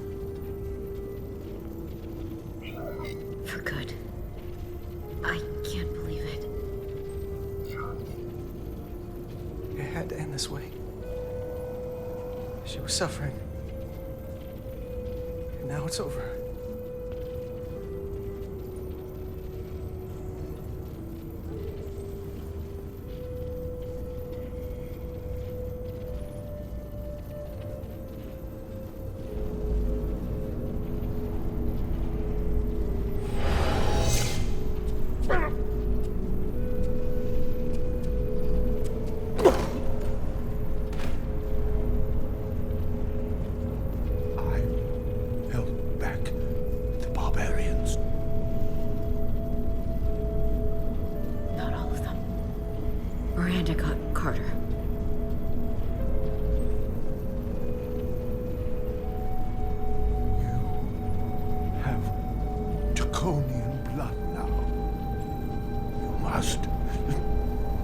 Go and finish this, my brother.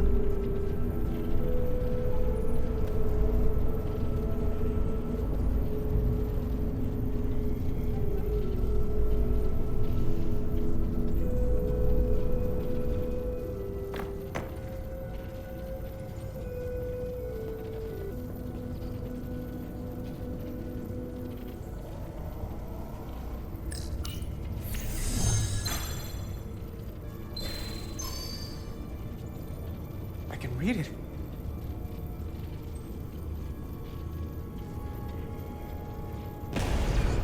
What is this? Who are you? Tell me now. I demand it. You're talking to the guy that's in charge. Pipe down while I work. Carter, you're kind of scaring me. It's okay. I'm still in control.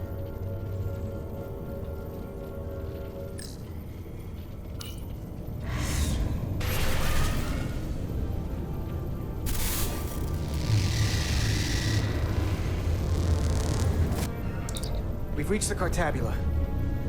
That's great. Are you all okay? Yeah, we're inside. That's what matters.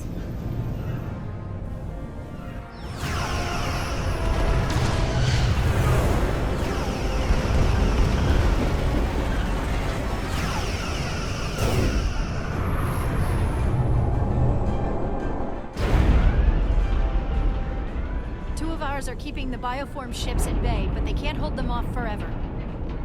Getting remote telemetry from the away team tricorders. I'd recognize that anywhere. Our warp core resonant frequency is one of the readings. They're bleeding us dry. But they're not just taking our power, they're routing it through the Cartabula.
There.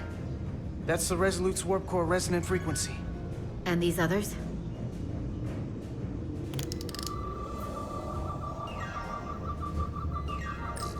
That frequency matches the Titan's warp core resonance.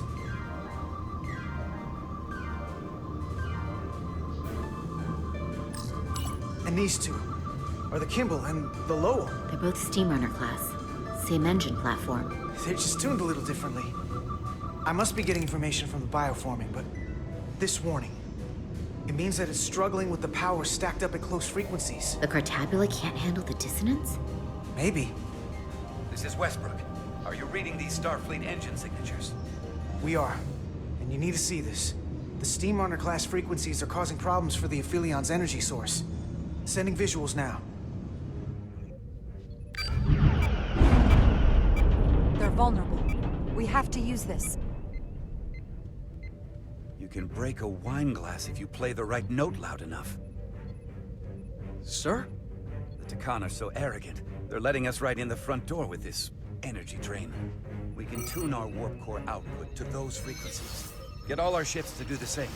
Push it to maximum levels and we might be able to crack the wine glass, the Cartabula, and take their ship offline. There is merit to the theory. But if we attempt this, it would preclude any other course of action. It'll work. It has to. If this is going to succeed, we'll need all Starfleet ships to pitch in. We aren't alone anymore. We need to leverage that. I will create a high-energy static warp shell. We'll need the away team to guide us to the right frequency. We read you, Resolute. You're putting a lot of faith in us, Captain. That's a hell of a plan. We don't want to let you down. I know it's a lot to put on your shoulders. But we need you, right where you are. Yes, Captain.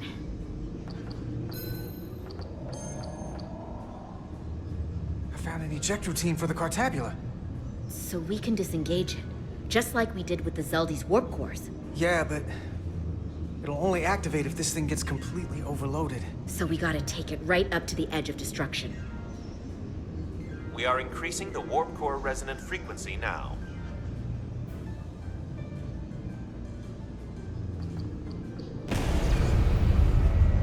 You can't do this. You'll destroy everything I've waited for. If that thing wants to take over, it's going to have to go through the both of us. And I'm not going to let that happen. You hear me? I'm gonna fight it right along with you, Carter. I can always count on you. You'll stand by me to the end. This isn't the end. Is something wrong? No, we're fine. Do you see our output frequency changing? We do. What is the impact on the Ophelion systems?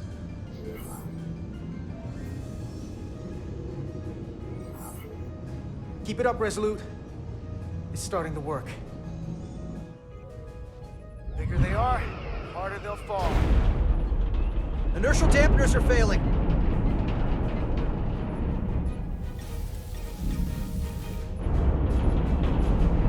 Warp output at 85%. They're taking the bait. Now we need the rest of the fleet.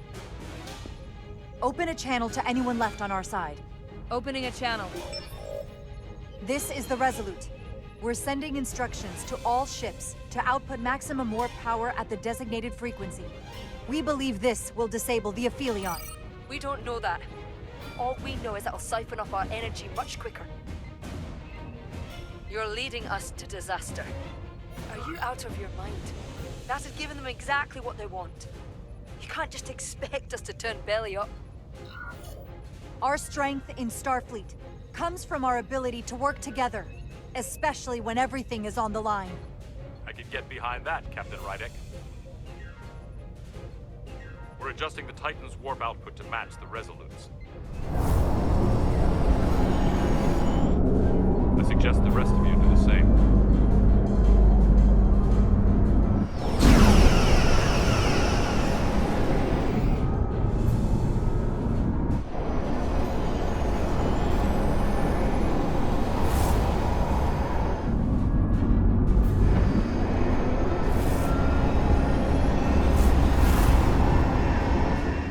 That's it. They're falling in line. This is the Takahashi. Adjusting our engines now.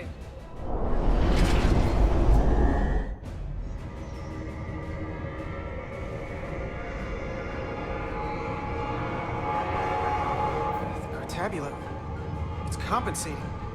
Counteracting our interference. But some of these other frequencies are causing spikes too. I'm gonna find a new target range for the Resolute.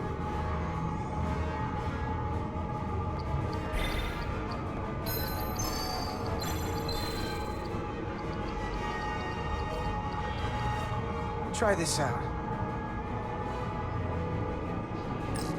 Here. This one's hitting the hardest. If they all converge here, it'll provide the maximum disruption to the Cartabula. Got it. We want to overload this thing, push it to the brink, but not past it. You sure about this frequency? If we go too far, we won't just be destroying the Cartabula. We're going to take a lot more with us. I'm just doing what I always do. I'm an engineer. I'm following the data. Good enough for me. Sending data to the Resolute.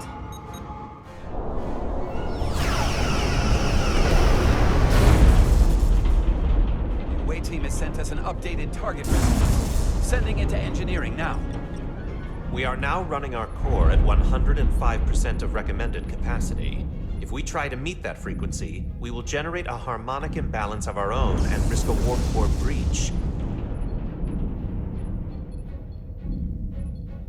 I must warn you, these are precisely the engine conditions that Captain Solano's experiment brought about.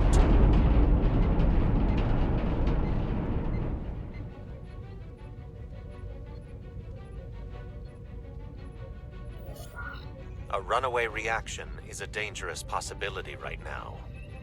We can't afford to start second-guessing ourselves. Is my order beyond your ability to execute? Then you will follow it. We're all counting on you. Yes, Captain.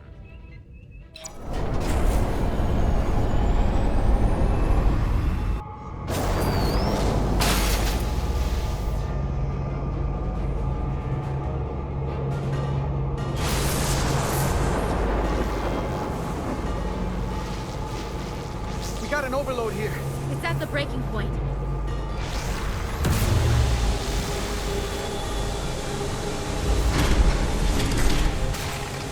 What's happening? We got a problem. It's not gonna eject. We have to disengage the Cartabula manually. We lit this fuse. We gotta make sure it doesn't go off the wrong way. If we can pull hard enough on those levers, it'll dislodge this thing.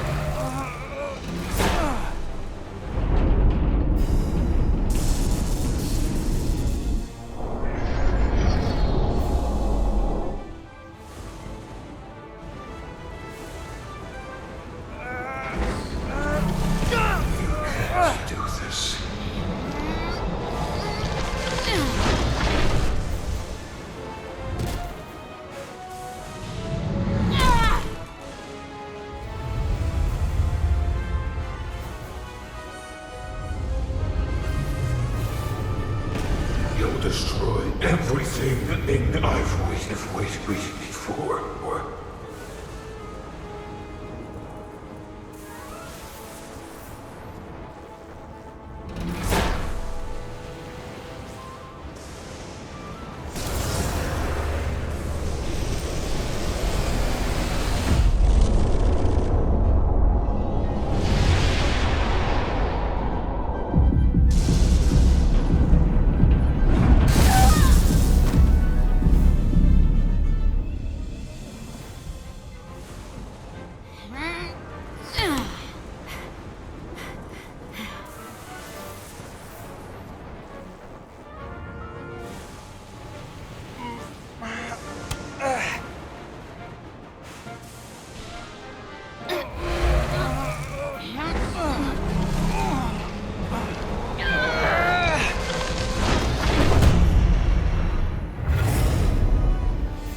have full power. And the Ophelion is shutting down. Returning warp reactor to nominal output levels. The Tacon are running off reserve power now.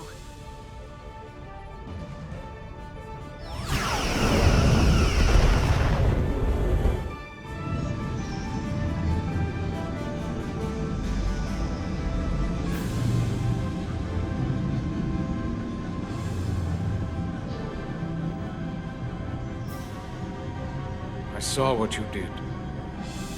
The sacrifice you made. Radiation levels are spiking. It's coming from the Cartabula. He must have damaged it. Didn't get it out before it fractured. Our work here is done. Let's get out of here.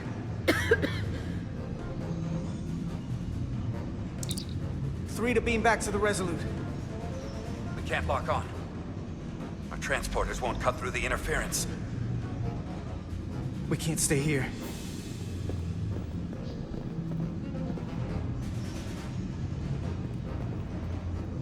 We're not getting away in that thing. There. Maybe I can use this to get us out of here. I don't know if it can get us back to the Resolute, but we have to get away from here. Everybody on!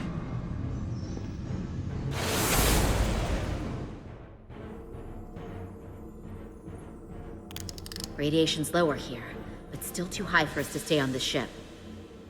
This is good, but we can do better. And soon, I hope. We gotta get all the way to the Resolute.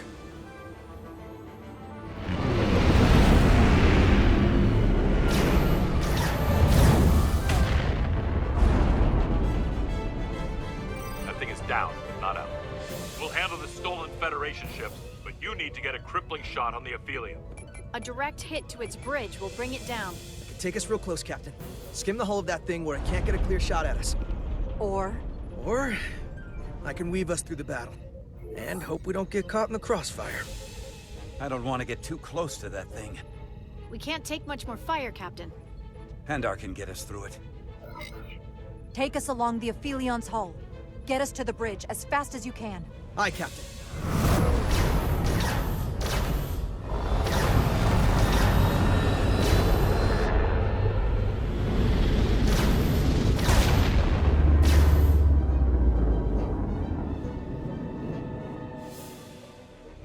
We're almost in position for a shot at the bridge. Photon torpedoes armed and ready. Break off this attack, or I will be forced to eradicate you. The Ophelion is still filling with lethal amounts of radiation, but it seems to be contained within the ship, for now at least. They have comrades on that ship, both living and waiting to be reborn. We're going to die in here if I don't care. We will never submit to your Federation. We are taking our rightful place as rulers over this galaxy. We can't. Radiation poisoning is a terrible way to go, but it doesn't have to be that way. We can render aid to your crew. No. We've crossed the eons to get here. I won't stop now. Fire salvo!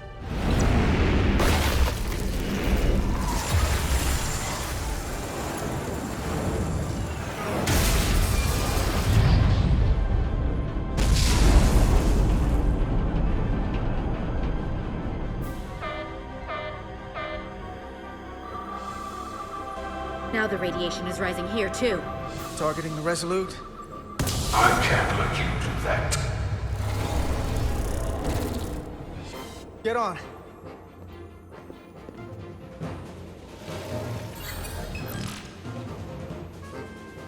Damn it. I can't hold on to it. I have to make manual adjustments to enhance the signal pattern. From here. What do you mean? I'm not gonna make it out. No way. We're all leaving together. We've been through too much to split up now. We don't leave people behind. Got it?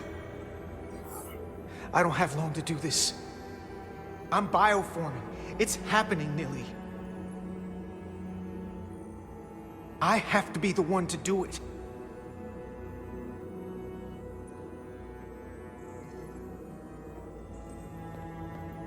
If you send them, we'll be stuck here.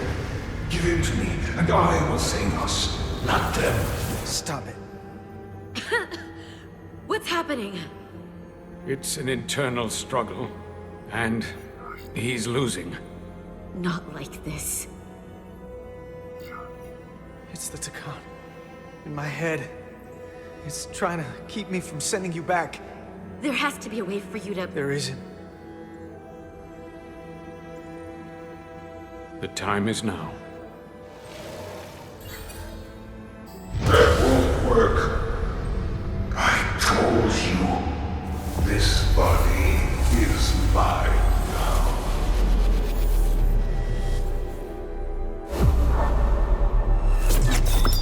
No! Look out for each other.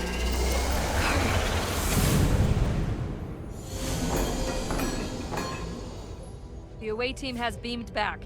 We're in position and ready to fire, Captain.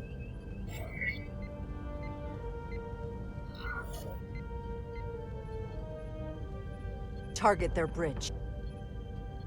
Please, we target the ship. Pummel it to space dust, like we did. Fire.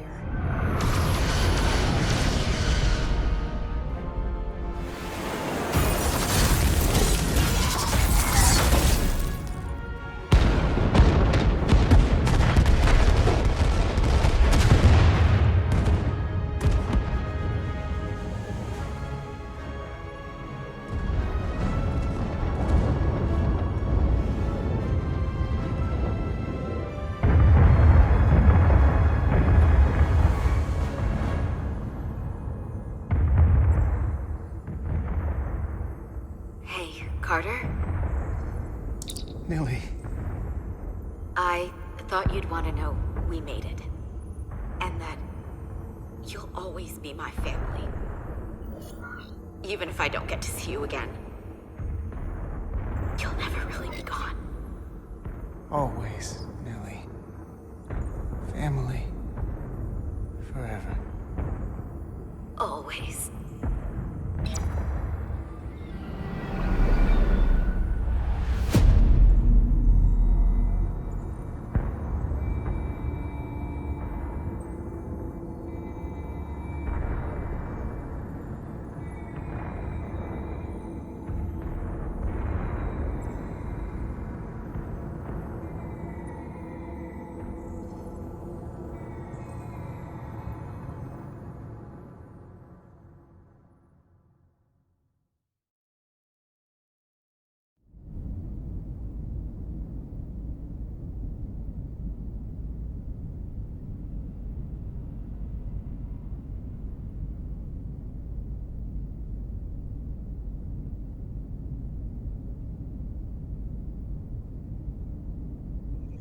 All decks secure. We have the bioformed on board, fully contained. The Starfleet ships under Tacon control have signaled their surrender. Good work, Captain Rydick. Next time I need some backup, I'll know who to call. I trust you won't have a problem with that. Just say the word and we'll be there. I'm gonna hold you to that. Captain, we're being hailed. It's the Ophelion. On screen. The radiation. We won't last much longer in here. Please, we surrender. We need your help. Please, beam us aboard your ship. I know what they've done, Captain. But we can't let them die. They're our enemies today, but who knows what they could become. You already offered help and they turned you down. Tried to destroy us. Why reach your hand out to them again? It's what we do. This is the fate they've chosen. Leave them where they are. You can't do that. We don't have much time. We submit. I don't know what else I can say. Please, we don't want to die. This is what separates us from them. The fact that we can make a gesture of peace, even after all our conflict. Set up containment fields in the docking bay and beam the Tacon there. Crew of the Ophelion, shut down all systems. Lower your defenses, and prepare to be transported. Thank you.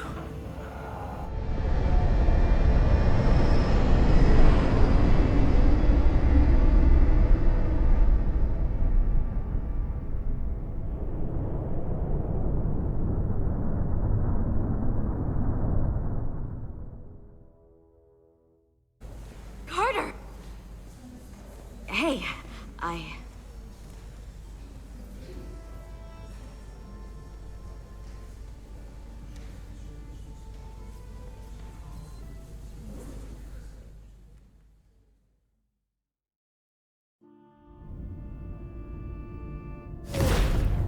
My first order of business will be to help reestablish the Hotari government and resume peace talks, genuine talks, with the Illidians. And after that? Who knows? I know I don't want to be queen. There's so much good I could do with just a fraction of your medical technology if I could bring it to my people. But I also want to see what else is out there. Maybe there's even a place for me in Starfleet. It would be hard to stay on Hotari forever. Not with all there is to experience, to learn. When you're ready, Starfleet will be waiting for you. I'll even put in a good word at the Academy. Thank you. Perhaps I can serve on one of your ships someday. I wouldn't have it any other way. But there are pressing matters we must attend to before any of that.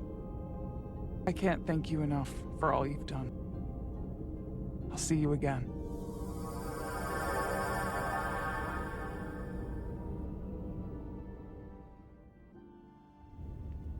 Starfleet has granted me the privilege of conferring this upon you.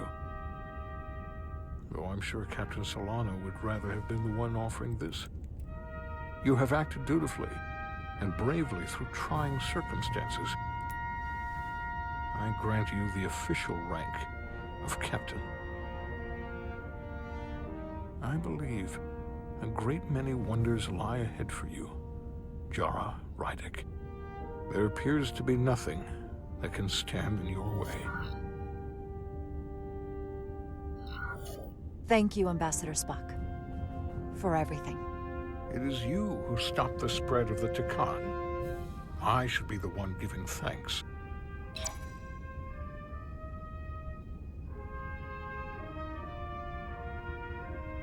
Victory. Peace. These things never come without a cost.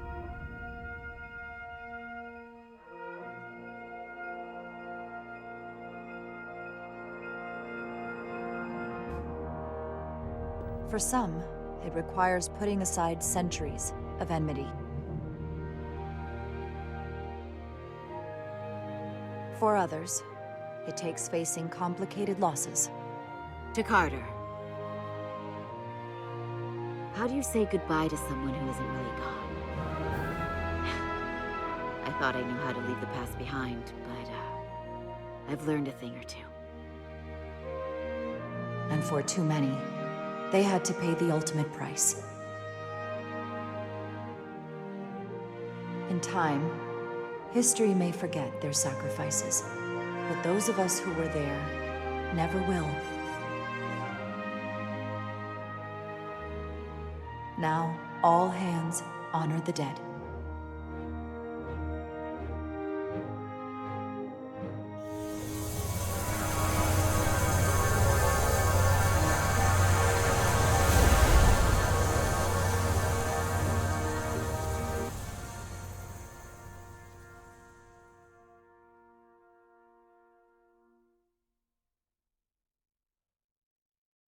Captain Solano used to say that nothing ever stays the same.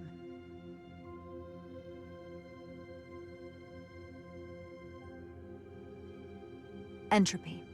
It's the nature of the universe. As such, The crew of a starship can never stay the same.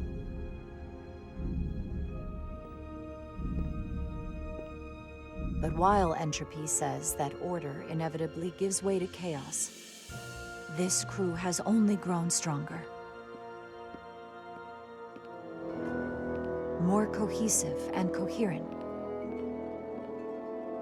Bound by our shared struggles.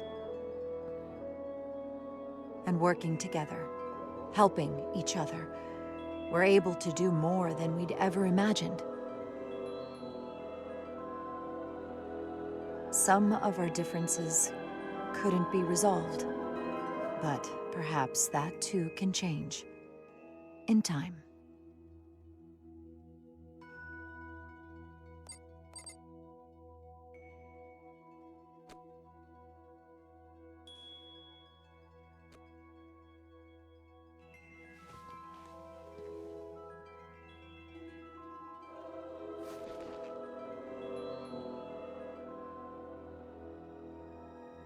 Engage.